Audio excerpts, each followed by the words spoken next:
The following podcast contains the views of the host or guests only and is independent fact checking is encouraged. There we go. Happy 50th. Happy 50th anniversary. There we go. Lovely. It's been gone through two names. Thanks, George Willoughby, for naming it. It's not called that anymore. I was going to get him on today, but I forgot.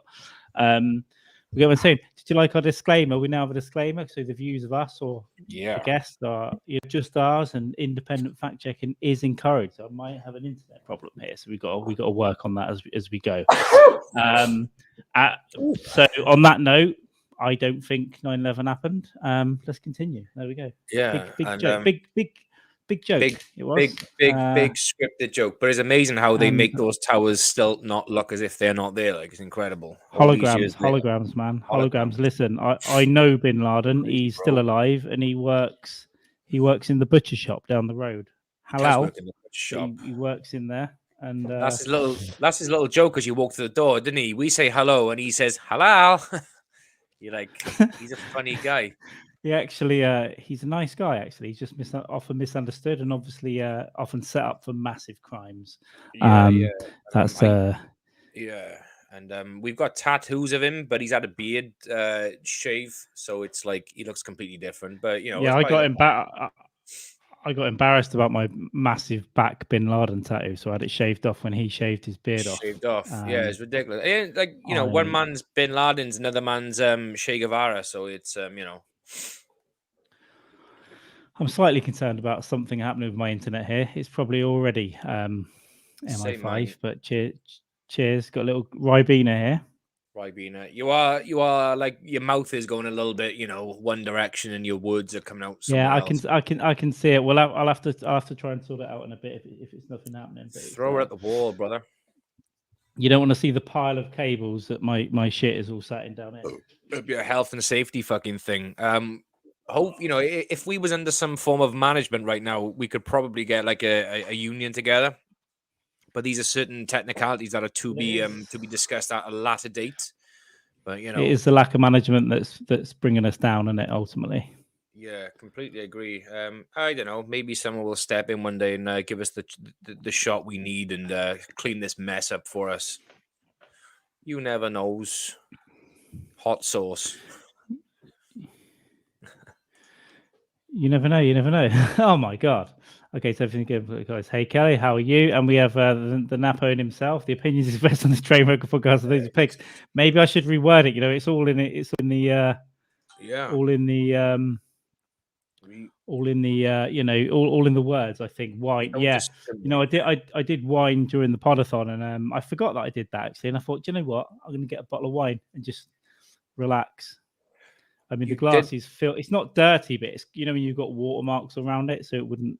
Yeah, it's because it's not been washed since the podathon. It's the same glass. You say a bottle of wine. You sunk a couple of bottles of wine through the podathon. You drunk yourself dry. Two bottles of wine. I had 2 bottles of wine and a bit of bourbon, and that all went part the way through the first night. I think. Tits up, yeah. I think by the time when the Stanhope come on, I opened the second bottle. Oh. And the second, because I couldn't not have a drink, right, at that point. Well, yeah, it's fucking. It'd be rude not to. We're in the fun house, and then the next night I just had that half bottle of wine left, and I just chilled, and then went on the water, and no one noticed until about 5 a.m. And Brett's like, "Wait, you on water?"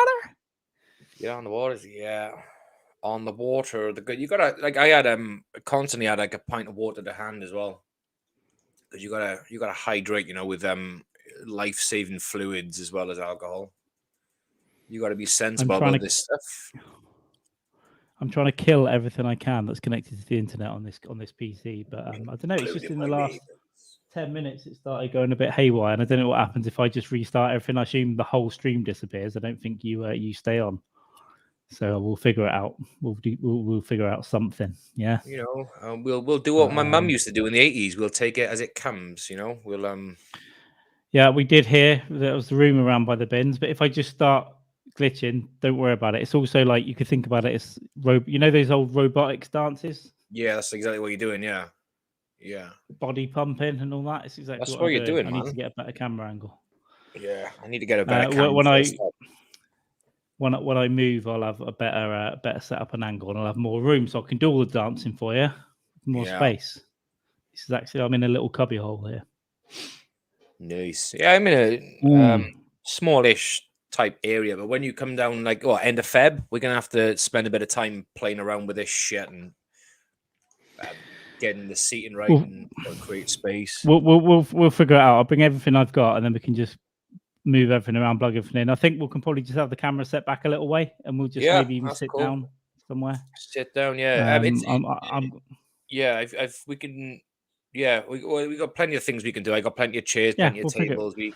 We'll sort it out. We'll figure it all out. So that's one little spoiler there, that we will be doing an in-person podcast for the first time ever, because we've only met once in the last 2 years, and that was we just drank at that point on the weekend of the 25th. I don't know if it's the 25th or the 26th, but that weekend this month, which is only 2.5 weeks away, we will be together. We'll be together forever. Room. But we met a couple of times we met in one gig once, and then we've met a couple of times in your gig, and then we met up. Oh yeah, I meant since COVID and stuff. We met up like September time, wasn't it? We went out September, October. We went out. So my friend, I met you like a week before my mate's wedding, because I was in Cardiff buying wedding clothes and shit. So it would have been like mid-October, something like that. There we go. There we have it, kids. I thought you lost your mind then. I was like, we met before that. We just got too drunk too early that night and went to bed early. That's what I remember. I think I might have even gone to get a kebab. From Chippy Alley. Me and Keedy got to Cardiff about 11:30. We went to go and eat just before midday because we were both hungry. By which time we did not want to go and go hunting for clothes for a wedding, so we had to because we had no choice. And then I started drinking with my food, and then it was just like from there was just like time we met up with Carl was about 4:30, 5, and it was just a fucking vicious night of just swigging beer. And then after a few hours, train home, and then it was. Yeah, unfortunately, anyone that lives outside the city here, to get back, it's a bit too far for a cab. So to get probably not in US terms, but here it is a pain. So that you have to use a train, and then they stop early, and expensive, but the trains stop early. So if you're in the city, you've got to get on that train, 10, 10:30, innit? Otherwise you could risk. Yeah, you don't want to risk that last one, because if they cancel it, you're fucked. You're fucked. Yeah, because it can literally cost like 50 quid to drive like 15 miles in a taxi. Thereabouts, which is a pain in the ass. But if you miss the train, you ain't got a choice. Overpriced there, but I will be venturing up to Jamie's realm in 2 weeks, so we'll figure that out. I did check out where you are roughly from the address that you sent to us in the chat, so I know where you are. I'll get the Cavilli and I'll figure it out from there. Are you driving, or are you gonna? No, I'm not. No, I'll just get a train up to Cavilli, and then I'll probably Uber to yours. Well, we'll meet you in Cavilli. We'll pick up in the car. Oh, there we go. Listen, this is what this podcast is all about. This is what you came here to listen for. Administration, logistics, planning. Logistics and shit. Yeah, we could sort that out. I mean, the bus is easy. It's literally a 5-minute walk from my house. But Keely's working that night. But we can work around that. We can get you a lift. It'd be absolutely fine. If it does come to it, we'll sort that out there and then. Yeah, I can get. I'll be able to get there. It's not. I've got into weirder little crannies of the universe on shorter notice, so it's all good. I'll get there. There's no way I'd ever drive, because I will be getting very drunk, and the next day I wouldn't even drive because I'll still be very drunk. Yeah, that's the plan. It's gonna be a good one. Like, I was already thinking the other day, I think, we gonna have a takeaway, or we're gonna cook some food. But I might make a vindaloo. I made that one. I sent you a link. Make something, yeah. Let's make something. Let's cook. What we might do is live stream one and pre-record one, because we might pre-record both. It depends on the logistics, right? But if we can do a live stream, we will. And then what we'll probably do is have a break, have some food, get more drunk, and then come back. And that one will probably be pre-recorded, because we can put it straight up. But just in case, because I think I've been in situations before on the second in-person podcast with other people, and it gets a bit out of hand. So just in case, we don't want to pass out in each other's arms on live stream. We may do, but we may just do that on record it anyway and put it out, so it could just end up the same fucking way. I was even prepping I don't do breakfast, but I know when you've got a bad hangover, it's a good thing to do. So it's this Nigella Lawson one is called like eggs purgatory, and it's basically just like a can of fucking tomatoes with like chili flakes, paprika, Worcestershire sauce. You can put a splash of vodka in there, and you just crack the eggs Spicy in eggs, as it's man. cooking away. Spicy Egg eggs. I'm all purgatory, for, I'm all baby. for it. Yeah, any kind of spicy eggs. I love it. And It's at like breakfast again today. Bloody Mary type thing. It's incredible. I always put like hot sauce on my eggs, either that or HP, but it's got to be done. Yeah, today I had hot sauce and a little bit of brown sauce Mm. sprinkled over that. Did I have any? Ooh, I didn't have. Oh, maybe I did have a little grating of cheese on there as well, just a Yeah. little topper. Perfect. I can't do it every day because I'll die, but it's lovely, especially with Call the hangover. Get in there. Machine Man Get in Star there. Restaurant, dude. Yeah, check I- that out, baby. I did mean to prepare stuff for today's podcast, but you know what? I didn't do that. I just sat here for about 2.5 hours going, the podcast is on in 2.5 hours, and then it's on in 90 minutes. It's 15 minutes. I just sat here. I didn't do anything else. Ticking down, yeah. My day's been completely wasted as well. Just doing little to nothing. But I've done a few things, but nothing that I should have really done. So tomorrow's gonna be the day of just getting my ass in gear. I'll chuck the Jackie Martlin book on Audible and just go about my day. So we got Martling on tomorrow. Let's have a look. We've got a bunch of stuff coming up. Yes, we've got Martling on tomorrow. And what we're going to do tomorrow, because it's when we get these sort of bigger guests on, and there was no need for disrespectful quotation marks there. It's bigger guest, right? So we'll get Jackie on. It'll probably be a really short episode. So we'll come on. We'll get him on straight away. Get about an hour, see how we go, and then we might do a little bit longer. And then the plan is we're going to kill that episode, right? But we're going to come back the same night and crack on that way. So like 30-40 minutes later, have a break, and we're going to come back on just to savor the moment and enjoy each other, and then get too drunk probably. But that's what's going to happen tomorrow. So there'll be 2 episodes tomorrow, basically, is what I'm trying to say in a really long, fucking winded way. There's a bunch of stuff.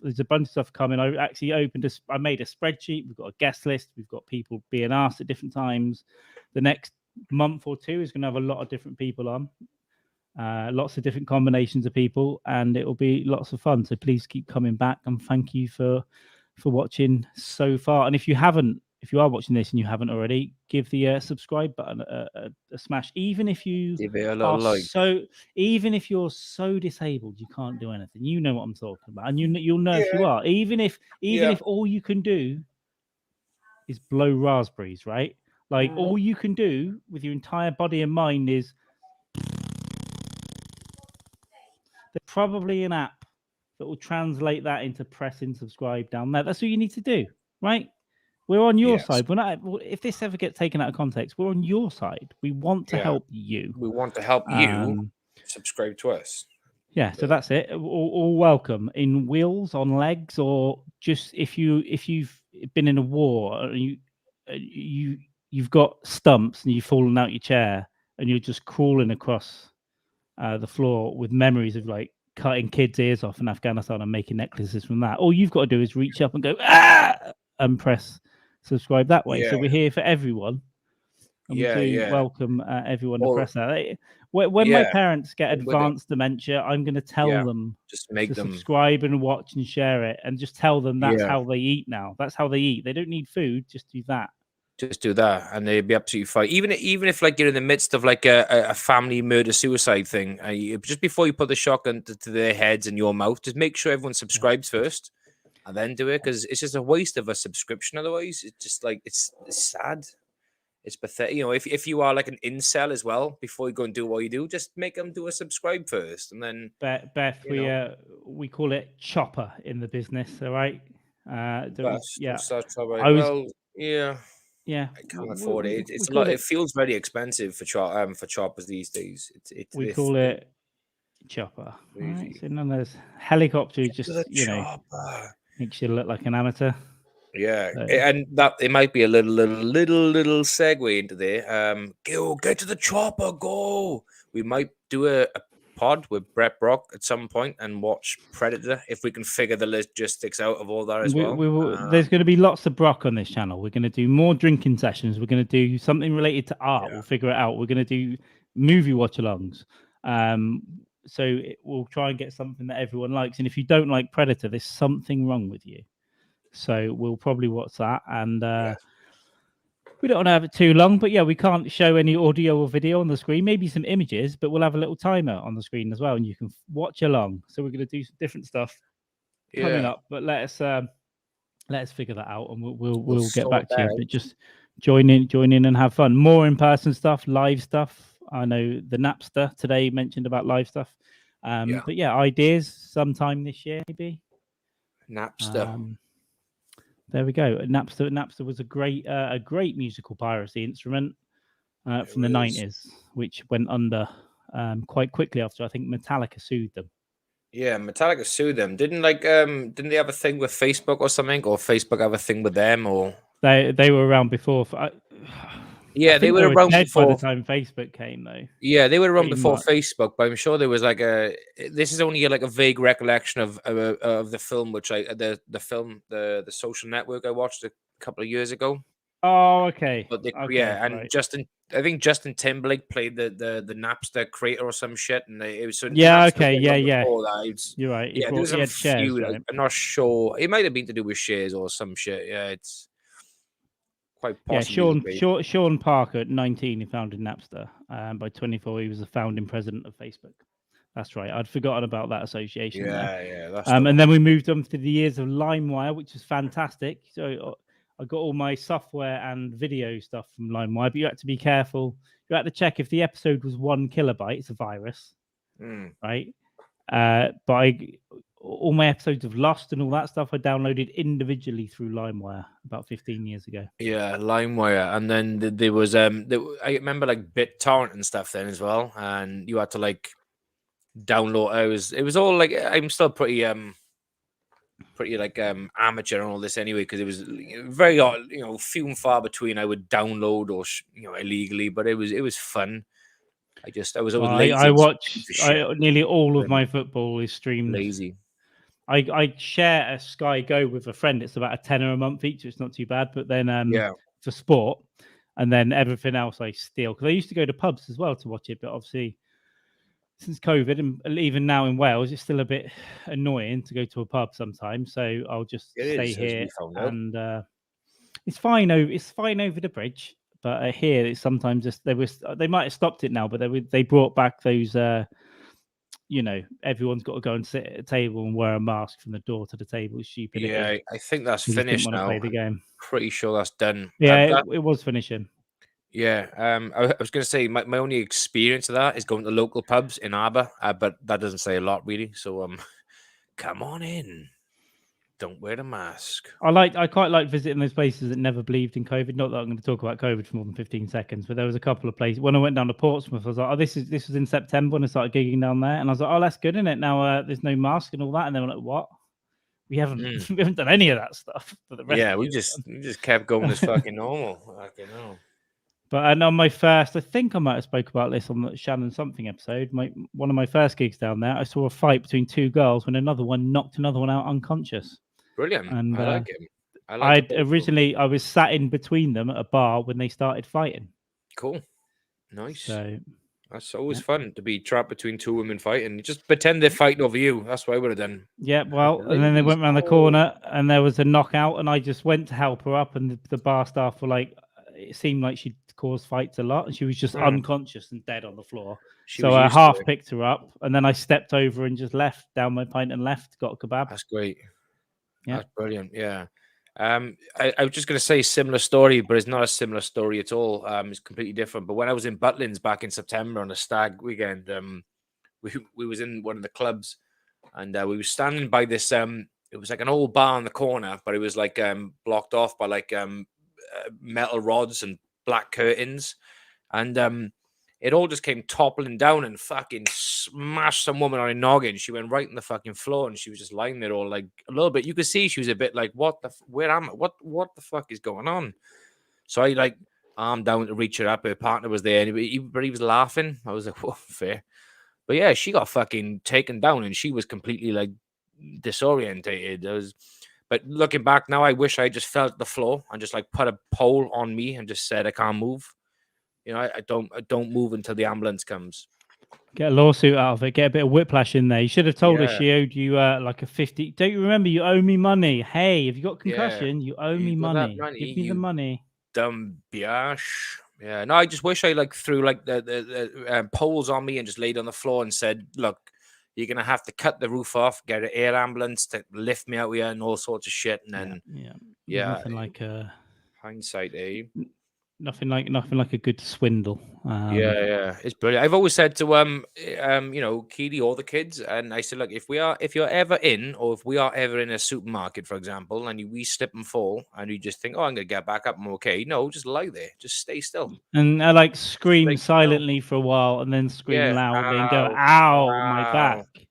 Yeah, Ow. and just say, please, can you get me a drink of juice? Are you going to pay for... Ow. And they come over. I need chocolate now and some Doritos and some dip, maybe a can of beer. Ow. Yeah, why not? Just milk it, and then you can cheeky a little a lawsuit in, and they will settle out of court. You might end up with 10, 15 grand in your back pocket, but Friend of the family got 10 grand out of a little one stop. She fell over their sign that had blown over outside in the wind, and she stood on it and tripped over, and she got 10 grand, I think. But she initially went to the doctor and said it hurt, all my hip hurts, and he went, it's a pulled muscle, don't worry about it. And she kept going back, and 6 weeks later they finally sent her for an x-ray because it was agony, and they went, what actually happened was you broke your hip, and then it healed itself, but it fixed itself wrong, so we've got to re-break your hip and then do stuff to that. So she got compensation. She got compensation off the shop basically, but the doctor was also like fucking retarded. Just like, it's just a pulled muscle. Don't worry about it. Fucking pulled muscle. Yeah, surely they would know if it's a different. What a bunch of fucking remtards. Another doctors also. When I was a kid, my mum had kidney stones for ages, but for a long time they just said that the pain is in your mind. You are imagining your pain. Oh, that's all right then. Let's move on. For months, they were like, it's psychological. Fuck she had like massive kidney stones. Huge kidney stones. And then did she get any combo for that at all? Did she? I can't remember. Probably not. Probably not, to be fair. My parents aren't really like that. But yeah, I don't, But then on the other side, they found a little white spot on my dad's tongue and said he had 4 months to live, but he had an operation and that got rid of the cancer. Yeah. Well, you could say balanced out then in the end. They saved your dad and then holy fuck balls. I don't remember my mum being sick really. I remember going to visit her in hospital, but I didn't really know what was going on. I think I was about 7. I remember going over there in the evening and then seeing my parents show affection to each other, and I thought that's weird. Yeah, this is bizarre. I've seen that before. This is nuts. It's usually a vacuum cleaner being thrown around the room and shit. And it's pretty accurate. It's pretty accurate. Yeah. Broken. I went. Milk and I don't know what's next, but I went round the house years ago, and they gave me an extra remote control. They went, "I'll put what you want on the TV," and we looked at it, and half the buttons were all broken. And I was like, I remember saying, "It's broken. What happened to this?" And he just looked at me and went, "Yeah, I threw it at your mum." And then he goes, "But it missed and hit the wall." And that's how. Yeah. So that's right, didn't it? Yeah. And that was what they were in their 60s at that point. Yeah, they're fucking. Yeah, I think when you've lived with someone for that long, inevitably you're gonna throw shit at someone. It's gonna, I hope it bounces off of you and just like, I did throw eggs once at a cohabitant. Big argument over nothing. I was in the kitchen in a little flat. She was by the window, and I think I must have been getting a saucepan and ready to get eggs, because I had eggs in a saucepan, right? Yeah. And something made me snap. Some phrase made me snap. And I remember dropping the saucepan on the floor, and in the same move to start throwing the eggs, like 3 eggs. Yeah. Went across the room, but they all missed, and they hit the window, the wall, the fucking. Yeah. And I remember I only half cleaned it up, and there was just yolk down by the side of the sofa for like months after. I was like, oh yeah, that was the day that I tried to egg you. Yeah, either egg or someone's come there or something. Yeah, it's. I just picture that like the Matrix. You drop the pan of eggs and you just start launching the fucking eggs at the same time. It's not Mason Greenwood, is it? It's all it's a moment of anger, but it's like it's egg. It's an egg, bitch. Get over, yeah.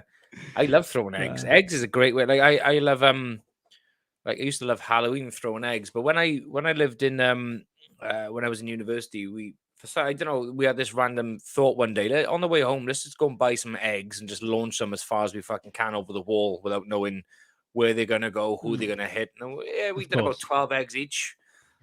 For no logical reason whatsoever, Yeah, other than kid just being shit. dicks. Yeah, it was fun. I mean, I say kid shit, but we was like in university, so we should have been a bit more.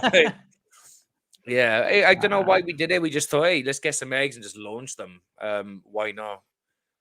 We didn't care. Maybe you we should have. daft stuff. Maybe we should not have put them in the freezer first. The main reason I don't do stupid shit like that now as much is because I'm too old, and also I'm just too fucking lazy. Like after the pub now, I just want to get food and go to sleep. I don't want to be. Yeah. I don't want to be climbing the scaffolding and fucking throwing concrete down onto the pavement or breaking into abandoned houses and stuff. It ain't good, man. But again, things like that, they were what a time, like breaking into abandoned houses or rundown factories and stuff, and trying to, like, I remember once there was this factory we used to go to quite often, and we used to climb up this huge, like 20-foot fucking tower. It had like one of those like health and safety secured ladders, with the so if you fell down, you would like go back and you might not fall to your death. So we used to go up and down there into the factory, just piss around and whatever. You did it for weeks and weeks and weeks. And this one time we went down there, we could hear like a door open, and this fucking huge security guard just like with a light, and you could just see him like run towards us out of fucking nowhere. And we were all like, whoa, stop, you bunch of fuckers. And I've never run so fast in my life. And I honestly thought if he gets too close, I'm going to throw one of my friends in front of him just so I can get away. That terrifying feeling. I remember I was thinking about that story today because I was thinking about one of the first podcasts we did together. We did share stories about abandoned houses, and you told me about the fact that you used to go up there a lot. Yeah. Nice. We had a house. It was a big house, like lots of bedrooms, but it was dilapidated, falling to bits. And you went down this alleyway and through a gap in the fence and through this overgrown stuff, and then there was just this house. And we'd be all over that. But I remember one day our genius plan was to go into, we called it the light room because it had half a roof. Our genius plan was to we took a shit on on pieces of wood. We were like, I guess we were 10. When 10-year-olds were allowed to ride off on bikes on their own, That's what you do. Yeah. So we took a shit on these bits of wood and wrote our own names in the wall. Like Bobby Sands, like you just fucking. I can't remember if we did a date, but we just did like, Carl, Jamie. There was a Jamie there, I think. There was 4 of us. Kevin, Tim, whatever the crew was. And I don't know if everything came of that, but it wasn't very clever, was it, as a plan? Yeah, as a plan, no, but fun though when you're doing it. Now this other place we had, which was also good. It was like excuse me, it was more like a warehouse, and then there was like next to it was a porta cabin, and that was pretty cool because one of my friends, he's a little bit older, so he basically managed to figure out where the fuse box was, which was in the main warehouse, and it was connected to this porta cabin. So he went in there, put the fuse up, and we had electric. So we had a cooker in there, electric cooker as well. So when we used to go camping, we used to go to this place. We used to cook things on the electric oven, take a saucepan with us as well, cook up beans, cook up bread, and just have a good time. And a security guard come over this one time as well. And he said, just do me a favor. He said, I don't care, I get paid whatever. Just do me a favor. Just try and keep the noise down to a minimum and just don't try and demolish the place as bad as it already is. And we was like, that's fine. So we had a little, and that's the only time we ever saw him. He just didn't give a fuck, this other guy. And then a few people got wind of it, come over and just trashed this porta cabin, which was pretty clean. The warehouse was a mess, but this porta cabin was pretty cool, pretty clean, and it was a sweet little deal for a bit. It was a nice little bit of camping for the summer, and but these things don't last forever because you're always gonna get assholes who get wind of it, and here we go. Summers did last forever, though, didn't they? When the summer holidays, when you were at school, it was like that 6 weeks was fucking months. It was like 8 months. Yeah, looking back now, when I think of them stories, it feels like I'm thinking it happened over a course of a couple of years, but it happened over the course of one summer. Like, you know what I mean? It's insane. Yeah, I think I've got two well, different summers, but there's two in particular that seem like they lasted for years. But when I look back, it's like, no, 1.5 years. We had this group of friends, like 25 of us. So many memories. Like, I should have died 5 times. I remember once hanging off of I had a carrier bag of beer, and then I hung off a railway bridge with one hand over a train track, dangling deliberately with the bag of beer dangling below me. And everyone's going, "Oh, you're crazy!" But I used to be the zany one, right? I used to do stupid shit. Christ! And now I would be terrible if I had a kid and they would do. Imagine your son doing that. You finding out they've done that. So what are you doing, dude? But I had 3 or 4. I had 3 or 4 of those. Once we took ecstasy, and we were just sat in my mate's front room on pills years ago, and we were on like a first floor, so we're on a high street above a shop. So that's where my friends lived. And I remember just sat there. I looked at my mate, looked at another mate, and I just got up off the chair and ran and pretty much dove out the window. We're like 20 feet up. And I just dove out the window. And apparently what happened after that is they're in the room going, they're off their face as well. They're like, did he just jump out the window? And they're like, I don't know. So they went to look. By the time they looked out the window, it was like Halloween, Michael Myers, there was nothing there. Just a gone, high disappeared. street. Now, what happened from my perspective, I'm sat there like off my face going, it would be really fun if I just jump out that window. Yeah. But they had like a big windowsill. But I think I jumped out, caught some of the windowsill, but it all in one momentum, held myself down and let myself go. But it was a big fucking drop. I didn't think this through at all. Being on drugs, I didn't think this through at all. Yeah. And I hit the fucking floor. And honestly, I remember hitting the floor on my feet. And then all my spine compressing, and I just laid on the floor. Didn't bend your legs. I just thought, I am paralyzed. I was like, yeah. And I guess it was only about 15 seconds because they're so out of their minds. They're probably still looking at each other going, did he jump out that window at that point? Did that happen? Yeah. And I remember like half crawling away. And then I went round another drug den around the corner. But it just timed perfectly for when I went round the corner. They looked out and I was gone. So it looked really cool from their point of view. It just flew out the window and just was gone. But no, I should have been. I should have been in a wheelchair. Yeah, looking back, compressed spine didn't bend. And then it would have been. Then it would have been me. Yeah. You want to be on my podcast? Gotta subscribe to Last Right. What if you'd have met me and I ran the comedy gig like 2 or 3 years ago, and I like Carl, and then they went, no. This is Carl, and then the little crowd parts, and it's just me like, oh, you want to go up first or later? Would we still be friends? Did you have it in you? Could you still love me as a cripple? I'd have to keep you around for like comedy value, obviously, but obviously, just to laugh at. You rock up like Dylan's wife. Roller pig. What happened? Jumped out of a window. Don't want to talk about it. Were the drugs involved? Probably. I still would have had good stories, but you just had to sit around a bit longer to listen to them. Yeah, just listen to them. Yeah. Oh, fucking bro. I never got the thing. Oh no, they can do it with eye movements now. I think so. You look at the keys at a certain time and type like that. Yeah, almost Stephen Hawking type of shit. Yeah, you and then Christopher Reeve, the blowpipe, right, to move like. Yeah, it's also pretty awesome. But what if if you had that blowpipe in your throat and you have like a bit of a gag reflex, and it just fucking jolts forward too much and you can't stop it? Yeah, well, I guess.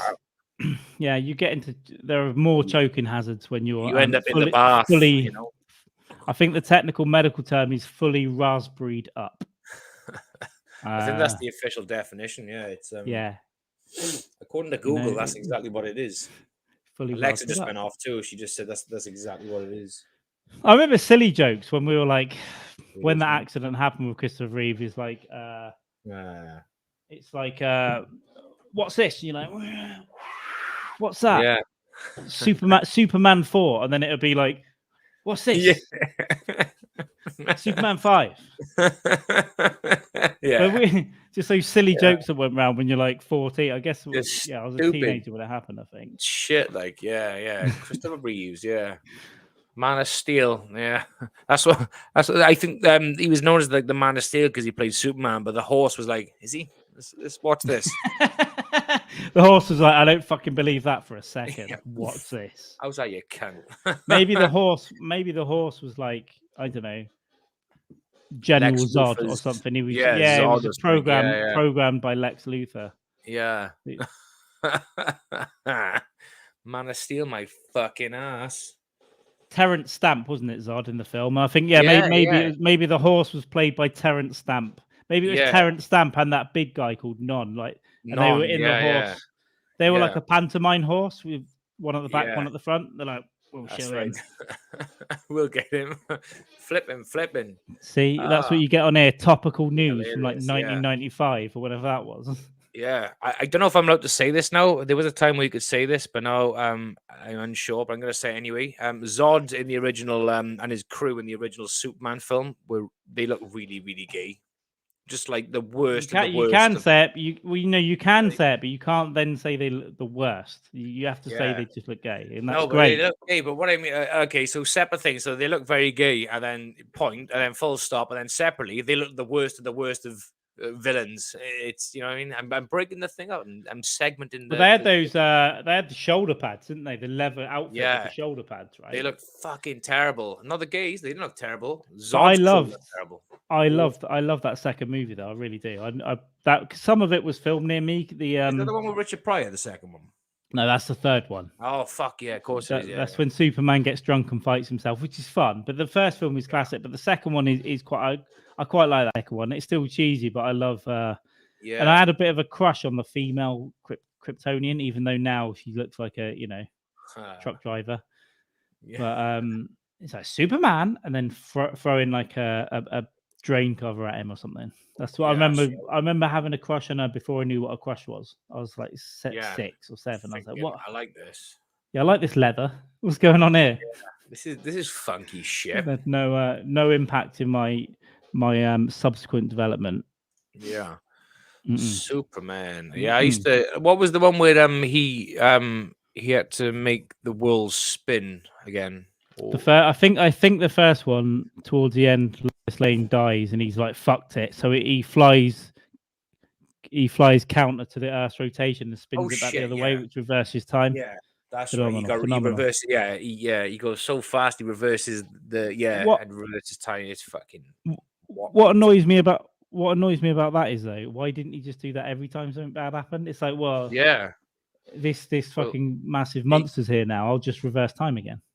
Yeah, reverse time, wait for the opportune moment as to when they come, trap them in a big fucking, cargo container and just, pour fucking lava on them or some shit, like a old school James Bond villain-esque thing.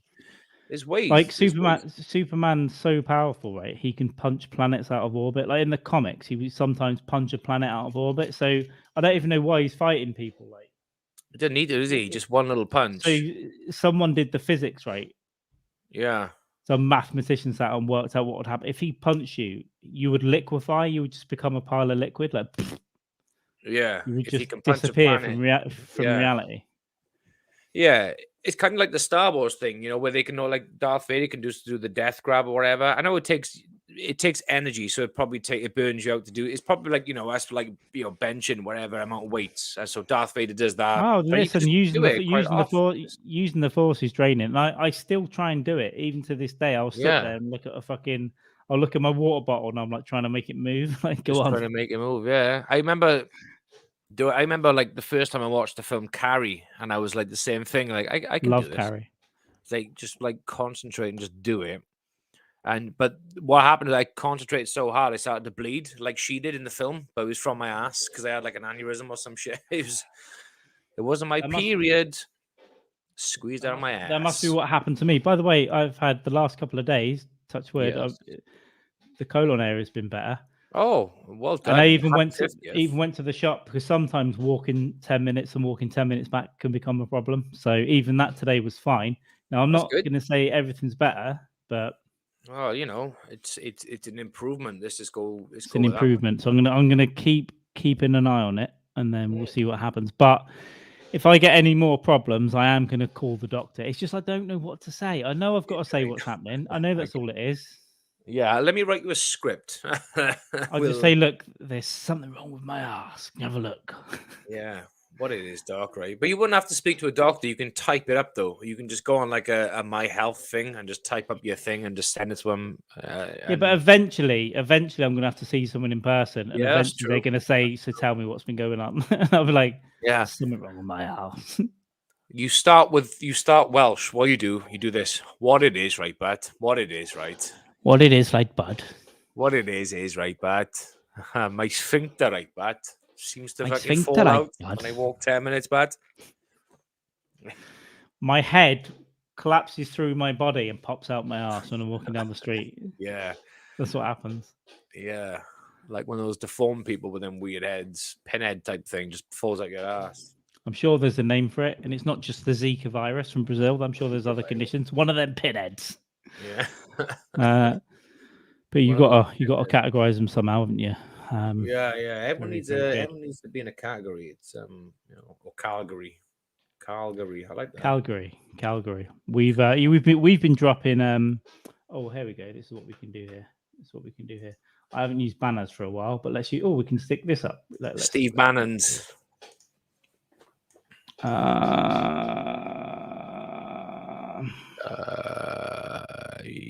What to say that when I'm typing. Buffalo Trace in the background. Sponsored by Buffalo Trace. Oh, I got Buffalo Trace, Carl. I didn't remember ordering Buffalo Trace, and then apparently I ordered it on a podcast. The same as where I didn't remember ordering Jackie Martlin's like audiobook until I realized I ordered it, and then you said, "Yeah, you ordered it last week." More than that as well. I used the AI transcriber to find where you ordered it. And then, but it didn't quite translate because it doesn't quite get your accent sometimes. It's like it was otter, buffalo. But I found the bit, but then you can listen to that bit of audio. It's like because you ordered it on the podcast like 3 hours in when we're hammered. You're like, I'm gonna order one now. Yeah. And then was surprised when it turned up. But I'm sure I've done it. I ordered vinyl while I was drunk, and then I don't even have a vinyl player. And 3 years ago, I ordered a vinyl, and then Saturday morning, the guy woke me up and gave me it. I'm like, I ordered vinyl. I ordered vinyl, Biash. I've got another one coming in a bit, but when I move, I'm gonna get a player finally, and that's to have a little small vinyl collection. Nothing crazy. I'm not gonna get crazy with it because I know it will cause clutter. But like if I have eventually 20, 30 vinyl albums that I love, that'll do. Play them on. You can buy like compact ones now where they got like a little speaker built into them as well. My daughter had one. But she gave it to my boy because she's upgraded now. She's got one you plug speakers into it, but the one with no speaker with speakers built in, it's got no bass though. It's quite. Oh yeah, I'd get proper speakers, but I had one a few years ago. Someone gave me, but I'd like, you could put USBs in the fucking thing as well. It's a vinyl USBs. Yeah. But it was always had a bit something up with it, I think. But I'm gonna get an all right one and then some nice speakers. I need a bit of.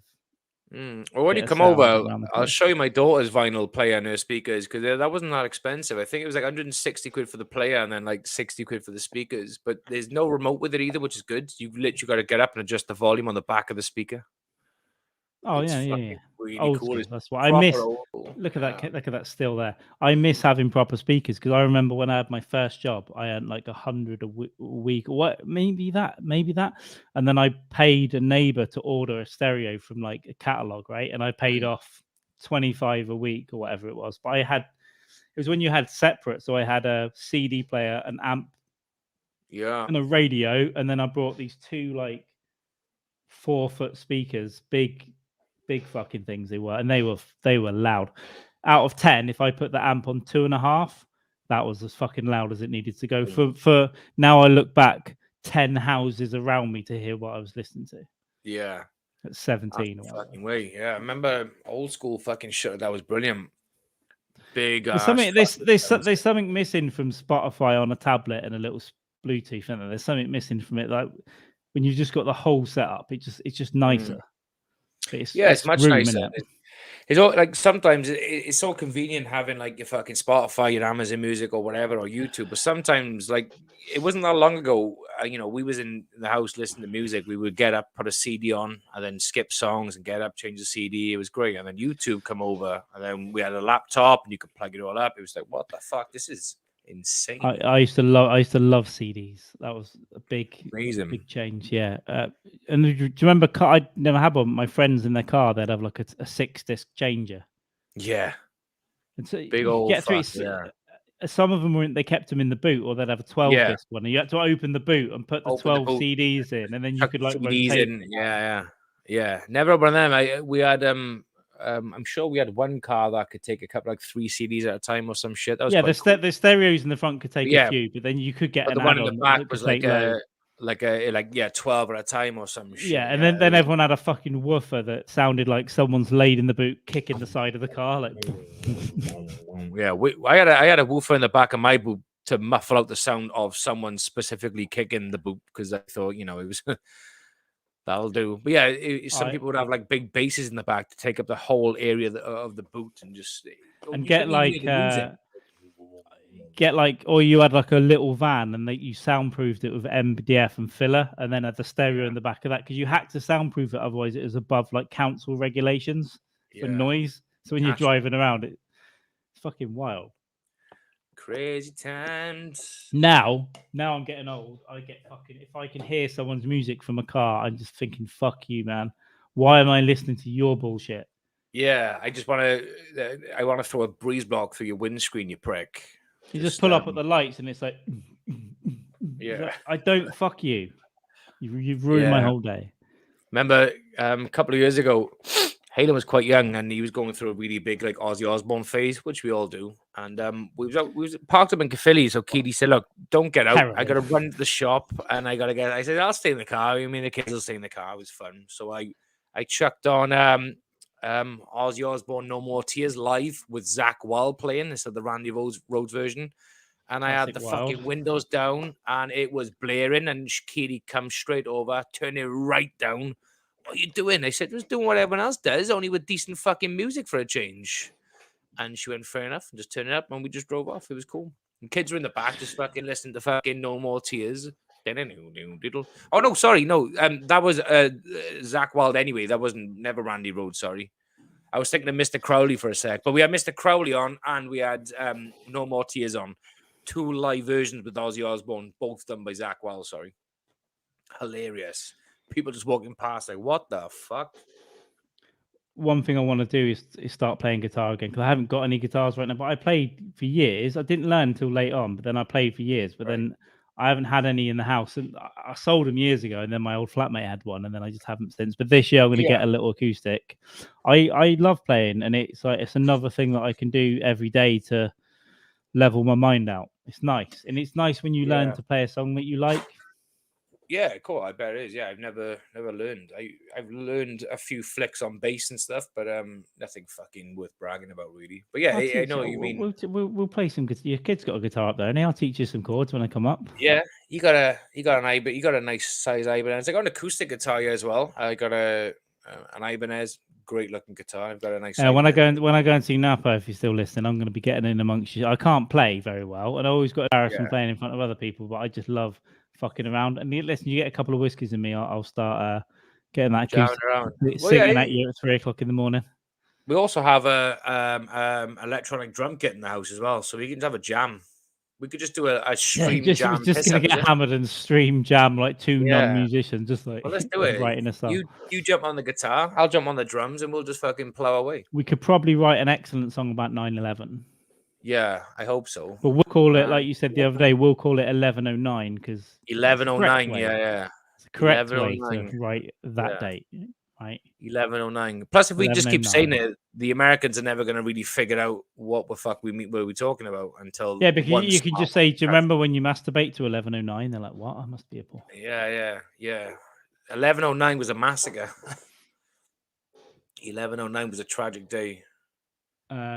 What I was going to say quickly was cryptic clues. We dropped a couple of cryptic clues earlier. Well, I dropped a cryptic clue in the chat of Mind Dog, and of course, the dementia, you know where it is. I mean, we've got to speak a little Bless him. carefully with some respect. There's a little bit going on, and he's like, "Well, what do you fucking mean?" It's like to DM him, go, "I mean this," and it's like, right, cryptic clues, right? And then he goes and fucking says it, and I'm like, But we're working on something interesting, and I hope that obviously no time frames, but I hope within the next couple of weeks or 2 or 3 weeks, we'll have some news, and we're going to be doing something different. But that's it. That's all you're getting. You're getting no more. Zero, zilch. No more clues. No more Unless clues. we get drunk later and say, but we're hoping to. Yeah. I don't know. I would like something to appear somewhere else, is what I'm saying, and then on the same day we say something on here as well. So maybe like next week or something. But at some point soon, you'll have some news about something. In the very near future, announcements are coming, and it's going to be interesting. It might not be, who knows? But we're quite excited about it. I mean, it's a terror plot. It's a terror plot, if we're honest. But I remember when I put money into people's accounts, I like giving false references. So if you need to, oh no, she's coming in looking for something. I don't know what she's doing. I just dignity. When my friend who works for the MOD, the Ministry of Defence, when I paid us the money a couple of years ago, in the reference I wrote terror plot because I just like getting people investigated by their organisations. And then my friend who works for Admiral in Cardiff, when I sent him money, I was like financial fraud in the reference or bribery. Yeah, bribery. Or like to flag these things up. So if anything happens and they start searching banks, things pop up. Yeah, it just makes it. I mean, it'll make it uncomfortable for me as well, but it's also a joke. Well, yeah.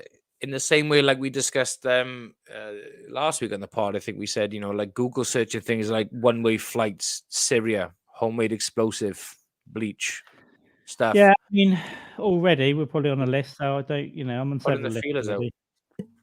But I gotta grab a drink a sec.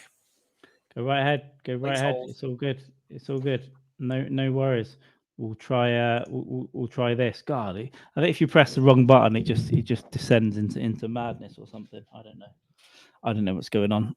Oh God, I'm kind of comfortable, but not comfortable at the same time. And if you have that, and it feels like everything could just start hurting biologically, and then also I feel all right. So I don't know what I think that's called. Covered in tumors, and you don't know because you never go to the doctor. Excuse me. It's gone a bit quiet in the chat now, or are you typing and it's just not coming through? It's probably just gone quiet. I hope everyone is well. It is Tuesday. I think it's Tuesday. Time goes so fucking fast. Yeah, and then attached to the cryptic clues, there are lots of things that might happen, like live things, in-person things, moving about a bit. But then it made me think, we're thinking, time goes really fast. You've got to organize it soon anyway. But then I think about my entire year this year, and I've got vague plans, and you never know, things might pop up.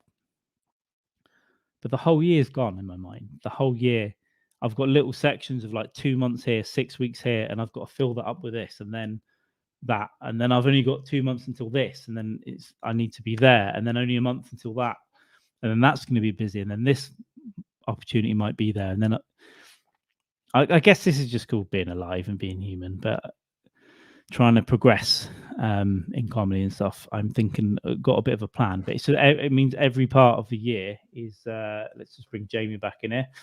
Every part of the year is just fucking sectioned out and ready to it's going to be gone. It's going to be fucking Christmas before we know it, and then Jesus will be back again, presumably this time with a gun. If he came back now, he'd get guns, right? So. Yeah, he wouldn't just be a violent weirdo in a market. He would just have AR-15 strapped to the hip. Yeah, completely agree.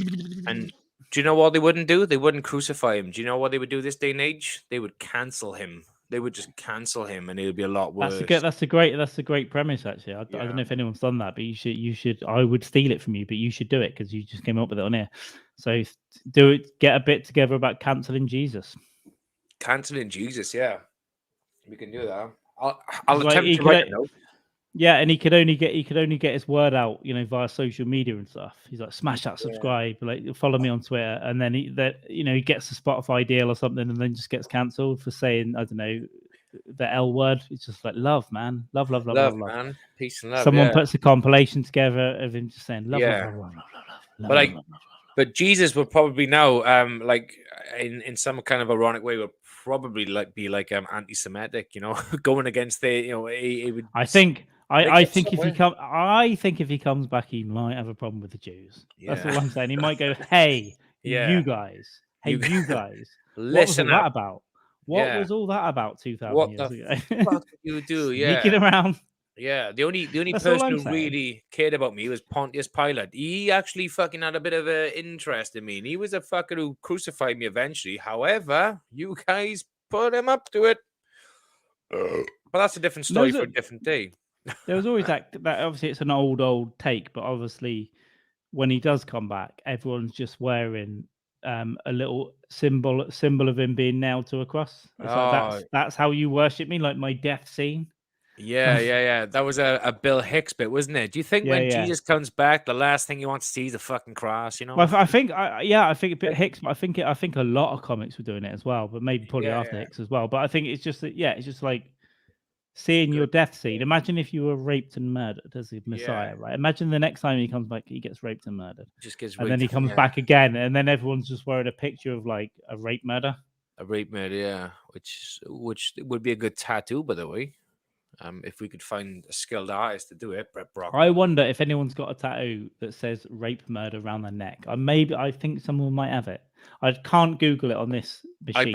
I bet I'm gonna go out. I'm gonna put this out there. I reckon Tommy Chong shared a prison cell with that guy.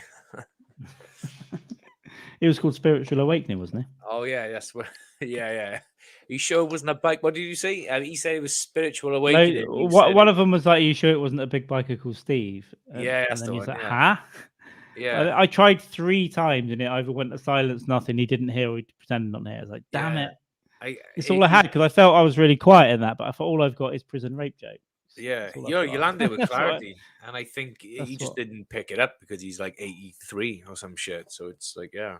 By the way, can we just say he's aging well? 83 years old, and he's fucking with it, sharp. You know. So his hair's grown back from weed. Yeah. He can use StreamYard.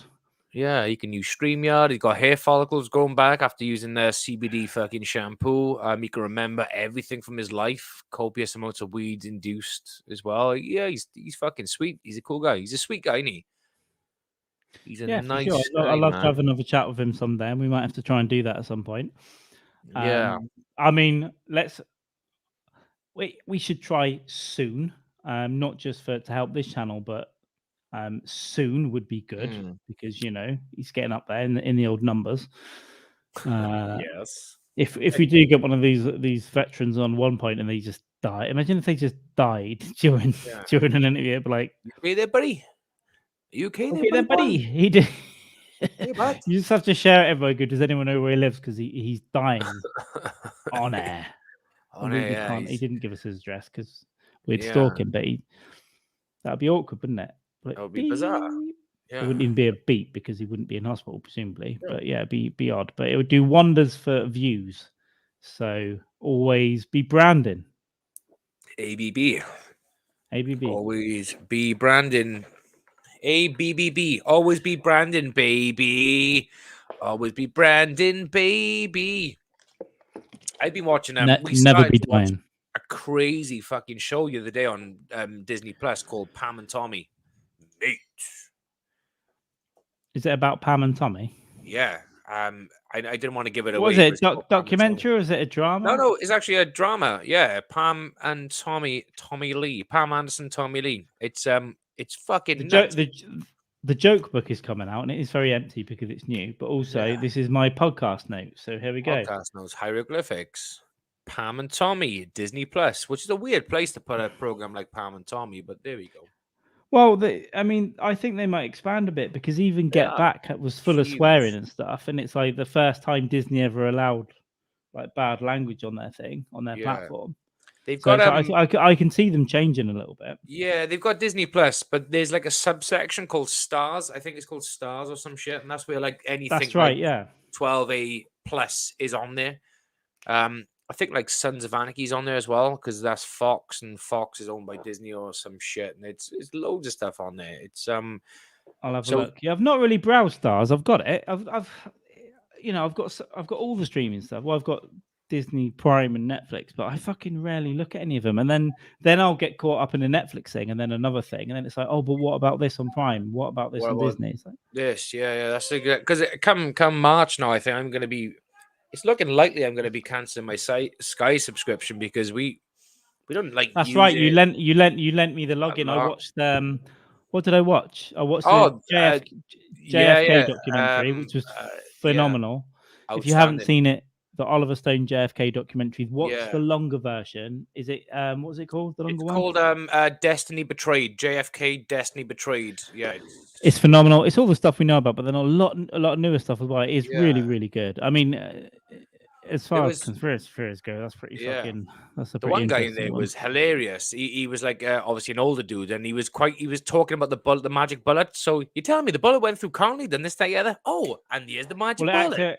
According to the official theory, it would have had to reinvigorate itself and then go through 6 more wounds. And this guy, what did he say? He said, "That's the magic bullet. If whatever you needed to do, this will do it. That's the one. This is the magic bullet." And he was that's Greg Delaney coming out there, but he was that was one of my favorite parts as well for sure. But that was really good. But then I watched I think I watched Suicide Squad, the new one.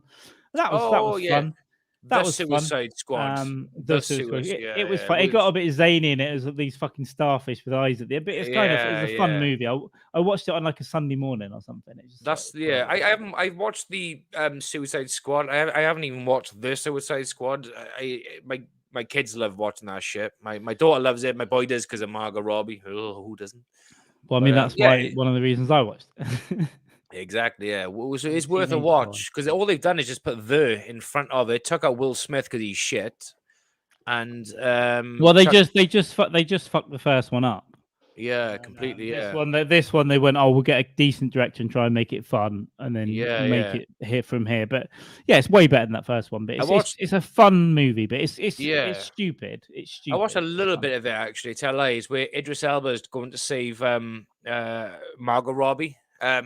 Harley Quinn, but she's already like escaped herself, and she's like, "Oh, you guys, you come to save me?" He's like, well, "Yes, what we're here for." And she's like, "Oh my god, she's already killed everyone." She's killed everyone. What I watched it, Carl, you need to watch this if you haven't already on Sky. Nobody with Bob Odenkirk. Oh, it's on. So I've been recommended this. I was on a work call the other day, and 2 people recommended it. Who else are we talking about with Odenkirk? Oh no, fucking Issues with Andy. They were talking about it as well. Yeah, I heard great things when it came out. I forgot about it. Bob Odenkirk is a massive talent, and I think he's just signed up to make a new sitcom as well. He used to be on one years ago. I'm looking forward to him getting back into comedy because he's great on Breaking Bad and obviously Better Call Saul. I love him in those. Yeah. He's hilarious now. I mean, he had a heart attack on set last year, didn't he? That's what they had to postpone it because he had a fucking heart attack or some shit. Yeah, came back, finished it off. I think that's coming out this year. But yeah, I'm gonna watch. I might even watch it this weekend because it's been on my mind for a couple of weeks now. Fuck John Wick, man. He makes him look like it's really good. Like John Wick, I think it's good. It's cool as fuck. But with nobody, you can see. Like I think with nobody, they asked them because they were like approach Bob Odenkirk. He was like, "I'll do it." And they were like, "Oh, do you want to spend X amount of time in the gym?" He's like, "No." Like, what? He was like, well, he said, I'll learn the fights and stuff, but he said, I don't want to be going getting 6-packs or whatever, because I think he was like, well, one, I don't really want to do that because I'm old. And secondly, this guy is an old, fucking, a house husband now. He's got kids. Listen, I think it makes it more realistic in a way because, like, but mate, there's a lot of like, you don't need to be in shape to be a badass. It helps. Yeah. But if you're a former badass and now you're 52 and you've got a bit of a fucking paunch, phenomenal. Do you when he takes? You're still going to be a tough cookie. 100%. He gets like I'm not going to give anything away, but I'll give it like the bare bones basic act. Like he gets thrown through a bus window, okay, and he's like, shit, and you feel his pain. He's like limp. He's like, oh my god, I haven't done this for a long time. He gets punched in the face. He's like, oh my god, this really hurts. Yeah, incredible. And not that they ever stuck to it. The creator, again, like Lost, right? The creator, I used to be interested in listening to them. It went to shit, but the writers were really interesting and they were quite clever. And they said, yeah, no matter what you're writing about, even if you're writing about something fantastical like a fucking ghost or you've got whatever's going on, like some crazy shit, always make violence real and always make people's reactions real, right? So yeah, you've got a crazy demon from fucking Mars that's come down. When it goes to a character, make their reaction a real one. It could be funny, it could be fucking scared, whatever. Yeah. But make it how someone would actually react to it.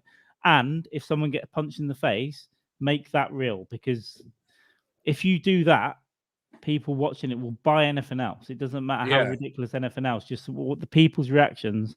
And they didn't always do that, because one thing in Lost, they would always like get the gun and crack people over the head and they'd get knocked out. In reality, you're not knocking anyone out with a gun. You're hitting someone around the head and they're going to go, ow, and their head's going to be split open. They're going to be like, ow, bleeding ow. out and shit. You have to hit it like 5 times. But it's always that calm, like, oh, you're knocked out now.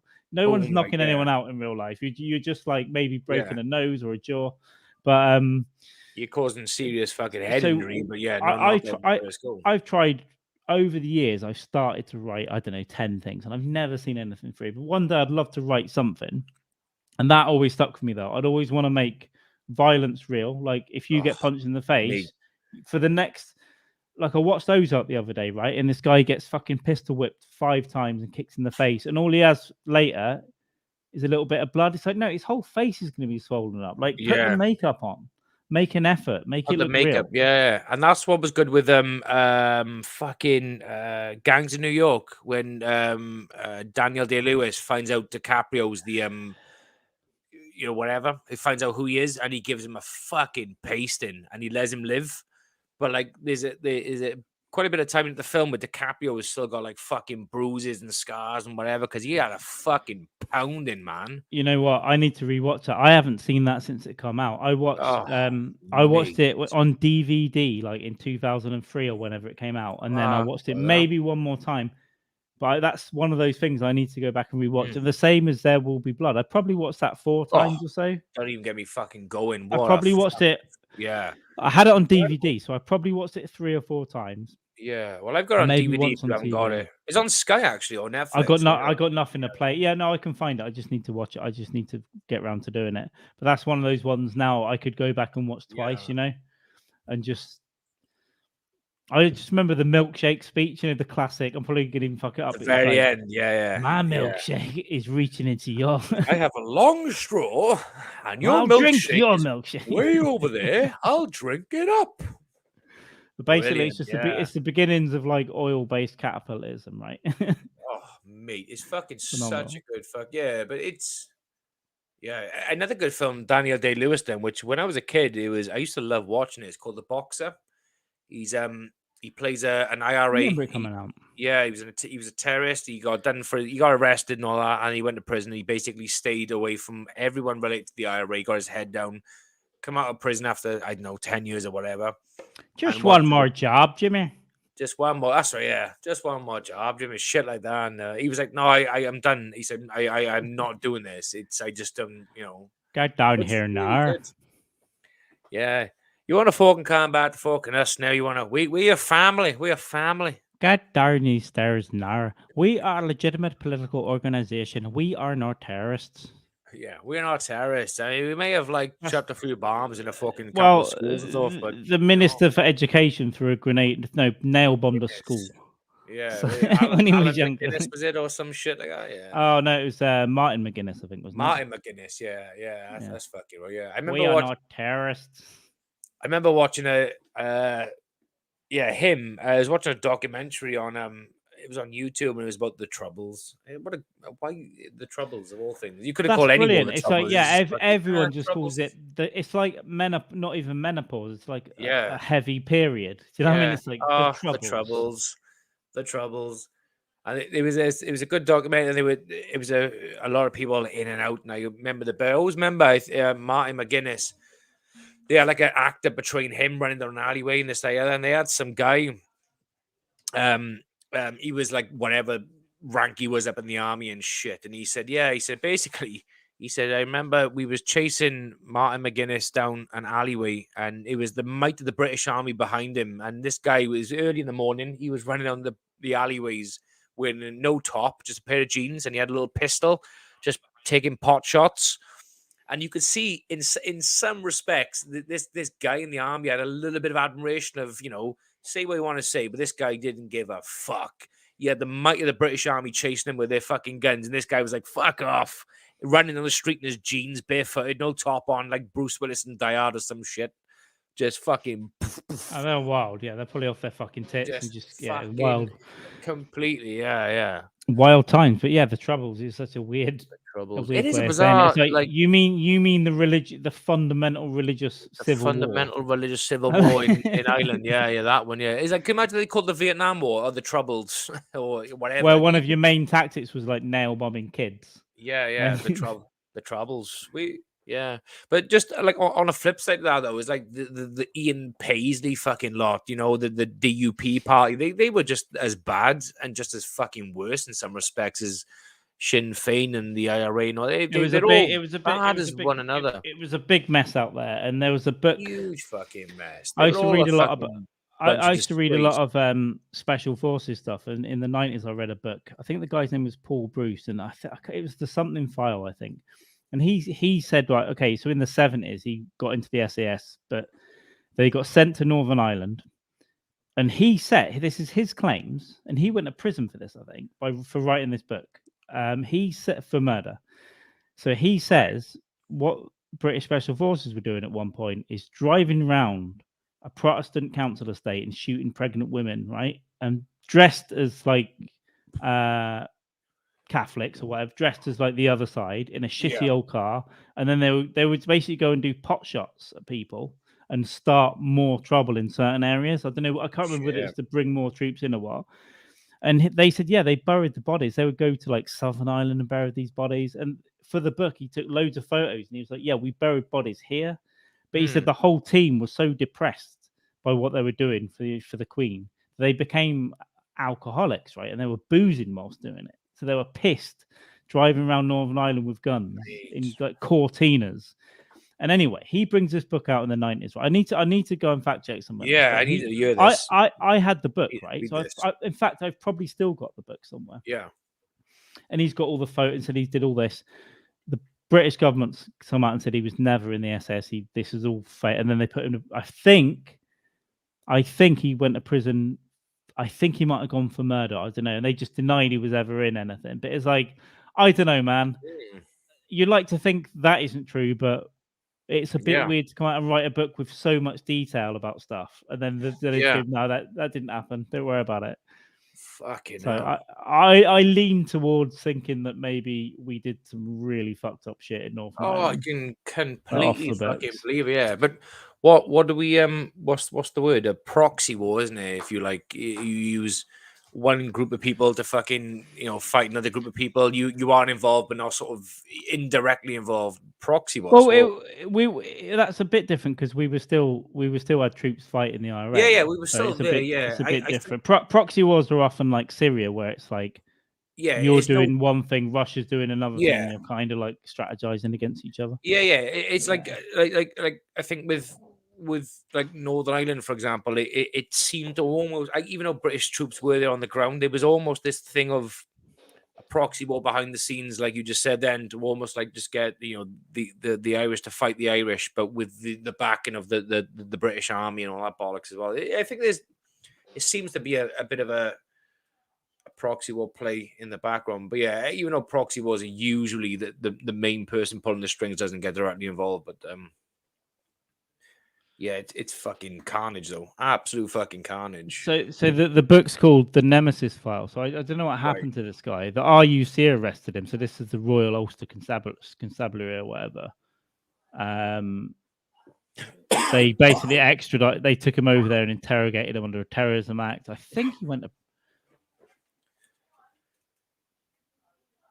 Fuck. Yeah, I don't know. I know I've still got. got this book. So if I can find it, it might even be at my parents' house because I had it in the 90s or whenever it was.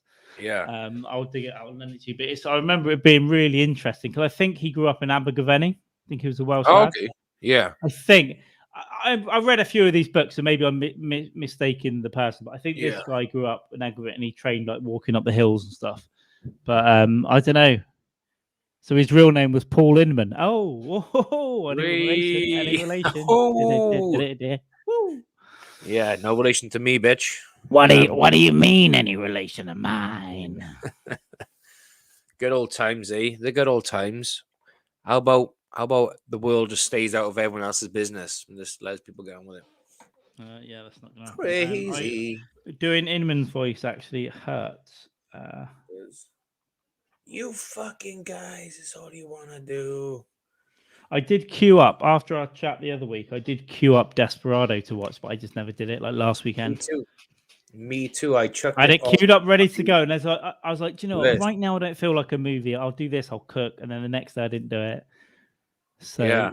maybe I could do it this weekend. But I really feel that I should eat Mexican food whilst watching it. You know? Yeah, I think it's something that should be fucking done. Yeah. Maybe I will. Maybe tomorrow. Maybe at the weekend I make enchiladas and watch Desperado. Enchiladas. Yeah, make enchiladas. Watch a bit of Desperado, and I'm gonna watch that and Once Upon a Time in Mexico. I think that was a good film. Good watch. I've probably seen that the least because I knew Desperado, then I went back and watched El Mariachi, which was that's the original early 90s, isn't it? Like made with no money, but it's fun. It's basically never watched it, never seen it. It's good fun. Desperado's probably my favorite just because it's the one I saw first. The classic, yeah. But El Mariachi is good, but also stuff like Sin City. Like I love the first Sin City. I didn't watch that for fuck. I only watched it once, and I watched it shortly after it came out. That was on a copy as well. Oh man, I've seen it. I've seen it like lots of times back in the day. And then the second one was in the works for years. And I remember going to the cinema to see it, and I was a bit disappointed by the second one. It was like the first one I felt the three stories just fit together well. Yeah, and I was in love. And I was in love with Jessica Alba, and I'm not ashamed to admit it. Well, when she was getting whipped, and the only way that guy could come was if she cried or something. Is that the one? Something like that. I don't know. Yeah. She had a lasso or something. Yeah. I first fell in love with her. I think she did Dark Angel, which was like a late night. It was on like 10:30 on Channel 4 or something. She was like I think she was like a pizza delivery girl that was like a detective, I think, but I don't know if she might have had a genetic thing going on. I don't know. But she was like, it was kind of like Alias, but with Jessica Alba. Yeah, and she's fucking beautiful. Yeah. I remember Katie watching a film. She had it on DVD for Christmas I think it's called Honey, and she's like a dance instructor or something. She teaches like kids how to like dance like streetwise and all that stuff. And I was like, whoa, I'll watch this, baby. It's not the sort of film you would naturally go for, but then if no, I don't want to watch this, and she was like, "Oh, give me the cover. What's it about?" And I was like, "I'll watch this. I'll watch this, baby." Let's see, Dark Angel. I think she did an Instagram thing. You could also follow on Instagram. What she do? And she did it was a highlight thing of all her characters. Yeah. It was like, I am this, and it was like actually she played quite a lot of people. But then I was like, fuck, I forgot about Dark Angel. This is Dark Angel. Let me bring this up here. Boo. Oh dear Christ. So this was like, I mean, hopefully, it looks familiar. I've never seen it. Hopefully, she was at least 17. Yeah, I know what you mean. Yeah, it was like she was a crazy like biker girl that like saved the day. Yeah. But even if he was like a really hardcore criminal and she rocked up and said, "Boys, just stop," you'd be like, "Okay, sure, okay, yeah." But you don't have to kick me in the face. I'll just go whatever you want, man. Whatever you want to do, love. Enjoy the rest of your night, and aren't there like take away in the room? Bye. No, because I can be a bit reckless and stuff. But aren't there some women in the world that could just make you do stuff that you like? Because we all do silly things, I guess, for love or lust, right? Yeah. But aren't there some women that if they rocked up, it would be like, which baby do you want me to drown in the fucking pond, man? Yeah. I would take that baby and hold it under that water until the bubbles start. And the last little gurgle came out. What do you need me to do? Yeah, or if they say, look, there's if they say, look, I'm hot as fuck, I am. My partner's dying of kidney cancer. He needs a new kidney. There's a school over there. Go and grab a couple for me. And okay. Listen, let's not put sympathetic medical scenarios into the place. Yeah. It's just like, hi, you want to call that baby for me? Yeah. How do you want me to do it? Yeah. That's it. You don't even bring in the kidneys. Join them in a bath. Yeah. I'm always thinking this beautiful relationship you got going on with Jessica Alba. Yeah. It's she's okay. Yeah, I think it was like early 2000s, 04, 03. I don't know. 02. Yeah. So you're oh, talking like two- Buffy the Vampire kind of era. So here we go, 2000 to 2002. So it must have had 2 or 3 seasons. Buffy was a bit earlier. Buffy was like late 90s, I think, as well. But I think it did overlap. Yeah. But I think it ran longer. It ran for like 7 seasons. So I remember Buffy at like, it used to be Wednesdays at 6 o'clock on BBC Two or something. And I remember getting, just coming home back in the day when you had to find stuff on TV, you couldn't record it. Michelle Gellar, what's her name? Is that her? Sarah Michelle Gellar, yeah. But she was good back yeah, then. I liked a bit of Buffy. It was originally a movie with Matt Dillon and Shannon Doherty. I think it was, the film. What's the name from fucking? Who was the Shannon Doherty from 90210? It was. Yeah, what a fucking film that was. Yeah, it was okay for when you're young and you watch it. It's pretty cool. I remember seeing that on VHS. Me too. Yeah. And then the show came out. But yeah, I loved a bit of Buffy. It's one of those things that I would like dip into again, like not as a priority, but I would watch it because it was just cheesy, like complete cheese, fun, cheesy, like there was a story arc as well, which I never really fucking bothered getting into. I just used to watch it every now and again, but it was okay. It served its purpose. And then they had that spin-off show, didn't they? Angel with what's his name? Fucking David Bory something. Bory or whatever it is. Bory Downsy, yeah. He's a bit like learning difficult. Yeah, I never really. By the time that came on, I was kind of out. I was like, I don't really want to watch it. I watched some of it, but I wasn't really into it. But Buffy, I would, I'll dip into that. Watch a few of those again. I like cheesy stuff like that as well. I like silly cheesy stuff. Yeah, it's fun. It's all fun. I was a Smallville fan back in the day, and I rewatched some of it about 2 years ago, and I was like, yeah, it's cheesy. It's like the OC and Buffy and the X-Files mixed into one. Condensed in, yeah. Small. I used to watch it. My brother was a big fan of it. My mother used to like watching it too. I just used to. Oh, that I was in love with Lana Lang. He's the. Oh, is she the sex cult one? No, that's the other. She was Alison Mack. So that was I can't remember her character's name now. Yeah, Lana Lang was me. Dark haired. Kristen Kirk. Yeah. But I can't remember the other character's name, Alison Mack. But yeah, that was Nexium, the Nexium sex cult. And then I watched.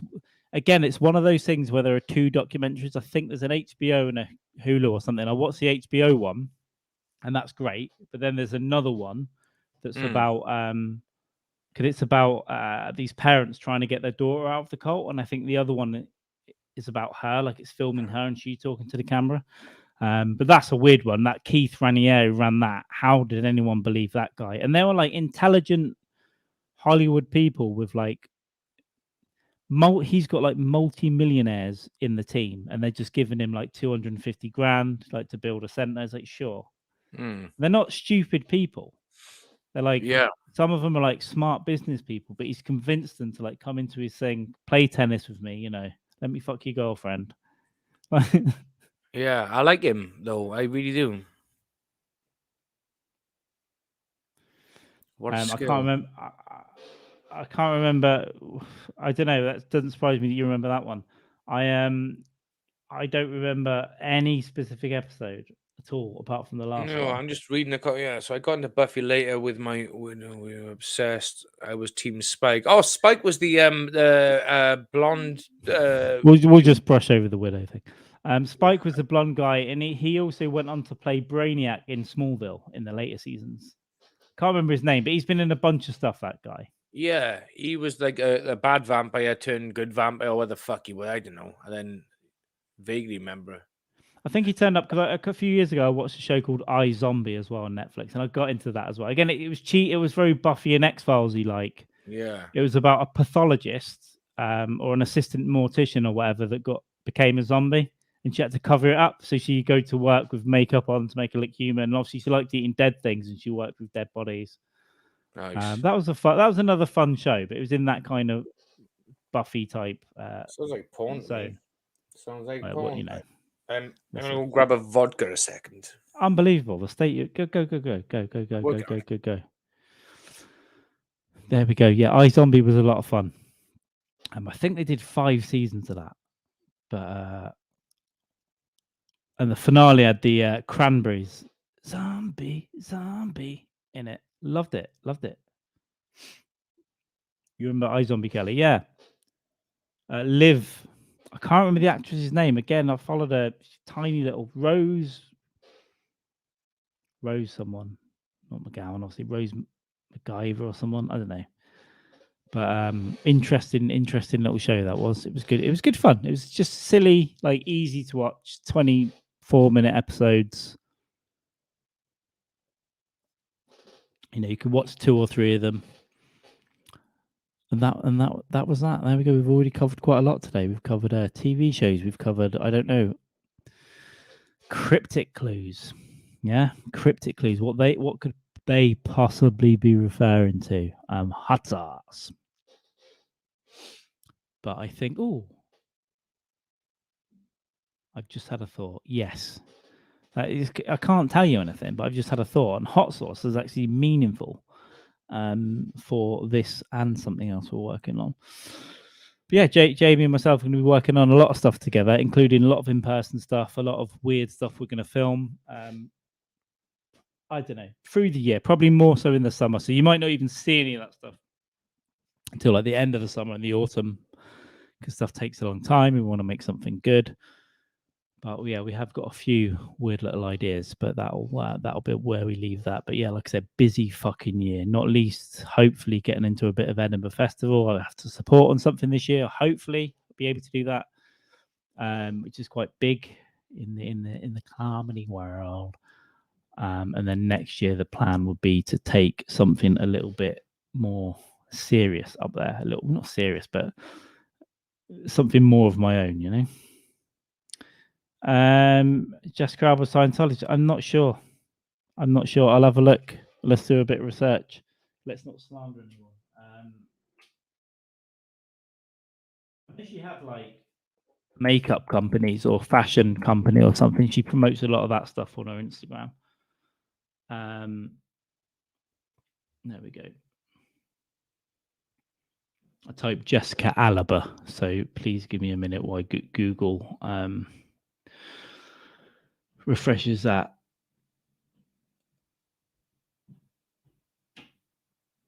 She's left something.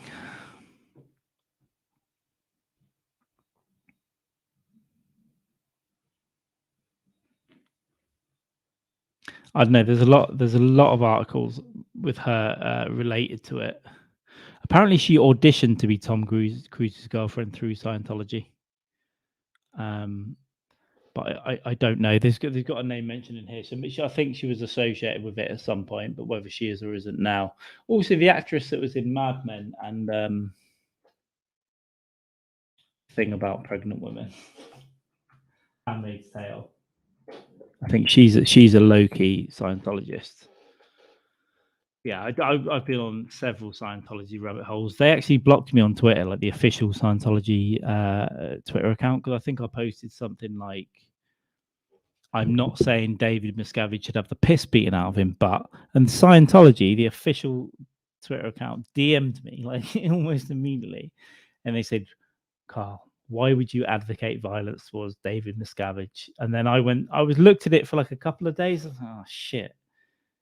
And then I thought, I'm going to reply to them, just troll them. And then I went to their account and they'd already blocked me. That's such a weak move, isn't it? Like giving you shit and then blocking you.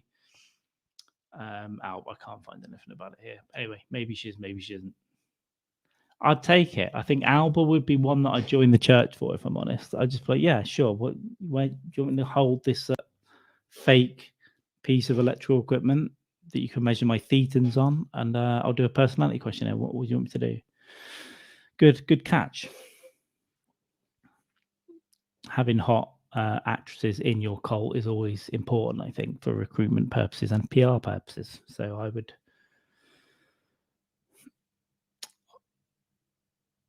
Were you muted there, Jay? Oh, there we go. I love a cult. Yeah, I was just trying to see if Jessica Alba was part of Scientology, but then I said, even if she is, do you know what? I'd join it for her.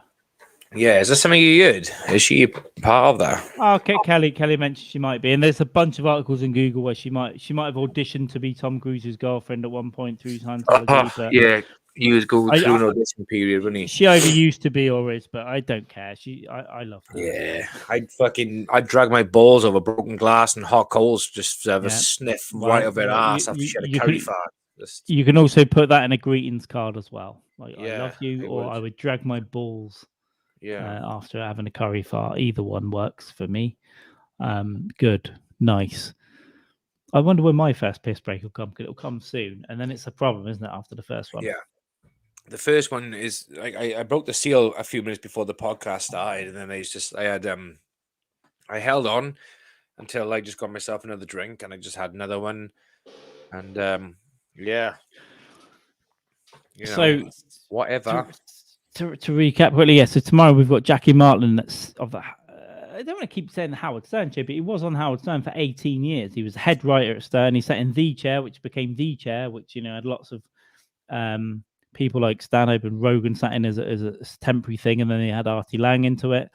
So 83 to 2001, I think that he was in that job, which is fucking wild. And in a good bit of money. I did read a couple of things about why the split might have happened, but we can ask him tomorrow. In fact, I probably won't ask him tomorrow. I'll try and listen to his book, and I'll leave that alone. But probably a bunch of things, a bunch of reasons. But he seems like a talented man. He's been doing comedies tomorrow. Yeah, I mean, I'm jumping in. Sorry. So I didn't even realize he was in bands and stuff. So he was in bands early on. Okay. He was born in 1938, I think. So he's fully in bands in the 50s. He was doing comedy since I think at least the 1970s. Yeah. So he's been in the game a long, long time. So I'm interested in all that stuff. I'm interested in like early comedy stuff, like what the clubs were like around New York and Long Island, and he's from Doug's neck of the wood, isn't he? Yeah, he is from fucking Long Island, baby. He's from that way. Dillon. Tim Dillon's from Long Island, also, is he? But I didn't know. He is indeed. Yeah. But yeah, so it'll be interesting in all that stuff, and then I'm just interested in what his experience in comedy are, and we'll try and get some crazy stories out of him, and then he's going to want to promote his whatever this new project is, and then talk about his podcast. I liked his podcast. It was like 30 minutes last week. I watched it at like midnight or whenever it was. Yeah. What they did, they premiered it, right? Instead of, it's not live, it's all pre-recorded, done a while ago, I think. But him and his buddy Peter Bales, they premiered it, which means you don't just upload it. You can go, okay, it's going to happen at this time, and then there's a live chat, and then they get in the chat. So Jackie and his Peter were in the live chat at the same time, because we can do that when we upload stuff. We can either chuck it up, or you can say no, it's going to be here or there, and we'll premiere it, and then we can watch it together, kind of thing. So that was quite fun. That's a good idea. I like that. That's cool. Yeah, and it's just two old boys. They're chatting away for 30 minutes, and that's it. It's 30 minutes in and out, and they're talking about all the good times. And that's leaving people wanting a little bit more, I suppose. It's like what we do, like 5-6 hours long, and just fucking. Yeah, this is more of a hang. But this will chat. I mean, we'll always do that. We'll always do those longer ones. We'll always. Oh fuck yeah. Got to be done. But I'm just thinking, like, the Napster said the other day, like some stuff keep short, and I think the bigger guests, for the most part, unless it's going to be a hang with them, right? Say we get a comic on that's decent, like a bigger guest, and we stay a hang for like 2.5 hours. Like, all good, man. But it's got to be like organic flow, haven't it? It's got to be like a natural flow to it. It's got to be smooth running. It's like what we done with like Brett Brock the other week. We went for 6 hours, but it was Brock's now on the fucking team. So that we did a 6-hour drinking session. It was just one thing after. Now a different thing. But we did have some advice. So like sometimes you want to cut them off earlier than they want to, because it's like, oh no, we got to end it. But will you come back like in a month or whatever, 2 months down the line? It's a way of like getting them. I really enjoyed that, because you want those guests to come away with a good experience as well. And it, of course. And I think if we've got an opportunity to contact some of these people now, and it's just like, we'll just be chill. We're not going to be dicks. We're not going to be like an interview podcast necessarily. Yeah. Obviously, if it's someone that we want to do that with, we'll have a bit of that, but mostly let them talk. And just have like a nice. Hopefully, I want to make something unique where they can just come and hang, and we have some fun. and But that's it. like for example, we got to get her on, and Kristen Becker, for example, when she came on, the twice we spoke to her, she just flowed. It was really cool, fucking man. It was nice. It was sweet. And do you know what she said? Well, like she's happy to come on again. She said, "Give me a time, we'll work it out." We'll get her on. We'll get It was, Kristen on soon. I really enjoyed it was both the of the same thing. things. It flowed. It just went really fucking smooth. It was class. There was no, like you said, the structure, the format of I got to ask a specific set of questions in a specific way. It's fucking. It's boring. Well, It's kind of sometimes I'll have them though. Like sometimes I'll have them. Yeah, I'll but have like a bunch of things I want to ask, but it's like you I'll won't ask do it it like a naturally, fucking or like an art I'll ask museum it. curator. You won't do it that way. You'll do it like you'll make it organically, fucking just you because that's Yeah, what you do. But you won't be. it's either naturally or it's like I just won't ask it. Do you know what I mean? If the Yeah. conversation doesn't go that way, and I'll be like, do you know, I'm not going to ask it. We'll ask it another time. There's nothing wrong with having notes. I had for the Tommy Chong one. I had about 6 bullet pointed notes, longer ones, but I didn't have the option to ask any because he was just going so well. I thought I'm not going to interject and just ask random. Yeah, so I find questions. like It with doesn't flow. Becca, what I found was that first time she was on, it was our pretty much our first single. I think Inma might have been on or something, or One maybe of she was. one of the first ones. Yeah, I was still, first of all, I was still sleepy. Second of all, Yeah. I was still a bit nervous, and I just felt like it's just easier just to let whatever's happening happen. And the second time to come on, Yeah. she'd been in the chat, and I said, "Yeah, come on." But it was like We had Hack on as well that time, didn't we? As well. Yeah, And, so I was talking more, but I was so fucking tired because that was like that was the morning, right? So we'd already been doing it like 15, 16 hours. Yeah. And it had been a wild night. Yes. But so I haven't, my memory of the chat isn't great. I can remember like 2 things. So I'm going to go back and listen to that as well. Because you do forget, like the dog was saying the other day, just from the Chong interview, when you're in it, one, you are a little bit nervous, but also you're having a conversation and it's going. Do you know what I mean? It's disappearing. Yeah. When you watch it back later, you're like, oh, fuck. Oh, okay. I do remember that, but I remembered it differently. Oh, that's what I remember. Exactly. That's interesting. Yeah. When I rewatched Ericsson, Brett Ericsson, there was so much of that I missed. It was like, oh, I didn't catch that the first time around. Yeah, exactly right. Yeah, I the same with the Brendan Walsh one. I had this horrible feeling that I come across as like I don't know why. Like I had this horrible feeling that I was trying to come across as someone who was trying to sort of make Brendan Walsh laugh, and I felt like I made a couple of jokes to him, like taking the pit, and when I watched back, and I was on about like the Wasp Man origins was like the Bee Man was actually he got raped by wasps, not bees. And he laughed. He was like, that'd be a good premise for a superhero. I was like, okay, so it didn't come across as being... I didn't intend to do that. It was just kind of like... and looking back, I was like, oh, fuck. I hope I didn't come across as a... Yeah, but there were like moments, even when I was doing it, I was like, I'm sure I did and said stuff as well. It's like it doesn't... I noticed a couple of them, but it's like, it's not easy. It's not easy to have like 20, 30 people on, and also many of them people that you respect or like for ages, to not like fanboy, and it isn't easy. Like I wanted to, but it's like I just couldn't think of anything for ages. So like you were doing well, but yeah, it's gonna here and there. But people will get they will understand, like the guests will understand that we're not just doing that. They're going to expect a bit of it, right? But they're like, oh, I love that fucking thing you did. But I think they'll get after a few minutes they'll realize that it's not just that, it's not just fanboy, and it's not just we're weirdos or whatever. I think after a while most people feel all right with us because we're just normal idiots. Just relax and let it flow. We're not too fucking pressurizing. But do you know what the polyphon helped, right? It helped. Yeah, completely. You come out the end of it. Now I don't give a fuck if the Queen wants to fucking. You'll still get a bit of this before, but it's fine. Come and hang out.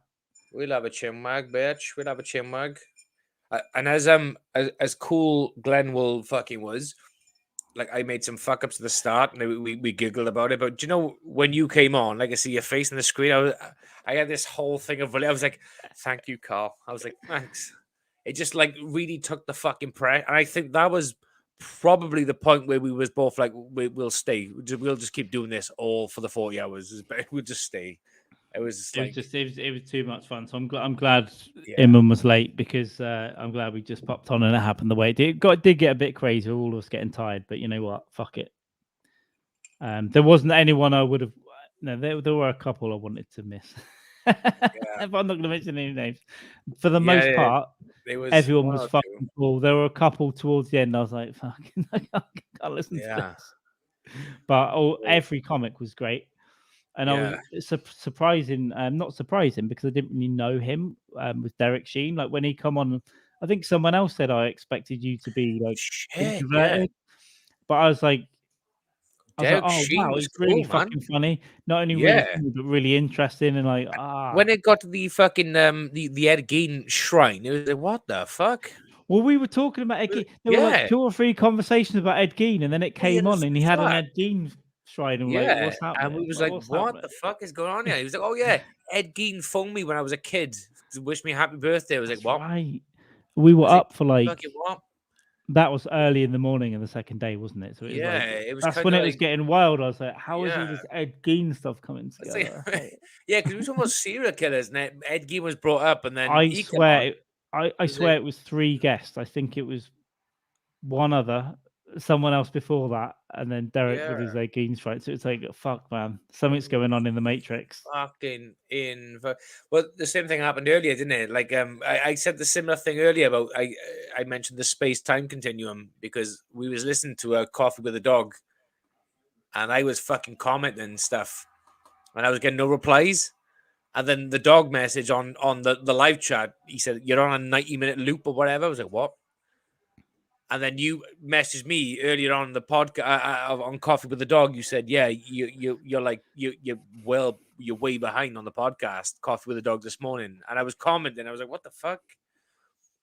I must have Well, I paused it looked or at some shit. And you said, the "Oh, what?" video. You said you've done a Brett Brock and like listened in or Yeah, some shit.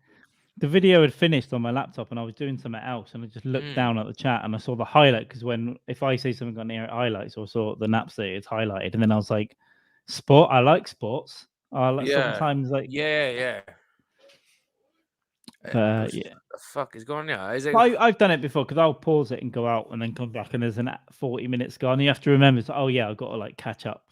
yeah, but I didn't Want to even be remember talking. like because I was listening to it and it literally just fucking felt like I'd done something for like a few minutes. And I remember coming back and just that's what opioids do. You know what I mean? You just you have your moment. So I'm going to keep being more of a dick about stuff, but definitely, obviously, thank you for whoever subscribed because I see it all. I'm omnipotent and He's not omnipotent. incontinent or whatever, impotent. Thank you, but keep subscribing, keep liking, sharing, commenting, whatever. And if like there's guests that, especially if there's guests that you come on that you'll like Jackie Martling tomorrow, Yeah, and the other people we're going to get on, just share the shit out of it for us on Facebook, Twitter. Just do that, and that will help us. We'll have some affiliate links and stuff like Amazon stuff, and what that means is you just go and buy you go to Amazon. First of all, there'll be some pages and stuff where you can just go and do whatever, but there'll be specific things you can buy in the descriptions some days. Like if I talk about this camera, we might go and buy this camera or a book that we talk about. Not today, but some days coming up, there might be today. little Amazon affiliates, and all it does, it's like you go to Amazon and buy stuff as you normally would. It doesn't cost you any more, but it just does kick back. It kicks back up like, I don't know, it's like a small percentage. It's like change, right? Off of the thing that they know it's come from us. And that'll just start to help us. So we'll be having a few of that sort of stuff going on soon on here and in other places, which we will not be discussing. I've got a sponsor from another podcast that I'm going to try and be porting over to here. But it's really mainly the Amazon stuff. I'll have to get US and UK separate stuff. But basically, it's a chili sauce company from Wales that lives nearby. Chili of the Valley. They sponsor my podcast for years, and you'll get a 10% discount. But it is really just for the UK. So I know we've got some people in America, but when I looked at the stats, like a lot of people from the UK are still watching. So hopefully, we can get some promo out of that. So that it's mainly UK based because it's like a perishable good. Basically, this guy makes all this stuff at home, but he's got a proper greenhouse, and I think they've got like 30, 40 different sauces and grinders and all mild, medium, hot. I don't know if you've ever seen it, Jamie, but I'll bring some up at some point. I Bring buy up stuff end of the month. I love fucking chili yeah, sauce. and we get 10% off everything, and mild, medium, and hot. And then, by the way, really fucking hot. You want to take a drop of something and have your face melt off. That too. It's nice to have now and again. As some of the stuff I used to get off him had a disclaimer on the back, and it was like, I was sober when I agreed to buy this. I will not put it on my skin. I will not drink. I used to make these curries like in a wok or whatever, like a big pan, and then take this sauce and put like 2 to 3 drops like in the whole sauce, stir it up, and it would kick through the whole thing. And it would it would fucking get you. Like some of the stuff he's got, like Carolina Reapers, I think Boot Jalokias, Trinidad Scorpions, all mixed together sometimes in some of this stuff. Crazy shit. I was in go on, keep plugging. No, I was going to say, but some of the sauces are like, they're not a sponsor yet or anything, but some of the sauces are not that crazy, but they just taste so fucking nice. Like there's ones like fruity ones, like chipotle stuff, garlic and chili flake grinders. So I can get a bunch of that shit. So I'll try and bring some up for the 25th. If not, I'll have some delivered soon after. But I'm going to try and port him over to this podcast because I don't do the other one at the moment. It doesn't look like I'm going to be doing it at all for a while. So I'm going to get him to port the discount code over to here. And UK based only, unfortunately, just because it's like shipping that stuff to America would be a fucking nightmare. A fucking fortune. Speaking of, only because you mentioned disclaimers on jars and Carolina Reaper chilies and stuff. In Iceland, I don't mean the country, I mean the food shop. Oh wow, yeah. They got a curry in there, and it has the same thing. It has a disclaimer with the this is fucking bad, don't eat it. And it's got Carolina chili in there and all sorts of shit and whatever. I'm gonna buy one of them for when you come over. We'll just fucking taste it. We'll have a blast. But it's got literally like and I know 1 or 2 people who've said it's completely off the chart, like completely ridiculous. Don't fucking do it. And I was gonna buy one a few weeks ago, but I couldn't because I had to be somewhere for my boy's rugby game the next morning. I thought there's no way I'm doing that. Do you know what? Like I forgot about. Iceland, by the way, for Americans watching, it's like a frozen food shop, right? And a lot of the stuff is fucking like it's shit, but there are some good stuff in there. And I remember their curries. I forgot about this. I'll occasionally get like a Tesco gel for it. If I'm lazy, I'll get like a £2.80. It's not food, is it? But it's like throw it in, cook it. Yeah, it's not the best, but it's all right. I remember Iceland doing this red box, and they had a red box and a purple box. This was like 2005 because I used to live opposite one. Now I've got to go up fucking Canton and stuff, but it's they do some sneakily good stuff in there, and the curries are one thing that they actually had quite good recipes for. They've upped their fucking game massively, mate, over the last couple of years, and we've decided to shop there quite a bit over the last year or so. It's fucking good stuff, baby. Good foods. Car's excited. What we got? Bring it up, baby. No, it's just a little subscribe ticker down the bottom, and also follow us everywhere on Instagram and Twitter. Most of us follow you. Do Last Rites Pod everywhere. For once, I've got something that's the same: Facebook, Twitter, Instagram. Yeah. Twitch as well. Follow us on Twitch. We've got like barely any followers on there, but I only started doing that about 3 weeks ago. But it's just somewhere else to get. Of course, yeah. Just build that up slowly. Actually, the first follower was Husky Boyo himself because he's a nice guy. Cheers to you. Cheers to you. Hey, Jamie. This is here's another Brock cast idea, right? We just talk as Brock for the entire episode. We might have to make it like an hour because it'll be really hard. Yeah, but we'll get some red flannel. You know. Did you see the video I sent you the last weekend when I was completely fucking pissed and I was cooking the curry? I done the Brett Brock thing. Yeah. It was like 3 minutes long. Yeah, I saw it. Cool. Yeah, I was like, I was sober for about 4 days. I was like, every night, James like having some vodka, and then you get these videos and 10 voice messages and a video. It's like it's great fun, it's great entertainment. But I'm like, Jesus, man. I was horrifically drunk for like foot to the floor. Foot to the floor. No, I'm like, listen, I don't ever think I'm being judgy. I'm like I've done it. I've been there far too much in my life. At the moment I can't. December and January I drank more than I have in fucking ages in a single period, and it's nearly 85% due to this podcast. Like how many episodes Probably. we did. Yeah, December to Jan, from December 2021 to right the way through. Yeah.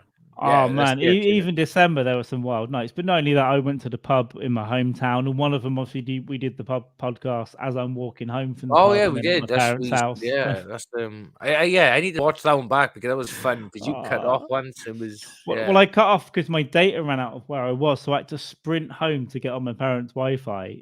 And so it's just like blank. I refuse to edit any of it. I just put in the description, skip forward. We'll come back eventually. Yeah. I was I come into this room and I wasn't planning on doing anything apart from relax. I was drinking a nice bit of whiskey, and I had COVID at the time as well, so I couldn't taste anything. Fuck.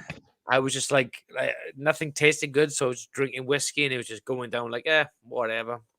Speaking of which, should we have a whiskey right now, or you got wine? I've got whiskey in the back. I've got. Do you know what? I'm gonna finish the wine first because I don't know. Let me go get a vodka first.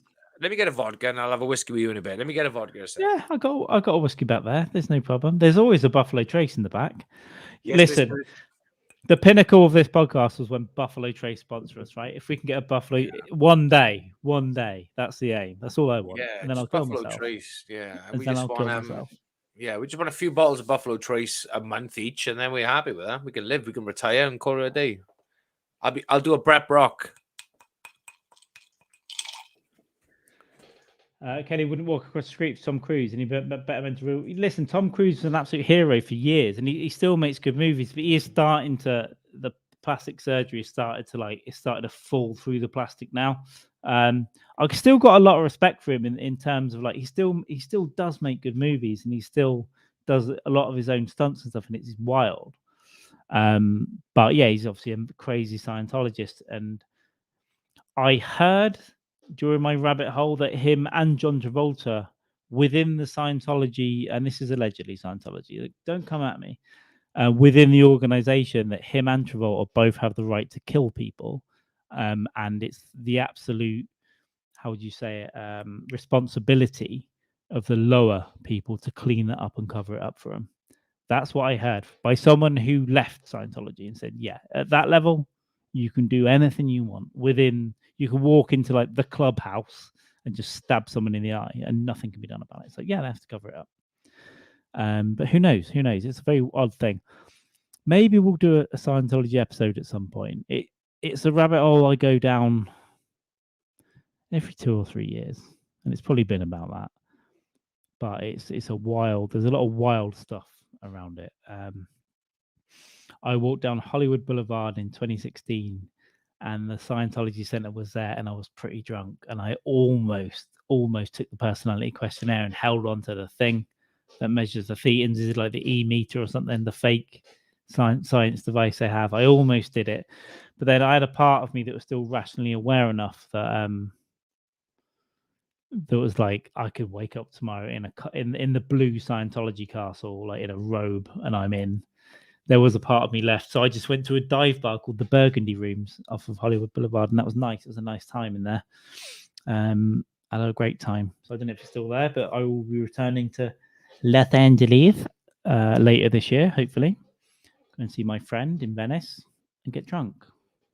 Go and watch comedy. Go and do some comedy in a pizza place, probably, or a laundrette, or someone's apartment. That's the level right there.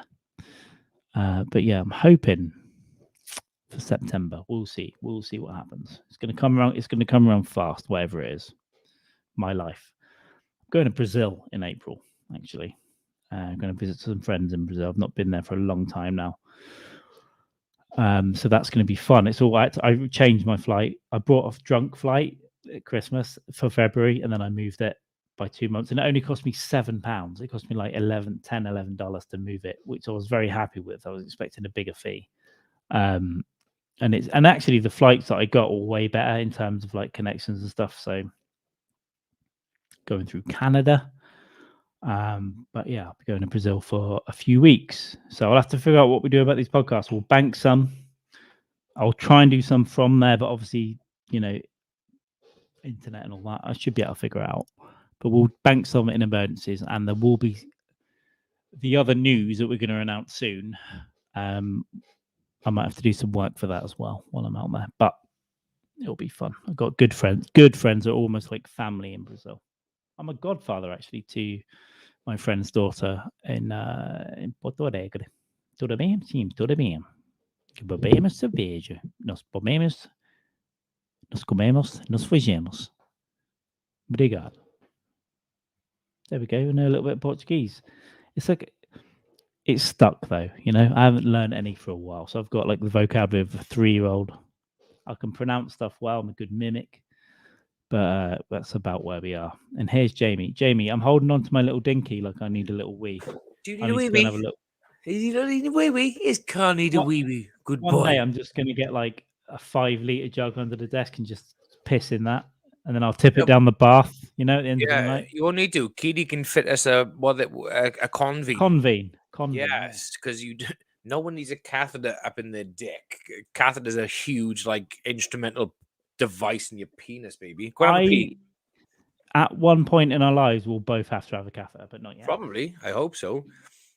Horrific story, guys. A friend of mine a couple of years ago had to have a catheter inserted. Oh my god! And for whatever fucking reason this was, and there was a complication whereby there was a blockage. So he was like fucking starting to get this really bad pain over the course of a day or so through his dick and his stomach and whatever.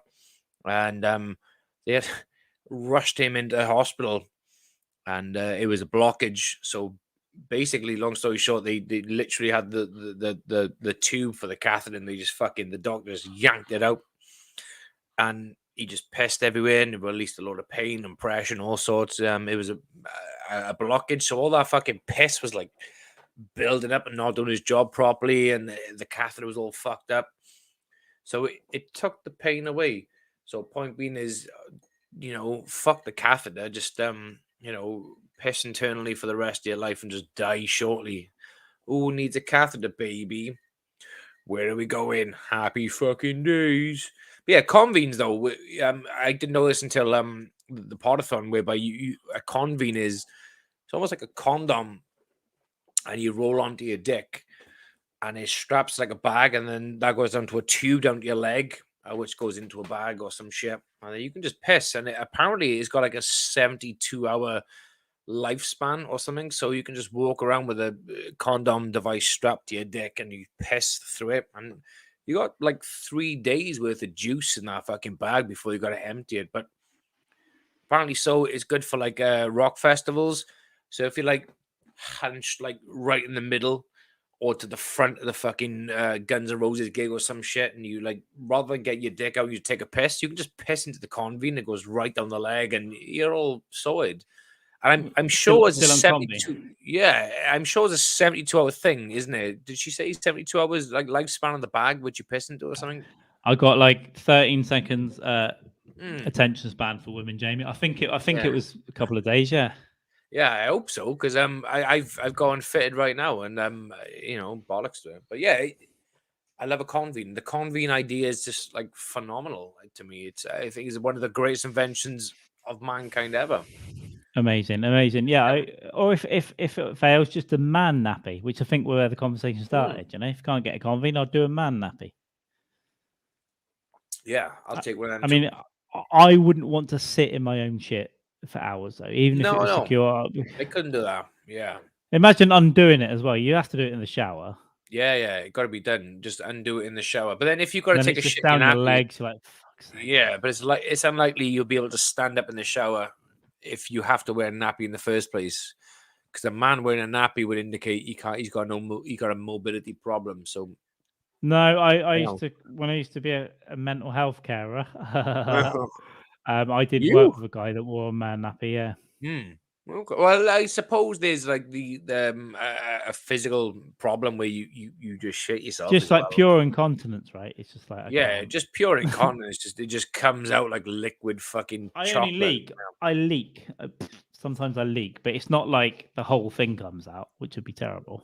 But I'm trying to do Kegels to like do the whole thing, like your ass, and it does your penis as well at the same time. You know, we do the Sounds muscle good like to me. Yeah. that. Yeah. Doing that.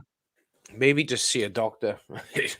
might be the optimal choice. But today is the best it's felt in like 2 months. So Yeah, which is whether good. it's an anomaly, I'll see. Did you? I genuinely felt it anatomically changed, but maybe it was a tear. Maybe because sometimes you're not sure what the feeling is. Because I had the 36 hour diarrhea in November, and that's what changed things. Yeah, I know what you mean. Could have been a fissure.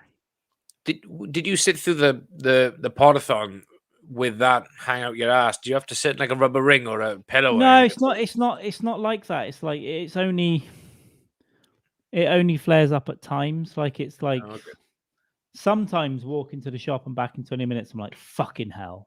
And now I've got to sort, and then it's sore when you're wiping. It's like, so I've been dabbing, getting the tissue paper underwater because we're lacking B-days and all that stuff.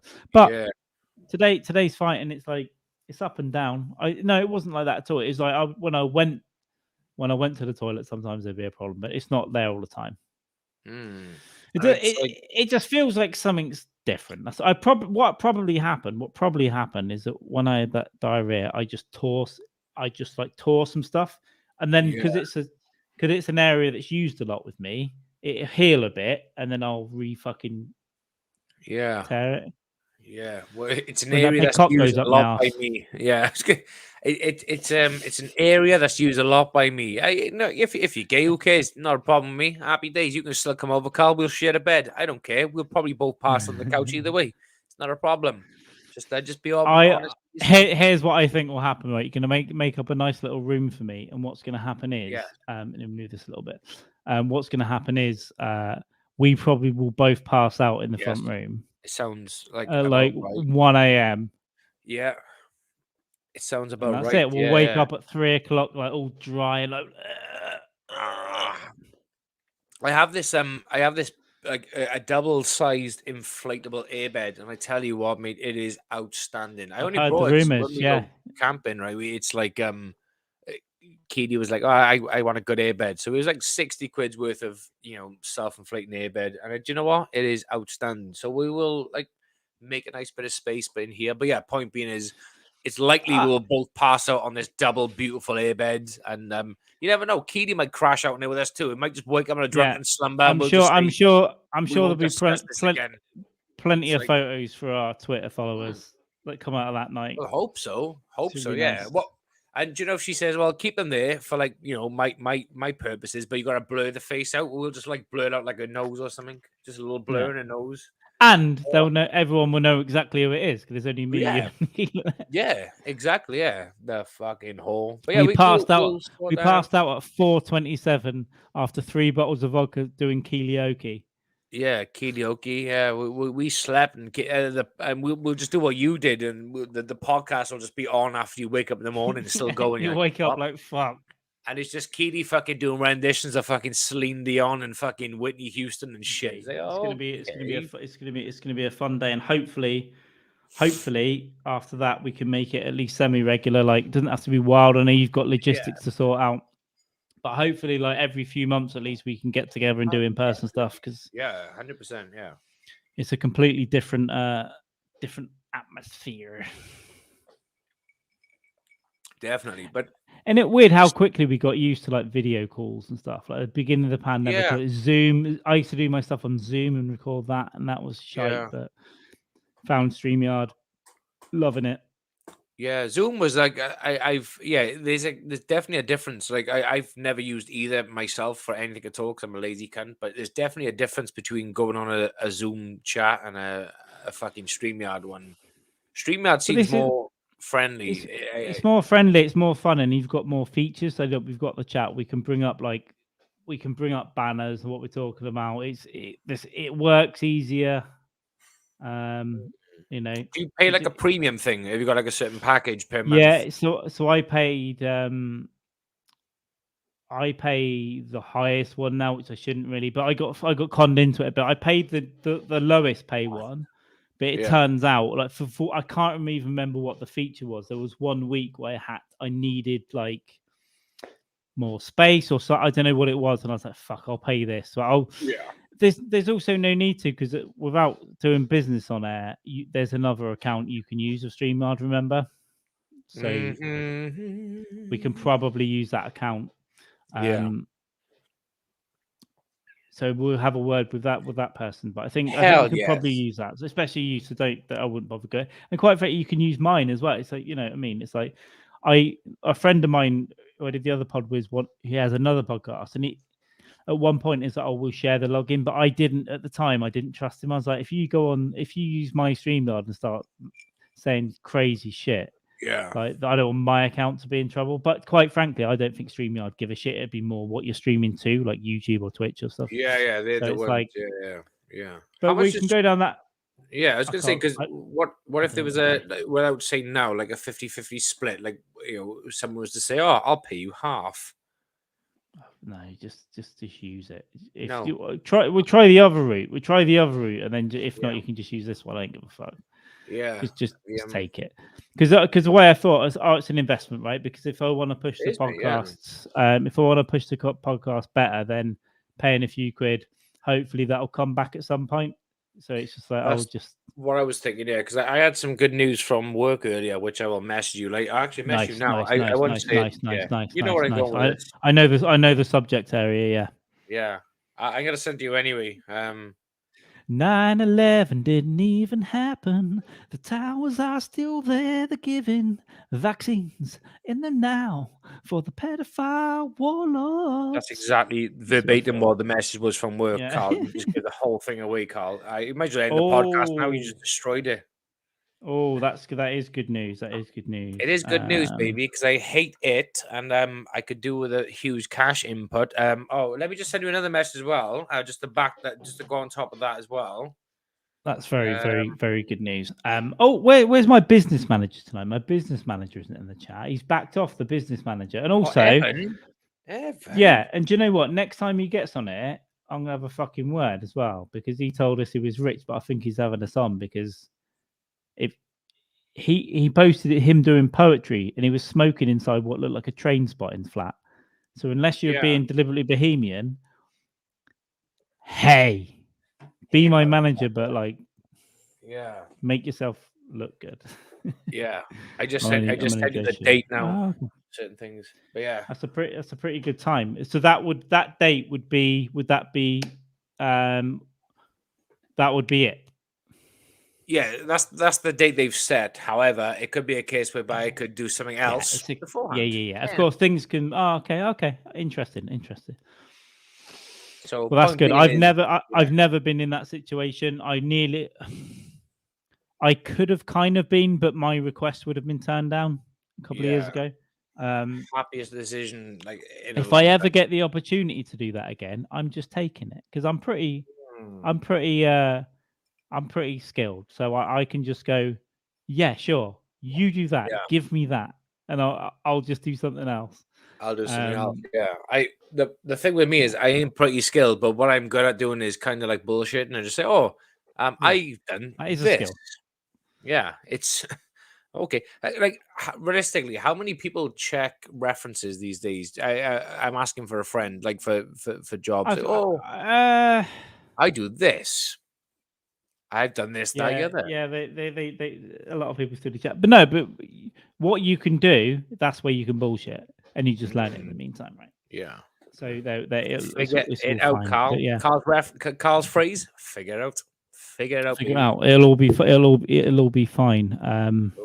Yeah. So one of my plans for comedy this year is I need to get some good videos, and to get like, I don't know if I'm going to get, again, I won't say on here, but there's something I want to submit to, but it's like, I don't think it can happen this year, but I think they're going to happen more regularly. Again, I'll have to tell you off air, but I need like a good video with good pro sound, and it's like, and also I need to get my feet under me again, because I've done fuck all I'm going to be doing fuck all in February, basically. Yeah. But March and April, I've got to fill up. And then I'm going away. I'm going to Brazil in April now. Beautiful. How long for, brother? 3 weeks. And nice. But I've got to figure out. We might have to bank one of these and whatever else we do. But I was just saying earlier when you were getting a drink, I'll probably be able to do something from there. I might not. I won't be able to take all this, but I can take. I'll have my phone or laptop. It'll be a phone or a laptop or some shit. Yeah, we can figure that shit out. It's fine. Yeah, that'd be schedule okay. something out, either live. Time difference, Brazil, UK. Are they? It's actually closer than you think. At the moment, it's 3 hours behind. By then, both our clocks change, and I think it might only be 2. Yeah. Oh fuck. Okay. Because it's weird because when you look at the map, like Brazil actually sticks out way into the ocean than you think. So it's not. It's only 2 or 3 hours, like to Rio. Yeah. I suppose. Yeah. Okay. So I got friends there, so I talk to them all the time on WhatsApp, so I always know what time it is and stuff. Well, we'll figure that on the day, like a last minute, like an impromptu. Try and bank a couple before I go, and then we'll try and figure out there's the other thing as well, but we'll figure it all out. And then there's like May and June I got to fill up, because then July there's Bushfest. You might be able to get on Bushfest, by the way. Where's Bushfest? Is that one in Bristol? That's at the Hollybush. It's South Birmingham. But it's okay, yeah. It's the smallest, shittest comedy festival in the world, but it's also fun. So I'd recommend trying. But to get on it, you probably have to. The guy will probably have to know you, so we'll probably have to go up on like a Thursday or a Saturday. Yeah. Before then, but it's just legit. We'll figure something out. We'll sort that out. Yeah, I got you probably just have to get a night out. You're gonna have to be let out for the night, basically. Hello.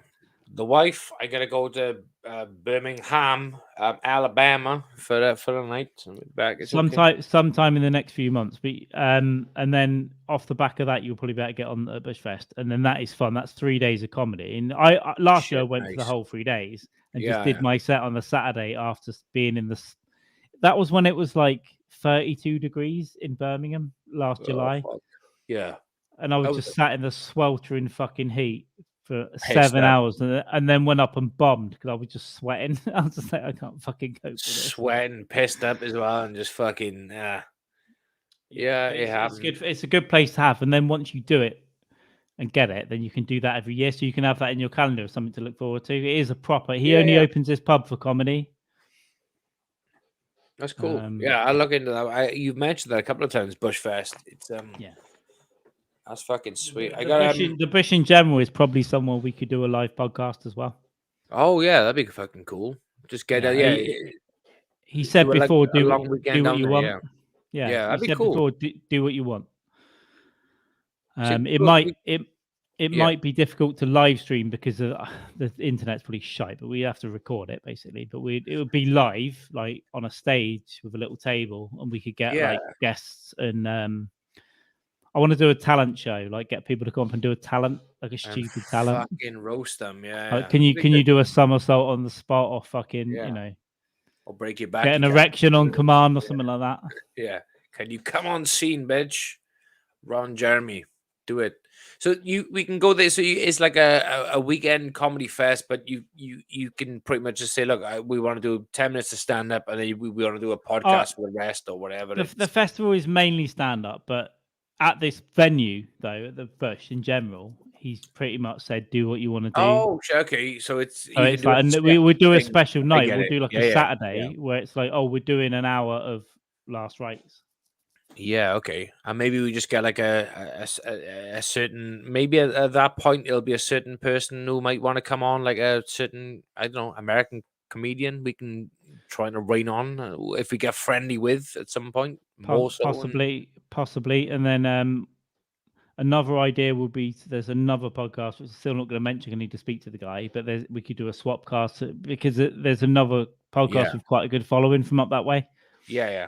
Cool. But the guy was at the roast battle we did in December, so there's stuff we can do that's interesting, like across this year. A lot of it will probably be on the back end of the year, like October, November. Yeah. But it's cool. Good.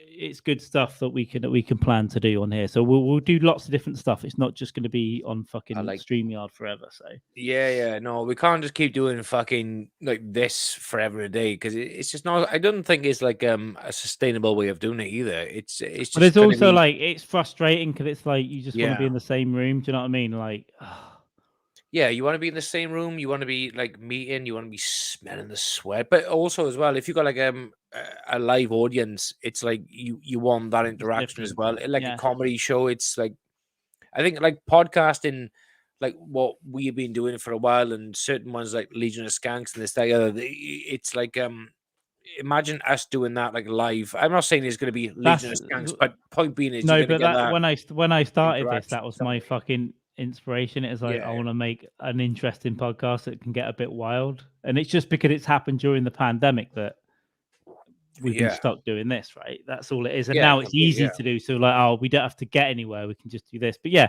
eventually when we get a bit more of a following on here, which we will do, because just believe.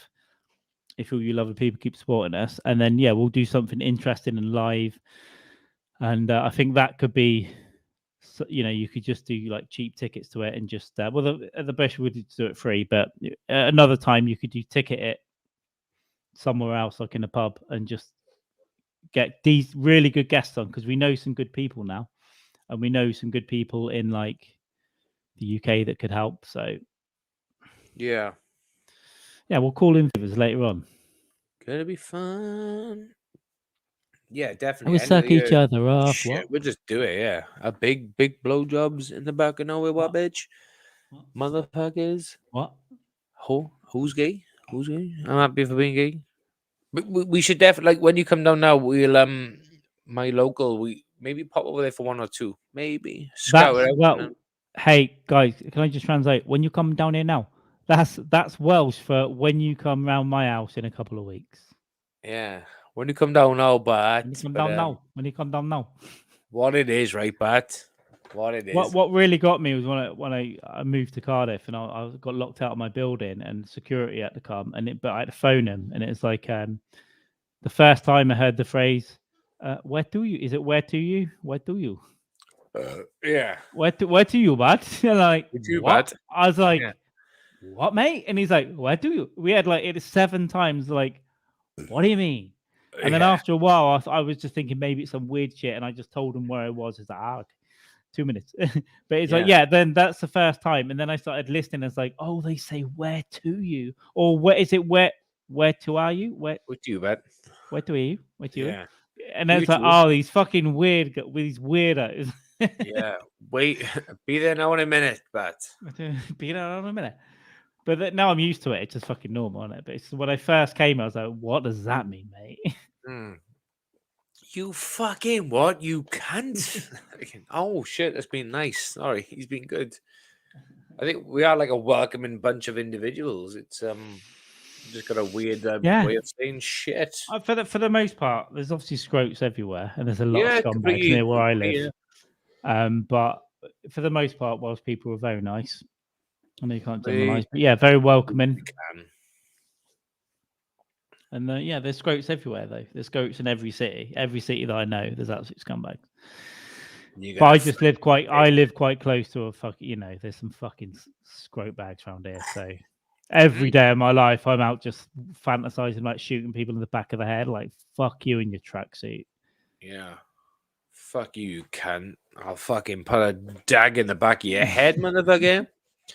What's one of them things on the X-Files?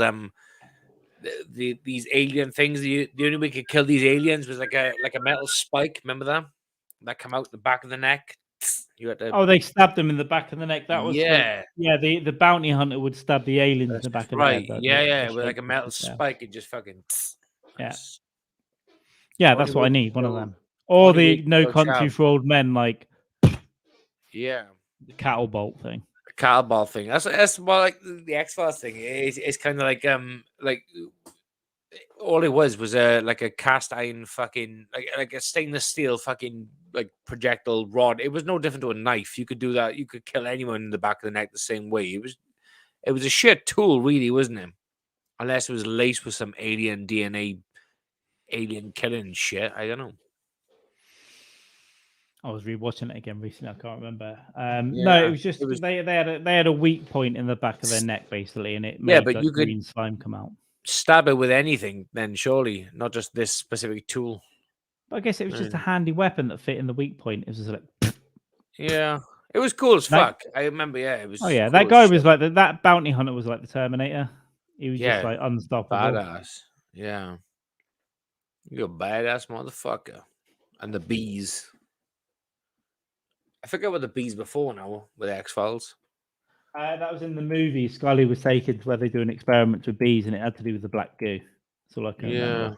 So weird. It was something to, it preceded the movies as well, though. There was the bee thing like before the movie came out. Yeah, could it fit in? It was like season. I rewatched it. It was like season 5, the movie, then season 6. So they built up the storyline. I can't remember what they did, and then they did the film. And then, yeah, she was in like a experimental area in a beehive. Yeah, that's right. Yeah. Another good one. They made the X-Files film, the second one with Billy Connolly. Yeah, and he was like a pedophile, wasn't he? But he could track, like, he was a clairvoyant pedophile or some shit. And but I remember liking that one because Yeah. it was kind of like low budget different. and quite dark. It was yeah, different. it was good. So, yeah. Really fucking twisted. Yeah, and they hated him because he was a fucking nonce, but he had this clairvoyant ability to find certain things. But it was disconnected from the main X-Files story arc thing. It was kind of good. Let's not get too far into this. Comes from my like UFO stuff. The CIA still, they have done paid remote viewers like psychics to look for stuff in the last 20 years. What? And I think they still do it. They get people that reckon they're psychics to look for targets and stuff. Yeah, You know? well, that's going down like a fucking crazy like Marvel Avengers kind of fucking route now, isn't it? It is, but they do it, and it's like they spent $22 million on a program called ORSAP, which we looked into ORSAP, which stood for Advanced Aerospace Weapons Systems and Application Program. Oh, but inside that they looked at poltergeists, fucking portals, other dimensions. Yeah. What was that farm thing? I was watching that program documentary UFO. It was produced by J.J. Abrams, the Lost guy. Well, I spoke to you about that when I balls deep in it. I like the first 2 episodes, but the second 2 go off the rails. But it does give a good. Let's not get into it too much because I've actually put the other one to the side for a bit. But we should sit down when I come round. I'll spend like a half an hour, and we'll go over like what the deal is currently. But in the last defense bill in America, they've actually setting up 2 separate UFO offices. Yeah, like officially. Let me find the name of that farm I'm on about. It was mentioned that UFO Skinwalker Ranch. Yes, Skinwalker. Yes. Yes, Skinwalker Ranch. What the fuck? So that ORSAP bill. Yeah, was about Skinwalker Ranch for the most That was that multi-billionaire guy who bought the ranch, wasn't it, or some shit? And someone else owns it now, another billionaire. But it's some very interesting stuff there, and I don't know. Yeah, there's a lot of weird stuff. We'll go into it in a bit more depth. Oh yeah. Let's get into that. We'll do it. We'll do an episode on that stuff later, but we'll talk about it off air in person. There's some cool shit I've got a book here, but it's some serious people. These aren't hillbillies. These are like Director of National Intelligence and former directors of the CIA that go, no, there's fucking loads of weird shit going on. Fucking beautiful stuff. I'm gonna do a Brett Brock a sec. Brett just goes, yeah. But I'm just being like, I don't like plagiarize. I'm gonna do my own little spin. Oh, what was the Brenda Walsh one? You come back with a whiskey, and he went, yeah, you just shake that ice as much as you want. It's fine. That was at the beginning. Yeah, I wanted to clink the ice, and he's like, yeah, just keep shaking that ice. Yeah, just keep shaking that ice as much as you want. It's fine. A genius. I wanted to make people aware that I was drinking alcohol like a big man. Like a big man on the podcast. Tonight was one of those ones where I generally felt I've got nothing to say, but this has been a nice little flow tonight between me and the Jamester. Jamie's going to be on like 90% of these podcasts, I think, now. Because originally I thought, oh, we're getting back on a Port Chronicles and we'll do like one a week. I think he's going to be on 90% of them. There will be some which is me and other people, but it's not because I don't want Jamie on there. There's different vibes. But he'll be on 90% of them, which is good. And we'll also be doing, like I said earlier, some other interesting things this year. Getting gay together on his sofa when his wife's not looking, and then when she is looking, as well. This might, by the way, he's muted himself, but I think this sound might still be going out into his front room, so everyone in his house can hear that. Hey, Hank, walkies? Let's see if it works. Hank, walkies. Hank, walkies. I wonder if there's a command that Hank knows that would like just shit himself. Hank, brown noise. Hank, brown noise. And if we can just assume it's going on, but we can't hear because of the muting, you know. The dog's just shit everywhere. By the way, when I freeze, my way out of it is to tap the table that the tripod's on, that the camera's on. So there's obviously that. There's obviously something up with it must be the USB, but you know, it is what it is. I quite like it. It keeps you on your toes. Like, did I freeze? I don't know what starts it or what causes it, but there you go. There you go. I like Jamie's little background on there. Get a bit hippie-ish, and I've got the universe. Yeah. I might change it up at the end of this month and put something else up there, like a big cock. Big black cock. Huh? What? There was a company. I wish I could find this fucking thing. There was a do you remember the meme at the beginning of the pandemic of the big dude with the big dick, and he was dead, it turns out. There's a meme that went around everywhere. It's like someone will send you like a cookie and you zoom into a chocolate chip and he's in there. Absolutely insane. I'm going to try and find this. I don't know if I can. This was a genuine business from local to me and Jamie, like a coffee shop. They used the fucking picture of this guy's big black cock. Absolutely phenomenal. I think my Facebook is going to be an absolute penoid.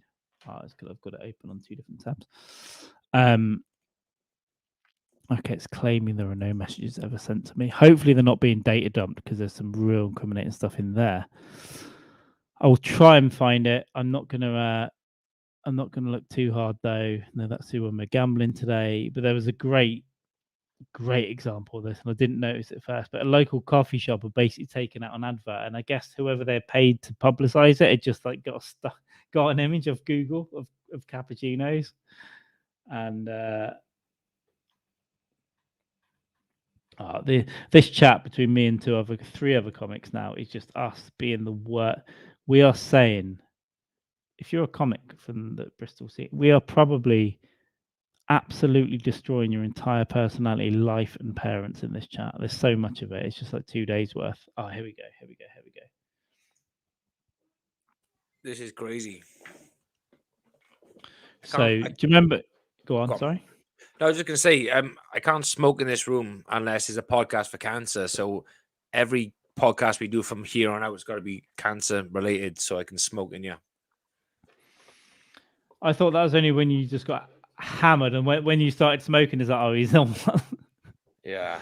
So there's a business that's been advertising, right? Do you remember the big black cock meme that was going around? The big black company? You know, the big guy with the big black dick that was going around. Yeah, Barry. Right. Yeah. This company started. This is the real advert. Right. Look at the coffee. Look at the cappuccino. Okay. So that's him, right?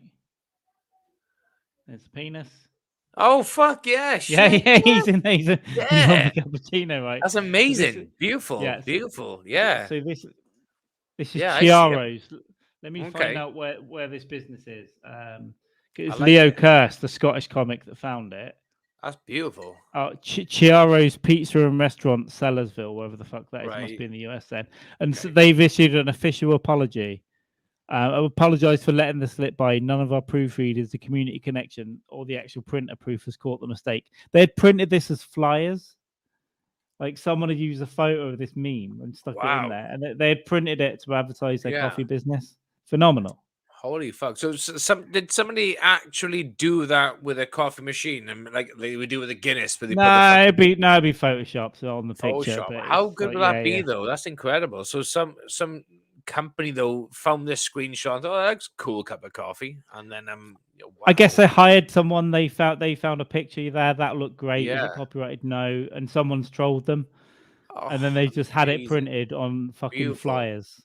Beautiful. And they're just That's handing out fucking big black dicks around town. yeah. Because when I come back, the first thing I hear was I was like, big black dick is what I was saying. But yeah, that big dude with a big black dick, Barry. Yeah, that's incredible. What a fucking work. Yeah, I'm speechless. I like to believe someone did that. Someone took their time out to fucking But like you said, you didn't see it straight away. And when I looked at it yesterday, I didn't see it straight away. But I seen yeah. Link, I was looking for something. If you just gave that to a company, most people go, "Yeah, that's like a great cappuccino." That looks great. Yeah, I'll put that in my mouth. But what'd be good now if they had like some crying like little young girl just drinking it right with the dick. Even better.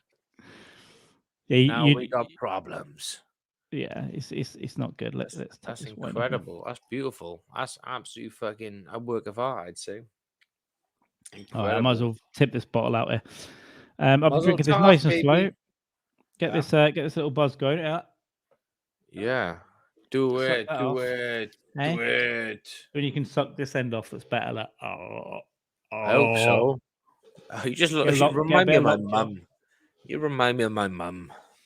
Or just like the Predator mandibles, like turn around, turn around. Anytime. What a fuck! I gotta watch that film a couple of times before we do the thing with it. It's outstanding.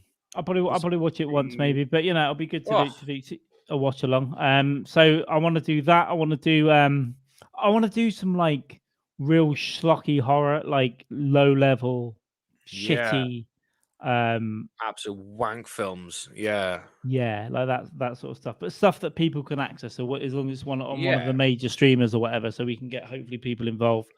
Yeah, it'd be good. It would be good to do as well. It would be something like a shit as it is, something like Dirty Dancing. Do you know what I mean? Just watching, just fucking love, every time of my life, because I'm a pedophile that works at a holiday camp. And your dad hit me on the nose because I'm a pedophile, Patrick Swayze. But now we'll dance together, and and all young girls are like, oh, it's so beautiful that this pedophile raped his daughter and then beat him up. Yeah, he statutory rapes his daughter. Yeah, it'd be fucking like and he's a good guy. Swayze's the hero. He's the hero. Pedophile. But what did we discover before in a previous podcast, which was we were talking about Donnie Darko, and Swayze was in Donnie Darko. Swayze gets his house burnt down because he's a pedo. Yeah. But my theory, maybe it wasn't my theory, but it was the same character for Dirty Dancing years later. Like he'd left the holiday camp, he'd stopped raping girls with big noses. And then he'd set up he's a teacher now, and he's just still fucking kids. Plowing kids through, but what was the thing on that'd be a good premise for a sequel. It'd be really cool. What was in Donnie Darko? What was it? Because Donnie Darko had beef with Patrick Swayze's character, didn't he? And then he walked past a house and he found his wallet on the floor and it had his ID in there and it was outside his house. He went, the voice was, "Now you know where he lives." I said, "Okay." And then the house burns down and then. Donnie Darko is one of those films I haven't seen in like 15 years. And I watched it a lot, right? I watched it a lot, but it fucks with my head. Obviously, you know how I get into reality and stuff and into my little fucking head. That fucks with my head about time and fate. And it's like, it makes it uncomfortable for me because I just start thinking about life and mortality and free will and whether or not we have free will. I'm like, fuck, man. It's one of those films, isn't it? Yeah. But Jake Gyllenhaal finds Patrick Swayze's wallet. This is like the real names, but this is not saying Patrick Swayze the pedophile. But Jake Gyllenhaal finds his wallet outside the house, and then the bunny voice is like, "Oh, now you know where he lives." And then his house burns down, and the police go in. They're like, "Oh shit, we've discovered a kiddie porn dungeon or whatever." And then he's a big perv. But yeah, like your premise of Patrick Swayze linked to like Dirty Dancing is just fucking incredible. It could link up completely. Now I've had the time of my life. Yeah, But that links in then to like the Family Guy thing, innit? Of Patrick Swayze, like the real ending, the Dirty Dancing. Patrick Swayze in a prison bed and some big butch tattooed neo-Nazi guy coaching him with that song playing in the background. It'd be fucking hilarious. Yeah, so now as an adult, I'm like, oh, I'm on the dad side, man. Yeah, Get your fucking hands off my daughter. And by the way, it Yeah. ain't gonna be a fight. I'm gonna go get a gun. Yeah, I'm gonna get a gun. And when you're I'm gonna punching around in the fucking river with shoot your you, muscles, I'm gonna cunt. shoot you in the fucking dick and watch you die in front of my Shoot daughter. you, dirty sleazy can you? But what does the dad do in the first place? At the end of it, you're okay, and just gives him a fucking like a predator fucking arm shake, like fucking you fucking pussy. Because dancing makes the world a better place. No, it doesn't, bitch. You fucking whore. But they had an abortion in that film, though, which is good, which is kind of good. I can't remember. Cause I would have watched it, right? Because my mum would have liked it, right? Of course. My you know, what is now my sister-in-law would have liked it. My sister. So I had to watch that when you're just in the room with your family, and they're like, "Oh, Dirty Dancing is on." We're watching it now, and I kind of probably as a kid, I'm like, I kind of liked it a bit, and I probably would have loved Patrick Swayze because he's a tough guy. But he also dances, so that's confusing. But he's tough, That's good. But but you want to be able to dance when he dances. You're like, I want to dance now. It's kind of cool. This is all I've got.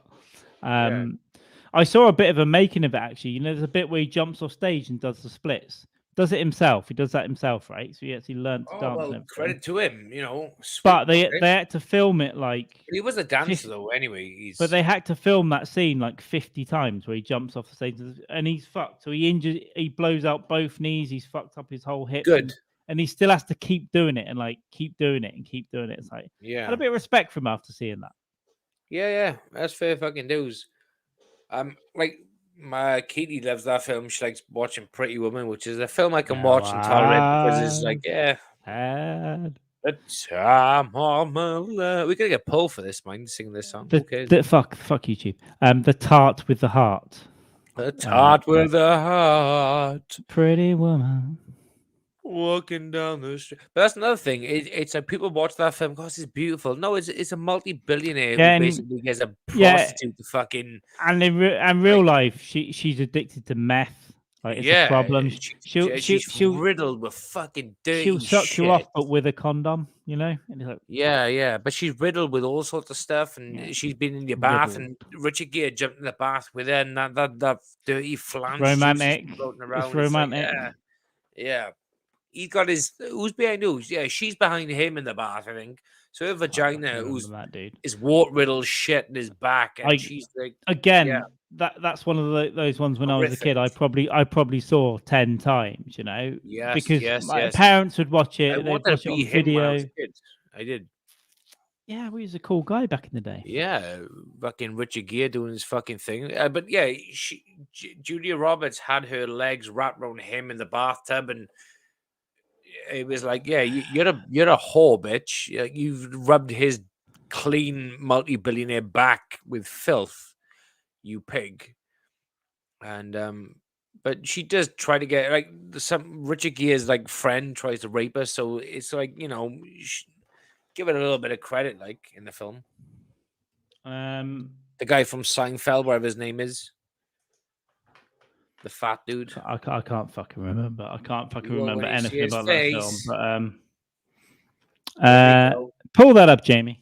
There we go. Pull that up, Jamie. This one here. Yes. That fucking one. Yeah, she's wrapped behind him like a fucking, like a fucking anaconda on a fucking whatever else is in the fucking jungle. There she is. There she is, baby. Giving him the old and he's got a smile on his face because little foot's like rubbing his dick. He's like, I have to say though, bloody hell, I forgot how. I remember it all because it's one of Katie's favorite films, like Dirty Dancing. So I'm like well versed in this shit, completely well versed in Dirty Dancing and Pretty Woman. Maybe we should watch. Maybe one day when we get together, we should watch a cheesy film. That's what I'm saying. Right? We should that'll do appease. If Keely's in, that'll appease her, right? We can watch Dirty Dancing on Pretty Woman. We can make notes. We'll watch it, make notes, and then podcast afterwards. We'll that'd be cool. And then obviously the deal Remember is all the after that shit. she's producer and waitress. Yeah. Producer and waitress, you Yeah, but fucking... if we say Yeah, producer, it sounds better. It's like, hey, you've got an does important title. Maybe check what's Yeah. going on in the chat for us, you know? Yeah, that's a good show. Yeah, Juicy starts to get a little bit like lippy. Just say, oh, co-director. Okay, give us an extra half hour of like fame to the head. Yeah. And then if she gets a bit shabby after that, just say "fuck you, pig," and then clip across the ear and bed. But Off you go. not just off camera, because what you can do is mute. You can just go Yeah. mute. Oh, The yeah. screen's gonna stay over there, and then you unmute. Oh shit! Yeah, we don't want no actual like recording of being like bitch slapped at all. But here's a thing. She'll be like, and tell you what, I told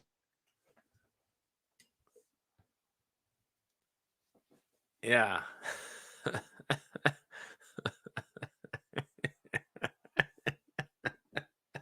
And then we'll put it right up there again. Thank you. Yeah.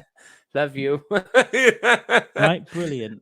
Yeah. I like it. But the problem is, the reality is this, right? We'd be we would do it, and then we would end up with fucking like literally, because she's this kind of woman. She just go, "You fucking want me?" And then she'd like John Wick us, like literally fucking. We'll be in a fight. There'll be a problem there. The camera will just be spinning around the room, and then we'll just be on the floor like, fuck. It's a joke, little joke. We would have to edit it then, whereby she is like dead or something, just to like, keep our bit of like whatever. Because she would literally fucking throw the fucking TV at us, the laptop at us. Halen's guitar be fucking broken across our backs, and be like, "Whoa, bitch!" Fucking, I'd be like, "Whoa, shit." Yeah. And Carl would be like, "James," I'd be like, "No, Carl." I run up the door, and I'd be like, "It was all him. He made me do it. Hey, he made me buy the Buffalo Trace, bitch. Yeah, it'd be fucking. But I try to like elbow in the nose now and again, like when she's sleeping. So I just like get that one punch and fucking pig. Yeah, but I just make out that she's been so drunk she's punched herself in the face, or like an autistic kid running the house and punched her or something. But it doesn't wash. Biash. But no, she's a fucking animal. She's a fucking savage. Producer, waitress. Yeah. Producer, waitress. Write it down, Carl. We'll try it. It'd be good publicity either way. It'd be fun. It'll be good for the views. That's all we need. Clicks, subscribes, and views and likes. And by the way, give us a thumbs. As well as subscribing. Anyone that's watching that, give us a thumbs up on YouTube as well. It all helps. Yeah. Build it little by little, and you'll help us. And we'll never forget the people on the ground floor until we do ultimately forget you. Yeah. And treat you like pigs. But until then, we're on your side. Brilliant, because ultimately we are anyone that we come into contact with in a business nature or in an entertainment nature, we are ultimately going to use until they're shriveled up like a little cancerous bird, and then just go, see prawn. Yeah, we're going over it. But until then, yeah, yeah, fuck yeah, we're gonna treat you like a leech sucking on an AIDS patient's blood, and just let you live your life, and we're just gonna take it all, motherfuckers. Take it all. Everyone, motherfucker, we're gonna go for you. Everyone's a winner, baby. And that's the truth. Oh, we started karaoke early. 2 hours. We did start karaoke, yeah. Karaoke. When I saw some of that back though, it's like Keely's singing, and then you're hammered, and then I'm so hammered, but I can remember a bit of the tune, and I'm like, yeah, you have to check that out. You're gonna have to do them as like a special bit or special. I've got the whole thing. I've got to clip bits out of it. It's fucking. That was fun. That was a fun time. That was like an impromptu thing. It was kind of cool. It was like it was like 7 hours into a podcast, and then we just like keep going. Karaoke. I think maybe it was 4. Yeah, we should. Maybe it's 4 hours, because it's like I cut it down to 3.5, and I didn't even check what was in that. I just uploaded it, but. It was like, the annoying thing is when you take a stream offline, you lose all the data attached to it. So I just made it private, so you lose the views, but they're there in private that I can see. And then I uploaded the offline version. So together, it was a reasonable episode for us. But it was it's annoying that I had to get rid of the stream, really. But needs must, because needs must, bitch. Yeah, you can't have 30 hours of fucking Carl walking through the kitchen Oh, in underpants. look at your big titties. Look at your pig. Carl walking through the kitchen at fucking 3 a.m. with a human Big head. Next, you know when Doesn't you he? wake up fucked the next morning, you're like, huh? Yeah. And I'm like, I just, I mean, ashtray, I'll smoke with myself. well, let's just split for you, James. Anyway, Yeah, pretty I came in here, right? Did you hear her laughing? Okay. I came in here with a dry mouth, just fucking fucked. Like, where's my phone charger? Like, and then I looked at the screen, looked at the light, looked at the camera. I was like, it's still streaming 13 hours later. I was like, Yeah. oh no. So I stopped. I was like, I deleted it off Twitch. I was like, get this Yeah. offline, get this offline. Get it off. Get it off. It's fucking time. I need some bloody drugs. Yeah. I gotta buy just get blunts on the fucking go.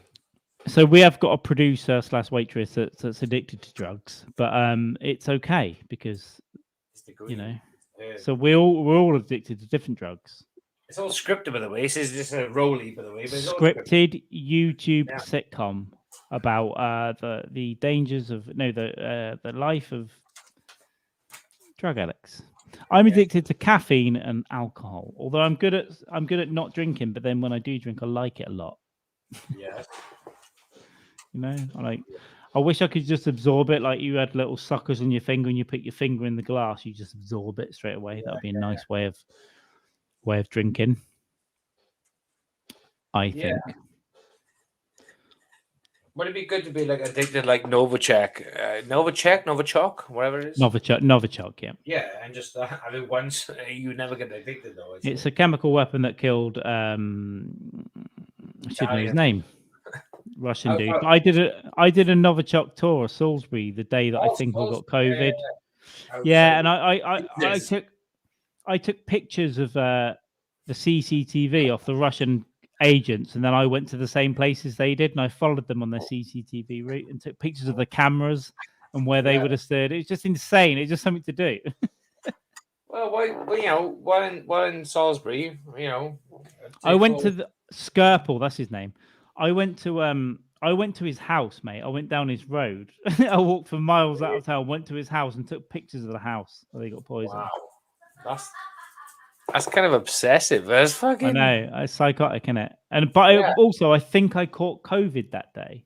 It was before the before the pandemic got real serious here, but like the week before. Oh shit! Okay. So but as the Russians, I stayed in Salisbury the night, and it was that morning. On the way home, I felt so sick, and then the next 4 days, I was the sickest I've ever been. It was insane. That was February 2020. Oh, okay. Yeah, that's when it was like ripping through the country. So I think I caught COVID during a Novichok tour. It's quite. It's a bit of irony being there, isn't it? It's like Yeah. But it is obsessive, and I do get obsessed about that stuff. I get obsessed about locations. When I went to New York the first time, or the only time actually, I just dragged the X round all of the Ghostbusters filming locations. I was like, we're going to the firehouse, we're going to the apartment block, we're going to the library. Yeah, we've got to walk 8 miles, but we're going there. Yeah. Fuck yeah. It's got to be done. New York is a place like I'm with the great news I had today, which I sent you.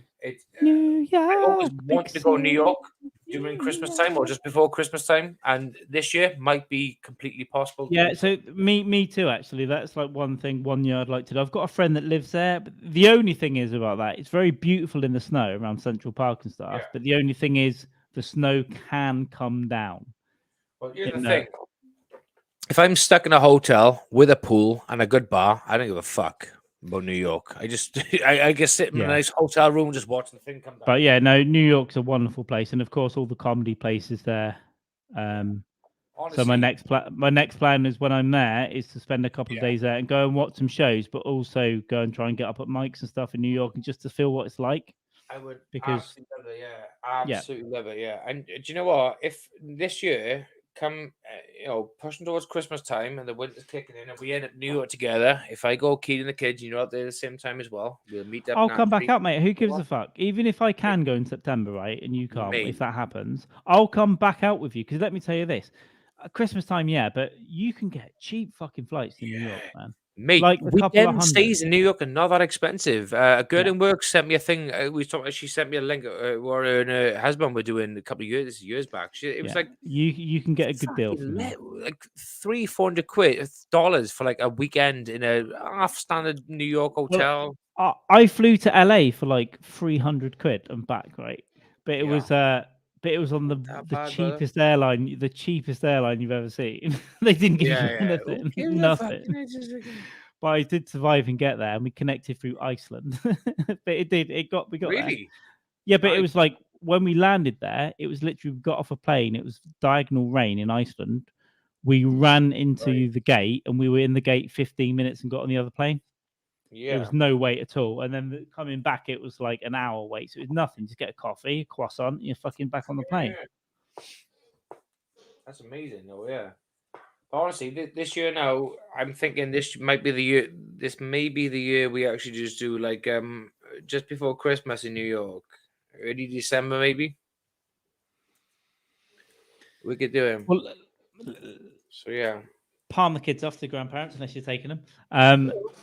And then, but like what she said, if we got plans, if you're in New York, if you're in New York and Carl's there, or you want to meet up with the dog or whatever, she said, look, if I'm there as well, and that's fine. If we take someone else with us, a family member, friend, or whatever, who's not you should have a bit of time. So the thing about the dog, we'll have to go up to Long Island, which is a bit, it's a bit of a trek, but it's not that far.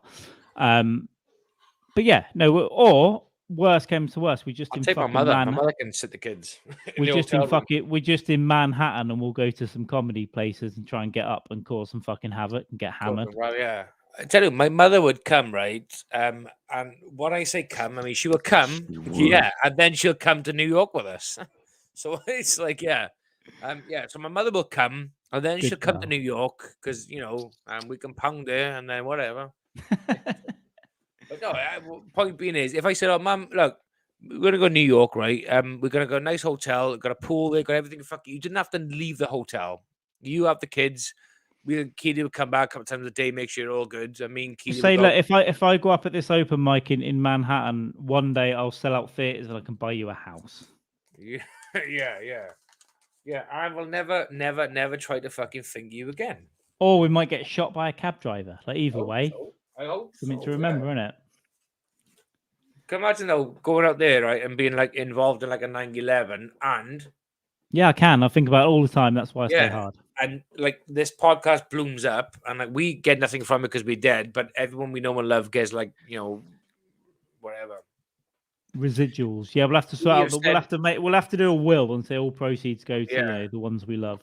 Katie called me a brat, and she said for like Andy Andrest, I can smoke in you one more time. So there you go. So yeah, this year New York maybe it's possible. Yeah, Keely, Andres texted us earlier and he said the cancer might come back unless Jamie can smoke and give him cancer. And then she's in the kitchen cooking food right now, where she should be as well. I know. Listen, they're lucky we gave him shoes, mate. To be honest. That's what I keep saying. Let alone jobs. Yeah. Let alone jobs. Yeah. These wizards are fucking terrible. They just keep fucking falling apart. I haven't heard the word Rizzler for about 10 years. Rizzler, mate. Got some Rizzler. Green Rizzler. Red Rizzler. Big Rizzler. Long Rizzler. They're licorice fucking Rizzlers. And this is what I was bitching to fucking Becca about when she was on. I said, well, what are you using? And I said, I'm using fucking... No, I said to her, what are you using? Because what I'm using is fucking terrible. Yeah, I don't think anyone else is using licorice Rizzlers. Yeah, they're fucking do you know what? It's horrible. I noticed they were brown, right? And I forgot about them. My uncle, who recently died of cancer, by the way, he when I was a kid, he used to smoke licorice Rizzlers. I love them. That's where it's just reminded me. He used to have the little brown, little rollies. Wow.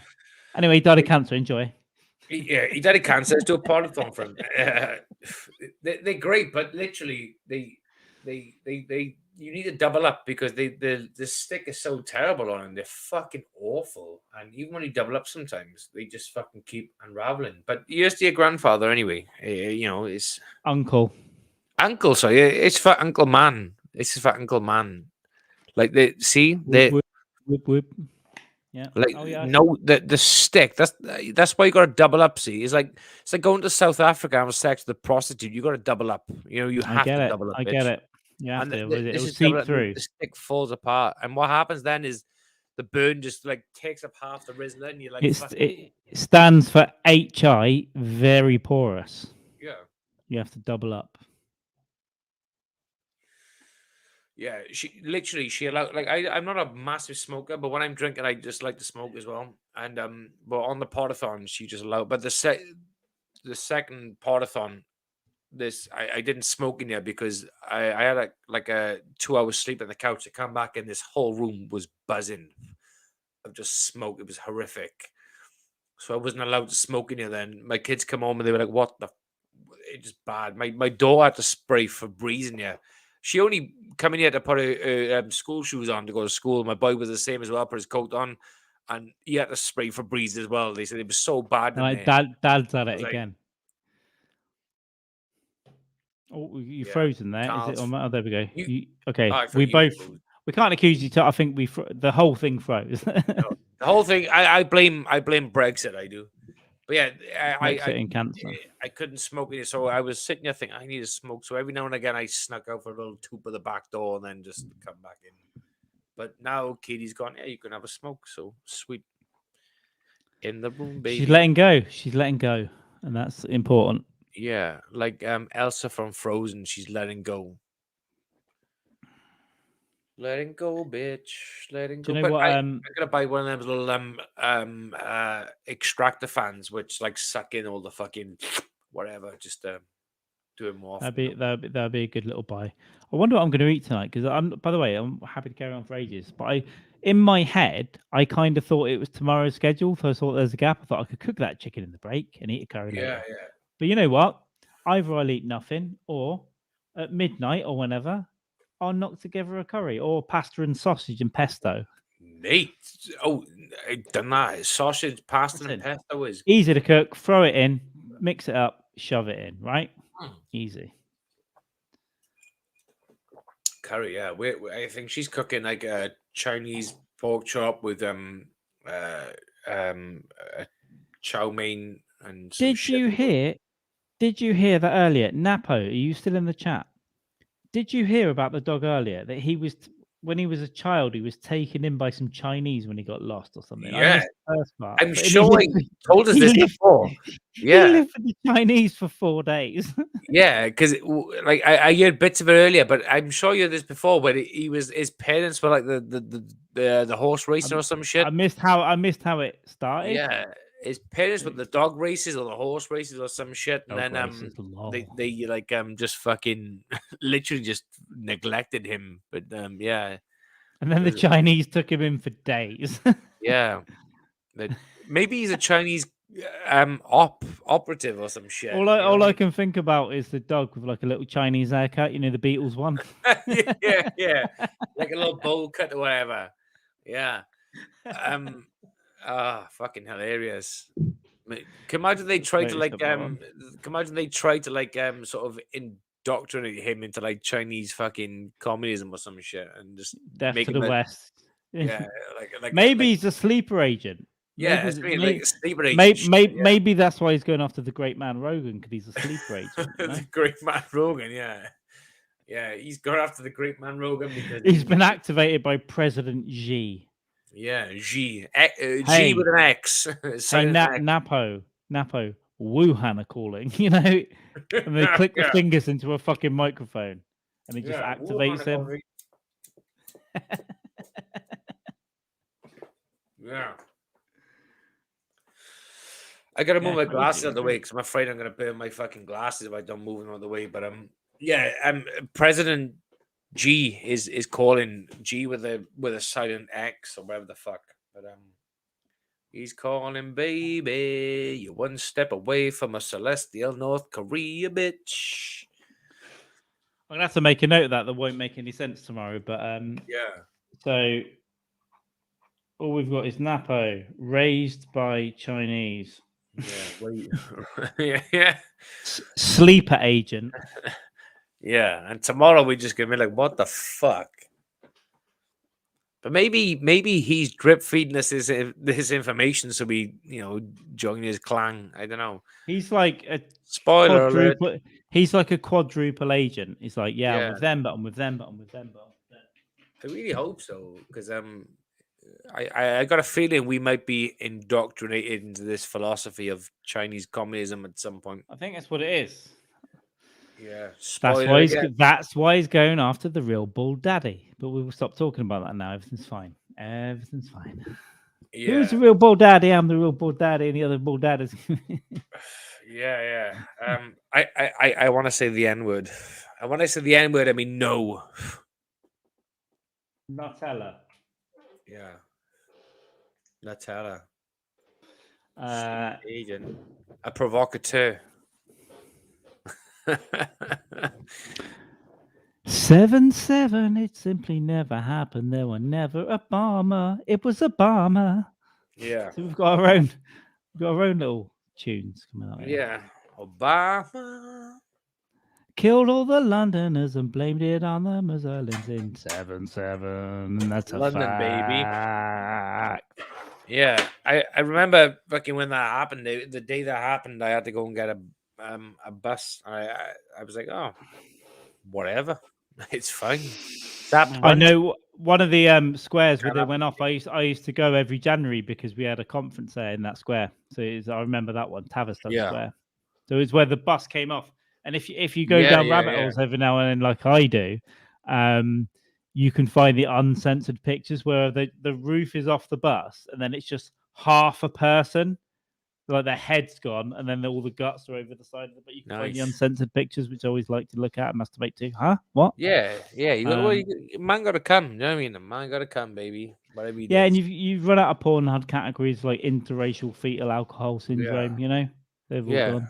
Yeah, they've all gone. But it's like if you spend enough time on like Pornhub or RedTube, you complete the thing. You just completed it and then Completed it.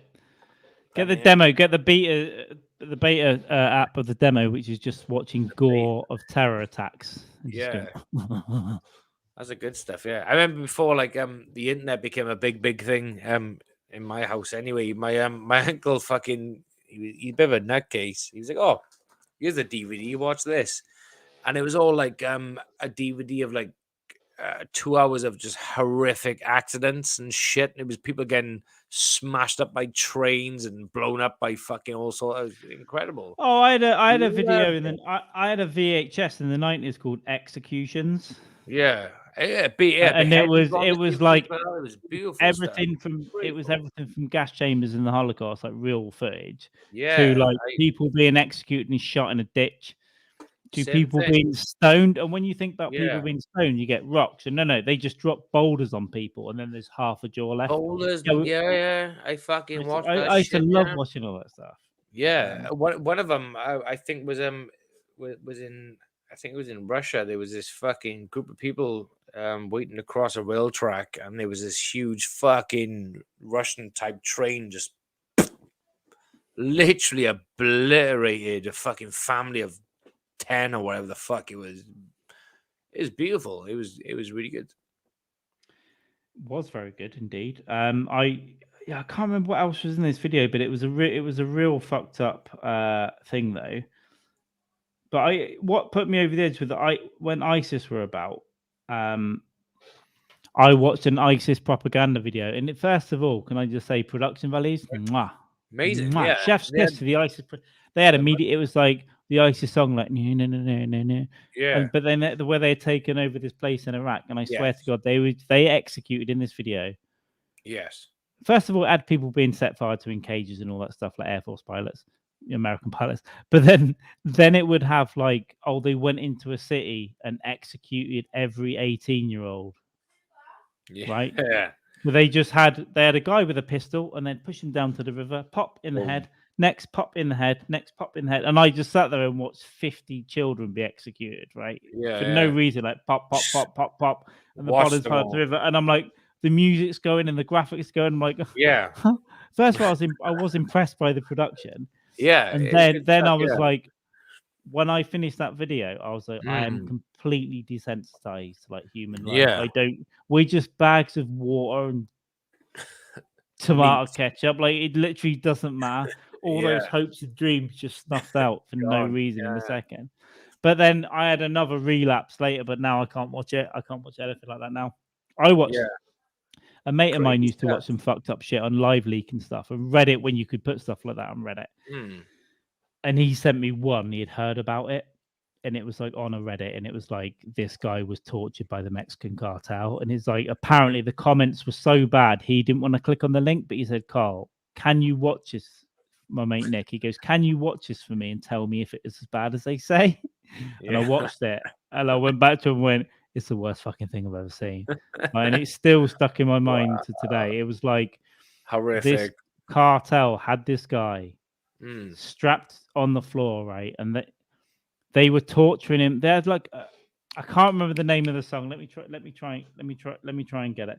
It was like a happy vinyl, like a whatever in the background, and they were like fucking. His face was all covered in blood, and they were getting like a razor blade, a Stanley blade, and slitting his throat over and over again, like 50 times, and he was fucking bleeding out, but he was still alive for like 20 minutes. Yeah, and then they get off him. And they go, and he naturally puts his hands to his face, right? Because he's all fucked up. But when he lifts his hands, they've already cut his hands off, and it's just stumps, so his stumps can't reach his face. Oh shit! And then deeper than that, you realize, oh, his face isn't bleeding. They've cut his face off. Like his face is already off. It's just like the stuff underneath. And they're literally like just eating sandwiches, and there's a vinyl playing in the background. Let me just ask. Hang on. Let me ask him on voice. Nick, real quick, that cartel murder video you sent me in like 2014. What was the vinyl playing in the background? I could never remember, mate. Shit. He might not see that. No, it was like a famous song, but it's like kind of happy. And it's that and what they're doing to this guy. And I must have watched this a couple of times, right? But I think after that was the real one. I was like, I don't want to see any more of this. I can't do this. Yeah, but I've seen, without seeing it in person, I've seen like the worst stuff that people can do to each other. Like between the ISIS video and this, and I'm like, do you know what? It did desensitize me, but at the same time, I'm kind of like, I don't want to look at it anymore. It's like I've seen enough. Yeah. As you get older as well, you think about dying more, like people you know dying. It's like, I don't want to imagine that that's no someone face, I know. no hands to cover your fucking help ease the pain or whatever. It's just fucking. But what a troll though, where they've already cut his hands off, and he's just like, and then his face is gone. He's rubbing his face with bones and just gristle and shit. Making he's not even getting there, because in his head, you know, you're naturally. His hands are there in his head, right? Because that's where you need to move your arms to, but he's got no hands, so it's literally he's got like, and he probably doesn't even probably doesn't even know they've cut his face off. You know, he's just fucked up. It's like, motherfuck, But that's the cartel, baby. That's the cartel, kid. But that's where like the Nazis were more like efficient, where they would use like one bullet and line a load of people up and see how far the one bullet got before. Like it's like efficiency, I suppose. You can't argue with efficiency. Well, I think they also did some experiments on people as well. So a little bit, one or two maybe. It was. Let's see how many different ways we can kill a human. Yeah, but the lining up of people in a camp, that was just basically because they had limited supply of bullets. It was like, line 10 people up and see how far this goes, and then we obviously know that the US only went to the moon because they put a Nazi in charge, and that guy used to hang people every day, and then they said no, he wasn't a bad guy. Yeah, but it was because they gave a Nazi a job. The CIA was set up by Nazis, but all those head things. The UK took people, Russia took people. It was all a fucking deal. But why wouldn't they? It's like I tell you now, all those Crazy as experiments that fuck. they did by dropping Jews off buildings and stuff, all Yeah. those experiments that they did, I bet you they all contributed to like modern medicine. You know, it's like, oh, now we understand Yeah, like what we got happens the to a data. head when it gets hit by a fucking block Yeah, of concrete. Like, we got the data on this now, so we'll use this and we'll so fucking they work did all like the groundwork, and we were like, yeah, this is useful data, but we could Yeah, never admit that's where it came from. Yeah, but that's the kind of like hypocrisy Fuck, to like man. the UK. Like, we spent like billions of pounds and countless lives fighting this war, but yeah, on the same time, it was kind of, oh well, you're a smart guy. Do you want to come with us? And then we'll look after you. We can use you. Yeah, so It's it was fucking never bollocks. it's never about morality. It's always about like interest, right? So Yeah, and then what you can get out of it yeah. after. I suppose like the interest of morality at the time was like, well, we'll get there, we'll we'll liberate and whatever. But naturally, behind the fallen soldiers, the ones who were like honest, Yeah. decent people, they was literally the idea. The end game was like, well, I we'll use I you, think we'll take you, and we'll. no, I think the moral argument was part of the thinking, but I honestly think a lot of it was business. It was like people going, listen, if we fucking beat these guys, right, we can take their technology, we can do this, we can Yeah, develop there's all that goes into it. Why would we commit to this? Can we let him get on with it and let him take France? You know, there'd yeah, be all that thinking like around it. It'd be like, yeah. But is it that bad? I probably think at the time it was kind of they probably didn't know how fucking smart they were until it was like nearing the end game. They're like, oh, these guys are fucking pretty intelligent. We need to fucking Yeah. get zones. Like Intel would have been like, well, they would have had like obviously your ground troops or whatever, but they would have had the equivalent to like MI6, CIA at the time of being like, who's smart now? Who's the brains behind this operation? Yeah, And they were would have got stuff out of there like tech these and guys are stuff. fucking smart. We can turn these guys. We can bring them in, offer them this, that, yeah. Then but that was probably That's more towards what the end game. annoys me when they go after like not now, obviously they're all dead, but like 20 years ago, Yeah, they'd go after a 98-year-old accountant at Auschwitz and prosecute him. It's like, why? Let him fucking just die now. Why go after him? It's not real. It's only for show to go, look, we're going after them. When you're yeah, giving when you I, give a 32-year-old head yeah. Nazi a massive high-paying job and make But him that's famous. yeah. It's That like, was, I suppose, coming around to the point I made was the hypocrisy in some ways behind it all is like, hang on now, you employ yeah, dot, but yeah, you go after this guy. But then maybe I think you've got to go regarding after you got to go after some people, right? But yeah, for but tracking down Nazis and the 90-year-old Nazis in the 90s and putting them in prison, I kind of disagree with it. It's like I get they were bad and they did bad things, but yeah, a lot of people did I bad things, and we rewarded a lot yeah. more of them. Well, I'm the You know, opposite to that point where I think I don't care if they were in their 20s, 30s, or if they're 90 or whatever. It's like I believe they should be fucking hounded down and taken out, and that's yeah, that. But point being is, I get the point. That was the original point of they headhunted specifically certain people who were fucking the best of the best in the Nazi regime, and basically recruited them and employed them to come to Britain, America, or whatever the fuck they went. But Britain and the rest America of and them, Russia, I think, split up yeah, and the Russia, big. yeah, and then the rest of them who were really like comparatively small fry, I suppose, they went after them, and I believe they should be taken down and headhunted. I that's my opinion anyway. But there's a definitely a point of hypocrisy behind that whole thing, though, isn't it? Goes back to what you said as well. It's you can't just fucking say, well, this guy was really smart and intelligent, so we'll use him to build up a weapon infrastructure better. But then we're going to take this guy down because he was quite shit. He was a Yeah, massive. he mopped up the fucking cleaning cupboard. Do you know what I mean? Yeah, But he yeah, worked at yeah, Auschwitz. yeah. That's yeah, exactly that. Yeah. So Yeah, it's I don't know. yeah. We were only following Yeah, orders. Ding ding. completely. Like, there's a complete hypocrisy behind the whole thing, isn't it? He's a rocket scientist. He just wept up the juice at the end of it all, and Yeah, we could go after him because he's a Nazi, but I'll tell you what, he makes a great burger. yeah, he makes a Right? He great makes burger. a great Yeah, burger. Let's bring him over. ash burgers. He makes the good ash burger. Yeah. Justin. This Katie takes the only good light in the fucking house. Like, what the fuck? Of course he does. Addict. Can you hear this? Nothing's happening. Oh, there we go. We got flame. We have fire. Horrific. Oh, listen to that. I'm gonna have to go and have another piss in a minute. Do it, and I can preach my pro-Russian propaganda. So we got what we got? So we got who's on the Chinese? Oh, you see, well, the dog on the Chinese extremism, Communist Party. We got me on the Russians, and Carl is a Nazi sympathizer. So between the three of us, we should do good things in the future. If we hope so. So we're gonna have to create some form of like a like a triage, a pyramid, or a triangle-esque thing of Russians, Germans, and Chinese gatherings, because clearly Britain isn't doing anything great, or America isn't doing anything great. So maybe Germany, the Chinese, and the Russians are all, maybe they are the future. Who knows? Because let's be honest, I mean, they don't create any atrocities this day and age. Maybe. But there you go. So yeah, there's going to be a triage between me, the dog, and Carl, the man.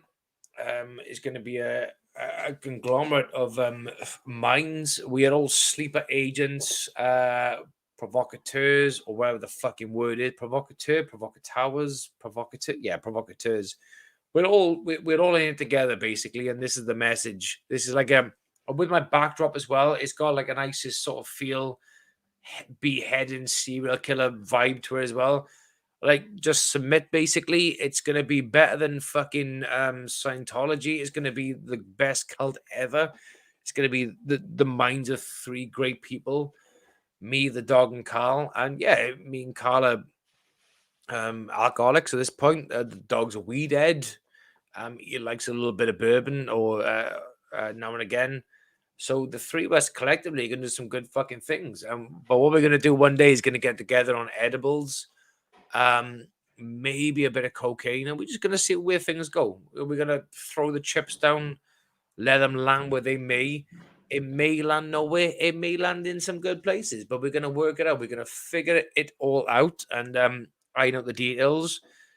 It's not going to be like a death to the west or death to the east kind of nonsensical thing. It's crazy, It's we didn't even want proxy wars. We just want like a combine harvester of love, baby. You know what I mean? Like a combine harvester driving through a field of wheat, grinding up all sorts of shit, and the end product is like bread.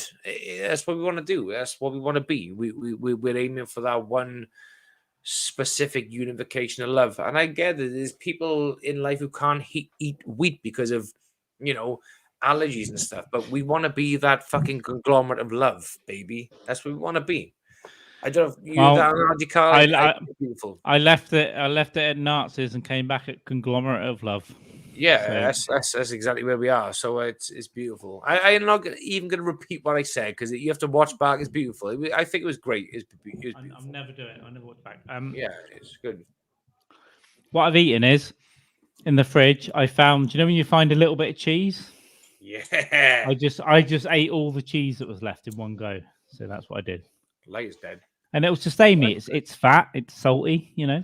When he says a little bit of cheese, he means like a block of cheese with mold on it. Block of cheese, man. This is why you rollies are shit. She's stolen the good light. Go and get the good lighter off her. I'll kick her in the cunt if I have to. Fuck. I gotta move my glass. This is the irony. By the way, that was one of the vowels.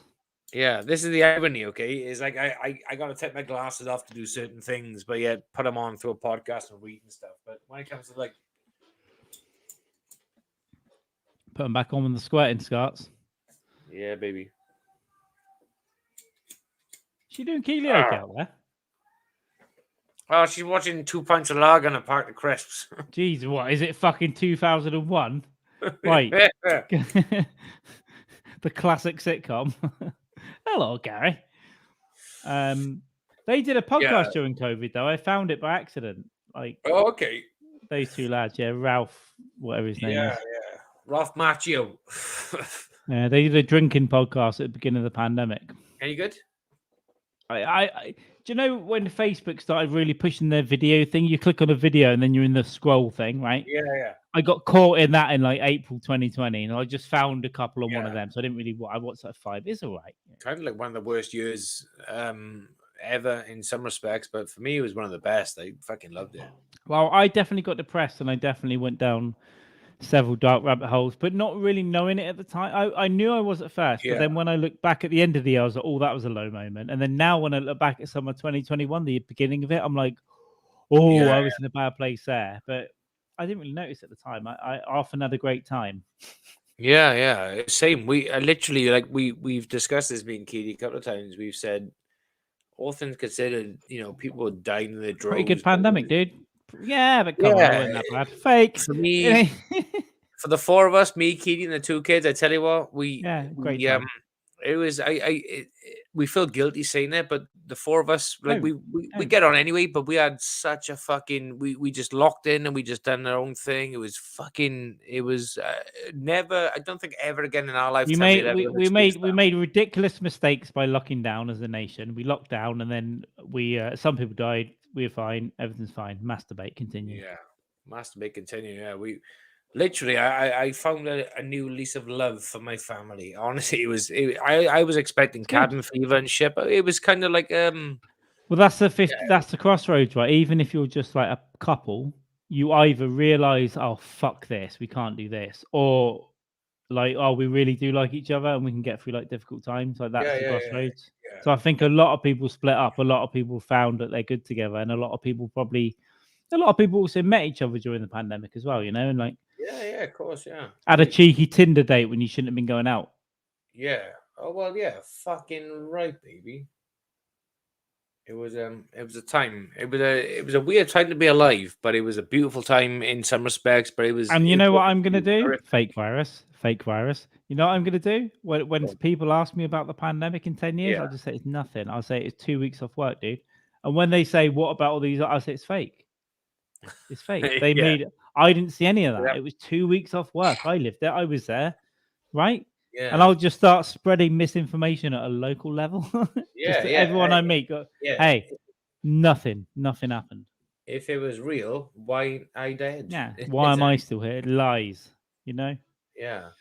It was 2 weeks off work. They just digitally altered all the documents online. Yeah. I need a pee and a refill. Please hold. Please hold. Lovely. I am almost at the whiskey stage.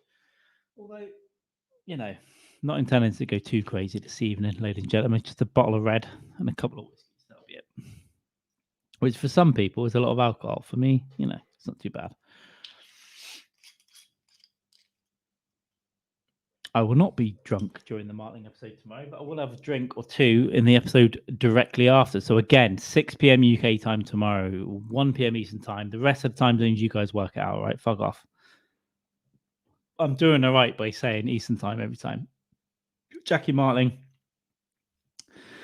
Jackie will be on for about an hour-ish. Napa will be around his house, giving him a hug from behind, as is their wont. We might go for another 15, 20 minutes or whatever, but then we'll wrap it up pretty sharpish, and within 30 minutes by 8 p.m. UK time, 3 p.m. Eastern time, we'll be back on with a different stream. So when we put the link out, obviously lots of people are going to come on and watch Martling, but please come back and watch the one after as well, because we'll just hang out after that and relax a little bit like tonight, and we'll see how it goes. Isn't it weird? 3 hours and 22 minutes we just chill out, but that's what we want to do. We want to do some of these longer ones. There'll be less 5 and 6 hour ones. I think more good guests come in. I've got a lot of UK comics and people. Do you know what? I'm so anxious as a person. Even people that have been on the podcast a lot and that I know very well, I'm anxious about asking them to come on. I'm like, oh, should I ask him? No, there's something wrong with me, man. But but then I can sit on a microphone on stage or on the internet and just talk to people. It's fucking weird.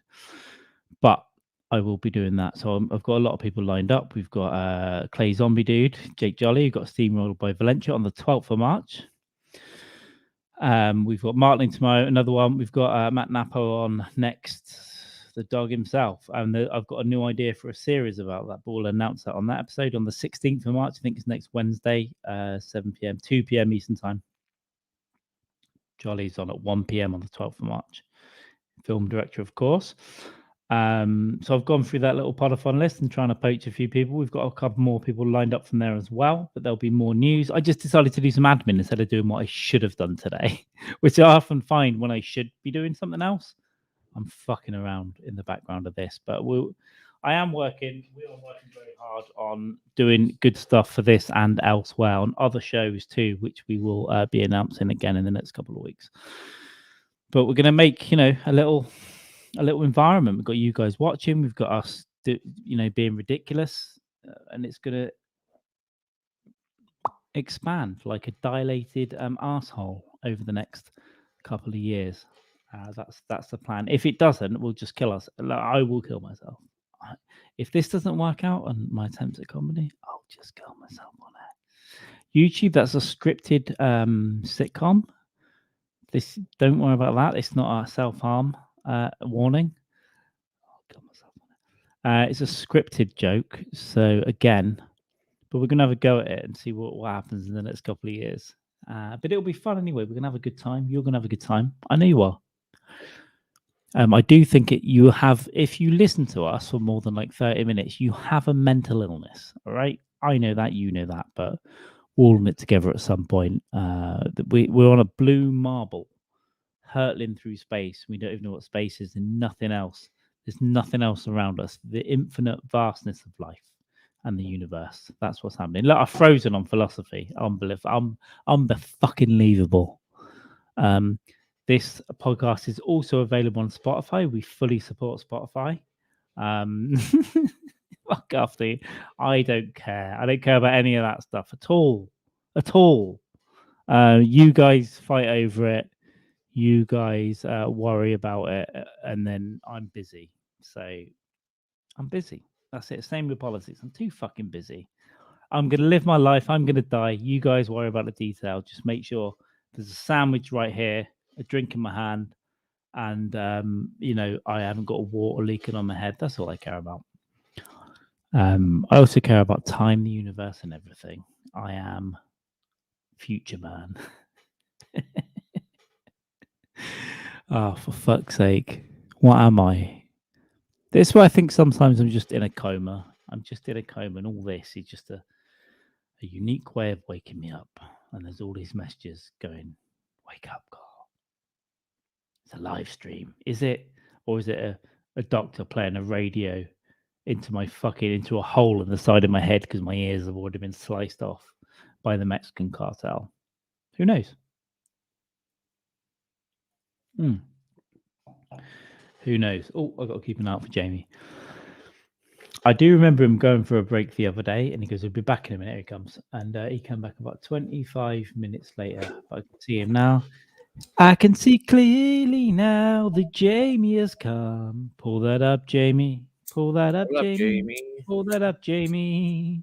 Was it 25 minutes of the day? I wasn't 25 minutes. Was I? No, I did. I had no idea, but it wasn't like 5. It was at least 10. Yeah, probably was. Yeah. I think I ate, played with the dog for a bit, let him out for a peel and back in, and then, masturbated or some shit. I don't think you told me you were eating. I think you told me you're going for a piss. Oh, yeah, I went for a piss, but I think when I was out in the kitchen, I think I was eating loads of like carbs. I'll have a bit of bloody dinner. Yeah, I think I vaguely remember. I don't think I ate food. I think I just plowed down carbs down my neck. I think it was chips that were cooked, and I ate the chips, and then that's not food. That is not food. Yeah, and then I think I finished my foods. Let me try and get my bearings now. Oh yeah, that's right. Yeah, I ate a bag of crisps. I ate some chips, and then I think I ate food. Like I think I had like a prawn pasta. Oh, you're on that shit. Oh, do you know what? Please hold. Please hold. Let me go and get it. You're in a bit, man. Don't let me run again. Go and get your whiskey then. I'll only have a couple of these tonight. He says now, and then it's cut to the live stream has been going 16 hours. There's been an incident. The police have come. You've had the baby oil, the raw chicken, and the knife out again in the street. And it's not isn't good. It's not good publicity. That's what they'll be saying to me again. Like, I know, but you know, things happen. You mix the grape and the grain, and things happen. What if you are in a coma? What if you are in a coma? None of this is happening. You are not here. I am not here. We are not here. We are one. We are the spoon. We are going. Look beyond me. Look in me. Look in you.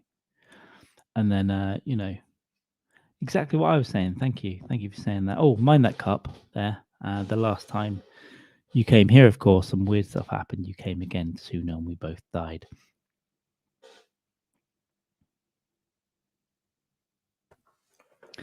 And Jamie is back. Buffalo Trace, baby. With ice. I've run out of ice, so I've got this, and I've got to have like the shop I go to every day, right? And it's always got ice. The last 2 or 3 times I've been there, no fucking ice. Well, I told you, buy some silicone fucking molds, baby. They're the best. I don't want to work for my ice. I will get some emergency silicone molds. They're the best. You can buy different shapes and sizes. They're incredible. But look, no, nothing like a cock-shaped ice cube. That's always. I've got whiskey and warm water in there. But okay, I'll sip it. Dick-shaped ice cubes, baby. Just fucking beautiful. And I know it's gonna be. Yeah. Do you remember the days? Like, do you remember the days where like you would sip whiskey and you pull that face like we watch films now and you can tell like people drink they sip whiskey and they go like it's like what the fuck? Just yeah. But they don't even burp. They're just gay with it. They just pop like oh. It's like, well, like drink it, baby. Yeah. Yeah, but that's that's clearly people that aren't used to drinking it. And sometimes, you know, depending on the mood, sometimes I'll take a sip of this. I'll be like, oh, but yeah. I'm oh my god, that familiar flavor, that familiar little taste. It's beautiful, but literally, just after Christmas. Sorry, when I was just before as well, because I had COVID just before Christmas, but I had the positive test just fake virus. It was like drinking like anything, like vodka, whiskey. It was just like drinking it. It couldn't taste it. It was just going down like fucking But I can taste it now, but it's not like that feel that people pull when they drink it. But again, like you said, is probably people who are not used to drinking in the first place. They just, it's like beautiful. Like, a natural sip. I tell you know about that cartel torture. My mate didn't reply because he hadn't seen it. He didn't see it very often. But I'm going to search the chat, right? Because we've had this chat for like 7 years. Right. So I'm going to try and search a conversation for Mexican. Yeah. Actually, Mexican might have a lot. Like I cook a lot of Mexican food. Mexicano. God, there's years of me talking about Mexican. It's just food.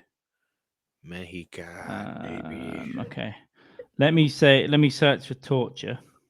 In the 7-year conversation. I'm sure that's probably come up a lot as well. I hope so. I really okay. 25th of May. I'm just going to read these out. 25th of May, 2021. This is me. I really want to torture someone at least once. I think that's a genuine statement. Okay. Yeah. Oh no, I only want murder and torture. Oh, like that Mexican torture video. Hang on. I think I'm talking about it here. In 2017, I'm talking about it. Shit. She might just be called like that Mexican torture. No, so we obviously didn't discuss it as that, but yeah, I don't know. He'll know because he remembers the song. He sounds like a great guy. He is a good guy. He's very funny. Although, I like the sound of him. You mentioned Mexican torture, send new videos. I'm like, I'm. Well, he's changed a bit. He's changed a bit these days. He's a very affluent Richmond dweller. Married, changed a lot of his political ideologies. Not that I have any. I don't have any political ideologies at all. See. But he's very I like mocking. Yeah, a little bit prodding the bear. I know what you mean. There was a time when I went through a really kind of like extreme liberal left-esque kind of. I was a bit like really fucking faggy and shitty with it, but it was just like, yeah, it's nothing. It doesn't mean nothing. It's just word salad. Unless you're gonna be out there doing shit, it doesn't mean shit. So now I just I've resigned from the whole fucking deal. Yeah, And I'm still like it's not because I don't care. I just don't believe any establishment organization is going to do anything good. Yeah, I agree. Yeah, if like even now, I still to a point will say, well, like liberal left-ish, but it doesn't mean nothing. I just don't know how. Like somebody asked me before what's your views on whatever.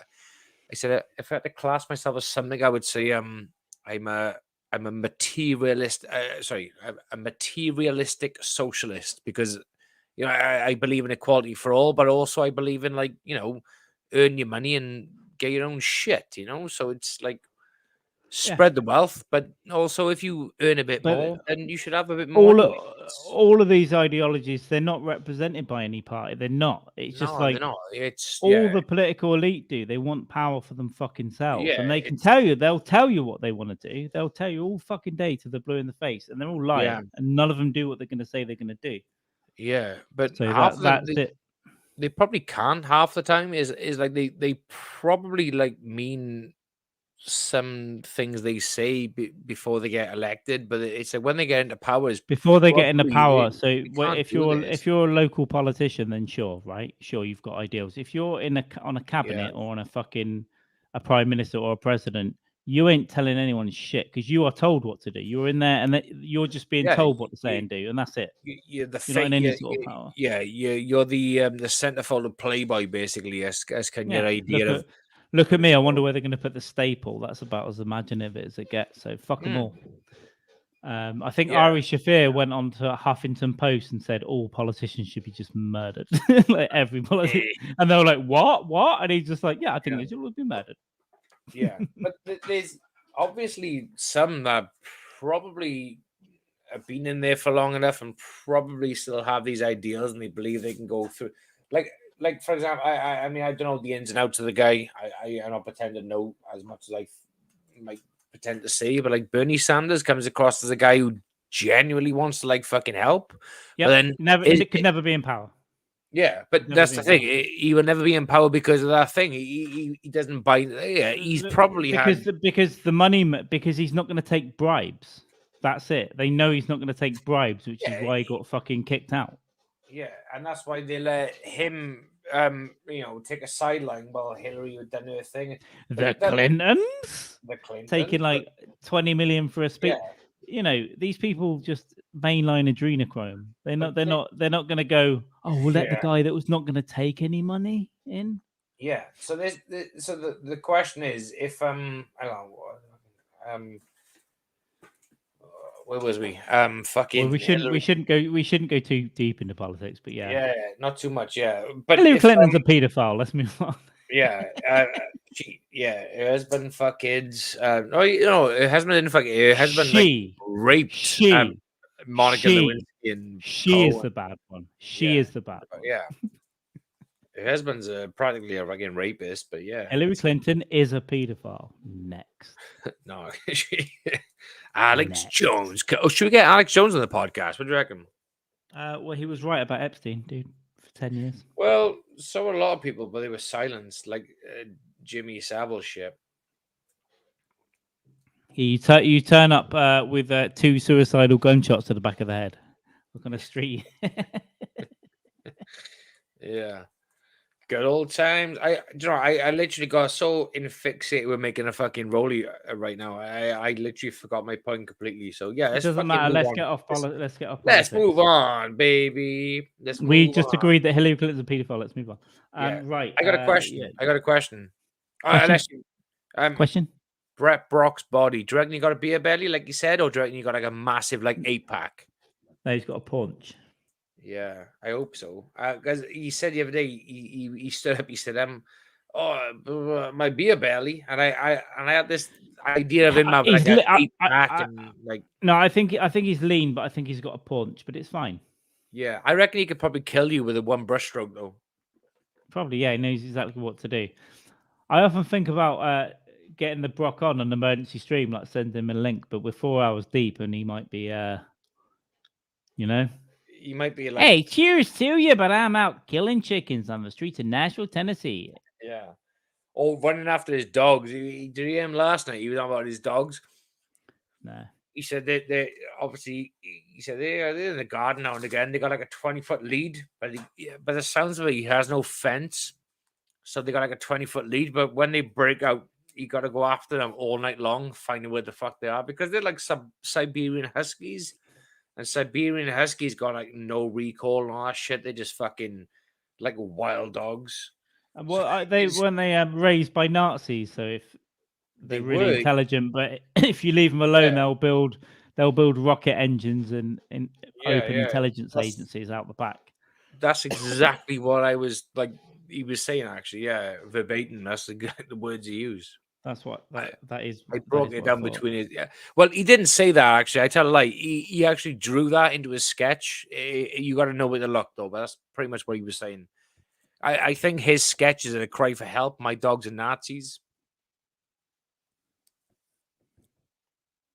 And as we speak, Carl is right now meshing Brett Brock. But it's on a group chat, beer pics. Yeah. I didn't even see that, but I didn't even see the reflection in your glasses. I just knew what he was doing because you had a pig. Yeah, his drawings say it all. I reckon Brett's drawings say a lot about Nazi Germany because he's like the Leonardo da Vinci, isn't he? He's like the Da Vinci Code. He's the Brett Brock Code. It's no surprise that his surname rhymes with horsecock as well, like I said before. So, fucking goddamn it, motherfucker! Jamie, go and get the light off your girlfriend or your wife, whatever she is. Go and get her. This is like Tom Hanks in Castaway. It's fucking. She's giving you the bullshit version. You know, she's not getting involved in a Nazi propaganda. She's protecting the account. She doesn't believe Hillary Clinton's a paedophile. She's giving you a shit lighter. Yeah. And the liquid your shit. You know, that's all we're trying to do is bring. Hey, we had a disclaimer. Hang on. If anyone tunes into this and we're 4 hours deep and we're drinking whiskey and I've got £1 shades on, he's trying to light a fucking whatever. If you take us seriously, it's your fault at this point. Flint, Michigan. It's not. Jamie, go and get the thing off Keely because it's not working and it's annoying. All we can hear is that. Yeah. It reminds me of working with the autistics. Oh God, I've hit buttons. Oh fuck! What are you saying? You saying we can't light cigarettes now? Yeah, give me a sec. I just made this big screen by hitting the wrong thing. Oh, unbelievable! That's so terrifying. Absolutely terrifying, guys. You know, okay.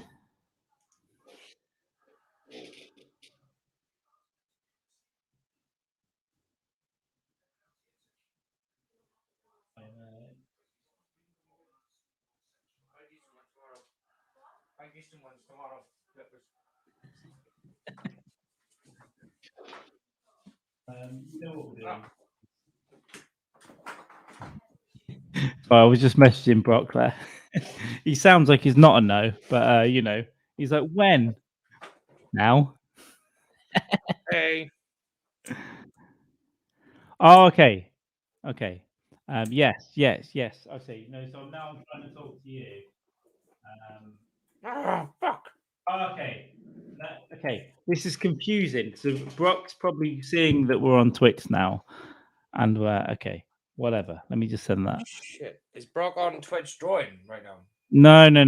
He sees that we're on Twitch because we also broadcast to Twitch. Check us out, Last Rites Pod. But just do YouTube mainly because that's the main one, isn't it? Everything else is annoying. I like all in one place. YouTube's the main place. But Twitch is somewhere else to be. I use the account obviously to watch Husky Boyo.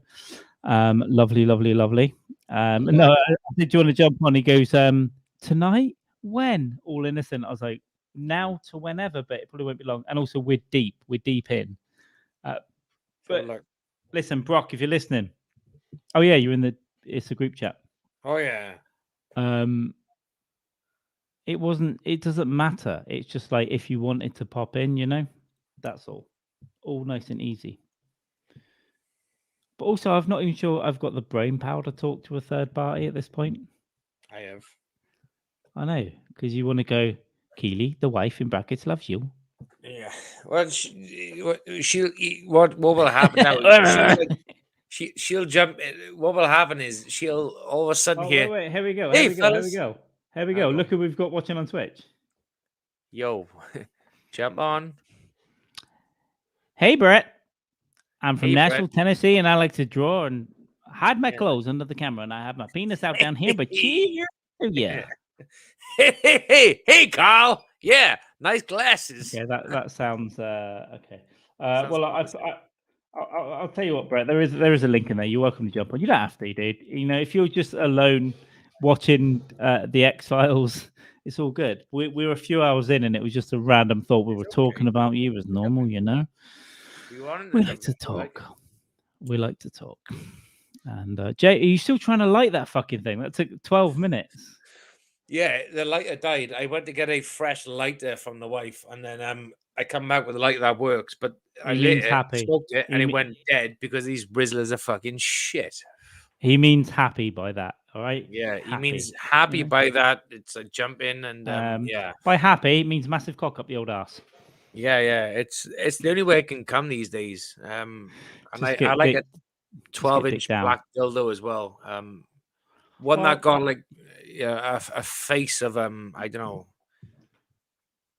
anyone on it. To be honest with you, I'll take it as it comes. That's what she said. With a few drinks in, Brett, but you can jump in and join, please, Brett. I don't feel you have to. We've just been stupid, really. We'll get an official episode done soon. There's no. Yeah, but if you jump on now for like a few minutes, we can just discuss a potential episode going forward, though. You know, but we always do end up just doing administration on the podcast, and I'm not sure it's entertaining for other people that are listening. Yeah, but we could do like we just think we're on a Zoom Brett call live. Yeah, Brett, we can discuss the Predator movie-thon thing we're gonna do. So I'm just saying, you know, you can jump on it. Don't feel obligated in any way. Okay, maybe we get Deacon Claiborne. Listen, he's trying. He's trying. Right? No, he's trying. It's not good enough. Listen, we're gonna get Deacon Claiborne on instead. Deacon Claiborne's gonna come on. Brett, he's the true Nashville son. There must be other artists out there. Yeah, listen, Brett is fine. I can't see shit that he's saying. Nashville doesn't need Brett Brock. They need Deacon Claiborne, the true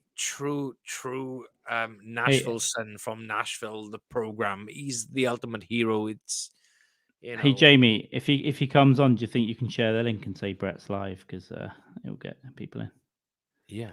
Well, we can both. Oh, I got Keely to share the link to her fucking girly friends. They will love that, baby. Fucking hell, none of this is helpful. But yeah, that's also helpful for the future. Girly friends. Hey, you're some kind of girly man. They're 14, by the way. So why does my 35-year-old wife know 40? Because she's like Ghislaine Maxwell. Okay, what's the answer to that question before you ask pigs.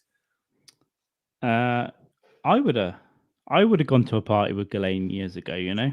100%. 110%. There's no way you wouldn't. She'd go, come to this really nice party. We've got girls and money, you know? Attractive woman, but she's when she was younger, actually not so bad. Yeah, maybe. But she had, pussy and tits. I can hear playback is great. Hilarious. It's what I'm getting from YouTube. There he goes. Chrome is pulling up, getting a beer. Getting a beer. The guy's a pig. He needs more than one beer. The pig. Does he drink anything else other than beer? He just. Well, I would love to be like that. You know what? I've got so many people to see in America, but one day in the next 2 years, I will get to Nashville because I want to fucking buy this man a beer in person. Or I forget that he spent time in Germany. He knows the UK. We get him over here as well, or Andor. Yeah. Did he come to the UK, Brett Brock? No, but he said he's been to Germany, isn't he? So. Oh, yeah, that's close. It's fucking 2 hours away. It is close. We tried to annihilate them. No, we didn't. They're all our friends now, and I'm German, so let's stop the racism. Oh, Zeke Hell, motherfucker! I can speak German too, bitch. Well, let's not say it's the first seat Carl we've had in there. Yeah. No, what I said was see Kyle. See Kyle about the piles. Yeah, see Kyle about the piles, baby. So the magic. We'll be more polite, and we'll move away from politics and Nazis in the next when Brett joins. Hey Brett, get yourself a beer. You chill out, my friend. You chill out. Yeah. We probably got a little bit longer in us. Yeah. We've got another hour in us probably, but we can go. We can chill. Tomorrow's gonna be a great day. I've got a lot of stuff to do tomorrow, so I'm gonna be tired. But I didn't get a nap today, and I like my 4:30 p.m. naps. If I'm honest, they tend to be about 4:30. They tend to be about 8 minutes long and unplanned. Like I just lay on the bed and then I wake up. I wake myself up with sleep apnea, just going. But it's quite refreshing. You wake your sleep. So yeah, I don't suffer with snoring or sleep apnea or fuck all. But I tell you what, the Partathon was like, he's in. Ladies and gentlemen, please welcome the finest artist since Van Gogh, Leonardo da Vinci himself. This man is a wonderful man. He's a beaut, and we suspect he's got a massive penis. Touches us in many ways. All right. Unbelievable. In the words of Bricktop, pull your tongue out of my arsehole. Pull your tongue out my ass, Gary. Only dogs do that. There he is. What's up, fellas? What's up, hey, Brett? Brett? Brett, great fucking Harlem Night sketch last night. Oh, my brother. hang on. Oh, thanks. Let's do this. Let's do this real quick. I forget Boom. Brett, I forget Brett like Snatch as well, don't you, brother? Yeah, of course. Snatch is a great movie. Lock, Stock, Two Smoking Barrels. Love them. Yeah. Have you seen the Gentleman yet? Another Guy Ritchie film. I have not. I've not seen the newest one yet. No. Mate, it's really good. Really good. Film. You know, it's fucking good. I think you guys know my, saw Rock and Roller, which is a kind of a callback to the roller coaster Guy Ritchie went on. He got married to Madonna, then his movie sucked, and then he got divorced from her, and then his movie started being awesome again. They got fucking good. Yeah. But also, what annoyed us about Madonna is that she came over here, and within 6 weeks, she had an English accent. She was like, "Hello." Yeah, she was all dressed up in tweed and all fucking sort. The day cap is like, "What the fuck you doing, bitch?" I can't remember which. There was an American comic that goes, it wasn't Patton Oswalt. I can't remember who it was, but like, when did Madonna become British? And little story. I was this has been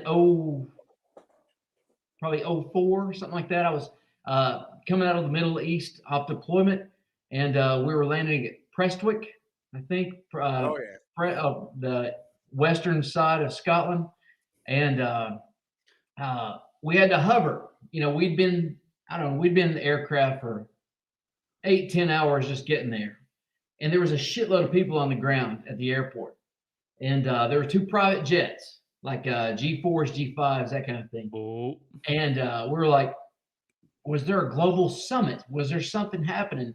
And again, we're like, we're low on fuel. We've been flying. We have to land this C-130. We've got people on board. We got shit on board. We have to land. And so finally, those 2 private aircraft took off, and we were able to land. And we landed, and turns out it was not politicians or anybody from a G4 climate summit. It was Madonna and Paul McCartney saying goodbye.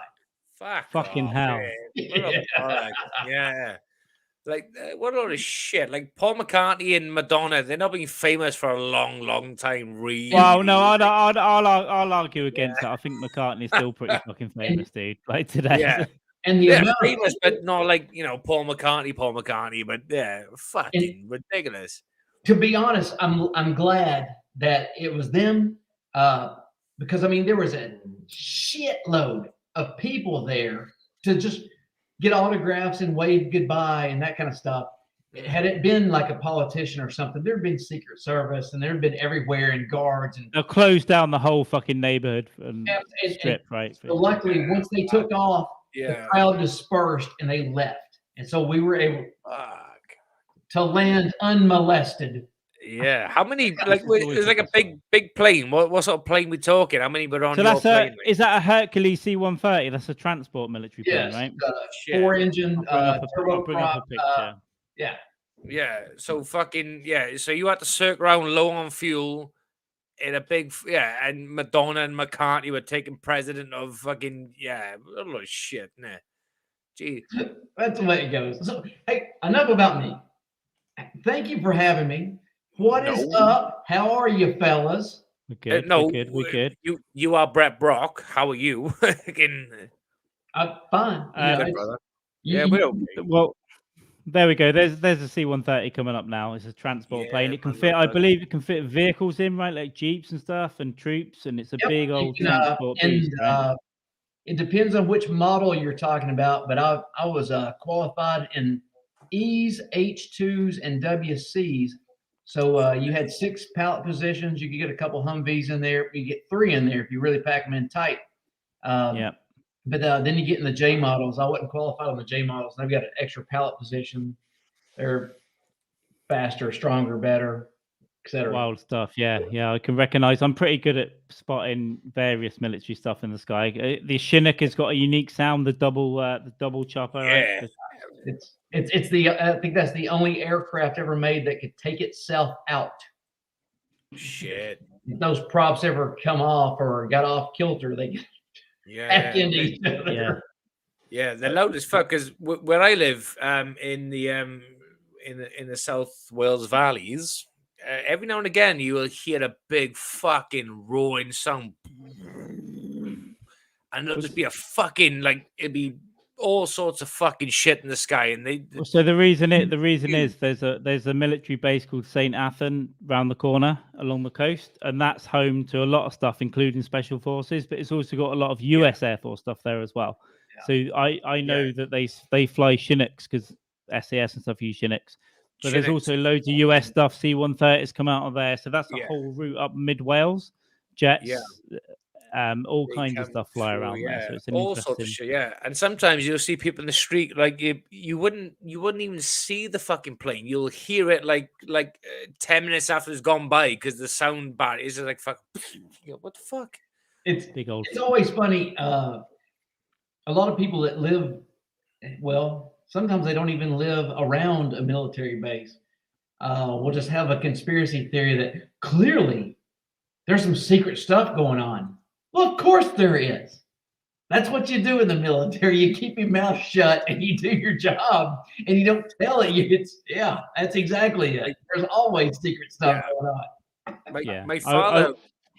Go on, Carl. Go on. No, I won't say too much about it, but a few years ago I had a different job and I worked at our lead MOD science place, DSL in Porton Down, which is pretty interesting, but they get up to all kinds of stuff in there. But they had buildings that we couldn't go into. When we first got in there, we had to get escorted with a red badge everywhere into the toilet.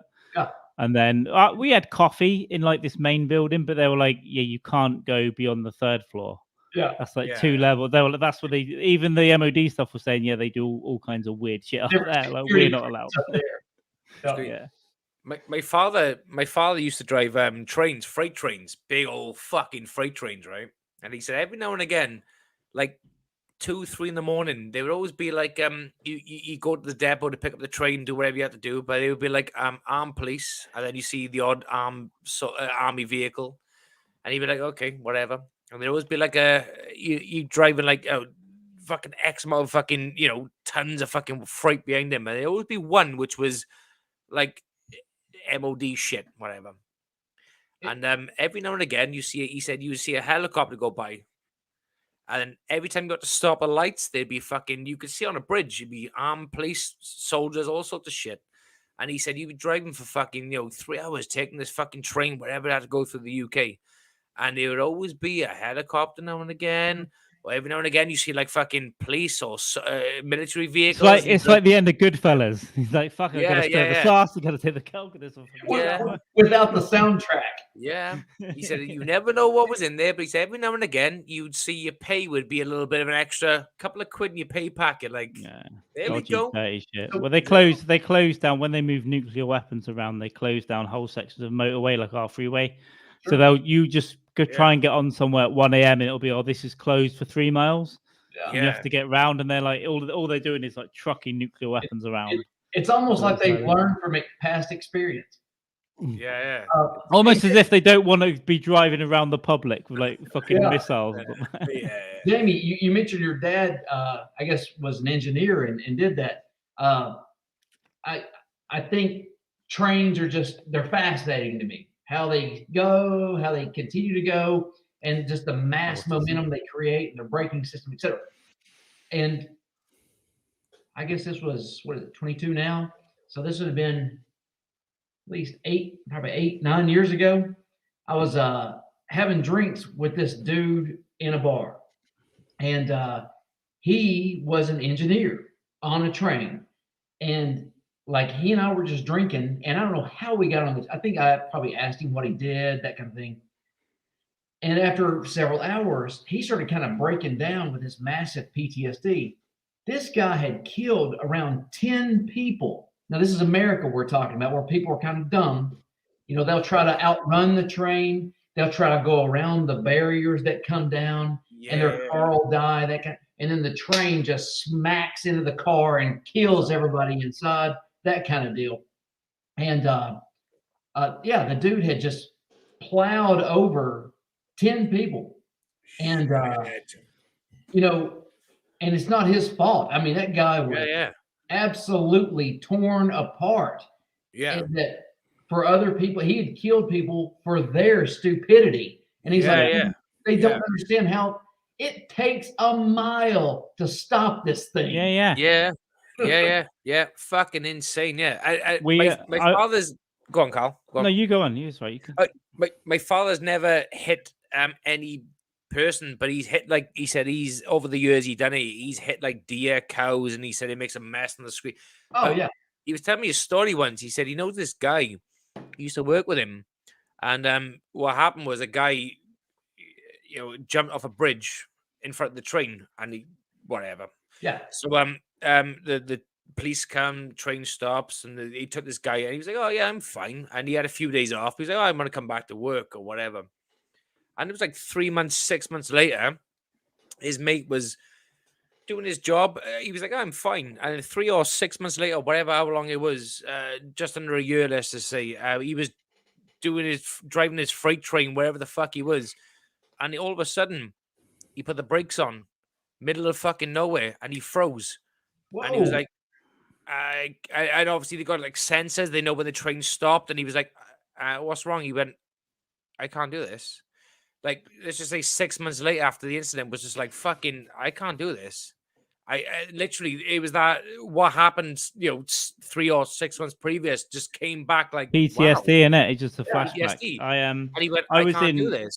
They came, they replaced him, and they stopped him, and it was just like fucking. He said he was done. He basically called it a day, and he was like, "No, all of a sudden I can't do this. Done." Yeah, I was in Peru, and we got we were going to Machu Picchu, and we had to get like we were staying in cheap hostels, like $10 a night, £7 a night.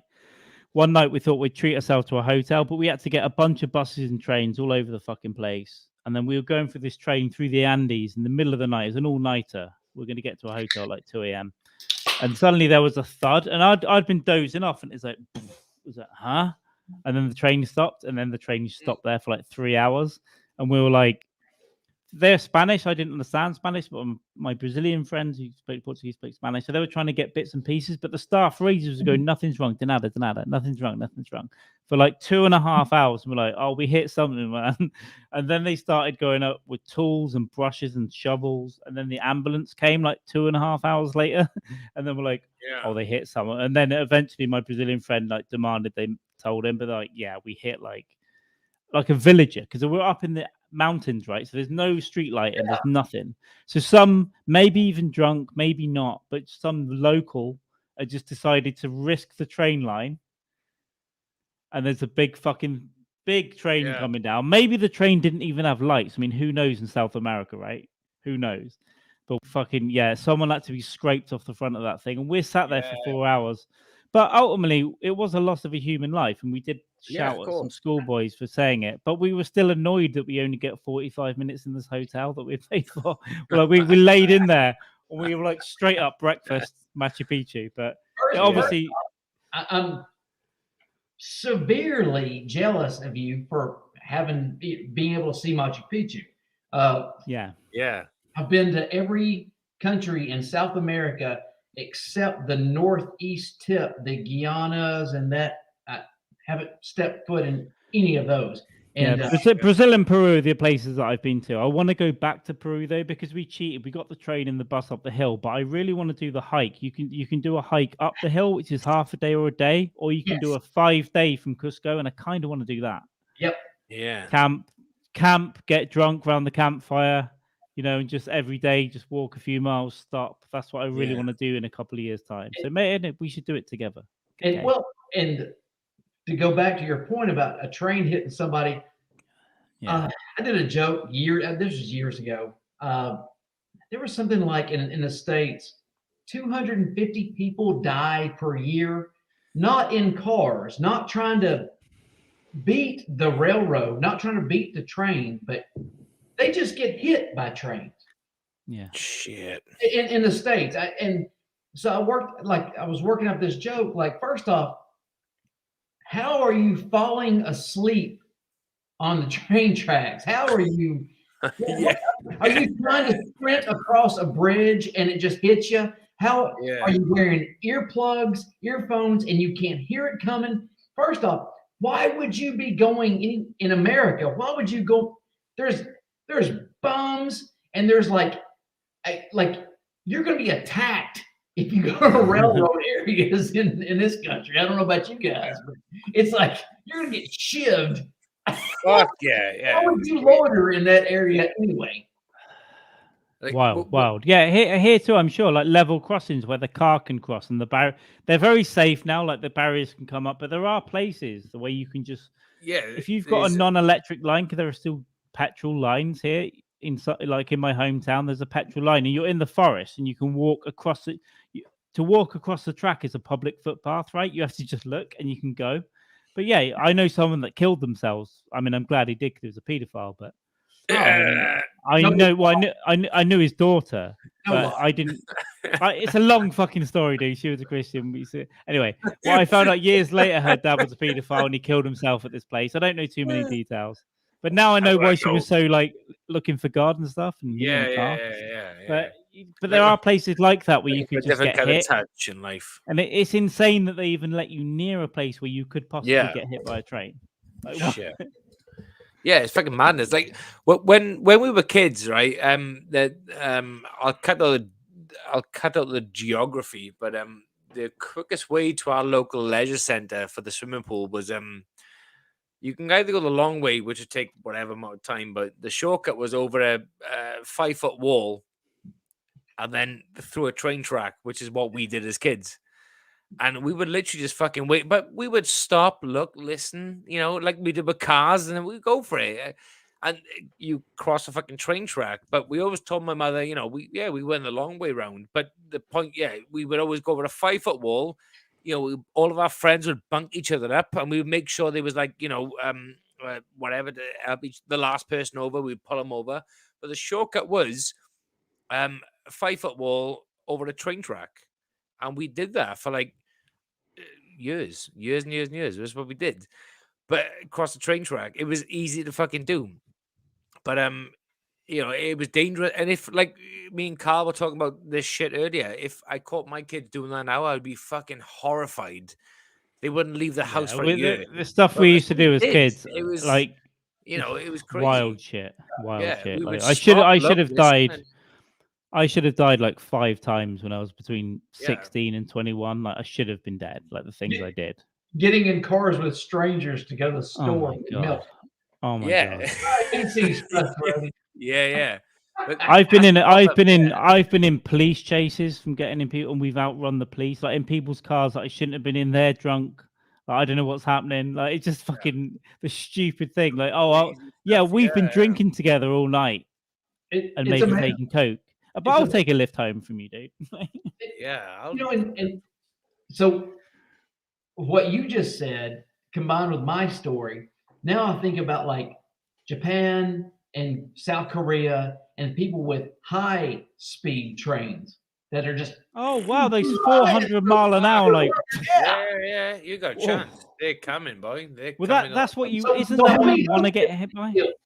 like there has to be those kids don't seem like they take chances. Yeah. No. Yeah, but speed is like in these like China, their trains go like fucking no one's business. Like in our country, like in like Wales, for example, you're the train a few miles on the track because the tracks will go like, and you're like, oh, I won't cross yet. You wait, like it's. But in fucking China, these fucking bullet trains they got, whatever they call, they just fucking like. Isn't that what you want to get hit by? You want to get hit Yeah. by a bullet train, right? You want the faster one. to stop Yeah, the bro, bullet that's- train. Because so, I don't know if I should say this. This may give somebody some ideas, but Say like, it. trains in this country can only really go 40 miles an hour because Okay. it's not because the trains themselves can't go that fast. It's because that's how Track. the rail system is. Oh, the tracks. Yeah, it's like the European country, every other country except ours, thought about passengers and how smart it was to transport passengers by a rail. Good times. And in this country, it's an afterthought. So in this country, it was all about pulling coal and steel and lumber for miles and miles and like 2-mile long train, just way long.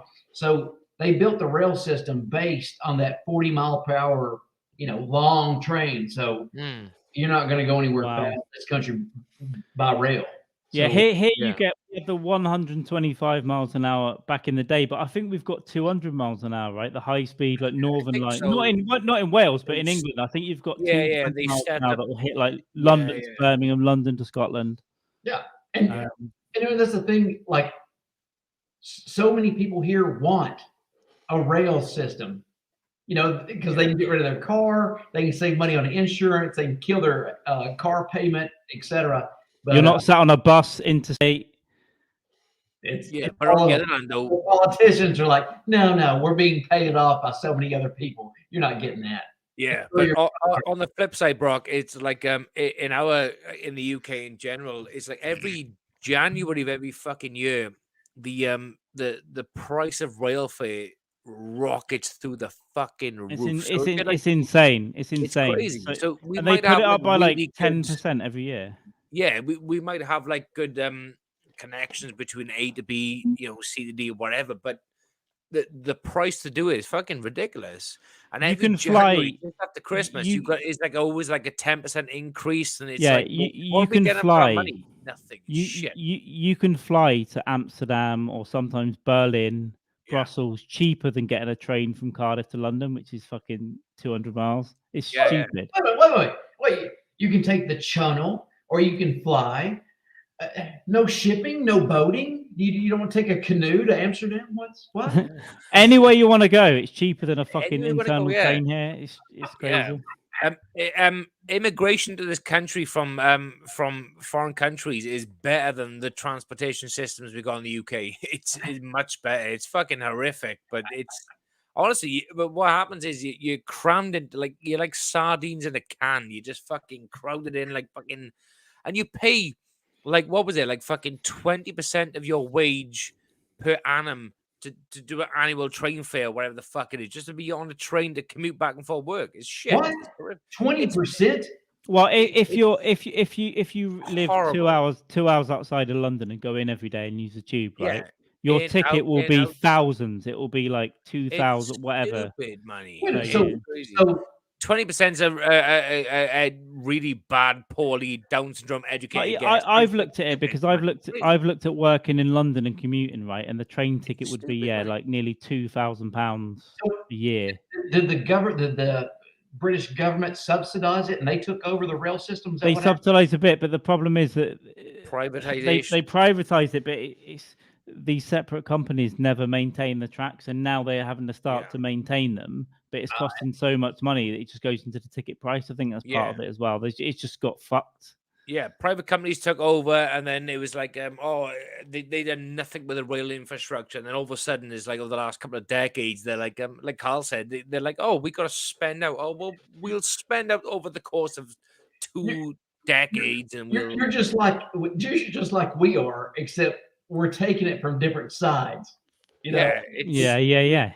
Every America infrastructure as far as rail goes is the same as British rail infrastructure. Our bridges are breaking. Horrific. It's great. Like I don't go to Europe much, but my in-laws they go to fucking France, Italy. They love it, and every time they go there, at first they were hesitant of taking rails or whatever, but they said you can go from A to B for a few dollars, and they love it. Everywhere I've been, like in Finland, Germany, France, Spain, like €4 for whatever, and you've got the most comfortable thing. It's clean. There's no idiots on there. You're there, lovely. Here you're crammed in. You're paying like 70. Yeah, I had no idea it cost you guys that much, and you're exactly right. Like as I was trying to get in and get Chrome booted, heard you guys talking about Germany, and like I'd get off work because I spent cumulatively 2 years in Germany or so, and so every Friday when I was there, I'd buy a plane ticket or a train ticket, and I'd take off. I was gone, take a nap, wake up in Zurich, wake up just anywhere, Paris, wherever, and just like you were talking about France.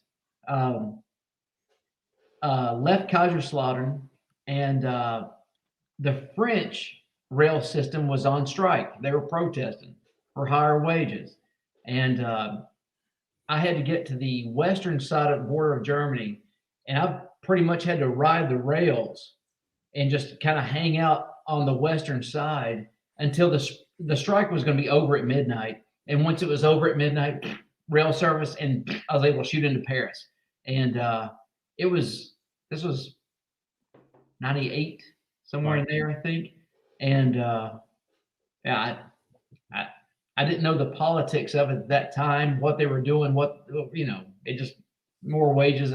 I just knew that I was having to hang out on the west side of Germany for a while. Yeah. But it got wild over there. Like I said, I loved Berlin, and I suppose I went 2019, and then the pandemic happened. So I was supposed to go back 2020, but I'm busy this year, but at some point I want to go back even for 4 or 5 days because I can get there real cheap. The transport's cheap. I took the metro everywhere. I just use the metro every day. East Berlin, West Berlin.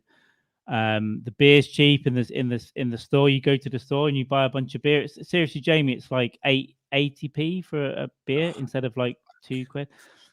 Get your pre-drinks in. You hit a bar, and But I found Berlin an awesome place, and I want to go to Munich, and I want to go to bunch of places in Germany, really. Like the three of us should arrange a meet like in a European country, just the three of us to go, oh yeah, fuck it, let's go to Munich or Berlin or whatever, just do it. First off, I would love to. I'll announce this. My passport has expired, and currently I can't get another one because the bureaucracy in this country lost my original birth certificate. Oh my God. It's luckily I have copies.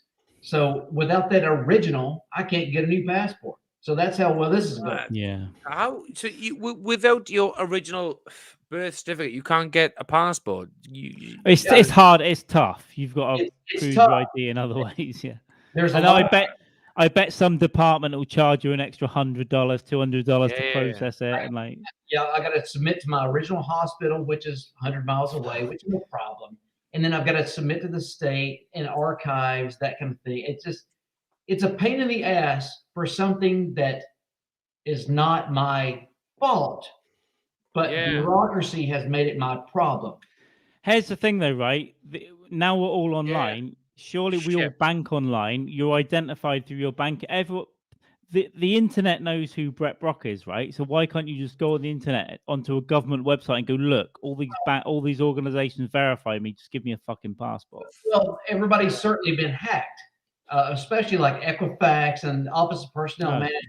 The people who were supposed to protect all of our information, from the Chinese and the Russians and everybody else who's hacked into it. They've stolen all that. So why not just go ahead and put all the Take it information all. out there because most people already have it. Yeah. It's wild. It's wild. But yeah, no, get a passport or something. I think mine runs out next year. Actually, I'm obviously a big traveler, but next year mine actually goes. So I'm going to get a new one in the next year or so. But yeah, I can't.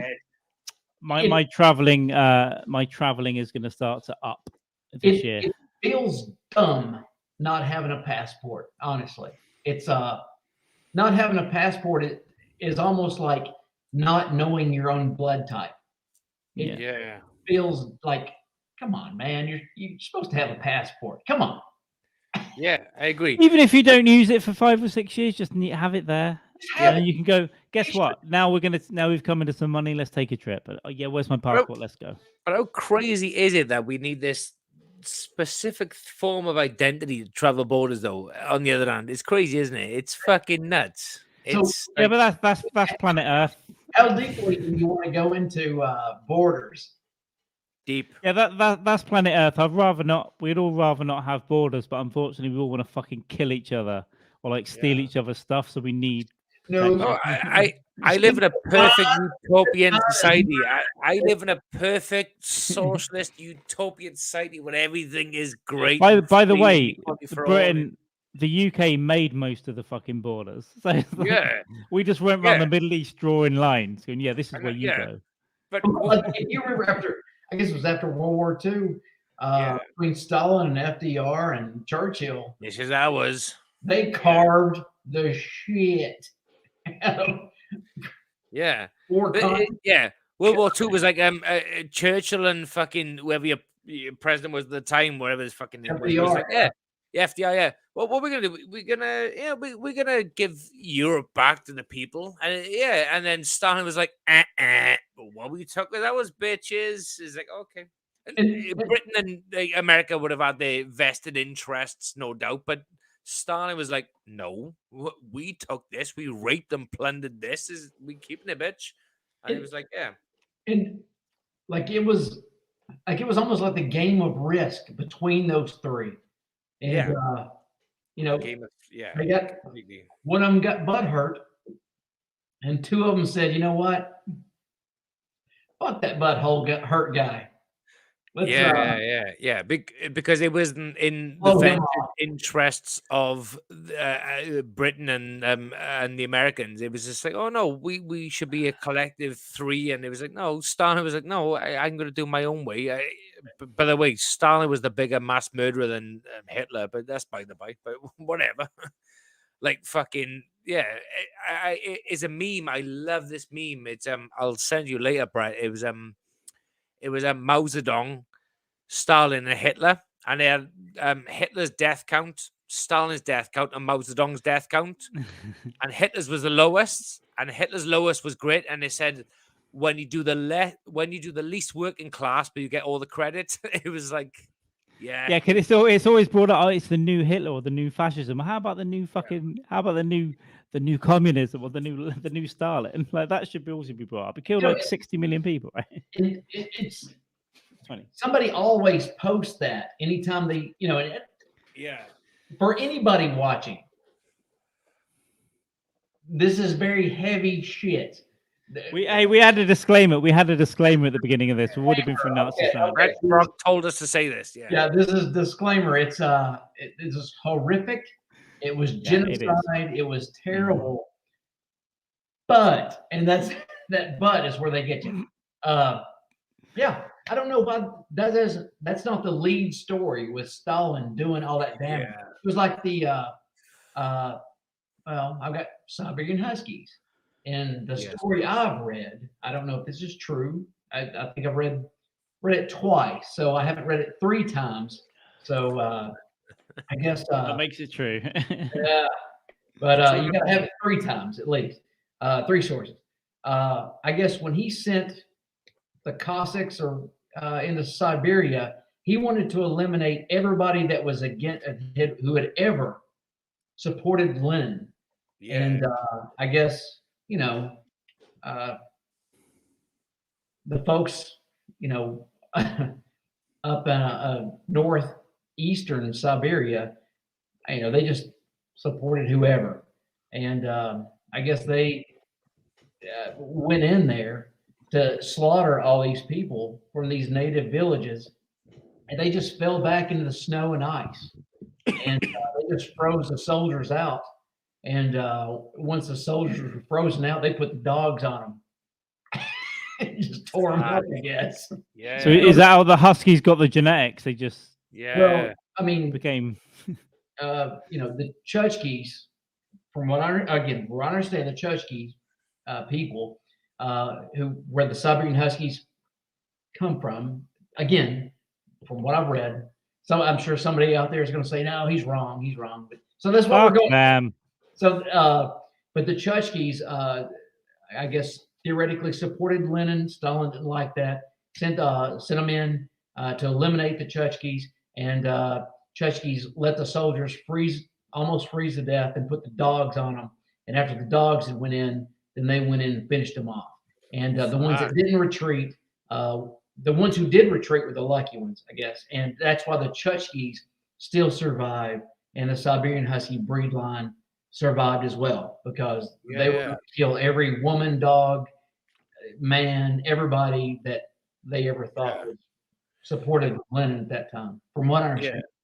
So you got 3 Siberian Huskies, is that right? You got 3, yeah. So we all know where your morals stand, Brett. but so they use so it's like they use the dogs to do their dirty work or whatever. It's fucking Yeah, and in those days, they were the dogs would work hard in the wintertime. And so, they would constantly pull sledges and sleds and constantly hunting, and they were constantly working in the winter. And they would sleep inside. They were big family dogs. But in the summertime, there was no work for them. So they just turned all the dogs loose. And the dogs are just on their own, just going out hunting and taking down whatever the indigenous life wildlife was there. And so they were just free-range wolf packs at that point. And and in the winter they would come back to the villages, and they'd start working again, and then here comes the summer, they turn them loose. But Siberian Huskies, Huskies in general, like German Shepherds, and I working my way down, they drastically look like wolves, don't they? They got the wolf gene. You can see it in them. They're near it. The German Shepherd was created. Yeah. So it's if you look at its hindquarters, it was specifically created to have that initial drive, that power. And you look at the Belgian Malinois, the Belgian Cherubian, it's kind of the same thing. But I want to say that was created. It's like the Doberman Pinscher was also created. Right. They were. I think the Siberian is like the 6th oldest breed in the world, I think. Right. But they really like Huskies. They always resemble the wolf more than any other dog that I've ever seen. Like it's like you can see it in them more than. There's some beautiful Huskies, and there's some variations as well that are way more wolf-like, that are way more like dire wolf-like. I've seen there's one in Cardiff, there's one in the city centre, and when this dog, it's a beautiful, beautiful dog, and when it looks you right in the eye, and it's got these eyes that these weird piercing grey blue eyes. It's like, dude, you know what I'm thinking? It's just looking at you. It's into your soul, but slap it and it'll stop shit. There's a guy end of my street, right? This is nuts. He's what the fuck? There's a Siberian Husky and a whatever. Anyway, point being is they got a husky, a breed of a husky, okay, and it's what they ordered it online. They didn't see the dog, or they just ordered the fucking thing, okay? And it was basically it was advertised as a Pomeranian Husky, okay, is what it is. A Pom. Yeah, but they were basically sold it as a miniature. So they're like, yeah, we'll buy that. And it basically turned You up mean in a a box. young one, and then it just Yeah, got to be it- 6 feet They, tall. they were like, it turned up in a box, and literally they were like, "Oh yeah, we'll buy a miniature fucking Pomeranian Husky or whatever." And but it grew and grew and grew. They're like, "Oh Yeah. fuck, this is not what we sold." And it's like fucking, he's cool as fuck. He's wild as These shit. people But are he's cool as These fuck. people are crazy. It's like the Yeah. miniature pigs. Like, Remember the why miniature didn't you pigs? see the People would dog, buy like, miniature yeah, pigs, and then it he's- grew into be an 8-foot pig. Yeah, it's Yeah, the same that's thing. what It's like I want to say, why didn't you not go and see? Is you ordered a miniature dog and it came as? It's like, what the fuck? Dude, Google the breed, man. Google the breed. I'm about to mail your art to you, and I'm nervous about that. I can't imagine a mail order dog, a mail order bride, any of that stuff. Hey, listen. No, Yeah, no. I'm not buying a gaming console without a Brett, warranty. those mail Yeah. order bride It- warehouses, they're like 10,000 square feet. They just send another one. Who cares? But Oh, dogs and bro. art, I get it. Yeah, but Brett Brock's his art's gonna come to us. It's gonna be like a fucking 6 foot by fucking 6 canvas, like a Da Vinci thing. It's gonna be like, oh okay, this is not what we ordered, but we can fucking find room in the room somewhere. It'll grow into its own. Yeah, it's Oh, but let us know if you need any money for that. We will pay for shipping, Brett. Man. Dude, it's again. I think I told you guys the other day. It's Yeah, but it's $4. I could not. I couldn't imagine. I never thought that shipping in the UK would be that cheap. $4. Oh, that's cool. Yeah, sweet. Yeah. Cool. Like the next time I go buy beer, I'll go to the post office and mail it. It's just on a beer run. It's an errand. It's Bring that back up, Carl. Bring that back up. Oh, sorry. You want to finish choking or whatever you're choking on? Oh, yeah. There we go. Yeah, bring it back up. Yeah, he is. This was Brett, this was a fantastic Ian one. I Carl, love thank this you one. for the bottom of our heart for drawing the sketch and posting it to us. It's gonna be great. I can't wait to see it. It is great. It's beautiful. Look at that fucking Clitoris Eastwood, baby. So it's such a good one. But I remember you get a couple on the Twitch stream on Husky Bio. You get a couple of people. I know they're artists. I know they're really not. Everyone's really pleasant. But occasionally you get one that goes, "Oh, you fucked his eye up, man," or like, "What have you put the orange on his face for?" And then you're like, "Yeah, I'm going to deal with that later. Don't worry." Don't worry. Yeah. But Brett, They're not honestly, too thank rude, you but they're just for a little bit. They're like, why drawing the why are you doing sketches, that? and if you're gonna post them, brother, much appreciated. And to be honest, I'm way more comfortable with negativity than I am with people giving me praise. Sucking your dick. really, I remember that, dude. Always. yeah. Oh my God. Anytime, like, I don't know if you guys feel this way when you get off stage after telling a bunch of jokes and somebody goes, "Hey man, good set." It's like, you snarky motherfucker. Yeah, we talked about it before. I Compliment. there's a part of me that kind of likes it, but at the same time, I feel really uncomfortable, and I'm like, oh. Yeah. No, it's way easier to deal with negativity and trolls than it is with compliments, I think. Yeah, but providing it's constructive. If someone says, like, it was a good set or good piece of art, but this is what I would do differently. But providing you can know that that person is giving legit feedback, not just fucking. Yeah, but I would do this. I would. Yeah, but again, in other ways, I'm like, fuck off, mate. I don't care if it's good feedback. Will you fuck off? Why don't you fuck off and let me go and drink a beer now? It's like, and what I've told people is like, hey man, you know how I would do it? I'm like, let me stop you. That's how you would do it. Yeah. I did it like I would do it. Yeah. And so now I'm gonna go sulk because I ate shit, and I don't need to hear your bullshit too. Yeah, I've had 10 minutes of it after a gig. Like, this is what I would have done. You should be talking about this. I was like, hang on, why don't you fucking sign up for an open mic and leave me alone? Yeah. Why are you telling me how I should be? You should be talking about politics. Fuck off. Adrenochrome, Hillary Clinton. Well, the best one is when they say, "Oh, you can't talk about a disabled kid," and I'll go, I just did though. It's like I just did. So I did a bit where I got heckled off this bitch, this fucking young girl. She was pretty as well, but she had a glass of rosé bigger than her own head, and she was sloshed like the whole night, like yeah. And I was doing a bit where I was on my knees sucking off Hitler, right? I was doing, and all I heard from her was like, no, you can't, no, you can't. And I remember there's a video of me, and I just stop and go, no, I can. I can do this. So I'm yeah, doing I can do it, yeah. You shouldn't have done that bit. Well, what are you drinking? I'm drinking a Guinness. Well, you should have made black and tan, or you should have made Bass and Guinness together. You black and tan, wrecking motherfucker, fucking my face. Yeah, it could have got bad, but in my head I thought I called her a cunt, but when I watched the video back, I didn't. I must have done it in my head.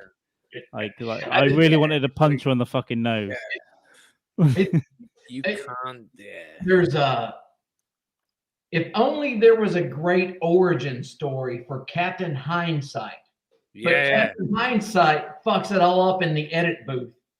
Yeah. That's a good one though. Yeah. That's Dude, a good I was in the shower the next night getting all my lines ready, how I could have got back at her. And I was like, fuck, man. I just felt awkward and shouted. Like, so, I tell you what, since you guys have done stand-up, how hard do you beat yourself up in the shower going, oh, I wish I'd said this, and man, I wish I had said, oh, I'd done this. I wish, everything comes back to you that next from life, not just stand-up, but from life. If I have an argument. That again.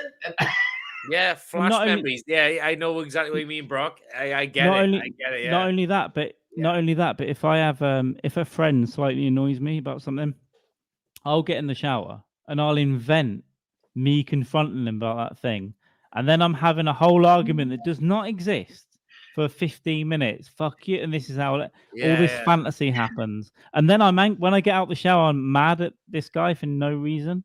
And then when he texts me, I'm like, fucking, how much? But then when you actually talk, it's fine. It's just like, oh, it's a small misunderstanding. You almost beat me to the punch when you said text. I've even written drafts and saved those drafts just in case. They text me or just in. Oh yeah, I've been ready to go. I've been ready to go. If you message me the wrong thing, let's go. I fucking type it up in my notes on my phone. I'm like, fuck over nothing. And then I have to pause and go, okay, wait a minute. Mississippi, 2 Mississippi, 3 Mississippi. I can't immediately hit send because they're gonna go, oh, he had one locked and cocked in the barrel waiting on. No. It's problem is, Brock, is like this. I do the same as you. I type them up in the notes, but when I look at them back like a day or so later, I'm like, who's this for? I'm like, what the fuck? It's just, but yeah, I do the same thing. I type it up and like, you fucking motherfucker. I want a day when I wake up in the morning, I look at the notes and I'm like, who is this for? I'm like, I don't know. I forget, like, because I pass out and shit. This fucking Carl's gone for a wank or whatever he's gone for. But yeah, I get the anger. I get the fucking anger. It's horrible. It's like, as far as critiques go, I don't mind critiques. To a point. Yeah. When you're a younger person and you need to have that ego smashed, that's fine. But as I'm closing in on 50, I already know my mistakes. I already know what I should have done better and what I need to improve on. So when somebody takes it upon themselves to grandstand and tell me what they would have liked to have heard or what I should have done better, I look at it nowadays as like, well, you just walked in the landmine, pal. So I don't owe you anything. And now you've asked for it. You've walked in the fucking shoes of men, and you can, you do your thing. You've learned through your mistakes, and you're pushing 40 and 50. So you're pushing 50. Yeah, but the thing is, brother, you look 40. Like I'm already in my head about how badly I screwed up. As far as whether it's art or comedy or whatever, I'm not a killer. You know what I'm saying? You know what I mean? Like you hear people going, oh man, I killed it and just destroyed. I'm not that. It's I've never done that, but you know, I'm pretty good on, you know, across the board for both, but I'm not a killer. I don't just destroy. And but I know what I need to work on. I know what I need to get better at and that kind of stuff. And so, you know, the self-imposed pressure is bad enough. The last thing I want to hear is some civilian come up and going, "Hey man, you know what I would have done?" No, I don't give a shit what you would have done because you'd be doing it.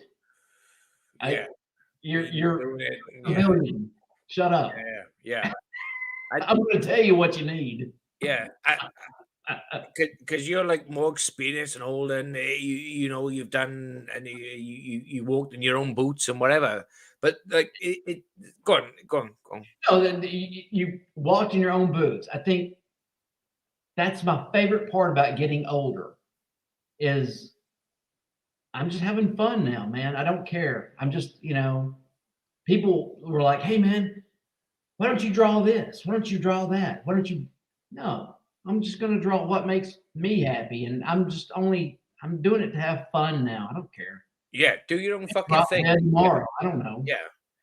Like is where people say things like, "Oh, you until you've walked in someone else's boots, you don't know." I fucking hate that expression. Like Katie, my wife, as you fucking seen her, she always says she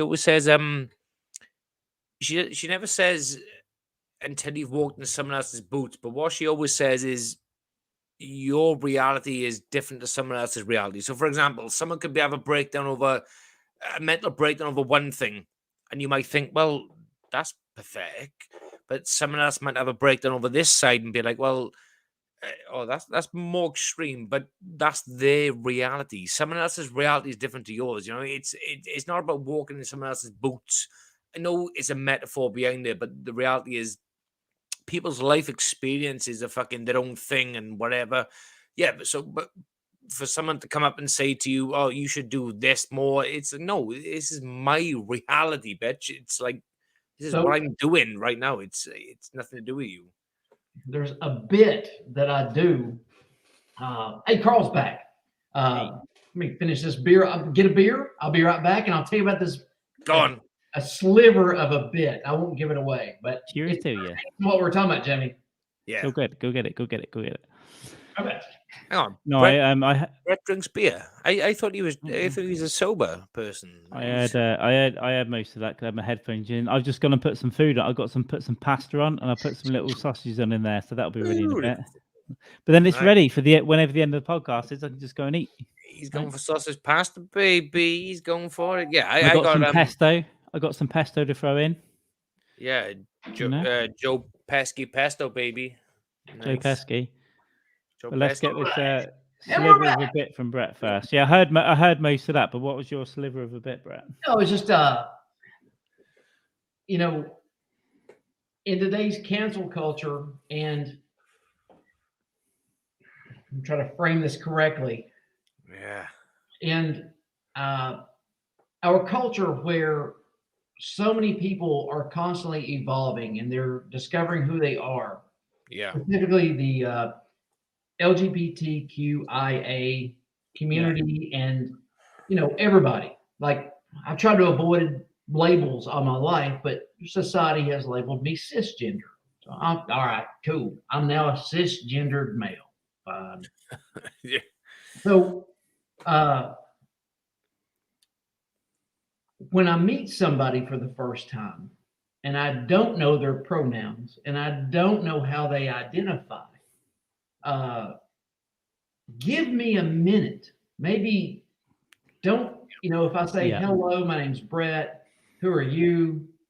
And I misgender you, and we've just been talking for 2 minutes, and then you chastise hey dude, condescend me because I said the wrong. Go fuck yourself. Yeah. Give me a minute. Yeah. Give me a minute. You know, tell me.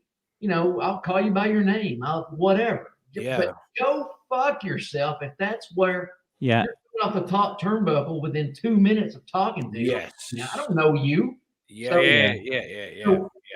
give me a minute to process it. I don't know. Yeah. That's all. And even if it's more than a minute, even if you say something crazy and they want to get a bit fine, but you need to give people time because it is a big change in a short amount of time, right? It is. But we were talking to Kristen Becker about this a little bit, and she actually like schooled us a little bit. It's like, oh yeah, I get She it. did. A Yeah. bit more. Like on even I said something. I kind of meant that, but I meant something else as well. It's like, okay, you can get someone that's dyed their hair green, basically, that now wants attention, so they want to be a cheese gender, or you can have someone with real like feelings of being something else, I guess. But I didn't express that the right way. But she actually stopped me and she said, "Well, no, actually, it could also be that some of these people have had shit their whole life, and then you said something, and then it's gone. Do you know what? Fuck off." So you can appreciate people can snap as well, but no, you're right. They need to give us a minute. And she actually said herself, like, she's totally cool. If someone calls her a dude or whatever is going on, she's like, she probably won't even say anything. And But Kristen, if she does, it will be like calm. so, Hey, Kristen is so nice too. yeah. She's I cool. met her in Vegas. I met her a couple times, but met her in Vegas and sat next to her. She's so nice. She's so nice. She's fucking class. She's so nice and not funny, and not only that, she seems like she's got a head screwed on. You know, there's no like. But it's like, it's just this and this. You know. But what Brock just said then, and what Becca said, going back on the podathon compared to what Brock just said then, is the same thing. You know, it meets in the middle. It completely meets in the fucking middle. She was saying from her point of view, yes, she understands that people need time. People need they're not going to get a 77-year-old man isn't going to get it probably ever. Maybe some will. I will treat everybody with equal respect. 100%, But again, don't come off the top turnbuckle. After a handshake and just condescend me and chastise me. I don't even know who you are. I will call you. Don't like whatever. Don't start live streaming to Facebook and calling you a Nazi. You know this fucking Nazi. Motherfucker. If anyone come up to me and say, "Look, call me by my pronoun is this," I'll be I'll respect that pronoun. If now and again I slip and I forget it, but don't reprimand me. Just say, "Oh, like it's this." I will. I don't give a. I'll fucking call you whatever the fuck you want me to say. No I was named Chaz, but now I want to be called Chastity. I'm not. I haven't transitioned yet. I understand. 75% of my life, this just wasn't a thing in my life. Or 80-90%. You gotta. And then I started to hear about it, and now even in the comedy scene, I see it. There are some trans people that I know in the comedy scene. It's like, okay, some of that took me a minute too, because I've said things like, "Oh, thanks, mate. Hey, mate," and then you're like, "Wait, if they got tits?" And then you're like, in your head, you're like, oh, "Fuck, what have I? What have I done?" But then they're fine because they're not crazy people. But Brock and Becca got the same sort of fucking ideology on the whole thing, which is just give me breathing space, respect it, but give me breathing space, and I'll fucking, and allow. I will completely respect everyone. And address you exactly how you want me to address you. But if I make a mistake, you gotta give me a shot at least. What if Brett? What if I said to you, I'm transitioning to a gender, and when I come to Nashville, I want to be addressed as loudly as possible as "Please let me suck your cock, Lord." I say with those sunglasses, that's my pronoun. Those sunglasses. You just got to shout it like that's what I want. That's what he needs, baby. That's what you're suddenly gonna develop a kink with cowboy boots up your asshole. I'm kidding. Nashville sucks. It's all tourists. Brock, you said this like more than once at the podathon when a couple of Nashville singers come on. He was like, "Nashville sucks for singers," and then they were just like, "Oh, I gotta play a song now, and I'm gonna be." He was just like, "It's shit." Actually, but both of those were fine. There was someone, I'm not going to mention the name or anything. I can't even remember it. But there was someone came on. It's like, fuck it. It wasn't a Nashville person, I don't think. But it's like, Jesus Christ, this is boring, man. And I don't think they knew what they were getting into. They just logged on and they're like, "Hi, listen to my song." We're like, well, I responded. I'm not going to say names. And I think I know what you're talking about, Carl. And I was monitoring the chat as well as the video feed because you guys were all getting tired. That's right, because you came on a little bit after those guys, right? But most of the musicians that came on were great. I think 3 out of the 4 in that last bit were great. They were fantastic. They were Did I fall asleep at that point? It's fantastic. So so 2 things. One of the ladies, I think she was from New York, I think. Karen Bella. Probably. We're getting married. Good, congrats. I was monitoring the chat, and the chat says, I can't remember what the chat, I know who the chat was. The person I was talking to was already shit-faced. Yeah. So out of context, I typed, "Nothing fights cancer like a song." I saw that. I saw that pop up. And that's immediately what she addressed. Yeah, I saw that pop up. Well, here's the funnier thing though, because do you remember at one point there was someone that I knew from the UK, and she was commenting, "Do you want to hear from a drunk lady?" And I went into the private chat and went, "No, this bitch is going to talk about me fucking her 20 years ago when she's got kids and she shouldn't be thinking about this, right?" But Karen, right, saw that in the private chat, but at the bottom it was like, "Craig Johnson wants to come and say hi." She's like, "Oh, thanks, Craig." But because she read that, she must have seen the whole thing before. And I'm like, but I couldn't say anything. I was like, that's a private chat. She thought it was like public comment. I was like, oh, for fuck's sake, this isn't going well. Yeah, it was a whole. So, and then the other time was when the dude came on, like it was, I think it was my dog asking me, because people ask me a lot, and they go, "Hey man, I watched 1 episode of Nashville. Should I move to Nashville?" And I'm like, "Well, do you have any talent? Can you play 3 chords?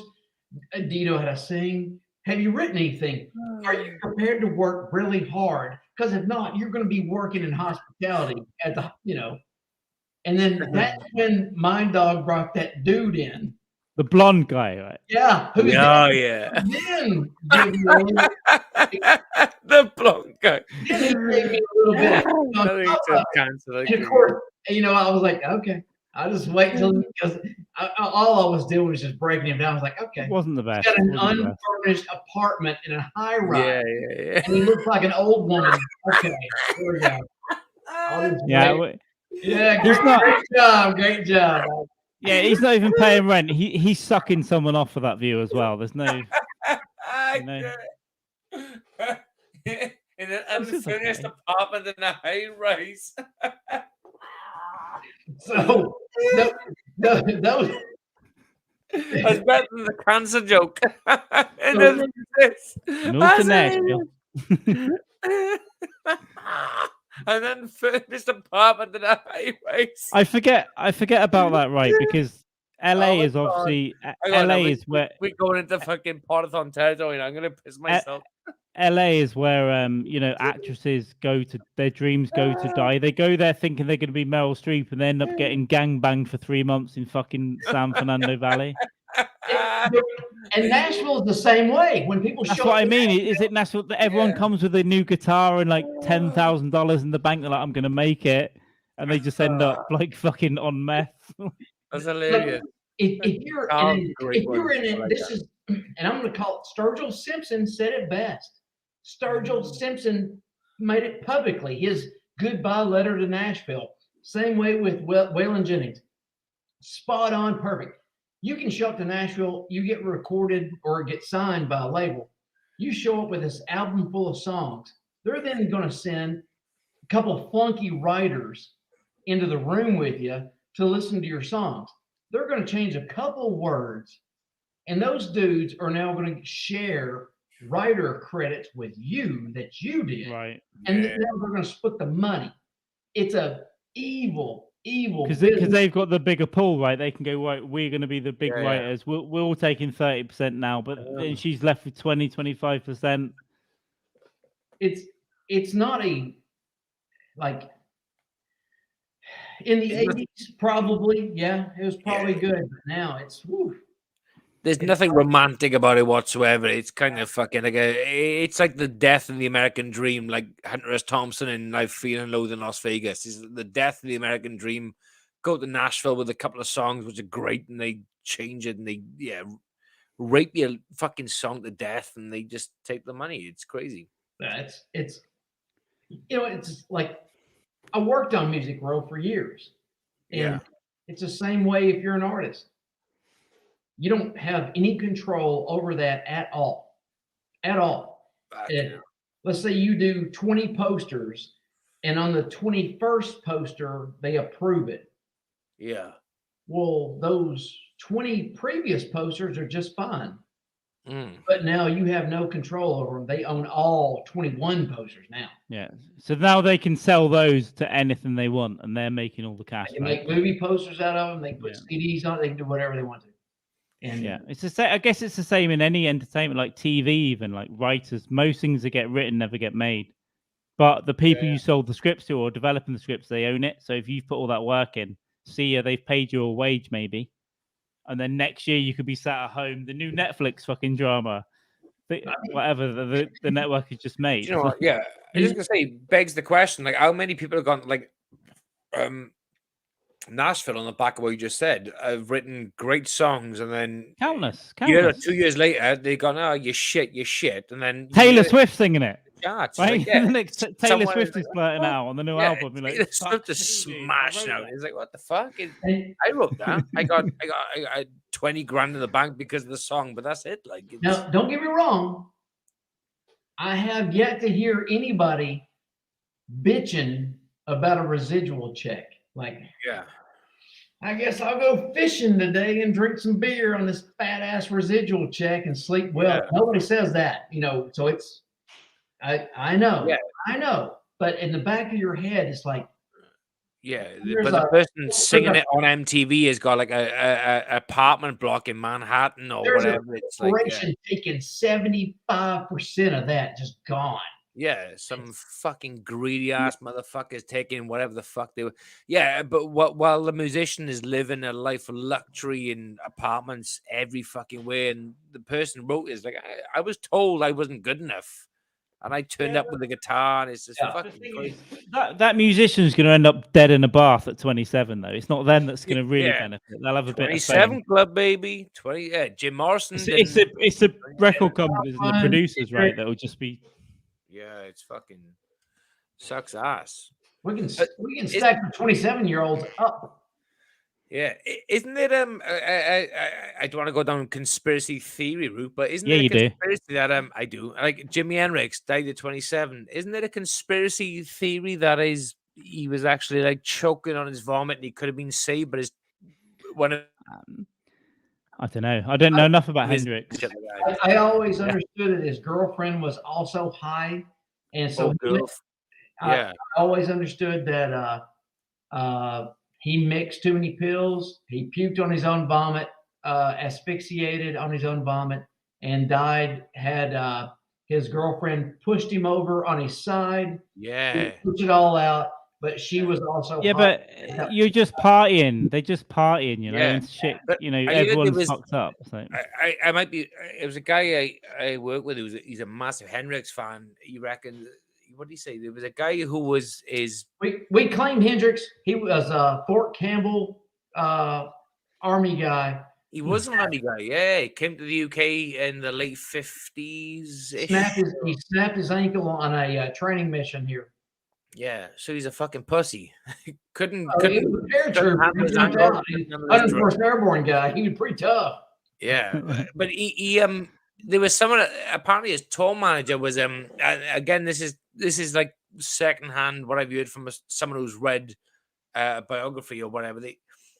One of his managers was like British SAS, and he left and he became one of Hendrix's guys, and they had a bit of beef, and like there's a witness to say that he was there when Hendrix was choking on his vomit, and he could have just pushed him, but he was like, nah, let him, because he was more.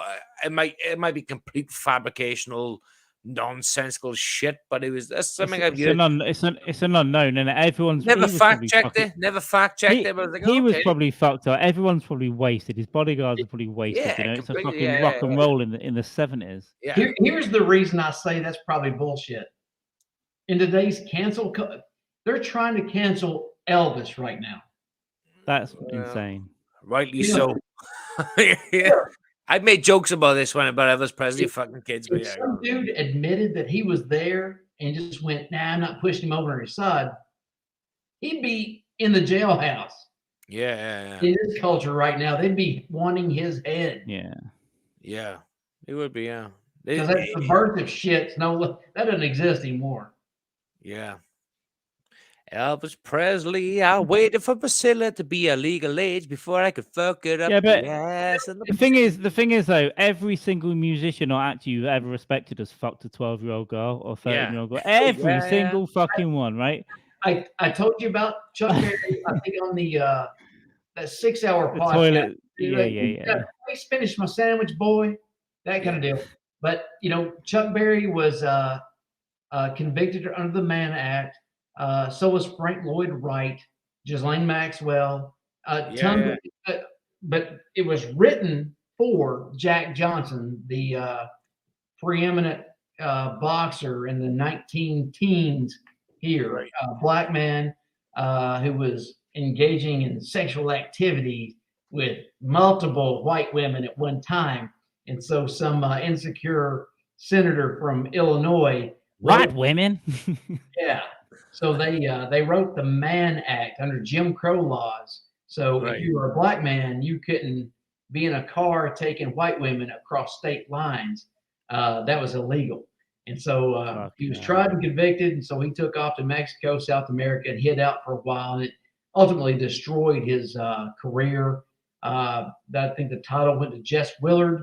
And Willard held it for a while. And then Jack Dempsey beat him. And then Dempsey took the title. But the Mann Act was, Chuck Berry, I can't remember who all, but Chuck Berry was one of them that they also tagged. But Berry was also, I think he was banging a 14-year-old. So there's and then Jerry Lee Lewis was banging his 14-year-old second cousin. Also.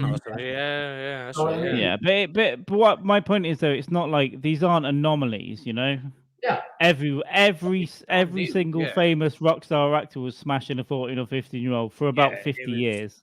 And then people went, wait, should we do something about this, man? And if you're quick with Google, there's probably 4 or 5 states in the United States that still have the legal marriage age at 16 years old.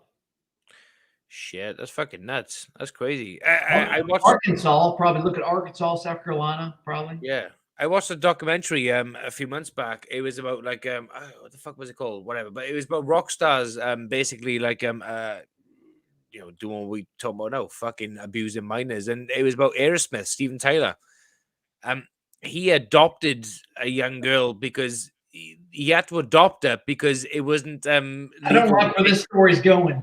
Yeah, he had to adopt her to take it across state lines as because he would get arrested for pedophilia. So he adopted her to take her on state lines to be, her legal guardian. But on the same time, he was like, whatever. Hey, it was fucking nuts. And this is Aerosmith, man. They're still going now. One of the biggest bands of fucking. In Missouri, you can marry a girl at 15 with parental consent. Yeah. 15. God. 15, yeah. With consent. Some people marry these girls. 12 years old in Massachusetts. But they marry them parental consent. Yeah, and they marry them in Massachusetts. That's what it says. Marriage by age with parental consent. Wait. I'm guessing that probably has to do with the. Let me bring this up. I'm guessing that. This is the light ones, right? Massachusetts. With parental consent, 12. Without 18. Yeah, the lighter ones, New Hampshire. New Hampshire, 13. Again, I'm guessing that's Amish country. Missouri, 15. Michigan. Whoa, what's Mississippi? Maybe, yeah, maybe. No. Mississippi is also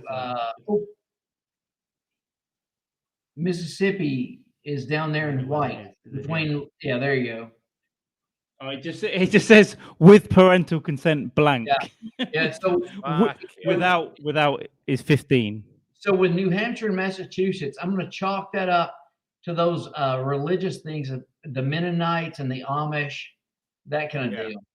Because that kind of weird shit. Well, yeah. it was fairly recent. No, it's not in the Vatican. It was you could fuck a 13-year-old up until about 10, 12 years ago. It was legal. You see where the last Pope came out today? What do you say today? No. He came out. The previous Pope came out and begged for. Remember that it was a German Pope or Polish Pope. I can't remember. Yeah. He was in the Nazi party, the old school one. Yeah. He came out and begged for He admitted no wrongdoing, but he begged for forgiveness because of all the contradiction, everybody being shifted around from all the pedophilia.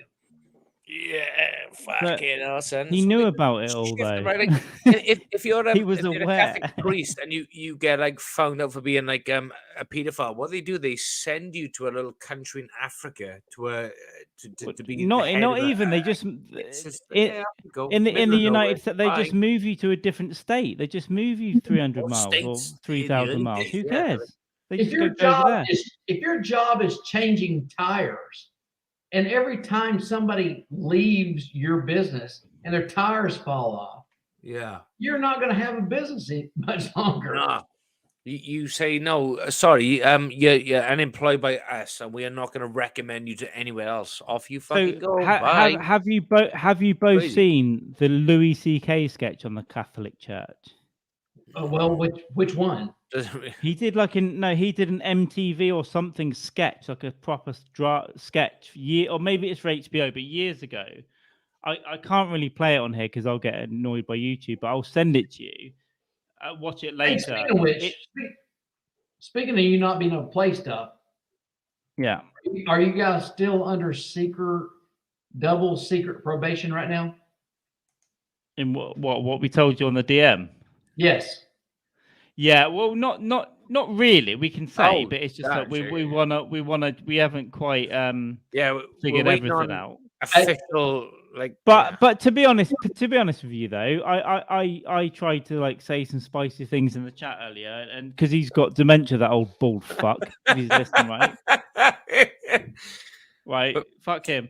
He started spouting out what it might be anyway, because he's just, maybe there'll be a new show. But yeah, basically, we're going to be doing something new in the next few weeks, I think, as Brett's we told you. Going to be a regular, whether it likes it or not. The last rites will always be this. It will be different, but we're going to do something else over there, and it might be very good for us in terms of like we can actually do something real with it.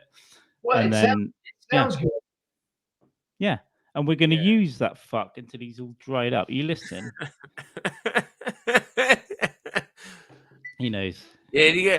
Carl, I told you he clinked his glass. Earlier on, Brett, I had my can and I went, get it. He doesn't always clink. He doesn't always clink. Just go. You're back. He done it. He just clinked. That's the way he does. Jamie, hold the fort. I got to check my pasta. I'm on my own. Oh, Brett's getting the drink. Carl's checking his pasta because he's a fucking posh cunt. And then, Brett just left the fridge. Oh, watch now as Brett Brock leaves the fridge. He comes back with a drink. Oh, he's going to pour the can with his Doug Stanhope t-shirt. What next on Policing with Dykes and Carl Mann on the whatever podcast this is. In about 4 back looking suspicious. Jamie, I'm on his face. Jamie, in about 4 minutes, can you just remind me to turn everything off? Because I'm cooking my dinner that I'm going to eat at 1 a.m. Alexa, set a 4-minute timer. Yeah, 4 or 5 minutes. I need to, because if I don't, I might fall asleep here and my flat will burn down and I'll die. Commentary. Brett Brock is back with his can. Come on, it's back now. You know what? He's requested Jamie Dykes set a 4-minute timer on Alexa for his past. I was sat on here 30 minutes ago and going, when we hit 5 hours, we've got to wrap it up. But now we can't.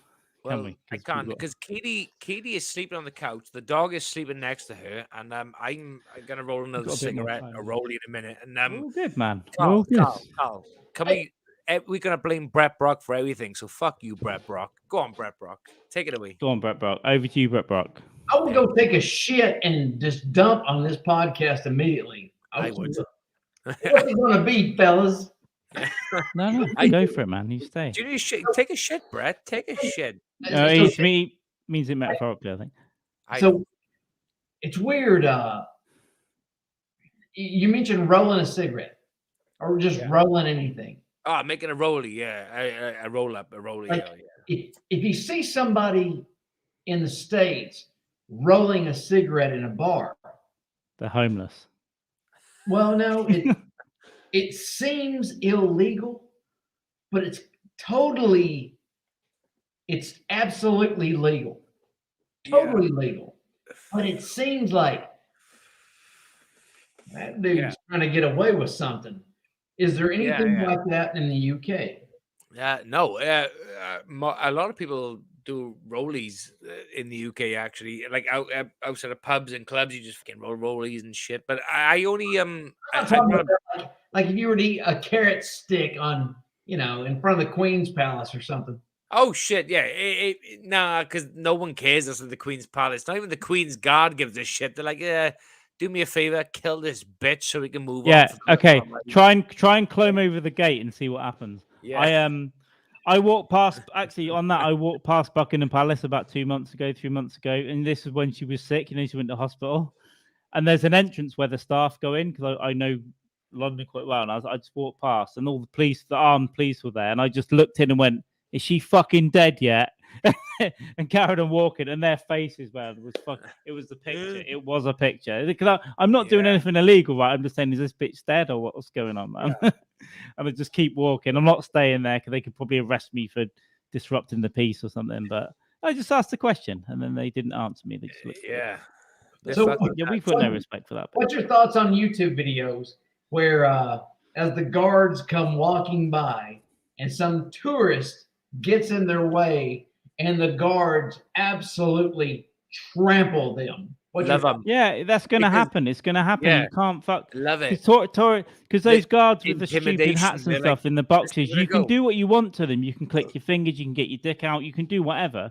But if there's an actual thing they need to be doing, if you get in the way, they'll just be like, yeah, you're getting fucking put down, man. Yes. You're going down. Yeah, I love it. I think it's hilarious. It's I posted retweeted a guy.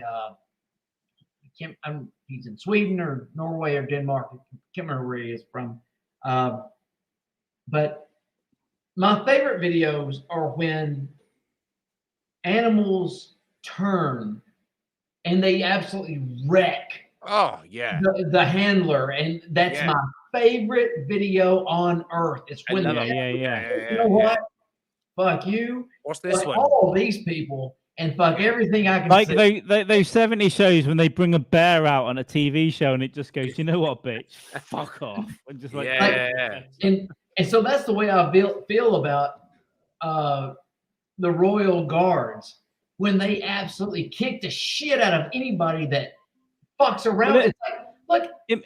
Imagine them personally as well. They've joined the army, right? And now their job is to sit in a stupid looking fucking uniform. The timer's gone off. For 6 hours a day. In a second, they've got to sit there all fucking day in a stupid fucking hat and a hot jacket, and all they've got all day is Chinese people going picture, and they're just waiting to fucking snap like all day.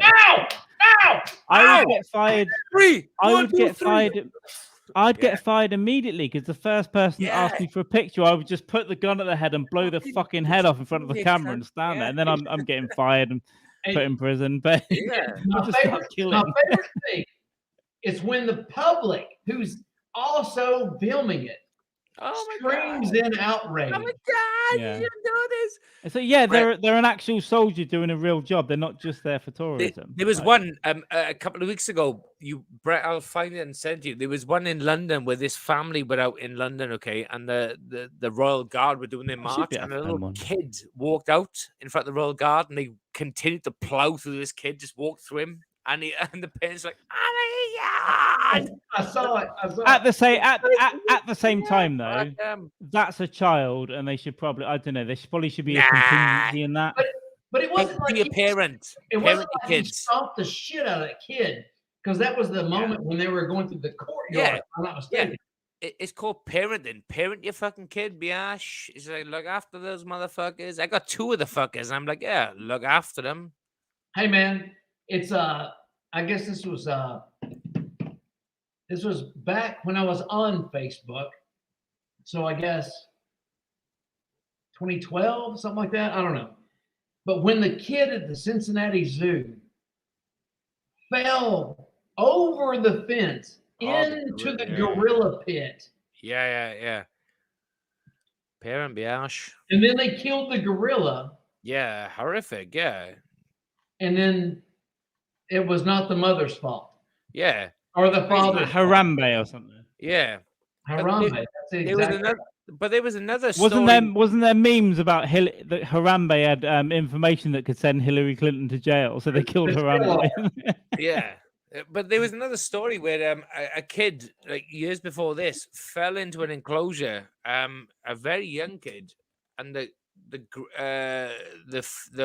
mother gorilla like basically was like, oh shit, this is a baby, this is a kid, like a baby. The gorilla protected the child. Protected the child. I was like, oh, hang on, no, it's not good. All the gorillas fuck off. Now it's a baby, fuck off, and then it was safe, and they were all cool.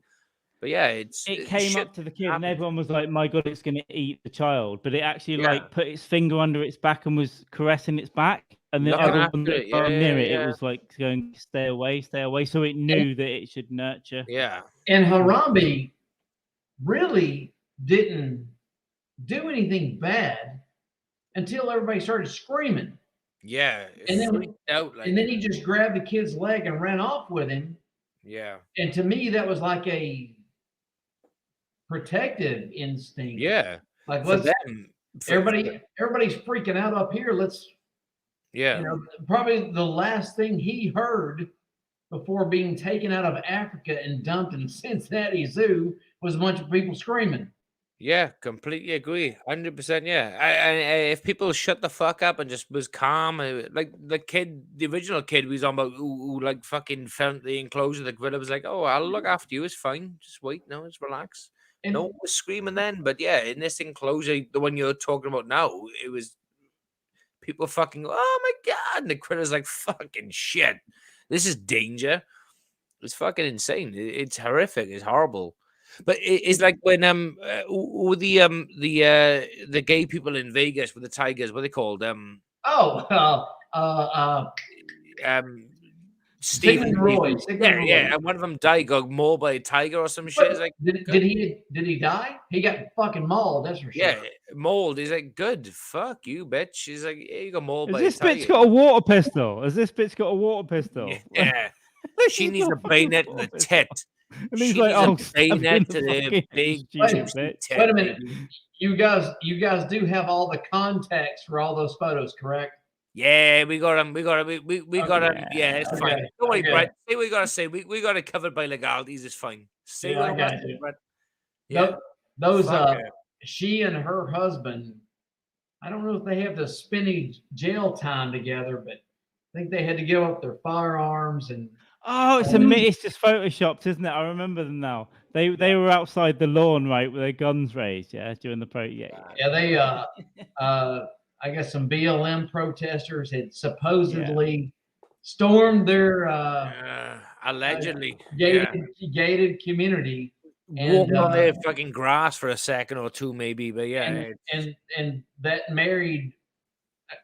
They lived in a palace. I mean, they lived in a big house, and the protesters were 40 yards away, 30 yards away, something like that. Yeah. And so they were out there taking, pointing weapons at them. Yeah, encroached on their private property, which means they probably stood on their grass for like 3.2 minutes. I think it's okay to go out and stand with your assault rifle and just stand there and stare at them, but point at them's a bit much, right? Yeah. In this country, it's not illegal to be on your property with your weapon. Yeah. Which is fair to a point, but in the UK, if someone come on my drive now and they were standing there and they were just there longer than I wanted to, if I walked out and they said I couldn't go out with a gun because you can't have a gun now, I could say, "Oh, but do me a favor, can you step off, please?" If they said no, it'd be no problem.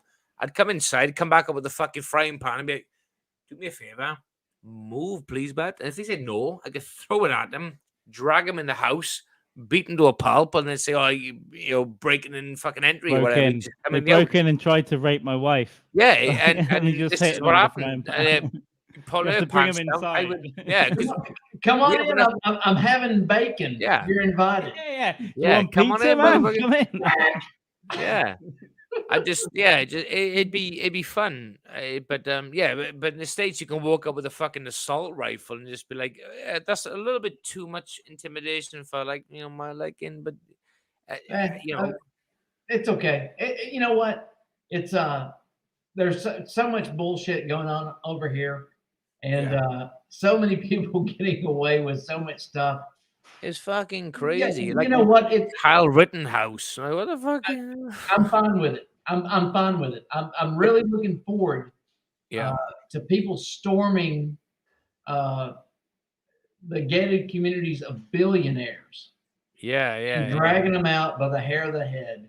And Yeah. go, look what you've done. Like, I'm really looking forward to it. Yeah, like just before Soviet Russia started, just fucking old school drag them out. Yeah. I agree with you right up until the point I become a billionaire, and then I'm like, right, I'm inventing a space rocket that will fucking kill But the poor. thing is, like doing it with assault rifles, and then the next day Congress will try to ban assault rifles and just go, too late. Yeah. No, we got your donors now. Now you actually have to start legislating. Yeah. Too late. Citizens United is over. Yeah. It's like fucking it's like what was it? 1970 whatever. Like it's fine, you can have you know, big old guns, but when the Black Panthers went to the Capitol way back in the late 70s with guns, and they were like, "Oh, this is bad. This is terrorism. It's fine." But then when like white people do it, you know, when white middle-aged rich people do it, it's like, "Oh, it's fine. It's patriotism. It's democracy." It's like, okay. What I don't know if you guys have seen this, but 2 days ago they labeled it political discourse. Yeah. Okay. Yeah. Political discourse. Yeah. 6 people died, and a dude took a shit on the floor and then wiped it on the wall. But it's political discourse. I mean, I can't disagree with that. I can't disagree with taking a shit and wiping it on the wall. That's kind of political discourse. And you know, again, I'll say this: I only disagree with the events of January 6th 50%, because 50% of me goes, yeah, our elected officials should be scared of us. They should be scared of the taxpayers, i.e., their only form of income, and they should be afraid of us. Yeah. The 50% I disagree with is the dumbest people in the country was leading the charge. Yeah. Here's the other side. Here's the other thing, right? If you genuinely not to defend those fucking idiots, right? But a thought experiment is, what if you genuinely thought that an election had been stolen, right? This is take all the politics out of it. What if you thought an election had been stolen? Okay, right. I gotta make some notes because I gotta ask some questions. Wouldn't the fair thing to be attack your government buildings and fucking get in there? But that would be the correct thing to do, right? But that's the reason why America was given arms in the first place, was basically to protect, you know, the rights of the American individual. Yeah. Forget whether the fuck those people were fucking stupid, because they weren't. They had no plan. But if you felt that, like, even in the UK, let's move it to the UK. Let's get it away from the January 6th thing. If the UK, that we felt that, like, I don't know, an election was stolen, wouldn't it be an acceptable thing to do for people to push down the gates of Downer Street and push the door down and drag people out into the street and go, no, not today? Carl, are you addressing Jamie specifically right now? No, I was just saying to Jamie, what if it was here? Like, I'm not even defending the January 6th stuff. I'm saying, if you believe that's right. While you fellas, I have to pee. I'll be right back. Go P. Cheers to you. Cheers to You you. got to P, It's yeah. like the on the Louis C.K. 2017 thing, right, where he's talking about abortion protests, and he takes the side of the pro-lifers, and he's like, Oh yeah. if you believe in your heart that a baby is being murdered, shouldn't you say something? Yeah. Like say something about it. Yeah, that's a good fucking point, though. But on the other hand, but you shouldn't stand in front of an abortion clinic with banners in people's faces like what you're doing is wrong, because that's here's the thing though. If you thought someone down your street was taking babies as they come out of women and putting them into a meat grinder, wouldn't you go and say something? Yeah, that's what they believe. They believe that to be true, whether or not they're right or wrong. The reality is difficult. But the reality is being that they're embedded in a religious ideology, which is like it's wrong to do it. Like these people believe in abortion. Like of course, it's wrong, don't they? Like I'm not saying they're right at all, but if you truly believe that, isn't that the right thing to do from their point of view? Fuck. You can't have any other idea, because you're going number 37 is taking babies and grinding them into a meat thing. You might be wrong. Your intelligence might be faulty. You know? Yeah. Okay. Fucking hell, that bitch. I haven't got a response on that one, other than I suppose But that's why it was such a clever Louis bit off that 2017. Yeah. He takes both sides of it and goes, well, it's wrong, right? And then he comes around the other way too, of course. I am lost for fucking thoughts, because it's okay.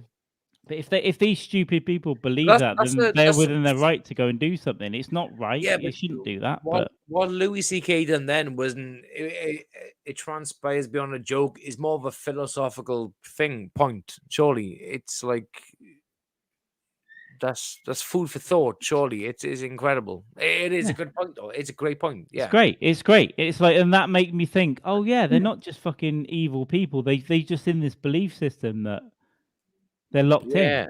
Yeah. Like, that's completely right. Yeah, I can't really answer it. So that just makes me think about it in a different way. That's all. But of course, fuck them. No, but you're right though. Yeah, but the Louis C.K. point is it's more of it's a great joke and a good bit, but it's a philosophical point at the same time. Brett, that was on Louis C.K. 2017 special on Netflix, the one they never took down, even when he got cancelled. He had a abortion bit, and he took the side of pro-lifers, right, for a while, because he took both sides, and he just broke it down. And he said, well, no, if you believe they're taking a baby and murdering it, wouldn't you go and say something like outside the place where they're doing it? Like that's what they. Yeah. So it's like. Yeah, it's not whether they're right or wrong. They're probably wrong, but that's their belief. They are wrong. If you think your neighbor is killing babies, you would probably go to your neighbor and go, "Stop killing babies." Yeah, it's a good philosophical point. Yeah, and it transpires to like what we talk about the Capitol riots, which is it's fucking shit. Like 50% of you want to say, yeah, I understand, but 50% is like they're fucking idiots. But point being is, like, isn't that the answer to all this? though? Really, like, because you get these hot button topics in America: gun control, abortion, fucking January the 6th, whatever. Isn't the answer like thinking about what the other side are thinking and then trying to talk to them instead of like going, "These people are fucking Nazis, man." Yeah, but one of the amendments is you can take up arms, and the idea was taking up arms was to basically defend yourself against government if they get tyrannical or whatever. Like so, but I'm not. What happened was fucking disgusting. But I think this feeds into what Brett was saying about 50% of what you think in one way is kind of okay, but the other hand is completely led by fucking morons. Yeah, of course, they're fucking idiots. There's no defense of it. A couple of years ago, I put out a tweet, and I got a little pushback on it, but I'll still stand by it. It's and I kept saying more. Like this is BLM was kicking off, but the tweet was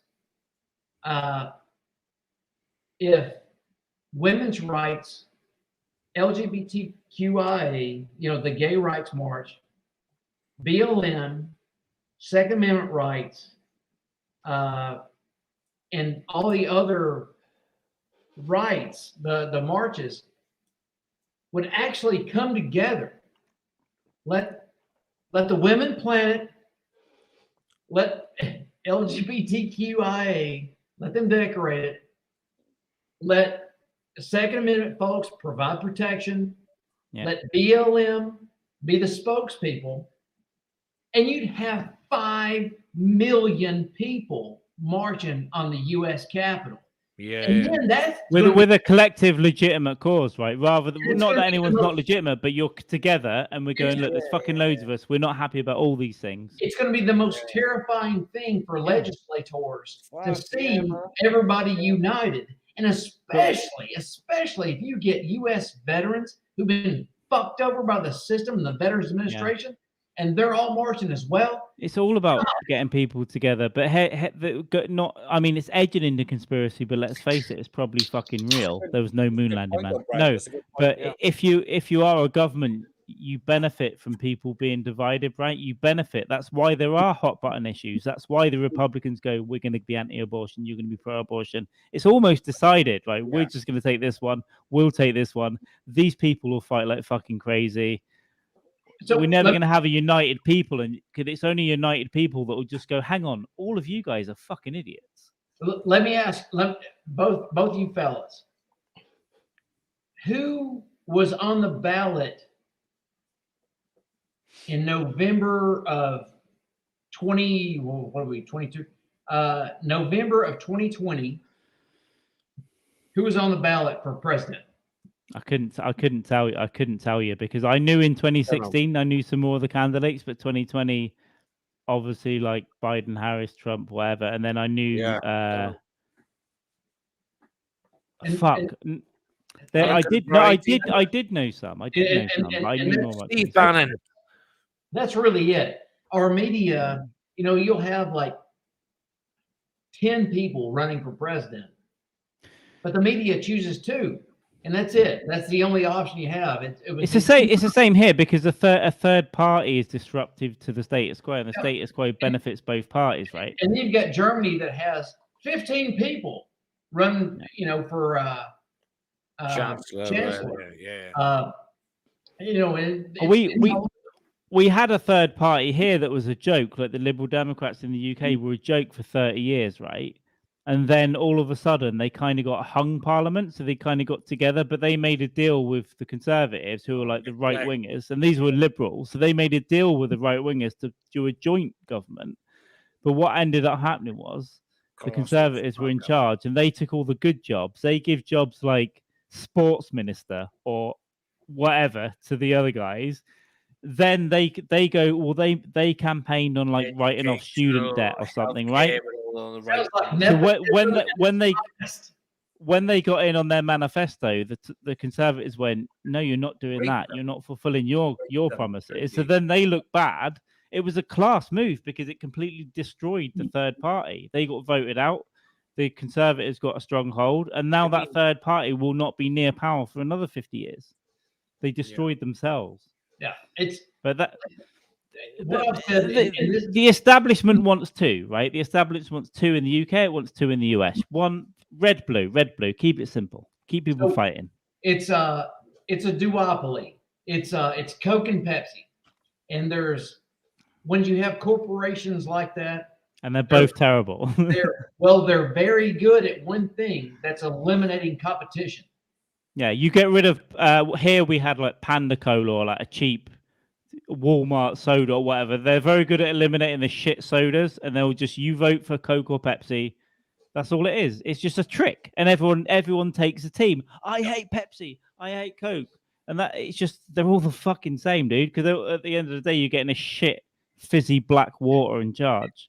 It's like, and we've been fighting this whole time. Like I've never had any problem with anybody in Africa. We're killing the shit out of them over there. Yeah. I think it's peak philosophy. But that goes to like what Brock just said then.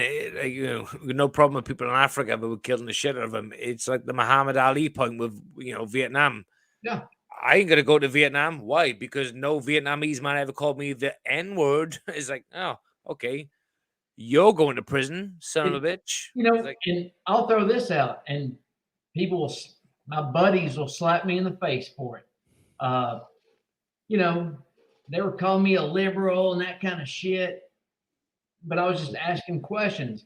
yeah. After 9/11, and specifically in 2002, they were ramping up. It's like, all right, we're about to go to Iraq. Okay, here we go. Good I'm times, like, baby. and I'm like, where's these weapons of mass destruction? Yeah. They're there. Well, we should see them. No, they're there. Evidence? Can we have some evidence? Colin Powell said so, baby. Yeah, and then he showed up with the yellow cake and destroyed his integrity, and it was bullshit. And you know, there's a point where you just can't ask questions, or you get labeled a certain way, and it's like, well, you were terrorists. Yeah. That's the problem, right? Why is blind complicity? Why? Yeah. You know, that's the problem. That is part of the problem because you've always got like Don't get wrong. I'm part of it. I can't open my mouth. I'm totally. Of course, in a human way, though. I think I don't think it's like we all like think different things at different times. But that's part of the problem with like everyone pushing. Obviously, the QAnon stuff got out of control. Right, it was crazy. But part of what will be used is like if you have any alternative argument about anything. Hey, what about this? Hey, conspiracy theorists, QAnon. No, what about a genuine question about this? Why we go into war here? So the Iraq, get some filters from East Rolly, the Iraq thing was really interesting. I want to be in on this big time. Well, so we're not going to. We can't be silent. For like 3 minutes, and I'll be good. Sure, we'll be quiet.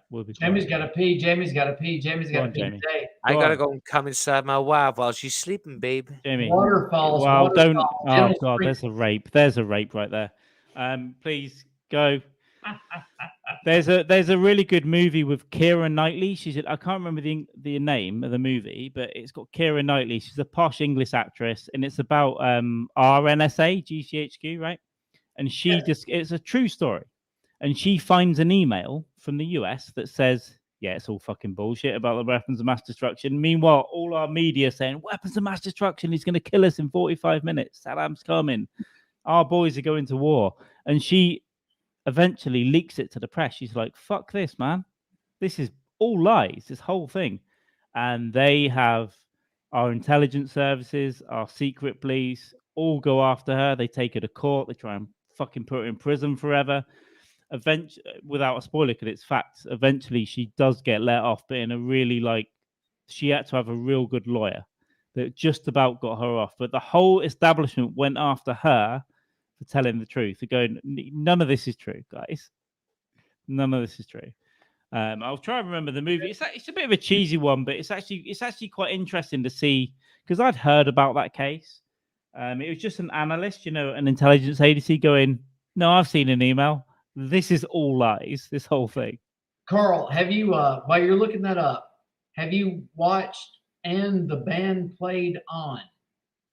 I have not. Check that movie out. It's on Netflix if you got Netflix. Yep. This is my notepad. It's getting full. And the Band Played On was about the HIV/AIDS epidemic that popped up and our response to it. Check that out. Let me know what you think. I'll watch it. I'll try and watch it this weekend. It's and it's got some heavy hitter actors. I mean, it's like holy shit! Like it's well acted. It's not cheesy at all. No, I love it. I love it. Our last podcast, I've got like a whole 2-page full of notes, but I remember Desperado came out of that, so I'm queuing that up for the weekend. Was it like 1994 with The Professional and Pulp Fiction and that kind of stuff? Oh yeah, all that kind of game. Okay, so the movie with Keira Knightley is called Official Secrets. I have not watched that. All right. I found it on, I don't know, Netflix or Prime. It was somewhere. I don't know where it was. Oh, it's currently on Netflix here in the UK. But it's kind of like a bit of a British drama, but it's genuinely about that whole background to the invasion in Iraq, and it's like, oh fuck, I didn't realize how hard they went after it. Like they share people in the house going, you'll go to fucking prison for like 50 years, like you're done. All these snidey people, but and the band played on, you say. And the band played on, yes. Around 1991, it's interesting. 93 television docudrama. What was it? Like 2 This hours? one says, yeah, this one says 93 television dropped. Oh no, hang on. And the band played on AIDS 1987. That early. Politics, people, and the AIDS epidemic. Oh no, that's a book. So maybe the movie came out 93, maybe then for the movie. Okay. The book was 80. There was a book in 87. Okay. Yeah. Early 90s, yeah. It seems like. But Yeah. again, they had a heavy hitter cast with that, and specifically Matthew Modine. That's it. Yeah. Alan Alda. God, he was a It's blast. I watched it when it came out, and I haven't watched it in years, but then I watched it 2 years ago, because there was nothing else to do when the pandemic hit. And obviously it's easy to draw similarities and parallels with both of them. This. Yeah, it was just looking at how the government responded to that and the politics of the time. And I'm not gonna spoil it if you haven't watched it yet. So yeah, I haven't watched it, but I've heard some real bad stuff about that time, like pharmaceutical companies and governments, like not. Didn't Reagan come out and said it was to kill the gays, or it was a gay like? Well, and it was like pretty like weird stuff, like early on in like 83 or something. We were both around that time probably, and the kicker, the reveal of that movie was that the cure, the vaccine was there. It was just two scientists were in a legal battle on who's going to get the copyright for it to make the money on it. And so anyway. Yeah. Take that how you want. Is this about AIDS conspiracies? I just caught glimpses of them. Yes. But actual AIDS, and did someone fuck a monkey to get it? Mate, I caught bits of what you just said then, but yeah, I've heard a couple of conspiracy theories over the years about AIDS conspiracy. Well, on the original, on the first Ricky Gervais special, which I think was the first Ricky Gervais special in the 90s was called Animals. Yeah. He talks about AIDS, and it's like, oh, they say it was like, some guy was just chopping up a monkey and he cut himself. He's like, someone fucked a monkey. Like, we all know he just went, but that's how AIDS happened. We all know it. It wasn't from bushmeat. Yeah.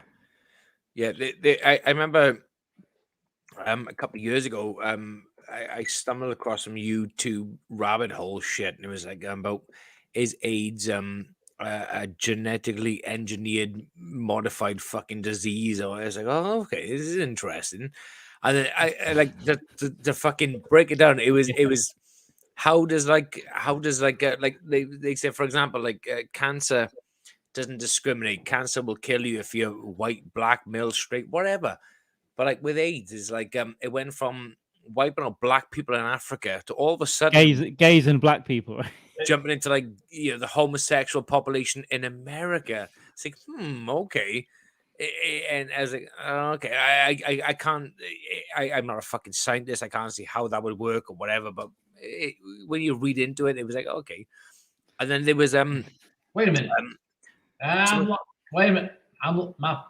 Oh no, I'm locked up. Oh, there we go. Oh, we're back. Okay. Yeah, and then there was a book I stumbled across which I never read, but it was called The Blood Doctors of Death. Okay, and it was about this European. we do. Look at Yeah, we Kelly. do. Kelly's crazy. Yeah, we do. Yeah, we do. Yeah, we crush them. Yeah, we do. Get out of We here. crushed motherfucking bitch. And it was about this doctor. We're just out here bumping dickheads. That's all we're doing. Docking. all It's we're called doing. docking. That's all we're doing, bitch. Yeah. Big dick touching, baby. Docking and talking about AIDS, you know? Yeah. I'm cut. So guess which one I am? Yeah. The sphincter taker, baby. I don't have any loose The skin. baby. USB port for me. Well, USB. no skin sock for me. I'm going in, baby. There was a book written by which I've never read, and I've never cross-referenced it to see what the. Good. This is how this is accurate it evidence for the court. There's a book somewhere. AIDS will tickle the gays and blacks. I've never read this book and never cross-referenced it, but I just thought, oh, there we go. But I've never like preached like, oh, this is the mantra of fucking AIDS conspiracy, whatever. But there was this book written by a doctor who allegedly was a European doctor brought in to administer hepatitis treatment to healthy homosexuals in America in the 1970s. Okay. And the idea was it was an experiment to basically inject these otherwise healthy homosexuals in America who were having issues with hepatitis. And long story short, they were giving them booster jabs, jabbing them with whatever. And there was this shortly after these experiments for hepatitis on healthy homosexual males. A few months later, these males were coming in with lesions and stuff and blah blah blah and whatever, and they're like, "Oh, don't know what's going on. Could just be a side effect." And then they were starting to like die in their droves. And then it turns out, long story short, that these people were like the first victims of HIV/AIDS and whatever. So this doctor, whoever I can't remember his name, but it's called the Blood Doctors of Death or something. He basically wrote a book to say, look, I was one of the doctors administering these injections for hepatitis trials in the 1970s for gay, healthy men in America. Let me guess. His name was Fauci. Yeah. That was him. That was exactly. He looks like Fauci, actually. Yeah, Fauci was the AIDS guy, right? He was the big AIDS guy. These people would turn up then, and they were like, lesions on them and getting illnesses, and they didn't know what it was, and blah blah blah. But it was like fucking crazy shit, like dude. That Louis and I love Gervais and Louis. I love him. I don't care what anybody. I remember when we talked about it before. It's such a good scene where he just like shoves a finger up his ass and he's like, "Can you feel anything?" He's like, "No." He's like, "What about now?" Yeah. He's like, yeah. It's so. Why does Gervais get so much shit from people? I think he's great. I think he's a fucking genius. I think he's fantastic. People just either want to be country, they don't get it, or they just hate his jokes and stuff. They hate his stand-up or something. But I think he's good in lots of stuff. I actually found Louis C.K. through Gervais because years and years ago, really, someone asked him. He was in a film with him, like The Invention of Lying or something, right? Yeah. Oh yeah. Oh, I saw that once. Yeah, it was a good film. And Gervais was interviewed and said, "Who's one of your favorite comics?" He said, "Louis C.K." I looked up Louis and found Shameless on YouTube in like 2011. I was like, "Fuck me!" I still have that CD. I've got everything. I recently, when he released his new one, I bought everything he had for $25, and then stole the rest. I was at Zany's in Nashville for CK's, I don't know, third show. It was, he'd just come back. That was it. Third show, he was after he had been in exile, whatever. And he came out and absolutely destroyed for like an hour and a half. I mean, destroyed. None of us could breathe. Just within the first 60 seconds, just addressed everything. Yeah. Couldn't breathe. His new his Sorry special is one of the best things I've seen. It's right back on form. I'm going to watch it again because I had a couple of drinks before. but it's phenomenal. Just that comparing COVID to 9/11, he's got the whole bit was where people going, oh, it's like 5 9/11s now from COVID. He's like, oh, that makes 9/11 not that bad. It was just one 9/11 because it wasn't that bad then. And then when one tower fell, it's just a half a 9/11. So he's just like fucking on. And the thing is, there's people on Twitter using that now to stoke. They're like, well, we had a 9/11 yesterday and nobody even cares. It's gone. It's gone. Of course, And it's just Twitter, of course. The fact that his special is called Sorry and everyone wanted him to say sorry and it's 50-foot letters of sorry behind him and then he just says nothing and just goes straight into like the fucking 9/11 and racial shit, like exactly what he wants to do. Yeah. Like, it's I've always said that two white dudes did the N-word joke best. It's Stanhope and Louis.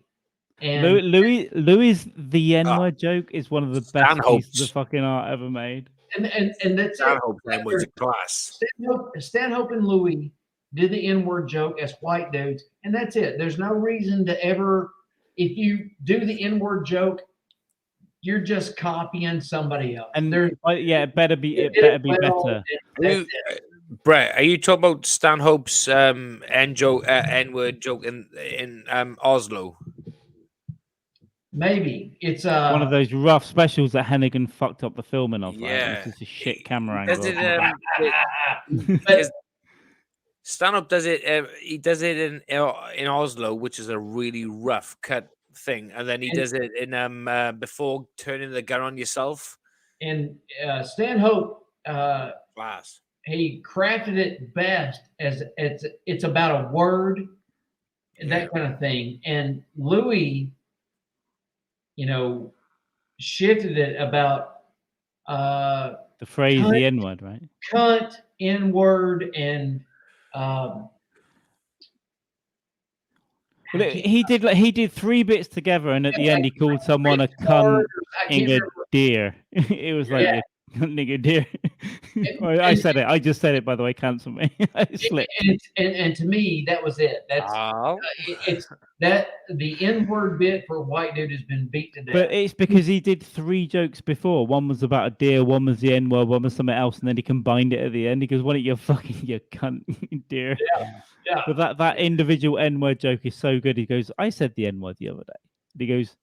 He goes, "I hate the N-word. Not the phrase not did it, but the phrase the N-word." And then going back to what you were saying on what was his CD? It was about cunt. It's like stop being a cunt because you keep saying the N-word, which now makes me say the N-word in my head. Just go ahead and say it. Stop being Why don't you take responsibility for the shitty things you want to say? Well, when Stanhope was in, I think it was Norway. Oslo in Norway. Oslo in Norway. Okay, and he was talking about what words are different in Norway compared to America. And he said, for example, oranges mean this in Norway, but in America they mean oranges, whatever. And he said, but in Norway, the N-word means a pair of shoes or whatever it is. But in America, they mean something completely different. So if I walk into a shoe store in America and say, oh, I just been to Norway. But in America, if I say, I'll have a pair of N-words, they're like, that's racist, sir. But in Norway, you're like, yes, I can have a pair of N-words because they're shoes. Or he just basically does it like child's play, like, they're different words. It's the same word, but they mean different things in different countries, okay? And it's like, wow, zero racism behind it. Just basically pointing the differences of saying, look, it means this in one country, means this in the other. And the simplicity in the States, but you say, the simplicity of Louis' thing as well, where it's like his old N-word joke is like he just goes for a coffee. I fucking read the stand-up joke. Sorry, I apologize. It's all right. He just goes for a coffee and the whole thing is like, and he pressed the beans and he ground the stuff, and he's like, "How you waiting for how he's going to get there?" And he just walks out and goes, "That made the shit out of my coffee." Like, Because that was just a story about him saying it was for nothing. It was over nothing. It was that digger made the shit out of my coffee. What's really Scandinavian history except building boats, floating over, raping and pillaging other countries, and fighting off Russia? Remember the good days? Like, I mean, it's not that they tolerate racism. They just like, that's kind of who we are. It's like, well, there's no racism here. Yeah, we'll just come get you. Yeah, is like if you look at like the first Rush Hour film, Chris Tucker, Jackie Chan, haired, and it's cold, and we like to fuck when we go to another country. Yeah, that's exactly what it is with them. They just do their thing. But it's like it wasn't like what 2000 something. Like the first Rush Hour film with Jackie Chan and Chris Tucker. Remember that film, Rush Hour? Oh yeah. And then Chris Tucker walks into a bar. He's like, "Oh, what's up, my N-word?" And then Jackie Chan's like sitting down. Chris Tucker's like, "Oh, stay here." And then Jackie Chan's like, oh, "Okay. Oh, what's up, me N-word?" And the guy's like, "What the fuck? What'd you say to me?" He's like, "What's up, me N-word?" We should. I reckon. Go on. Sorry, you continue. Sorry. I was gonna say, Jackie Chan, an Asian guy, says the N-word in a Black American bar after Chris Tucker's been there. He's like, kicking off. I think in the next few minutes we should get off this topic because at some point someone's going to say it again. Because you did, you know, but it was like a tongue twister. It was like you can't blah blah it, and it's like you did, but it is that the South Park episode. Remember the South Park episode, but the word said there's too many. Yeah. Well, there's a South Park episode with like Wheel of Fortune or whatever it is. Remember that one? Oh yeah. Naggers. Naggers, yeah. And then people who annoy you. People who annoy you. Yeah, and he says N-words. And he's like, all right, I'm ready to solve the puzzle. Yeah. And the cameraman's good. He's black. He's like, yeah. And he walks through town and he goes to a poetry store. You don't know what it feels like. And it's like an all black poetry place. And he's like, you don't know what it's like to walk down the street and have people say to you the N-word and say, hey, there's that N-word guy. And they're all black audience. And it's just like, they're all like, what? Hey, there's that N-word guy. It's fucking hilarious. It's brilliant. South Park. I need to catch up on like 11 years of South Park. Honestly, I love it, but I haven't. You know what?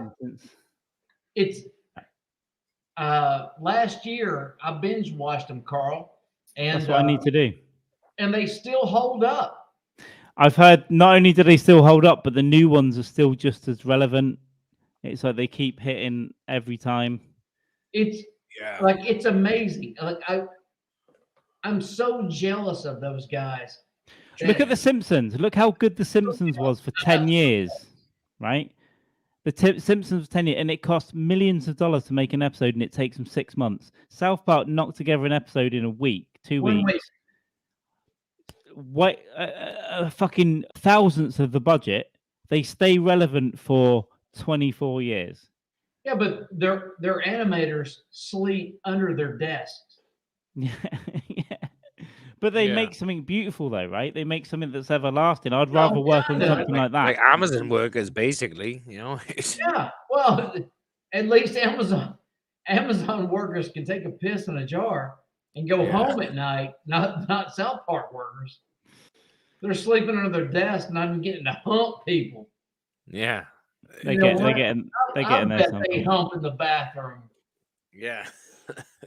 They got to hump each other under the desk, like male or female. Just as long as you come, who cares? You know what? As soon as South Park ends, I bet there'll be like, oh, you don't understand what happened with Trey Parker and Matt Stone. Oh yeah, they'll be like, it was mean to me, grab my balls. So what, man? Yeah. So do you know what? That's the price you fucking pay for art. Get over yourself. Yeah. There's a time to be paying. Listen, there's a Yeah, time yeah, to yeah, complain. It yeah. isn't 10 years after you finish making the show. Fuck As you. far as I'm aware, no God. one has come forward and said Picasso raped me, and we all know Picasso like young girls, but He no one has likes come forward young and said, ladies. "Fuck me up the ass under against my will, bitch." And by the way, Picasso, we're still fuck you. we're still waiting on the 160 Weinstein actresses that just made a great career and don't want to say anything. They're like, Yeah. no, it was great. It was great. I sucked him yeah. up into a plant pot, and the whole career was amazing. Real talk. If you were given the option to go give Ghislaine Maxwell a conjugal visit, would you? Because I would. Yeah, it depends what the reward was. Yeah. Do you know what? I would come, but it's like it'd be a struggle come because for me she's a bit like, yeah, I would definitely come. I'd fuck her, no problem, whatever. But I think like, it'd be a struggle think come. it was a comic. It would be the nut I busted. It would be the easiest one I would ever walk away from. Yeah, nice. I think it was a okay. comic that I don't even like, but I think they come up with one. I can't remember who it was, but they come up with one thing. Not even pull out. I might not even pull out.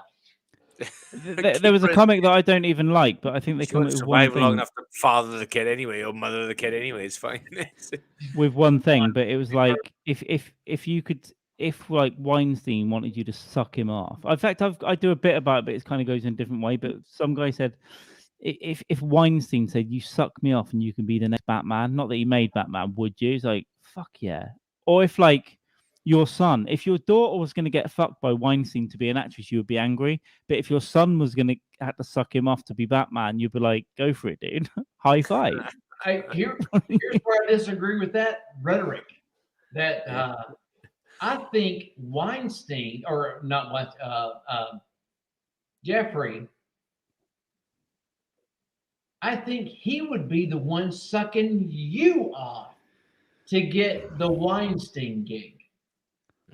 I think Jeffrey, not only, I think he liked dicks in his mouth.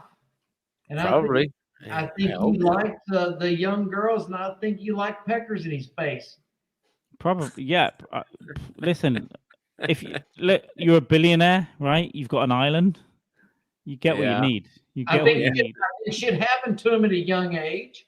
I think he wanted to dominate and yet be dominated. Yeah.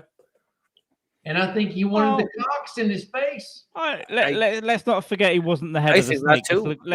Let's look at Wesley. Brock just said, but I think Epstein liked the dick in his face. It wasn't just a billionaire pervert. He was employed by the intelligence services and fucking employed by Les Wexner, head of Victoria's Secret, that gets left the fuck alone because he ran Air America with the CIA, right? Selling weapons and coke. Sells Epstein a house for $10 in New York. The most expensive house in Manhattan gets sold to him for $10. Do you think they're in business together? Do you think there's something going on there? Put his dick in Wexler's mouth. That's if the press releases, hey man, he's banging chicks, ain't no problem. But if he has ding dongs and balls in his face, he was gay. He was a gay rapist. Ugh. Yeah. Filthy fucking That's what it would be. But that's worse. That's worse. Brock has just gone and put a whole new spin on this trial. Brock is going to get fucking Ghislaine Maxwell off this fucking shit. Hey, Clinton body count. Don't fall foul of the Clinton body count. Yeah. You know, you're just Brock a savvy journalist that committed suicide by 5 shots to the back of the head. Yeah, back and to the left. Unbelievable. You're found with just like a Clinton saxophone fucking reed in the back of your head. It's always amazing. It's always amazing why people still want to come here. It's like, have you not kept up with history of what we do? Well, Nashville or the States? Yeah. Well, they're both pretty dirty. Well, I'm coming for some of both of it. So give it to me. Who cares, man? Carl keeps coming. Oh, he keeps coming, right? He's a fucking pig. The swine. You keep coming all day, baby. Conspiracy theories. We're on conspiracy theories. Oh, nice. Oh, don't get Carl started on Well, conspiracy. no, we'll do a separare episode on it. I think because I can go down the rabbit hole. Because CK will always be my favorite. Yeah, he's got to be he's on Mount Rushmore for comics for me for sure. We're looking at top 4. Outside looking in, you guys have Stonehenge. Well, yeah, London does, I guess, whatever. But what's your thoughts on the North Georgia, and not the country, but the state? The guide stones in North Georgia. I don't know a lot about. I must have read about them at some point because I've heard a lot about stones in the US. But honestly, it's escaping me. What Georgia? Let me look these up. They're on the South Carolina border. They're way up there. And faces, right? Are they? Oh no, these entitled the guide stones. Like the guides for humanity. The guide for humanity, like the right. Like there's a certain amount of population. I'm just Googling this right now. So okay, they look like monoliths from fucking. Yeah, they are. They are monoliths. They are. They literally are monoliths, right? Yeah, they're granite. Yeah, they've been chiseled and that kind of stuff. Okay, it's like the Ten Commandments 8 modern languages mixed with the monolith from fucking what's that fucking Kubrick fucking film? Space 2001. 2001. Yeah. Wait till you find the monolith on Mars, baby. So who unite humanity with a living new language? With private investor. There's here we go. Maintain humanity under 500 million balance with what the fuck. So basically, it's like Thanos kind of fucking rules. Well, no, but that's a logical fact because there's far too many people, and the only way to really save our planet is to kill loads of people. How long have these stones been here for? I think the late 70s. I think 1960. I think it was erected. Rule, passion, faith, tradition, and all things. Unite humanity, rule, passion, protect people, let all nations rule internally, avoid petty laws. Yeah, I mean it's perfect. It's a better be not a cancer on the earth. It's a better thing than the fucking 10 Commandments, and I think it sounds like a good thing for the planet to live by. You just got to convince people not to kill people that are different. You thought the same thing fucking a few thousand years ago about the 10 Commandments. This is a good idea, but then look what happened there. In the same century, in the 19 teens, a bunch of old white men went to Jekyll Island, Georgia, and said, you know what? Let's establish a federal income tax where you're going to work your ass off and you're going to give us about 20 to 30% of your income. And in 1953, you're going to give us about 92% of your income after World War II. Fuck that. Yeah. Wild. Yeah. I can't imagine why people are pissed. No nations rules. Oh, fuck me. Yeah, but I don't disagree with any of those points. Protect people. Nations with laws. There's nothing wrong with any protect people and nations with. All right. Okay. But these are like watered down things of like what the 10 Commandments seem to say. Yeah, but that all kind of. But it's also why wouldn't you want to model your society after any of those things? Like don't get too busy. I'm an atheist, by the way, so I'm not saying the 10 Commandments is what I hold holy and duty to my life at all. It's very petty laws, and how can you disagree with any of them? Maybe the amount of people, because there's 7 billion, you've got to kill 6.5 billion right now. But and once you start digging, okay, unite. You've got to listen to Jamie mumble for 10 minutes. Yeah, it's like fucking. Living. I'm slow. Like especially when okay. You read them. You take your time and read them, man. But I agree. I don't disagree with any of those. The numbers one is difficult to have right now but it's like, don't be a dick. And Don't poke where your I'm nose. going, and the reason I even brought that up with Stonehenge is I'm assuming the person who probably built that was probably an Appalachian guy like me.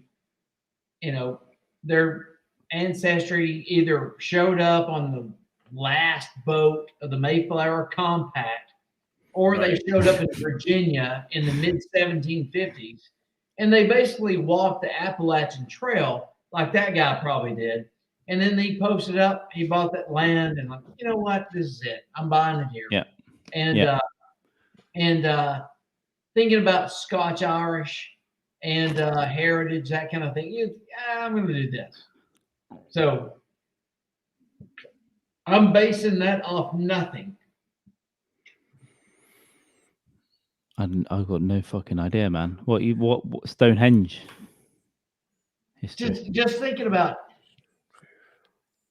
somebody in northeastern Georgia. Yeah.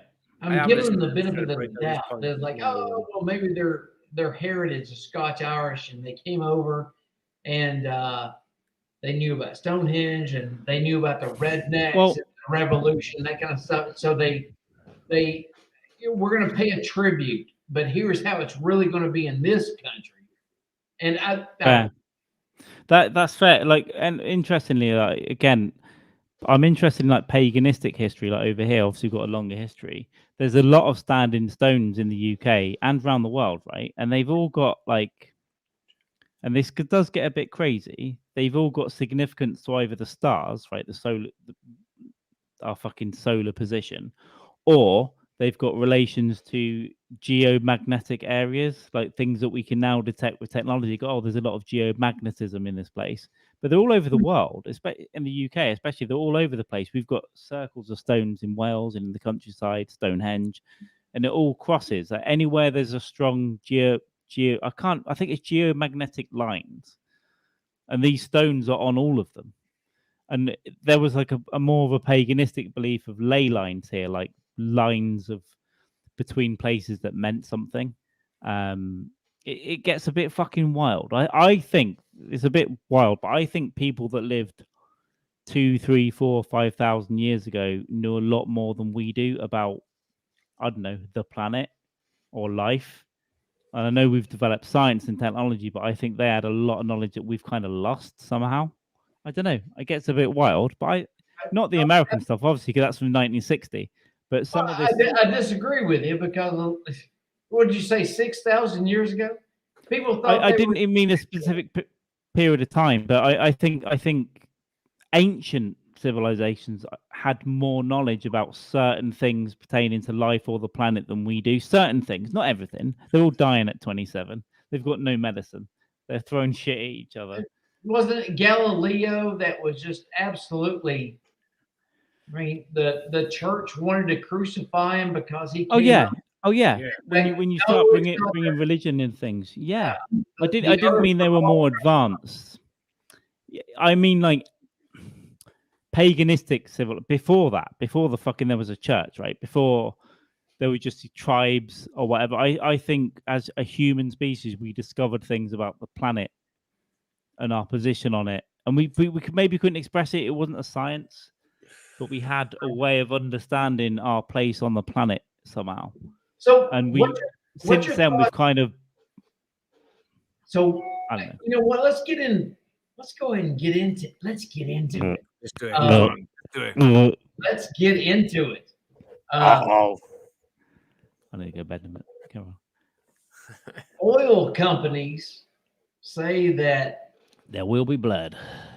That there's no such thing as global warming, and then the green people say there is such thing as global warming, and they're all profiting off of it. However, and I put this out, I put it out in a tweet a while back. Astrophysicists are saying that every single orbit, we keep inching towards the sun. And every year we get closer to the sun and thus warming up. So our colder spots get colder and our warmer spots get warmer. Right. Thoughts? What's your thoughts on that?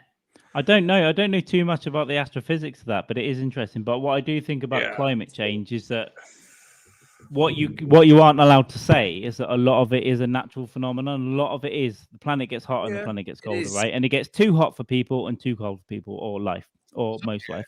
So But I think I heard you say something about being an atheist, agnostic. So when all this smegma and all these rocks started compacting together and the earth started building, to me, it sounds like the climate has always been changing and weather is what we get.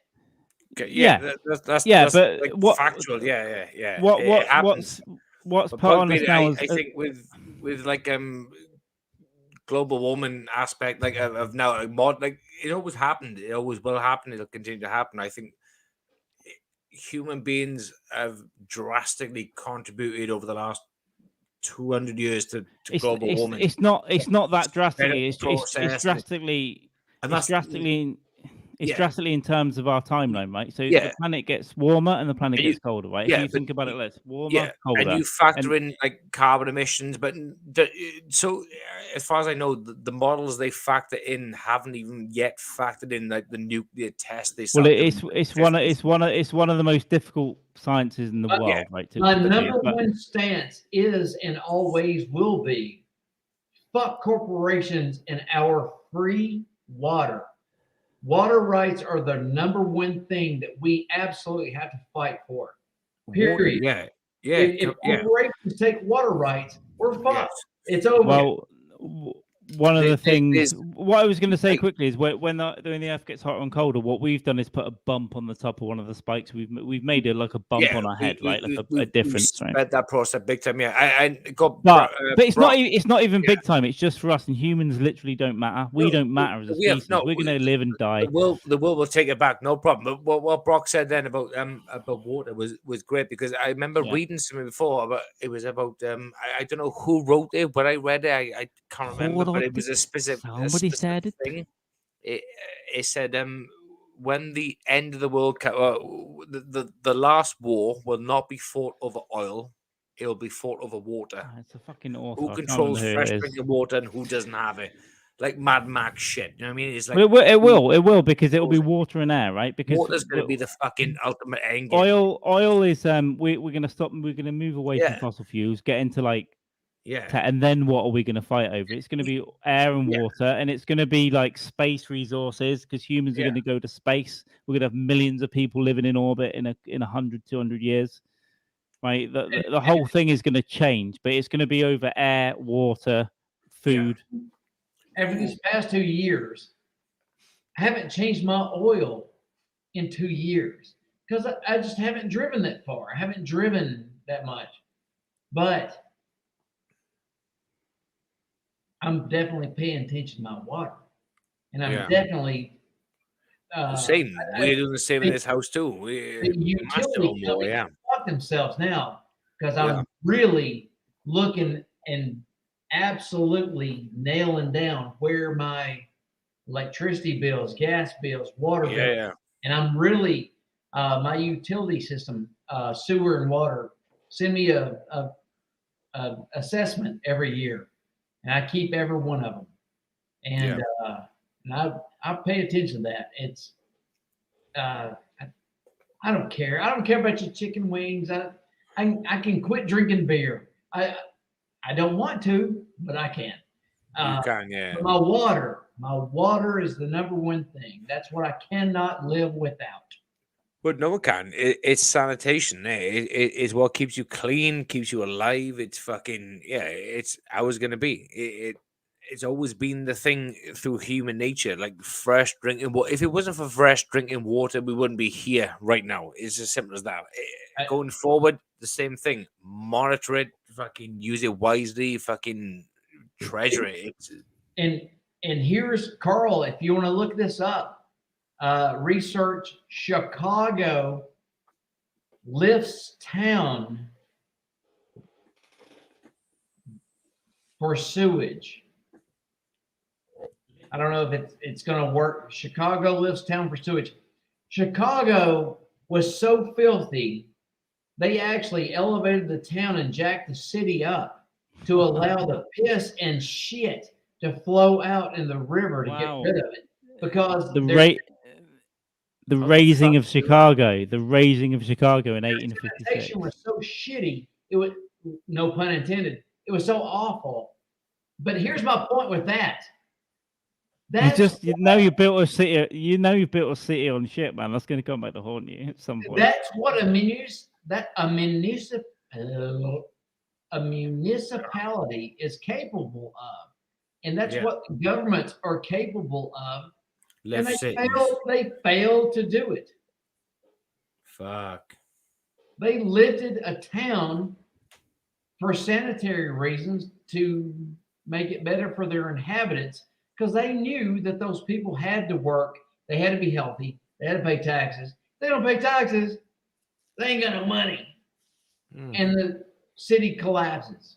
And so literally at some point the government is going to have to figure out that if we die off, if we all just collectively stop paying taxes, i.e. their only form of income, they're fucked.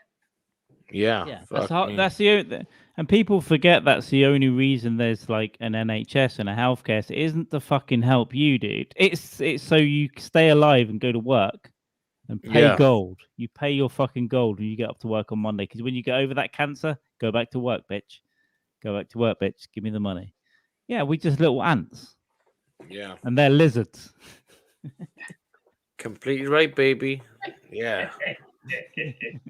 Do you know what? I feel like a whore to the industry, but we keep doing it because we need the money to buy shit too, like vodka and tonic and shit. That's how they get us. They keep us. You need a camera, you need a light, you need the internet, you need Twitch, you need Netflix.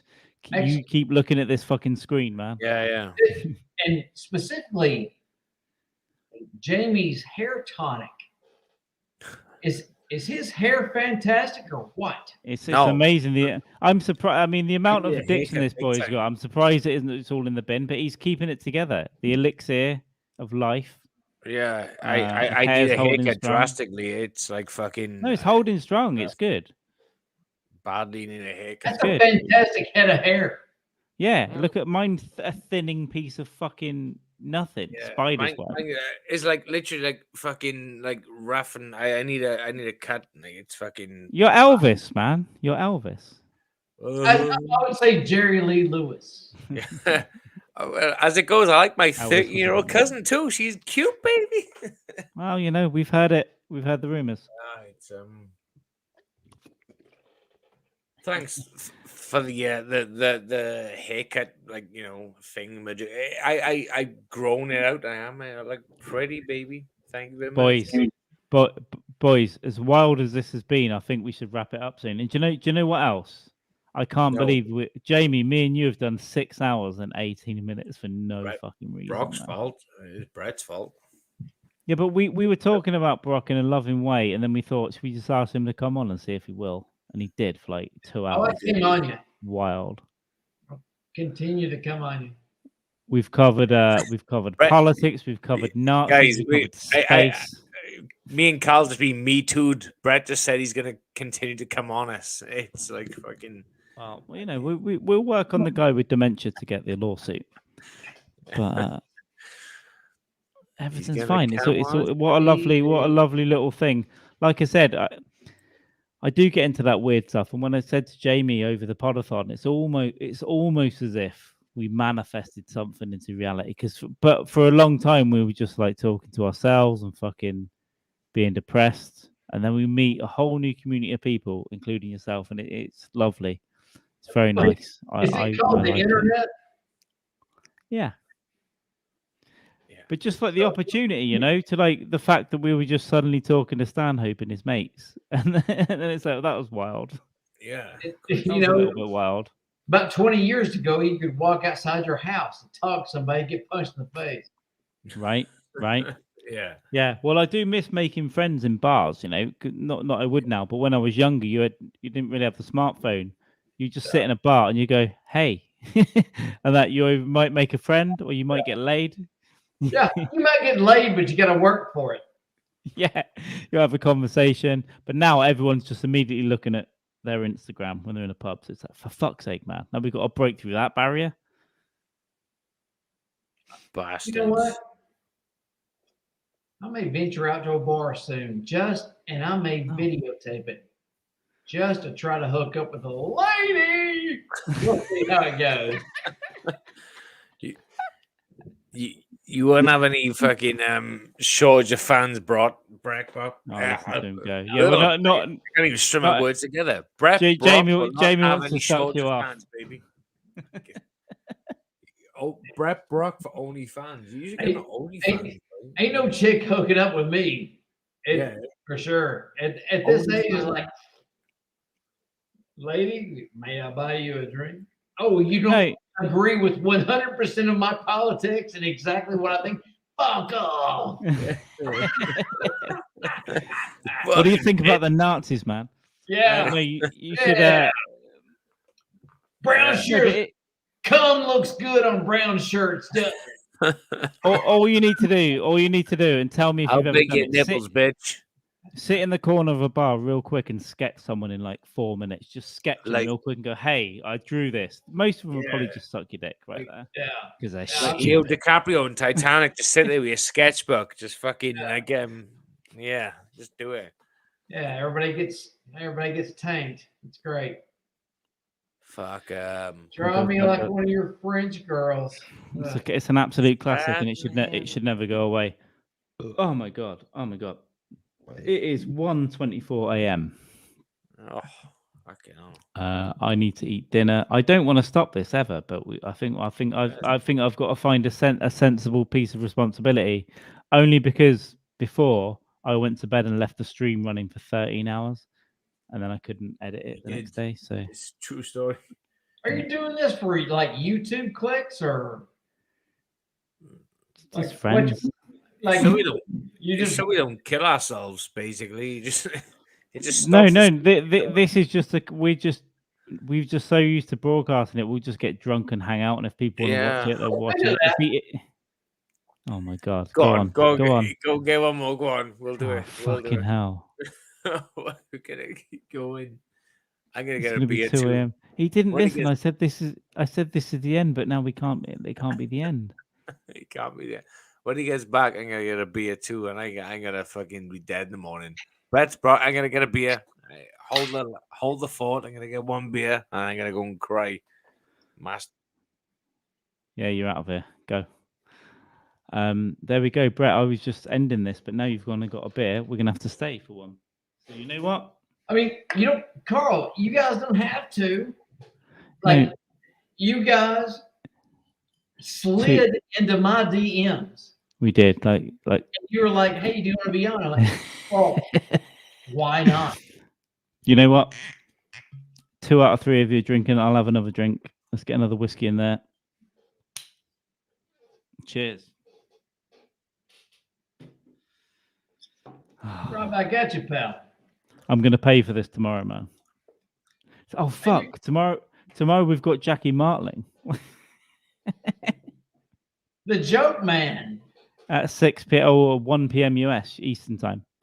6 p.m. We've got Martling. We're going to keep that episode short, keep him contained. We're going to kill the episode, and we're going to come right back on with a different live stream like this, and we're going to hang out. So there we go. What's he been doing lately? I've no fucking idea. I've got to pretend I know by tomorrow. I'm reading his 5-year-old book. I hope he's not listening to this now. I'm reading his book. He's been doing. Oh, he's got a new podcast, man. He's got a new podcast called Stand Up Memories with Peter Bales, and it's a 30-minute thing. It's all pre-recorded, and what they do, they premiere, right? So they play it and they hang out in the chat, and they just talk about memories from like the 1970s to now in stand-up, like 40 years. So I'm fascinated by early. Like stand up in the 70s and 80s. I'm fascinated by that time. And in the 90s too, anytime. But I just want to get into like what was the craziest shit that happened at a club in the 70s. Tell us a story about, I don't know, getting ripped off or like fucking someone in a closet. Yeah. That's what I'm going to ask him, man. I absolutely want to hear his stories because like Paul Provenza, like he was around that time too, except he was a teenager, and he was able to get in there, and Paul's brain is like a steel trap. He remembers everything from that time, and listen to those old school guy stories. It's amazing. Yeah, I'm fascinated by that whole period, man. 70s and 80s comedy for me is like, just that you hear all these stories, and just now, I don't know a whole lot about Jackie. Obviously, I know about the Stern stuff. I want to avoid that because it's so cliched. So, like, tell me about like comedy, man. I mean, being in New York in the 70s, and Carlin and Pryor come through, and Pryor is at a coffee shop, and sorry, Jamie, I didn't see you there. It's amazing to think about that, where they just show up. And let's go back. Well, it's back more, but give us a wave when you come on. You think about Rickles. Don Rickles, yeah. Don Rickles. But Rickles and Lenny were working at the exact same time, except Rickles and Lenny were working on different sides of Manhattan. Right. Lenny was working the bars and the Bowery and the coffee shops, that kind of stuff. And Rickles doing high-end stuff. But they were doing the same stuff, except Lenny was getting pot. He was the one getting harassed by cops. Yeah. But Rickles wasn't. And you can love them both equally, but that's. Well, I'm gonna make a note of that. I wanna my hieroglyphs. I didn't know that about Rickles. I'm gonna put it on here. Yeah, I mean, Rickles was, they were all working at the same time. Lenny Bruce he was right there. So basically, Rickles was working one side, Bruce was working another side. Bruce got all the attention in terms of like the police and stuff. Lenny Bruce got arrested. Yeah, I know about old Bruce and Carling and all that. And Rickles kind of skated by. Yeah, for stuff that wasn't really even, it's not subversive now, but it was then. And swearing was subversive, yeah. Yeah, and then Rickles was up making racist jokes to everybody. Well, he did that into his fucking 80s, didn't he? Yeah. He just cracked up.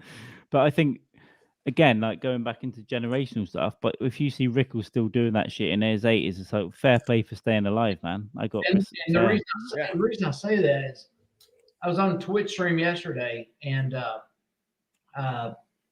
was watching a mafia crime game being played, and Buddy Holly's song came on.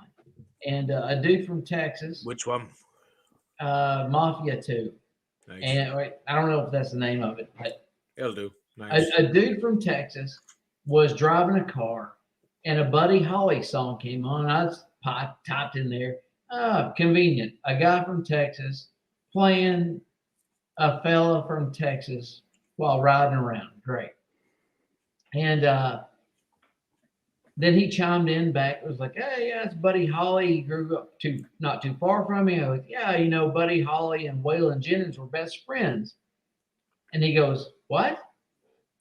Like, yes, that's exactly right. They were best friends, and they both grew up dirt poor, literally on dirt floors and that kind of thing. And but Buddy Holly died so early. And now you got black and white photos of Buddy Holly and color photos as well. Same thing with Lenny and Don Rickles. Right. Rickles goes into the color, color TV, color photos, but Lenny didn't make it. And It seems like Lenny was way back in the 30s or 40s, but no, Lenny and Rickles were working at the same time. Yeah, well, Rickles was Rickles, I saw Rickles being interviewed like 5, 6, 7 years ago. You know, he I've heard stories about comics meeting Rickles when he's fucking 80 odd, and they're going, "Do you remember this or do you remember that?" And he immediately switches into Rickles mode. It's like, and he's funny and he's sharp, and he's, even if he doesn't remember the comic or whatever, or remember something, he'll go into a routine like, yeah, I always hated you," you know. But Rickles was mean. He was a mean comic. Like his jokes were mean. He would just go straight for your fucking But he bones. was quick, man. Yeah. And you know, I'll say this. That's how it was. You know, my time in the military. You show up at 7 a.m. and it's constant ball busting. And the ball busting doesn't stop, you know, until you leave work that day. Same with deploying. Sure, it may suck, but you're constantly ball busting. And it's quick-witted, and it's just, you know, it's just dudes trying to find funny while it sucks. And you have to, right? That's what you've got to hold on to. It's like the gallows humor, it's called over here, right? It's, you're in a shit situation. You've got to just, if you're not joking, you're fucking crying, you know? Yeah, and you're constantly just, and to me, that's what, and to a lot of people, that's what Rickles was. And, but he was so fast, so quick. It's crazy. Yeah, I respect all those guys so much, and I want to dig into them. I want to dig into some of their stuff and some of their interviews, even on TV. Rickles got crazy on late night shows. Like, he would just turn up. I've seen a clip with him and Sinatra, and he's getting crazy with Sinatra.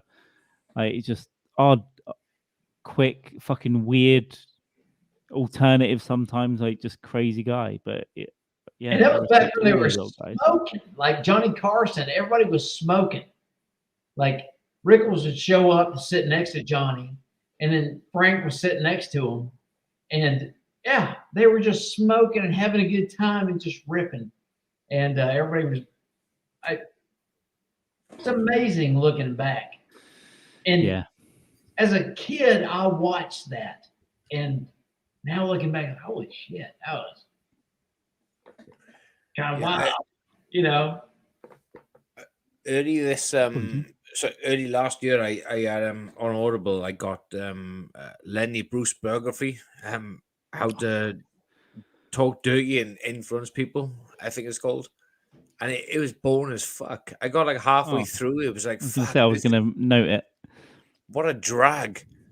It was fucking so. But I literally got like less than half the way through. I was just like, I love that. Lenny Bruce, for what he done was great. It's fantastic. But I was listening to the fucking book. I was like, what? This is so boring. I think I'm gonna have to like get on it just to see. I've never thought Lenny. I never thought he's funny.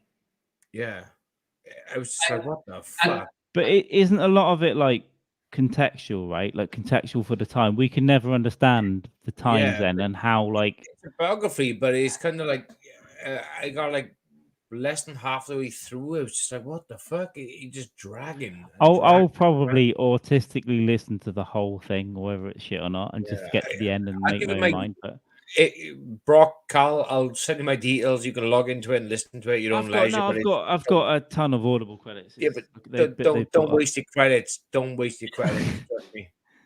Don't do it. I've listened to a lot of the recordings and like it's.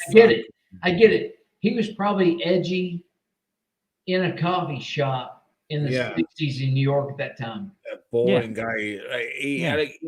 He done his thing, but he was literally. I thought, I'm gonna get this fucking book and listen to it. I thought it was gonna be something. It was just literally fucking. It's because he's always associated with Carlin as well, right? And Lenny Bruce and Carlin were both getting arrested for swearing back then. And Carlin was getting dragged down the fucking police station. That's the big deal. He was the first one. Yeah. And so he kept. For that, it's historical, right? And I mean, I'm not. Anytime a comic book artist or writer has a problem, that's when I throw in with the First Amendment. And you know, same with Lenny Bruce. He Fucking wasn't carrot, doing man. anything wrong. It was his Yeah. First Amendment right to say whatever he wanted to. It doesn't matter if I thought it was funny. Of course, Yeah. what, 60 years ago? But that was important, I think, for what he did and what Carlin did and what He those was- guys did in the 50s and 60s. That was important He was because an absolute icebreaker. if those people don't stand up to that at that time, imagine like it's an extreme, but the man in the high castle when Nazis win the war, right? If you imagine if you don't get individuals that stand up to that sort of stuff, maybe there's a weirder clampdown in the 50s or 60s. Like, well, there's no entertainment for people because they can't be trusted or they can't hear jokes. That might have happened. It probably wouldn't have happened or sustained, but it might have been a weirder decade if you don't have people going, fuck you, man, I'm going to say what I want on stage. And you can arrest me. And what, like, I don't know about you guys, but I'll filter some stuff, and after I've filtered it, I'll think, oh, that's probably edgy. It's not edgy at all. And even my initial thought wasn't edgy. And it's not gonna, withstand the test of time. It's almost like you just gotta go with it and just put it out there, man. And don't edit yourself almost. Don't. I find I spoke to Napa about this yesterday. Like, I do find myself editing myself, not in a major way, but obviously there are conversations I have, like in a WhatsApp message or a messenger between comedians that, fuck me, dude. If these conversations get leaked, not only are we not going to jail, but there's a problem. There's a real problem. You're fucked forever. We are trying, and me and Jamie as well. We try and we say the most fucking crazy shit to each other just to make each other laugh, right? That's all it is. But we do that together. But the time it gets out to the general public, it waters down. For stage, if I have an idea that's fucking crazy, but I think it's funny, I'm gonna say it. But I'm gonna trim some of the corners off, and I know that's not being free. I know it's not. But even in my head, I'm like, I don't want the fucking headache, man. But then again, sometimes in the moment, I'll just say something fucking crazy. Like sometimes in the moment, I'm not dropping N-bombs and stuff, but sometimes in the moment, I'll just go, yeah, well, fucking, this is what I think now. And then it can either you can get some people laugh, or a lot of people laugh, or no one laughs, and then you think, am I going to get beaten by these people? But so I do try and be free in that way, but. Yeah, I notice myself doing it. I don't want to do it, but I can't go out there and go, haha, this is the funniest thought I had in the last 5 seconds. I wish I could. With social media, someone would go on Facebook and tag me and go, this piece of fucking shit at this open mic just said this. And then it's a whole headache. It's like weeks of a headache. Maybe I shouldn't care about that. And I want to get to a point where I don't, but yeah, I'm a pussy sometimes and I don't want to be. And the thing is, like, it's not just you. I think most people edit themselves. Sometimes I wish we didn't. I feel freer. How we would get away with it, I'm so glad I met comedians because I feel so free talking to them in private messages. It's like the freest express. It's like, yeah, if I want to say the worst possible thing that a human can think about this person or this subject, I'm saying it now. Like, we're all gonna have a great laugh. We drove, a few of us, me, Dave, Jeffrey, George Willoughby. They'll all come on this podcast at some point. Hopefully, you'll get to know them. We drove for 3 hours to go to a shit gig, what turned out to be a shit gig with no audience, and then 3 hours back or something. It was 2.5 hours, whatever. We nearly killed deer. It was miles. Went to pool in Dorset, Jamie. The gig was so awful, but the car ride down and the car ride back was one of the funniest things I've ever been a part of. It was just 3 comics and 1 comic's girlfriend just fucking absolutely the worst fucking things we could possibly say about everyone we knew, everything we knew, and it was like 5 hours of it. And like I was hurting by the time we got home. That experience alone was that was the gig. The car ride was the gig. The gig was fucking Like, have you ever changed a child's diaper? I have, yeah. Weirdly. Yes. You put baby powder on the genital Probably. before you wrapped it up? Yes. Been there. Yeah. Yes. Yeah. So the next time you bang that mama snatch, throw some baby powder on there to just tamp down the smell on that thing.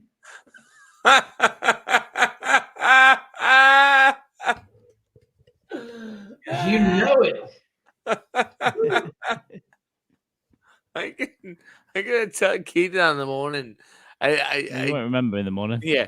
I I won't. didn't, I If didn't I say did, anything bad. I didn't burn my joke. I didn't say shit. No one will remember. Jamie won't remember. Wait, Jamie's gonna wake up and he's gonna have his fucking dick in Keely's ear, and he'll go, "Don't write a Brock, note." I write notes. Brock is to blame. Look at these hieroglyphs. I've got like pages of just bullshit. That pussy.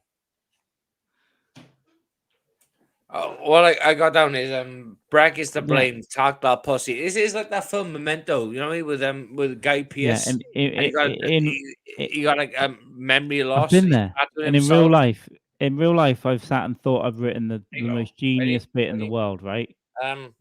Yeah, we know he wrote on his own. Yeah, you write on yourself and let us know what happens. He Jake. tattooed You himself. write on all yourself, about right? it. that's Don't trust You're this man.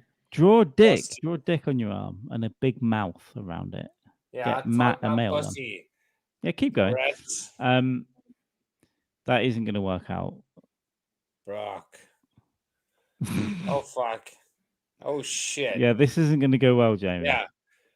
I'll be like fucking Guy Pearce tomorrow morning. I'll be like, No, you won't. yeah, like It won't look as cool in the mirror, you know, and there's like not a plot. it won't make sense. But we've all been there, like Where are when you you're writing jokes like in the Scottish, like the Edinburgh Comedy Fest? Isn't that the most horrific comedy festival ever? Like a week-long thing where people. No, it's a month. It's 30 days. month. It's a I'm month. sorry, Yeah, it's it's a month. 4 weeks is a month or It is a bunch of people showing up who don't want to be there and want to talk amongst themselves. pretty much. Yeah, I just done the same thing on like a live stream now with Brett Brock. Yeah. I just like tattooed my fucking Well, stuff. you're now out of control, so stop Brett there. Brock Actually, stuck Edinburgh's going to be the highlight of my year this year, Brett. Do you know what? It might be the painkillers. It might be the booze. I completely forgot what this means. I have no idea. Yeah, exactly. What I was saying was you're going to wake, like we've all been there where we've come up with the most genius bit, and you go, and this is Louis C.K.'s the N word. I've written this, literally. and you wake up the next day and look at the notes, and it's like 5 words, like rock, baby, river. It's like this meant something yesterday. Genuine. I'm scared because I have no idea what I've written on my arm right now. I have no idea what I've written on my arm. Good. We knew that when you were writing it. You don't have to realize it now. It's like he's not gonna. Brett Brock is the blame. Don't try it again. Don't try it again. Yeah, I have no idea what the fuck I wrote down. I completely mind blank. Anyone else got anything new topic? What else we move? It's given that we all stayed up for an extra drink and we've now beaten our last record of 6 hours. Any more tattoo ideas, Brett Brock? No, stop interrupting. Are you a fan of another fat guy cooks? Andy Baker. Right, fat guy. Yeah, fat guy cooks. No. The reason I'm saying that is I did something for him, and he has ghosted me. Oh, nice. Oh, drama. For him. Yeah. Drama. Llama. Should we bring up? Should we? So he won't be awake now. I need context. So forget my tattoo. What's happened? He ghosted you because what? We'll see.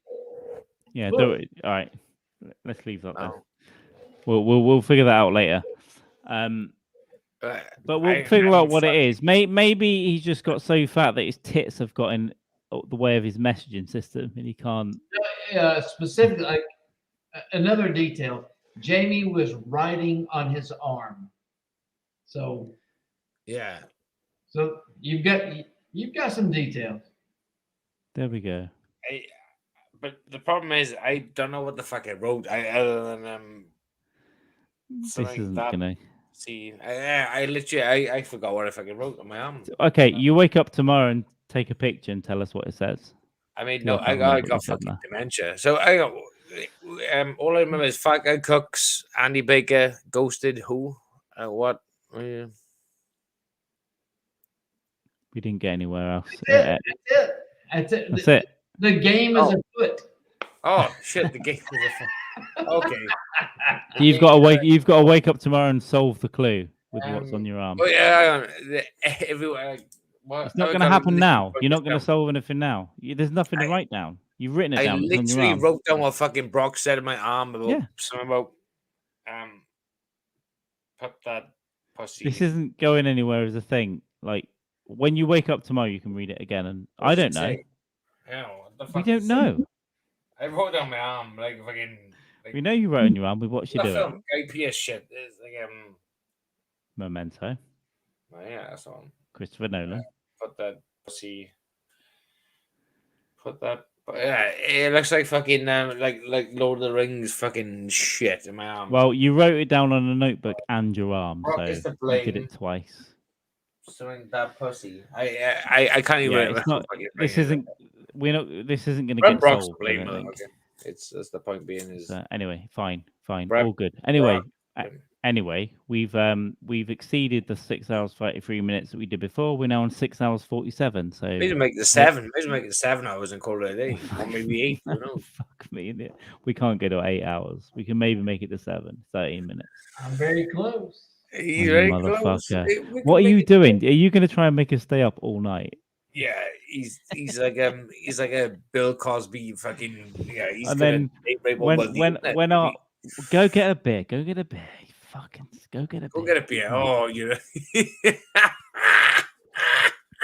I clicked my glass earlier, and Carl was like, "No, he doesn't do that, but he evidently does." So he's like, yeah. Jamie, we're nearly 7 hours in. I know it's the longest one. I said the longest one ever. It's no, we done 40 hours. What does this mean on my arm? Literally, what does it mean? I don't know. I don't fucking know. I can't. He's fucking with us. I Wrote think. shit down. Is it Brett Brock is to blame?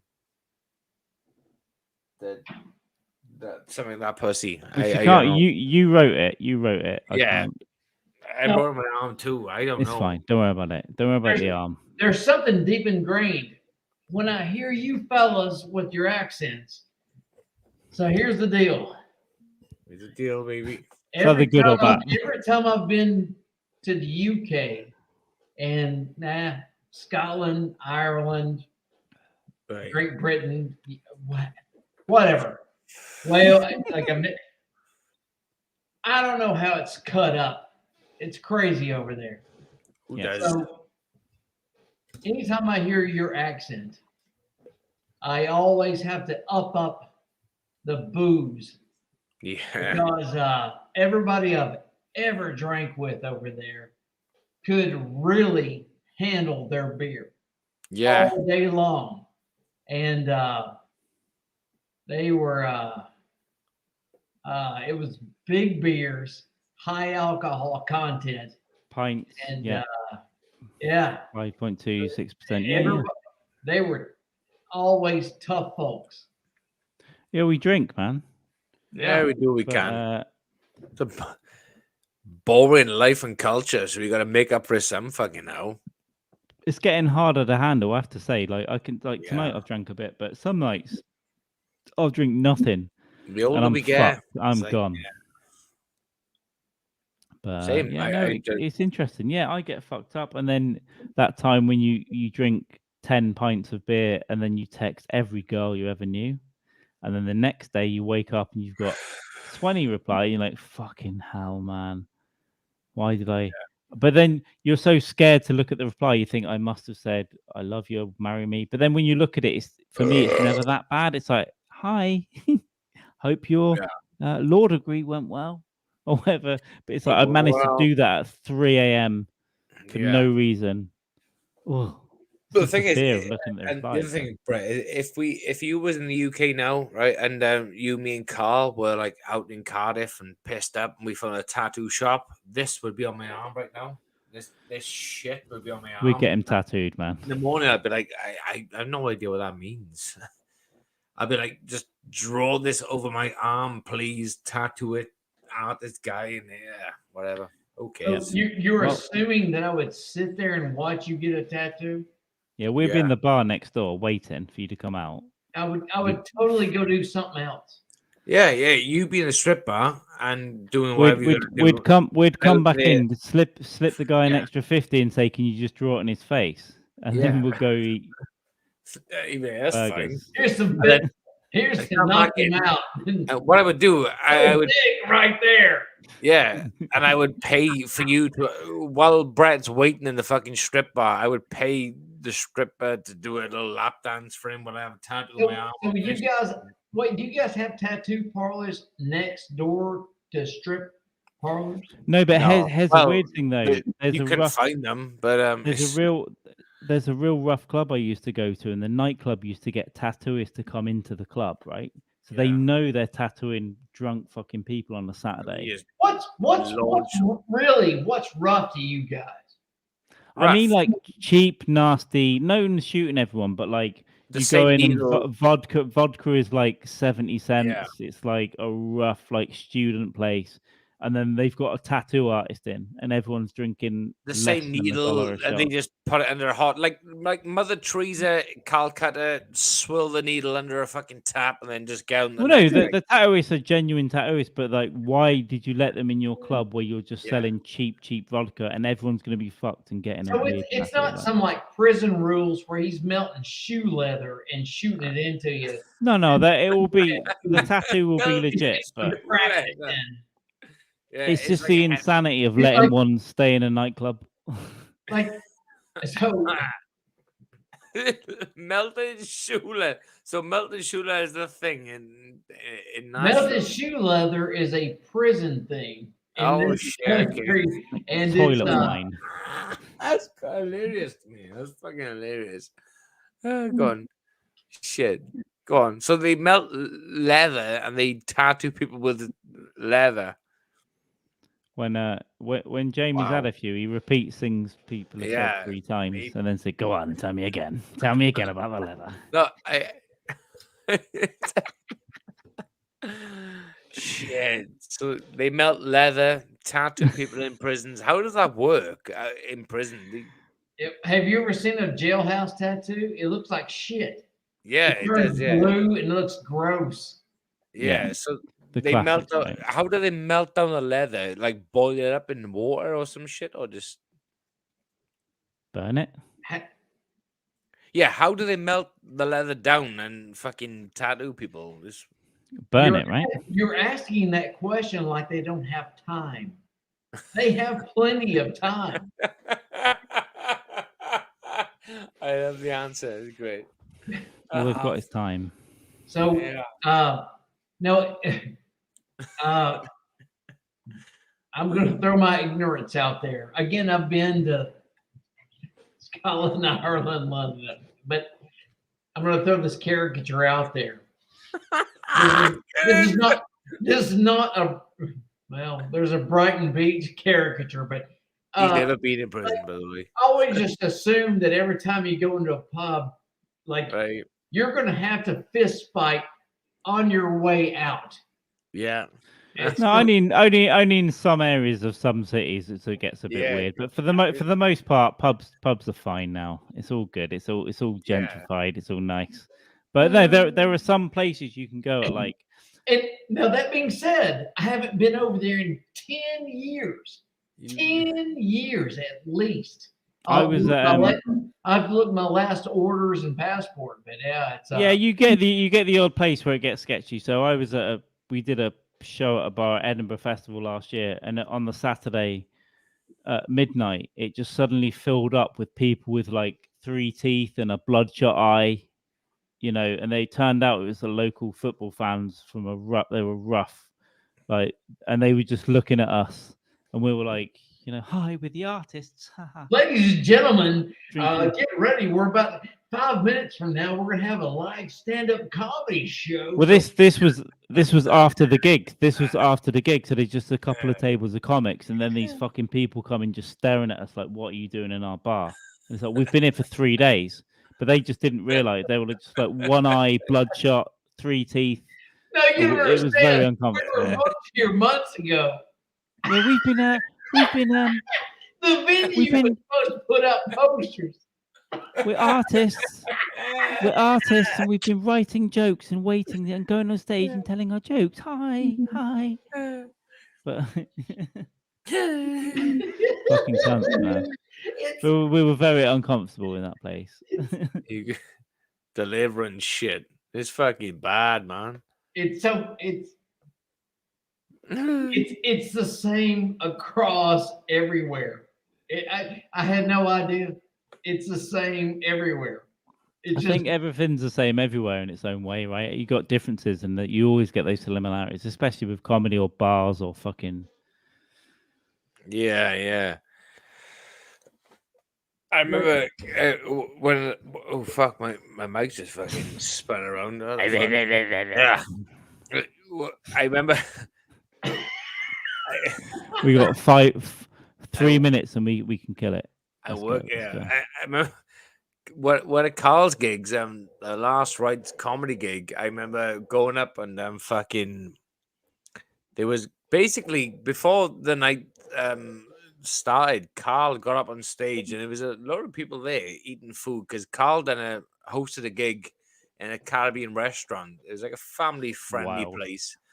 So Carl walks up on stage, basically clears the room with his, rhetoric, and it was families eating their food, kids there, and they were all gone. They were like, "Oh fuck, whatever." Can I put that in context? I'd Yes, got to the please gig. do. You guys had turned up. I was stressed, so I started drinking before I hosted it. Yeah.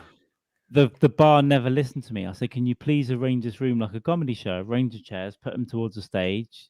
But I get there, and there's people with the back to the stage just eating, and I was like, "Do they know there's a comedy show?" And there's an 8-year-old child with a family, and I just said to the guy that ran it, I said, "Dennis, man, we're gonna start in 2 minutes, and I'm hosting, and it's gonna. Some of the material's a little bit dark," and he just goes, "Do what you do, man. Do what you do."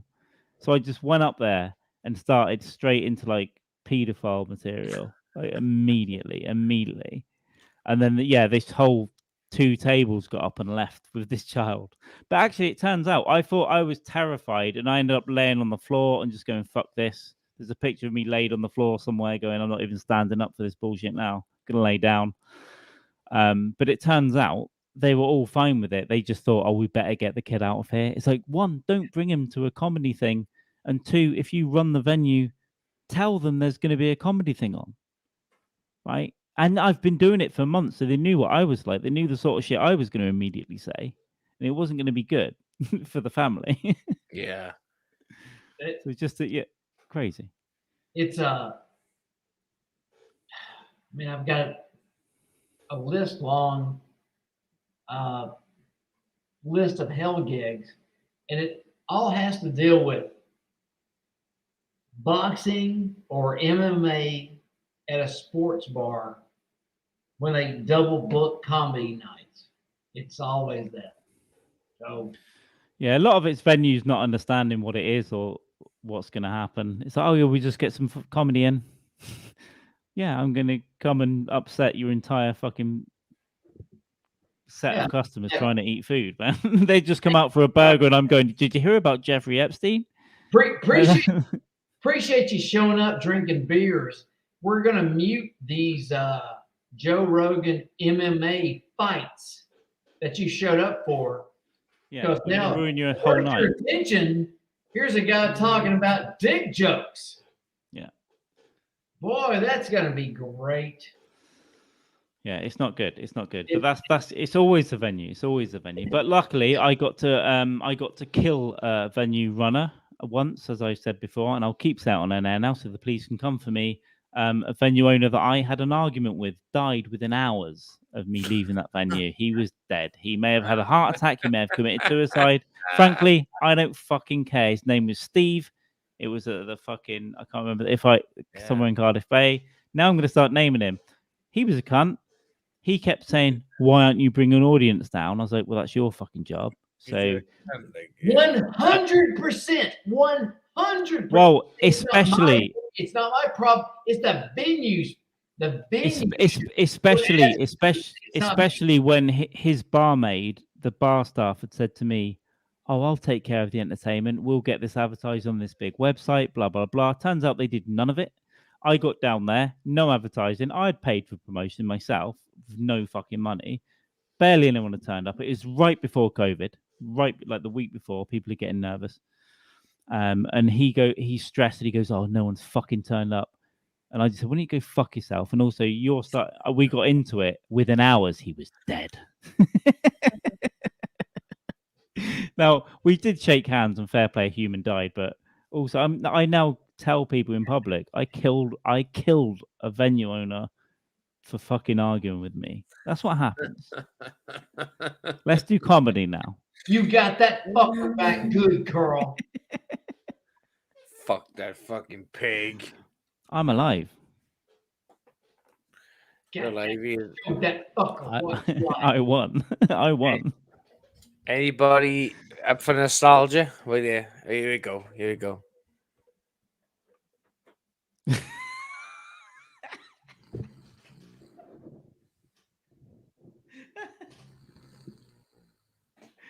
I think this might start out like a joke, but if he stays there for 10 minutes, it'll just be real. If he stays there for 10 minutes, I'm out. Yeah, listen. it wasn't down to fucking brother Dave. It was just fucking down to me putting my feet up and just relaxing. You guys are fucking you. It was amazing. Like it was amazing how fast you were out. Well, how fast he was out, and I thought he was joking, and then we were bringing him up, but it was like 25 minutes of just like. I didn't know. Literally, brother Dave came on and whatever. I was like, "Oh, that's cool. It's fine." I literally threw my feet down. I'm just gonna chill. Just relax. Good shit. And then next thing I know was fucking Jamie, wake up! Your house on fire. I was like, "What the fuck? Be a man." I was fucking. My favorite thing was how quickly Napo got the sound effect or the cloud effects coming out your nose. Yeah, like within an hour, they're like. Because I honestly, I asked if the sound, I thought it was sound effects with the snoring, but he was like, "Nah, no sound, no sound effects." You. Oh me. To be honest, I was shit faced, obviously. Yeah. And everybody else was so tired, drunk, just tired, yeah, sleep deprived. Yeah. I don't remember those last 16 minutes myself. Fuck, it's good. That was the last hour was tough for me. Yeah, not a day has gone by now where Katie doesn't go, "Jamie, wake up! Your house on fire! Be a man!" She's repeating Brett. Fuck. And then there was one part where Brett was just like, "Hey, cunt!" Yeah, like, "Hey, cunt!" Literally, I was that was the best sleep of my life. It was. Again, like in my soul, I thought your neck was gonna break the way you were out. Like it hurt me so badly watching you sleep like that. I'm like, oh my God, he's gonna have 2 or 3 years of chiropractor service. Yeah. When I watched it back, I was the same. I was like, this is gonna be bad. Even now, here we go. I'll take a copyright infringement for this. Yeah. Even now, I feel like that poor fucker is gonna have his neck snapped. The poor Kent. Can you hear that? Yeah. No. That's what I think. It was fake. Like the moon landing. It was.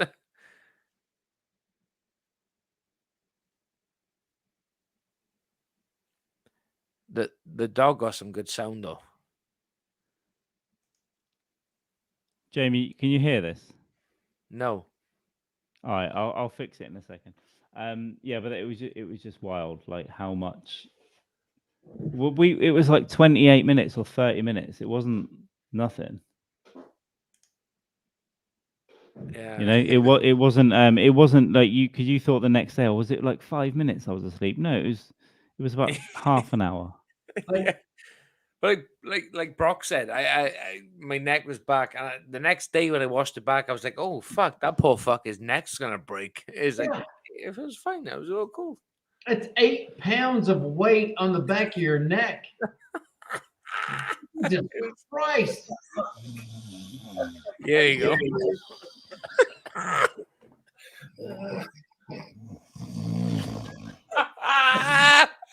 It's not real. You must have fucking put them snores in. For the past 2 days, I thought that bullshit tapestry behind him was the most interesting thing about him. And now it's not.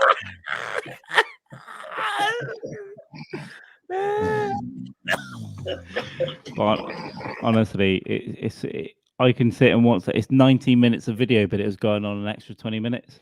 And every line is just fucking brilliant. Everyone's like, can't wake up. Even the happiness of the dementia-ridden Napo is like, oh, that was a good one.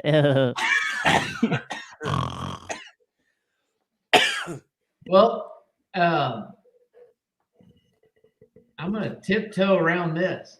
I'm looking forward to the announcement for you fine fellas and your good fortune. Well, we don't know if it's good fortune yet. We might still get fucked in the ass somehow, but we hope so.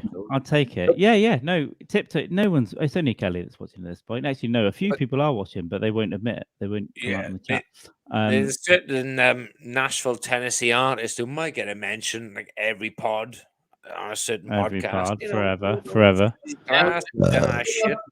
I'm doing my best to whitewash me off the internet, so don't do that. We're gonna do it because this specific artist we got in mind, he's fucking class. He sketched us, he stuck through us, and he believes in us. He loves us, and we love him too. So we're gonna promo that motherfucker. It's okay to be gay, as we always do anyway. 2022. It ain't gay if you're fucking the man. Yeah, it ain't gay unless you come, brother. You know what I'm saying?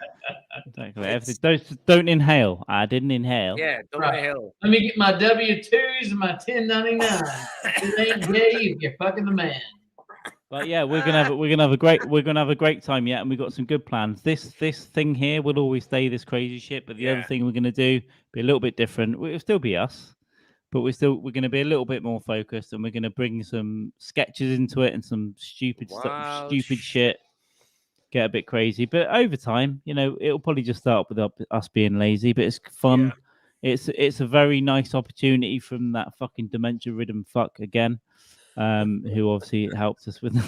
If he's listening, we can't actually. Last time we were on here, we egged each other on about something, and we're not going to do that again. We're sorry about that, dude. We're sorry about those jokes. We love the dog.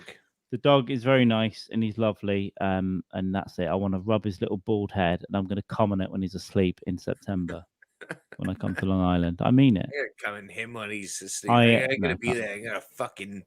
It's now my duty. Yeah. We split him off from you two. And so he and I can only talk about U.S. gangster stuff. Yeah. I don't know. That's what it. U.S. gay. You storm the capital as a metaphor for storm the asshole. That's what it is. Well, storm the asshole. Now what? You're gonna be left on your island, and we're gonna be talking. He and I are gonna be talking about gangster stuff. We were so close. It just ends up you and Mindo talking about danger. Yeah. Danger.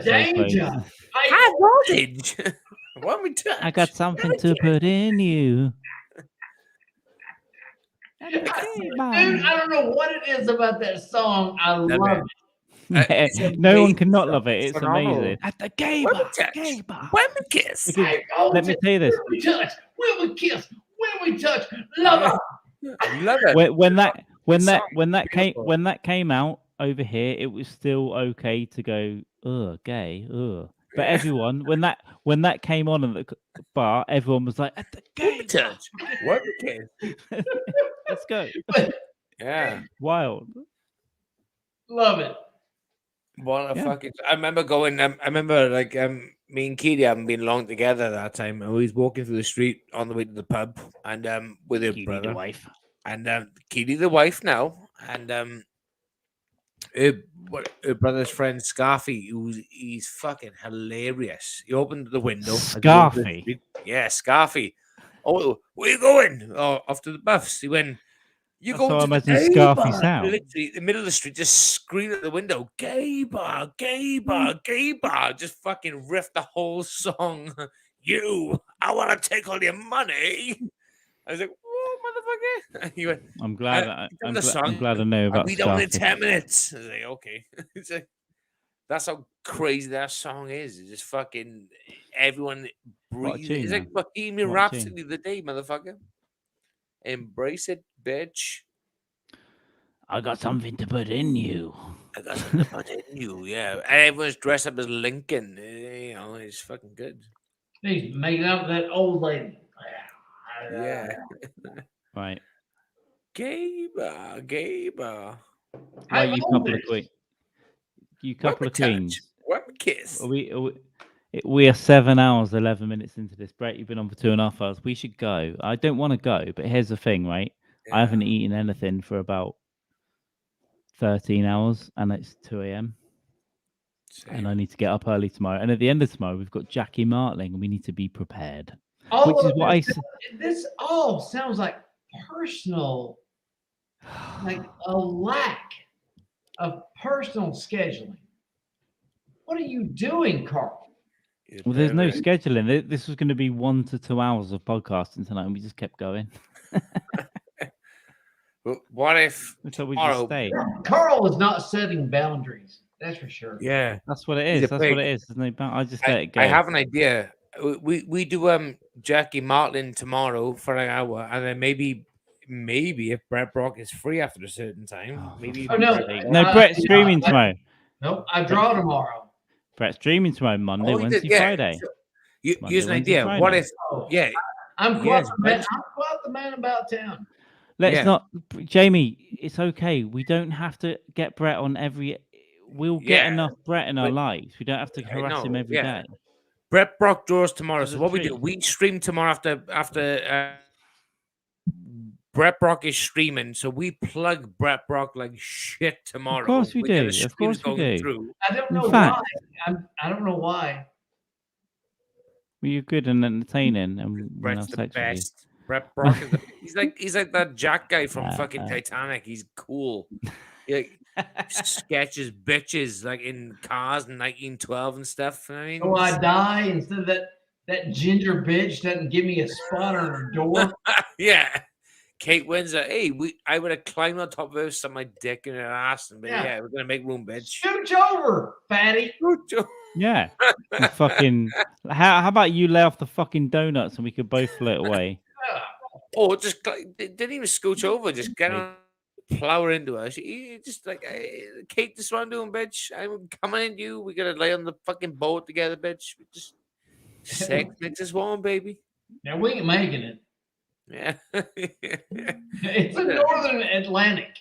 Yeah. We ain't making it. Yeah. The It's, waves are big out here. right. So when you get on a flight, right, and they go, oh, you have a whistle and a light. When this plane hits the ocean at 500 miles an hour, which it will, and it breaks apart, and that child in front of you, shin bone goes through the person next to you's face, and then you're just in the Atlantic going up 2 degrees, and now you've got about 4 minutes to live. Whistle. Don't worry about it because you can blow a whistle. Yeah. You're gonna be fine. You're not gonna panic at all. You're gonna be just fine. No adrenaline, nothing. You're gonna be There's just 350 dead bodies around you. Just in fine. the You're gonna be coldest fine. ocean in the middle of the night, and the waves are so high. Nobody is going to act or react irresponsibly. You're going to be fine. Oh my god. You're going to be kicking people in the face, Dude, grabbing them in yeah. their eyeballs for trash. Let's forget. And just Women and children first. face. Women and children first. No, thank you. No, thank you. Women and children first. If I can see a lifeboat, I'm gonna fucking fuck a baby to get onto that boat, and I'm gonna make the mother watch and then drown her, and then I'm on the boat and she's not. I've Every survived. time I think of a plane crash, I always think of the anti-abortion rights states in this country. It's Can I like, just well, say? I didn't choose it. I'm getting out, baby. When I just said I'd fuck a baby to survive, I didn't mean it. Dude. I didn't mean it. Don't put that in compilation. So Napo, how many hours is this insanity going to go? No, I've tried to end it for the last 2. We've got to end it soon. This is so stupid. It's This is Brett the most Brock's stupid fault. thing. It's all Brett Brock. He DM'd us. He slid into our DMs and said, Bitch, you "Here's slid in to my ya." DMs. I didn't ask to be here. You hit me up. Shit. He said, "Shit, you British assholes." No, Brett, no, we can't. 7 hours. We can't. I've got to go to bed. I know, me too. I could do that. 2:30. I could do the No, drink. I could do the drink. one more. Go. Go. Done. Go on. Go fuck yourself. Oh. One more. One more. Go on. You fucking bastards.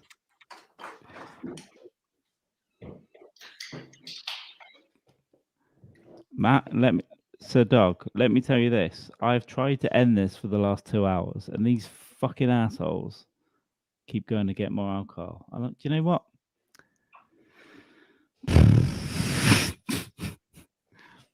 I love it.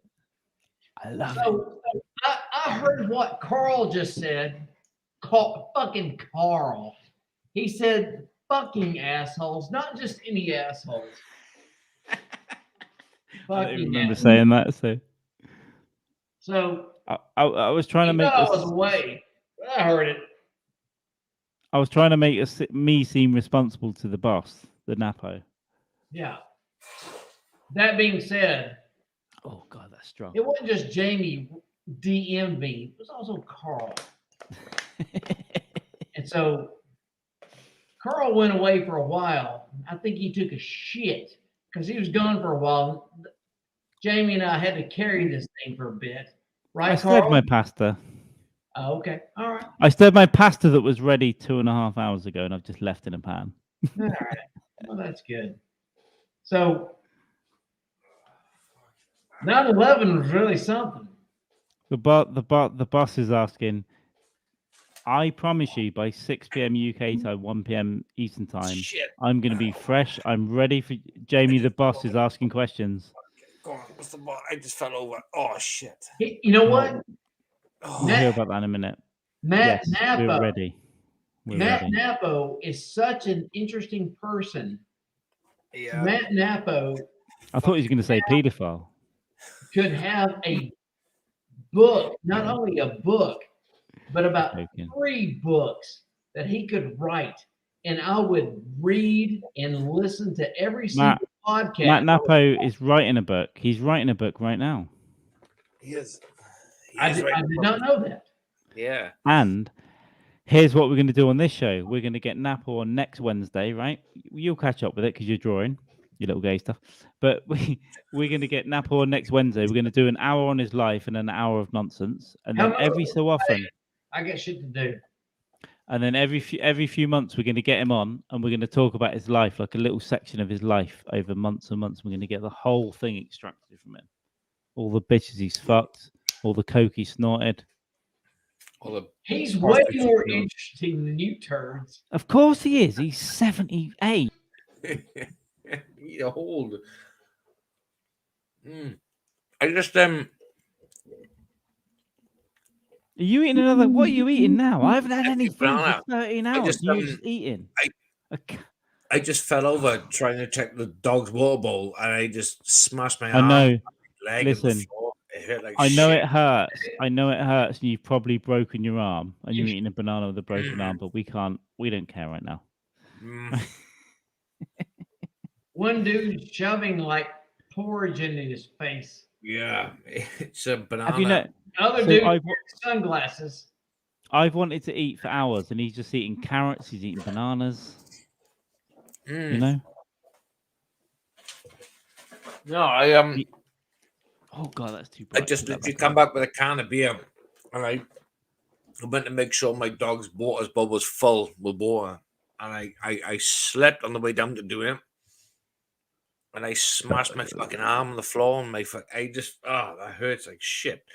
There's Yep. a bit of bone sticking out, I but it's don't fine. understand anything you're saying, but Yeah. one thing Yeah, I thought Welsh. about was I think the shortest cookbook I've ever read in my life was Welsh food.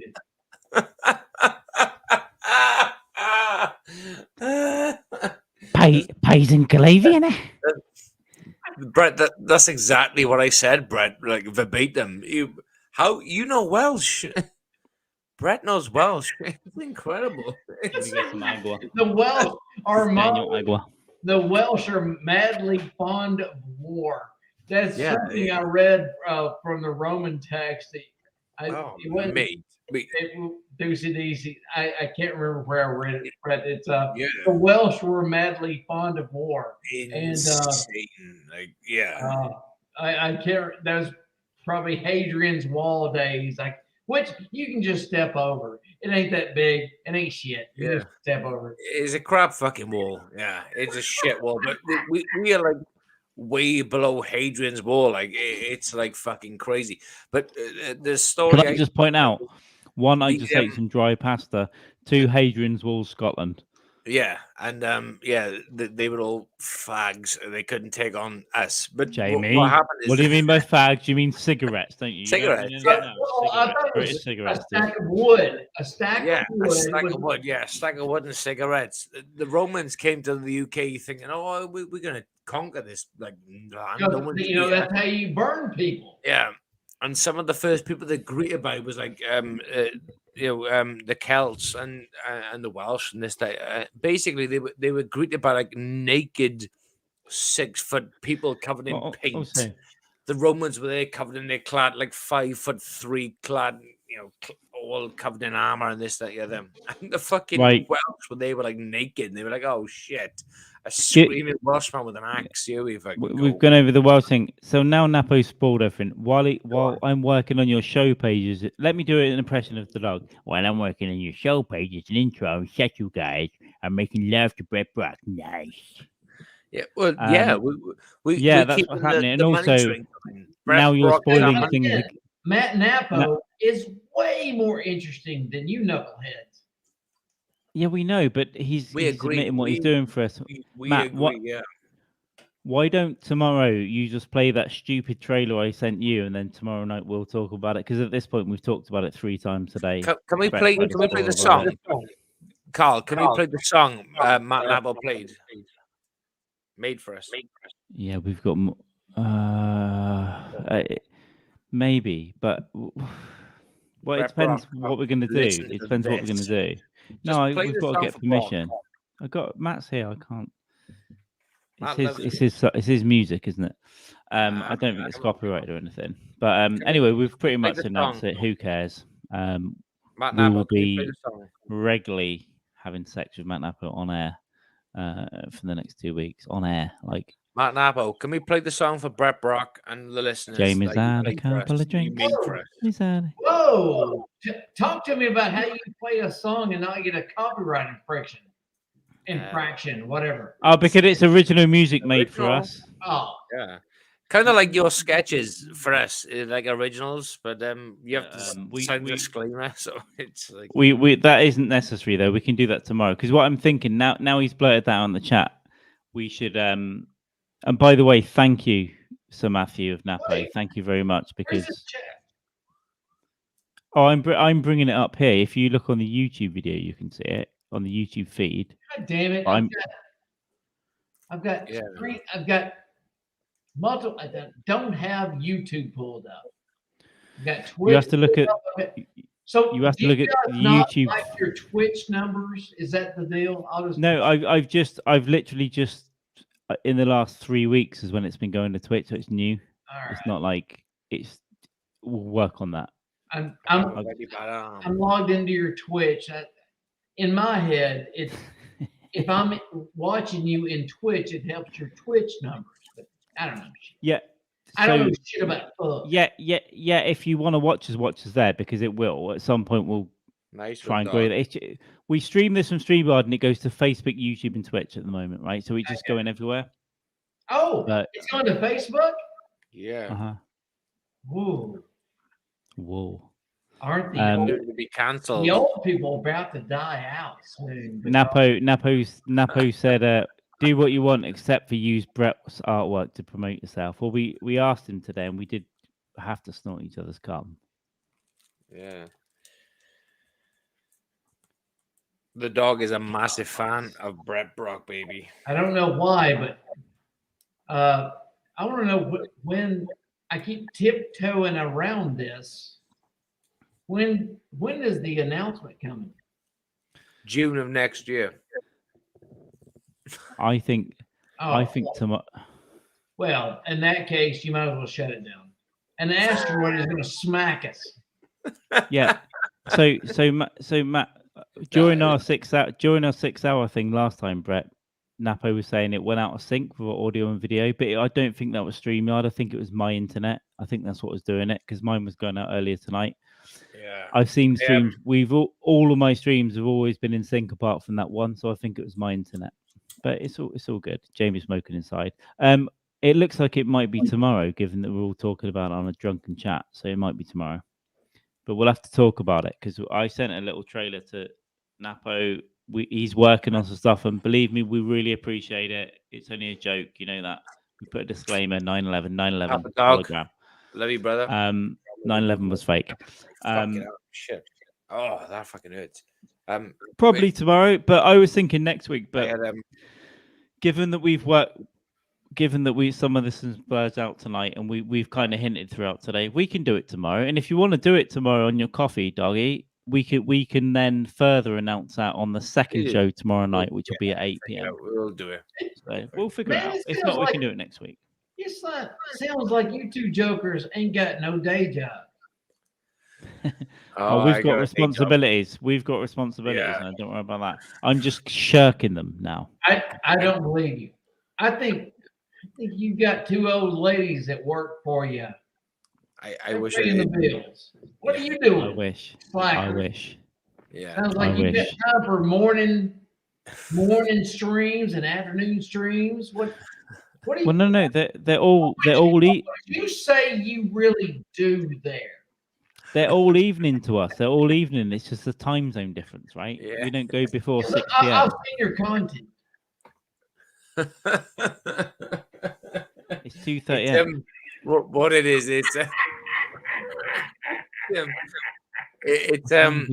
start today, man. It's always it's a time space continuum thing. It's hard to explain because we live in a different hemisphere to you. It's there's no same hemisphere. Sorry. No, it's same hemisphere. Yeah, same hemisphere, but different time zone, baby. Different segment. I think what you're trying to say is magnetic north continues to shift every year. So yeah, the salt water from the North Atlantic Sea and ocean, that's what shifts us. Well, yeah, I was thinking more that we might be living on this. We might be living on the surface of a black hole, and this 3D reality is projected from a 2D interpretation from a 5-dimensional. Brock is slightly off on his scientific evaluation of where we are. And Carl, you sort of got it.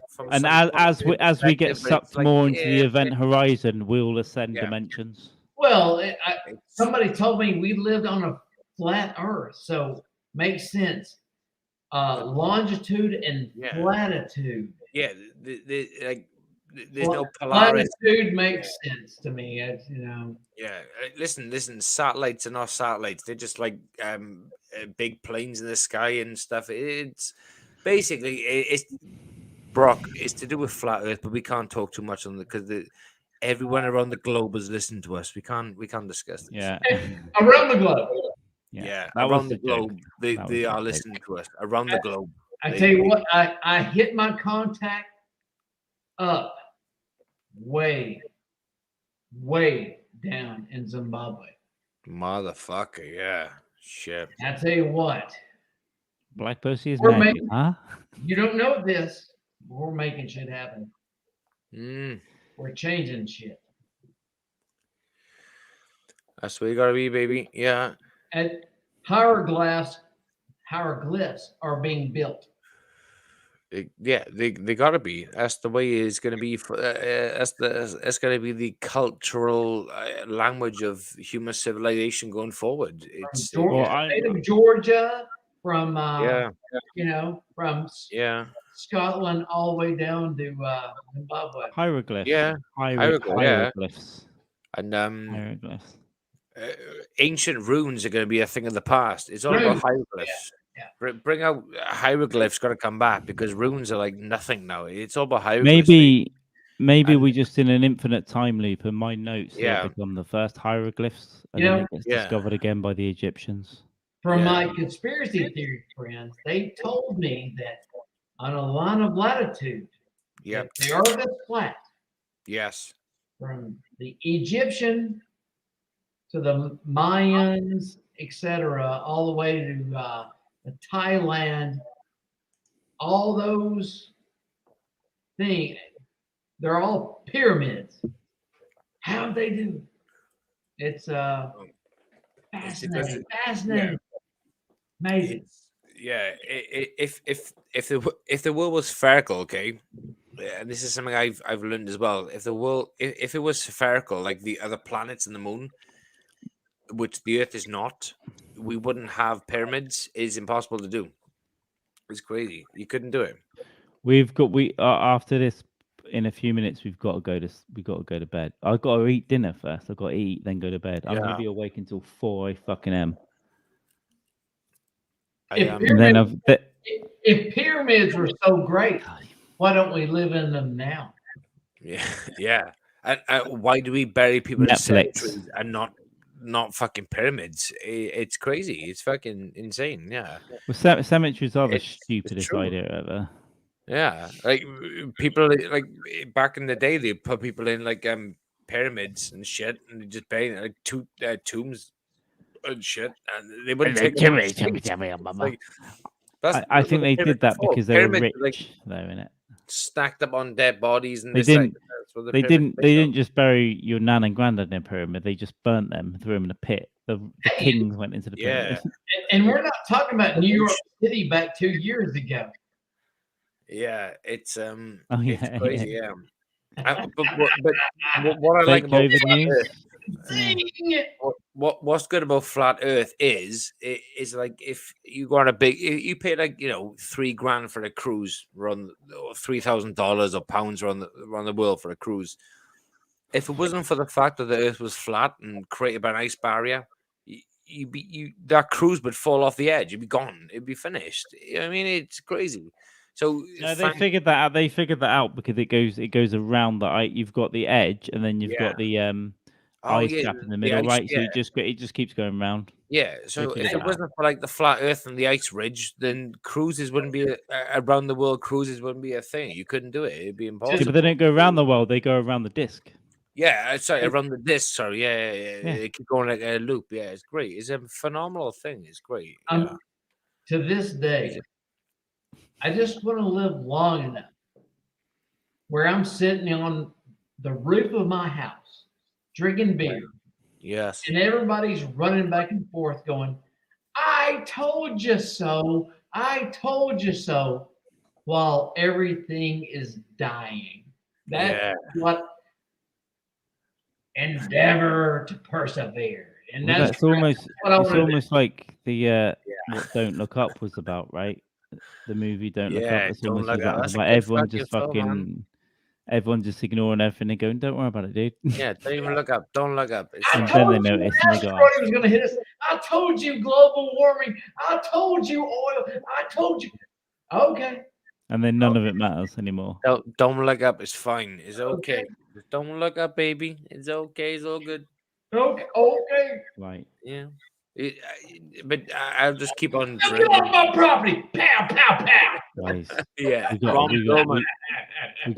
listen. We've got to wrap this up. We're 7.5 hours, and this is fucking stupid. I But need to do eat we food. really, Carl? Do we really? Carl.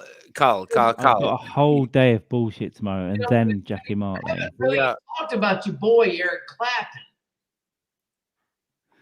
I can't give a fuck. He wrote a great tune. He thinks you can listen. If you're the Grand Wizard and you wrote Layla, go for it, dude. Whatever, man. I don't give a fuck about your politics, dude. Layla, you got you on You my got knees. me on my knees, Layla. Layla. Also, just for the instrumental part from Goodfellas alone, leave him alone. So He could Pink eat Cadillac, babies. baby. The pink all Cadillac. right, so you're just gonna discount the. You're gonna eliminate the first 2 minutes. Well, no, I didn't say eliminate. I said just that instrumental section alone that a lot of people don't know that's part of the song because they only hear the radio edit. And then what about the acoustic version? What about the MTV Unplugged?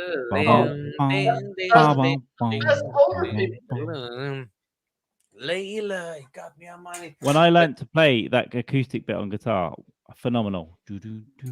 It's like, but I can't do the rest of it because it's Clapton shit. So where he's screaming at black people. I read that biography back in the Anti-vaxxer. mid-90s, and honestly, I couldn't believe what I was reading.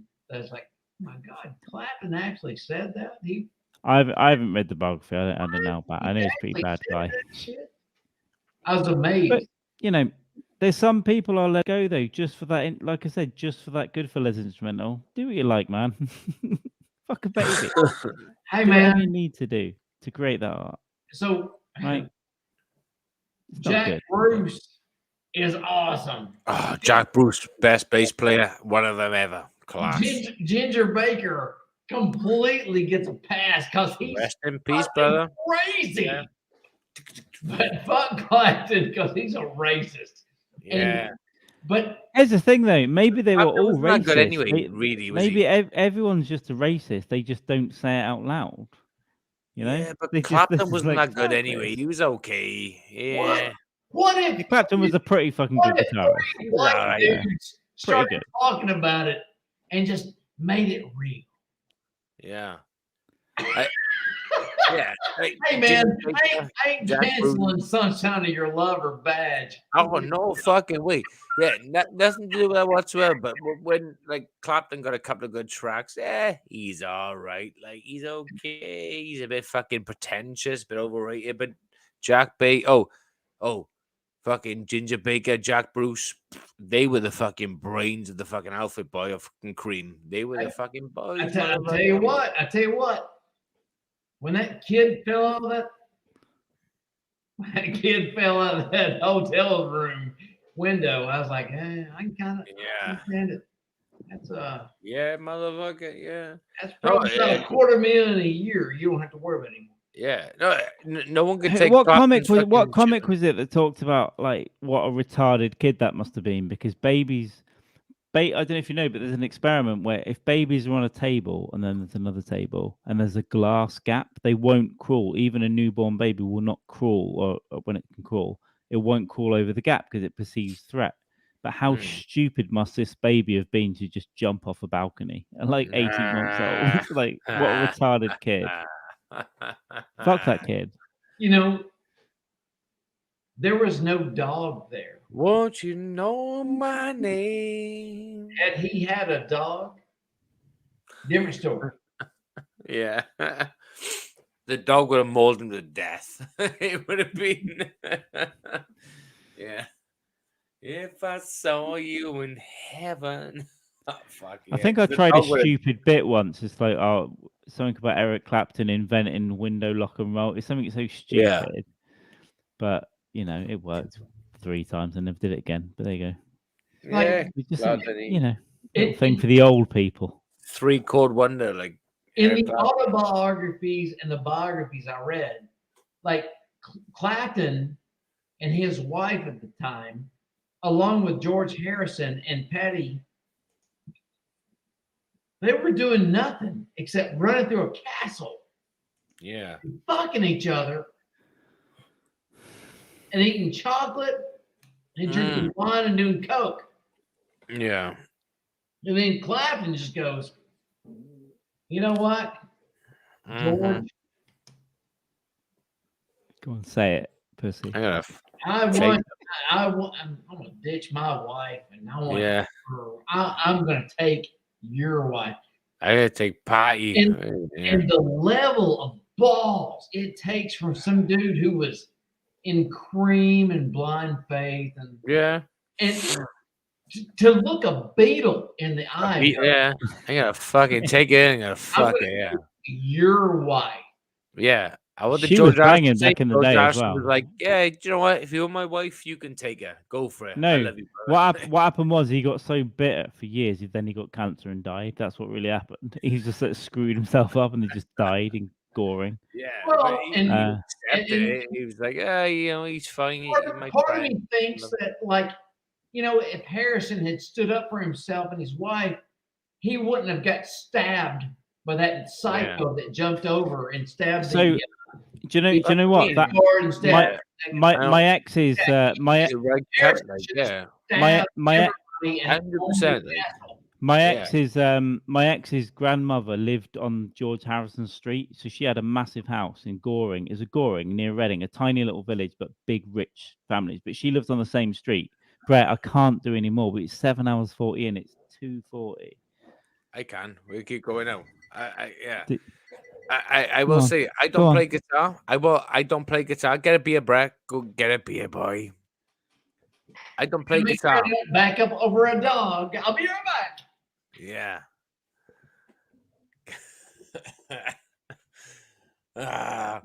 Carl, we're being fucking raped up the ass, motherfucker. Right. Do you know what this is happening? I'm just gonna go and get my dinner in a minute. I'll bring it in here. Just bring it in, kid. All right, I'm back. All right. I'm gonna go and get my food that I've been waiting for 4 hours. Go on.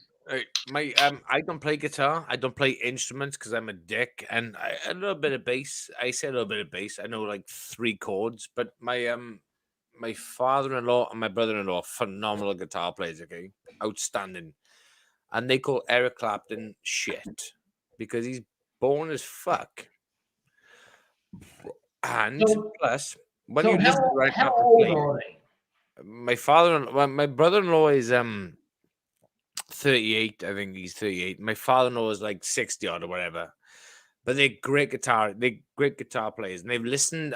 My father-in-law in particular, he's like, do you know what? Nah. He's fucking basic, bog standard and whatever. It's Sunshine of Your Love is easy to play. Layla is pretty easy to play. Yeah. Once you figure it out. But it's so funny to hear people immediately going and just dogpiling on the people who did stuff back. Man, I don't know where I stand. I don't know. I'm not like, I grew up hearing those songs, and I hear you. Are pieces of shit. Yeah. Looking back now, but I mean, am I not gonna like hearing "Sunshine of Your Love" or not gonna, Yeah. But point being is, they can listen to the classics and be like, it's a good fucking song. Good song. I'm the same. I like, good fucking song. I love a lot of shit by Cream. Like, one of the songs by Cream I love is White Room. In your white room, dude. Good, love it. Great. But like, again, I think we talked about it earlier. Chuck Berry got tagged with the Mann Act. He was transporting a 14-year-old girl across state lines. Which, Jack was written for Jack Johnson in 1913. Yeah. But I'm still gonna love Johnny B. Good. I still yeah. love every Yeah. single yeah. song Chuck Berry did. You're gonna watch Back to the Future and go like, bleep the song out. You know what I mean? It's yeah. Chuck, this is Yeah. your cousin Marvin Berry. You know that new Berry, sound you're looking for? Yeah. You listen to this. Yeah. Yeah, you ain't gonna blank out completely. It's part of fucking history. It's same with Clapton that you ain't gonna ignore the classics because he said a couple of racist slurs or fucking he's not the best guitar player or whatever. Yes. But it's like it's there. But when the first time I heard my father-in-law come up with this about Eric Clapton, he said we was listening to we had it was Fleetwood Mac live. Fleetwood Mac, the rumors. It was a Fleetwood Mac at the dance. It was a live concert with Fleetwood Mac on, okay. And Lindsey Buckingham doing his thing. I was going to say Lindsey is tearing it up on that album. Yeah, and he said, you know what? He said, you can put Eric Clapton against Lindsey Buckingham, and Lindsey Buckingham, right when he's sleeping, can play better than Clapton. I was like, yeah, class. And I was like, oh, I get what you're saying now. It's like, fucking Lindsey Buckingham is the fucking business. Here's the thing with that, though. To say that Eric Clapton is like a basic guitar player is retarded. It's retarded. It's just retarded. He's very, very, very, very good guitar player. There may be better guitar players than him. What year? Yeah, but he's kind of like Lindsey Buckingham start compared to Clapton. Yeah, what did you say? Sorry. What year? Like when Lindsey Buckingham came out. What year did he really hit with Fleetwood Mac? But rumors was like fucking mid-70s, wasn't it? I know. Yeah. So him and Stevie probably started off like late 60s, early 70s, give or take. Before I know, and like you think about Blind Faith. Yeah. Steve Winwood was 15 years old or so. Yeah. And just they were killing it. They made some pinnacle songs. People that like I hate what Clapton said, but I'm not going to discount the music. Oh no, it's not what Clapton said at all.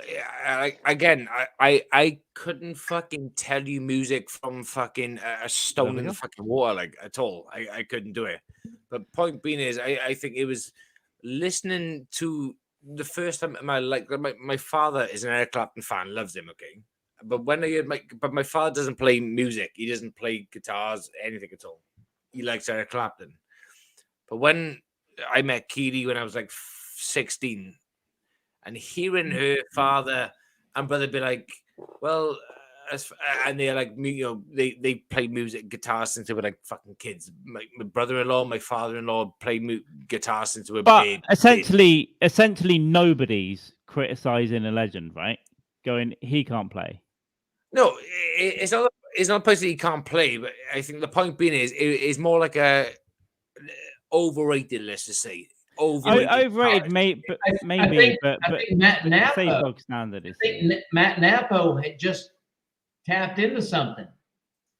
Eric Clapton never played in a band where everybody was fucking each other like Fleetwood Mac. Yeah. And doing, it's like Eric Clapton came out doing his fucking thing, doing what he was doing, and I think it was the thing in what was it in England? Someone wrote a thing on the wall, Eric Clapton's God, and it was like, is he that fucking good? And then, but you got someone like Lindsey Buckingham who can do like what's the song? Big Love, live on just him, Lindsey Buckingham doing Big Love. Big love, yeah, on his fucking guitar. It's like live. 12 string, whatever he was doing, just tearing it up. Yeah. It's like fucking it's killing it. Insane. It's like fucking out of this fucking world. class. And he's finger picking. He's fucking going for it. He's fucking like what Napo said. Banjo play, just fucking going for it. Class. Right, Clapton I've been seems waiting to for be this like dinner for 3 hours. Also, yeah, the Clapton's vaccines, got- the vaccine's Yeah, fake. he is. Yeah. Clapton got like a fucking standard, like a blues playing technique, and he sticks with it. Vaccine's fake. He got nachos, baby. It's fucking. You know what? Jamie, go and learn the blues on guitar and say how simple this is. It's But simple, however, easy. my the blues are favorite easy, guitar Jamie. player, I Right, love that's Keith it. Richards. Keith Richards is my favorite guitar player of all time. But he's the same. He's blue. You know, he's my ultimate god. Like, you know what I mean? And people say the same about Keith Richards. He's like, oh, he's basic. Well, no, whatever. Keith Richards has to have alternate tuning, so he just puts one finger down on a fucking thing to make a chord. Yeah, but he got different guitars for different things. He takes strings out guitars. He plays different chords and different things. But Clapton is like, he is kind of basic.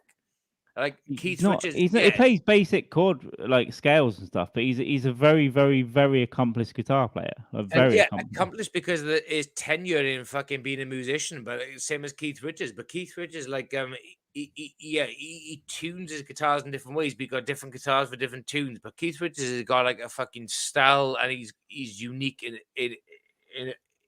a much better way than like Clapton is, for example. Yeah, but that's just comparison. That's comparisons and preference, right? To say, and this isn't. I'm not a massive Clapton fan, but to say he's a basic guitar player is just fucking stupid. Anyone who is satisfied is going to wallow in their own complacency.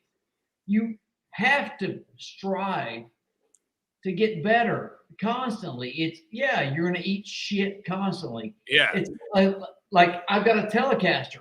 My Telecaster plays itself. And so I'll listen to Danny Gatton. And Danny Gatton is a magician. And nobody can ever be better than him, in my eyes. Albert Lee or Albert Lee. There's just always set your like Clapton can be attained. That's the thing. And there's so many great guitarists out there. It's so many. Like pound for pound. What one of my Keith Richards is like my ultimate, okay, because that's whatever he is. But like pound for pound, I would say there's a guitarist. Is a Welsh band called the Manic Street Preachers. Do you know them? The Manic Street Preachers. I do not. Yeah, James Dean Bradfield. Carl. My fists are getting taut thinking about him. He's a good guitar. But Jamie, do not say he's pound for pound the best guitarist in the world. He's a very good guitar player. No, what I mean is probably welterweight. I don't know, light heavyweight. I don't know. One of the most like underrated guitarists. No, very good guitar player. Very phenomenal. Good guitar player. And like for example, James Dean Bradfield. If I had to say, he could probably fucking go on par with Slash and give it a good go as a battle duel on guitar would go. I would say.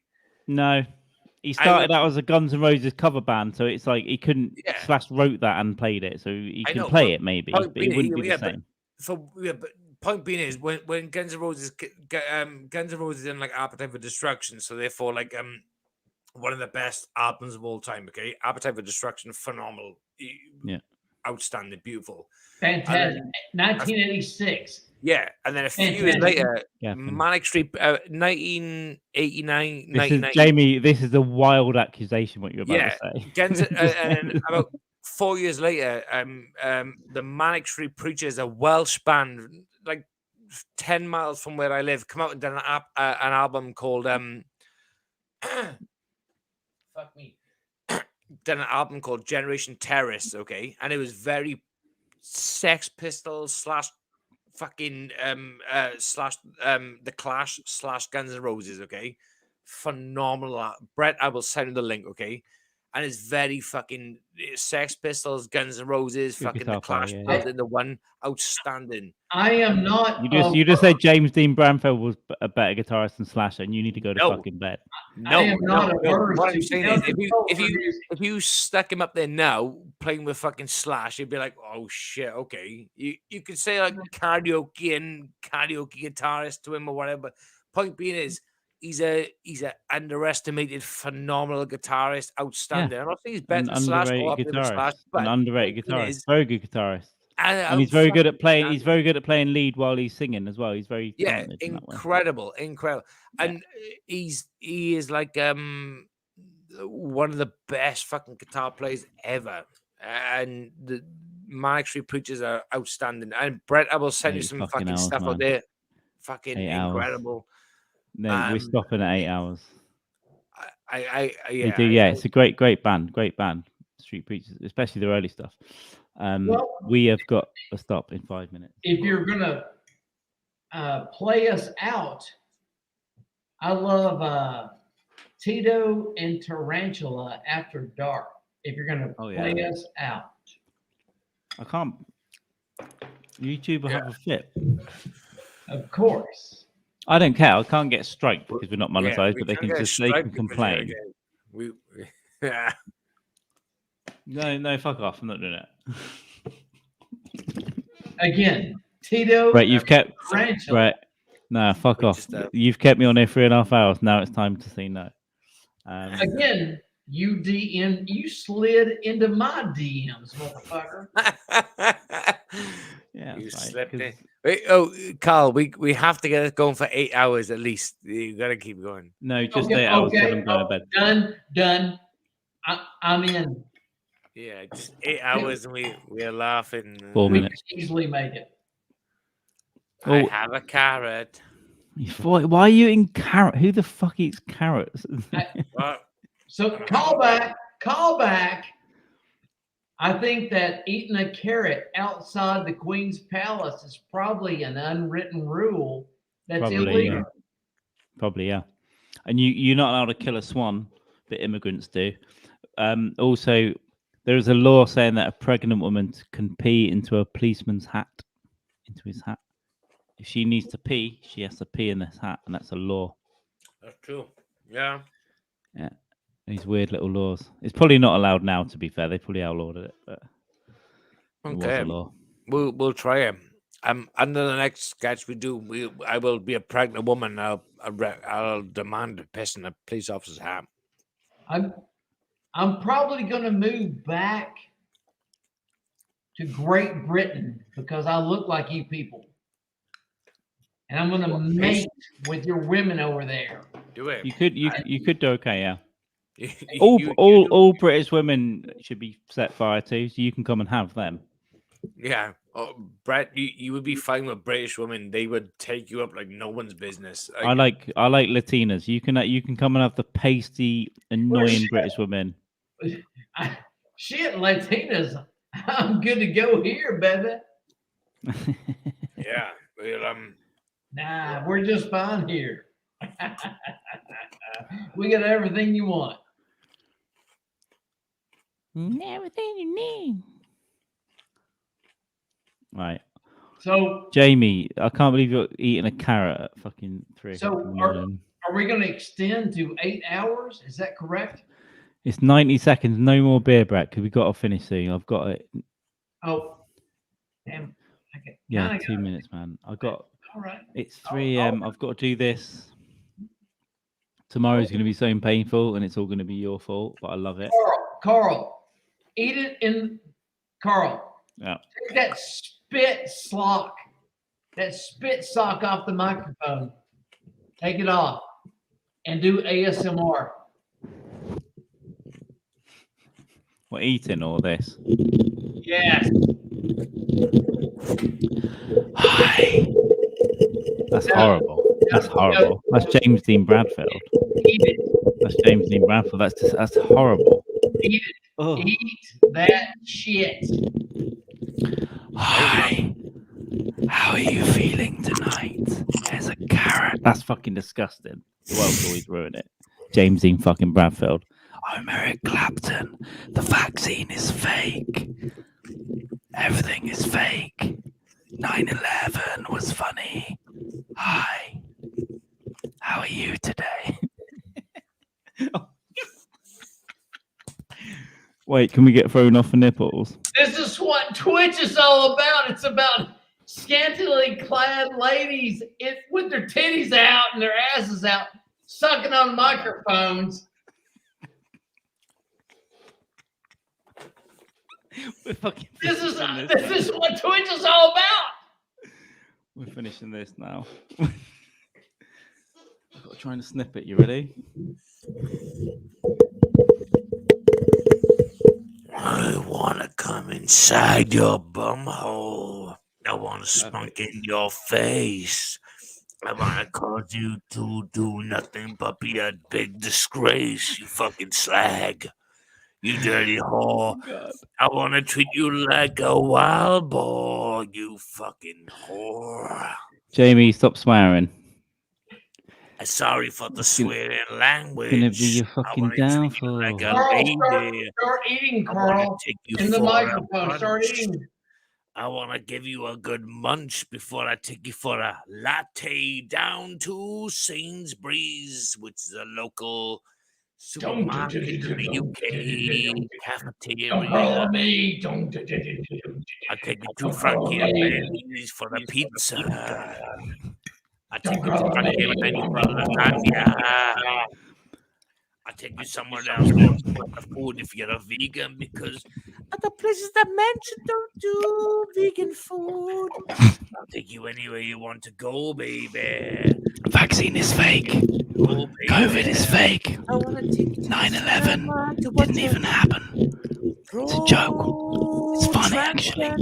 They look real cool. Put it in your mouth, They look Carl. real cool. PC transgender film. I want to take it to a pro transgender film, and someone with it can't talk about race because it's a big disgrace. You can't talk about anything anymore. 9/11 aeroplanes, they were simulations in the sky. The buildings are still there. According to Carl Mann and the Last Right podcast, the script is written by Brett Brock and Matt Napo because they're both pigs. Dirty slags. They are disgrace. They're disgrace. This is the end. This is You know the what? end. This is the end. If somebody can loop this, Dirty this bastard. is going to be the album that radio DJs We're gonna put on clip to it. go take a shit to. Yeah. Like, I needed about 12 minutes to go take a shit. And this is what they're going to do. We're gonna Imagine clip we had a show like Mind Dog TV goes on channel. Imagine we could do something like this crazy Who? shit. Mind man. Dog who? Yeah, exactly. Yeah. Imagine we could do something this freely every now and again on like a certain platform. Mind Dog TV? Wait a minute. Are you telling me that we can find Mind Dog TV I ain't saying a word about Mind Dog on TV. YouTube twice a Dirty day? slag. You Twice a day. Are you telling me we can find Mind Dog TV twice a day? Twice a day. And is that correct? You keep I your think so. mouth shut there, Mr. Brock. Of course. I'll be coming for you. Otherwise, Mr. Right. Brock, if you keep talking about Mind Dog TV that way, Has- crazy stuff you're talking there. This I is am what's the happening. KKK. I'm wearing a Right. black hat. I come after white people. You see what Jamie. I'm saying? Jamie, Yes. we're finishing the broadcast now. 8 My minutes. name's ago, not so I've gotta Jamie. stop it. You're talking We to can Mr. talk for a Black. minute after. I'm Ed. stopping it. Say goodbye. Say goodbye. Say goodbye.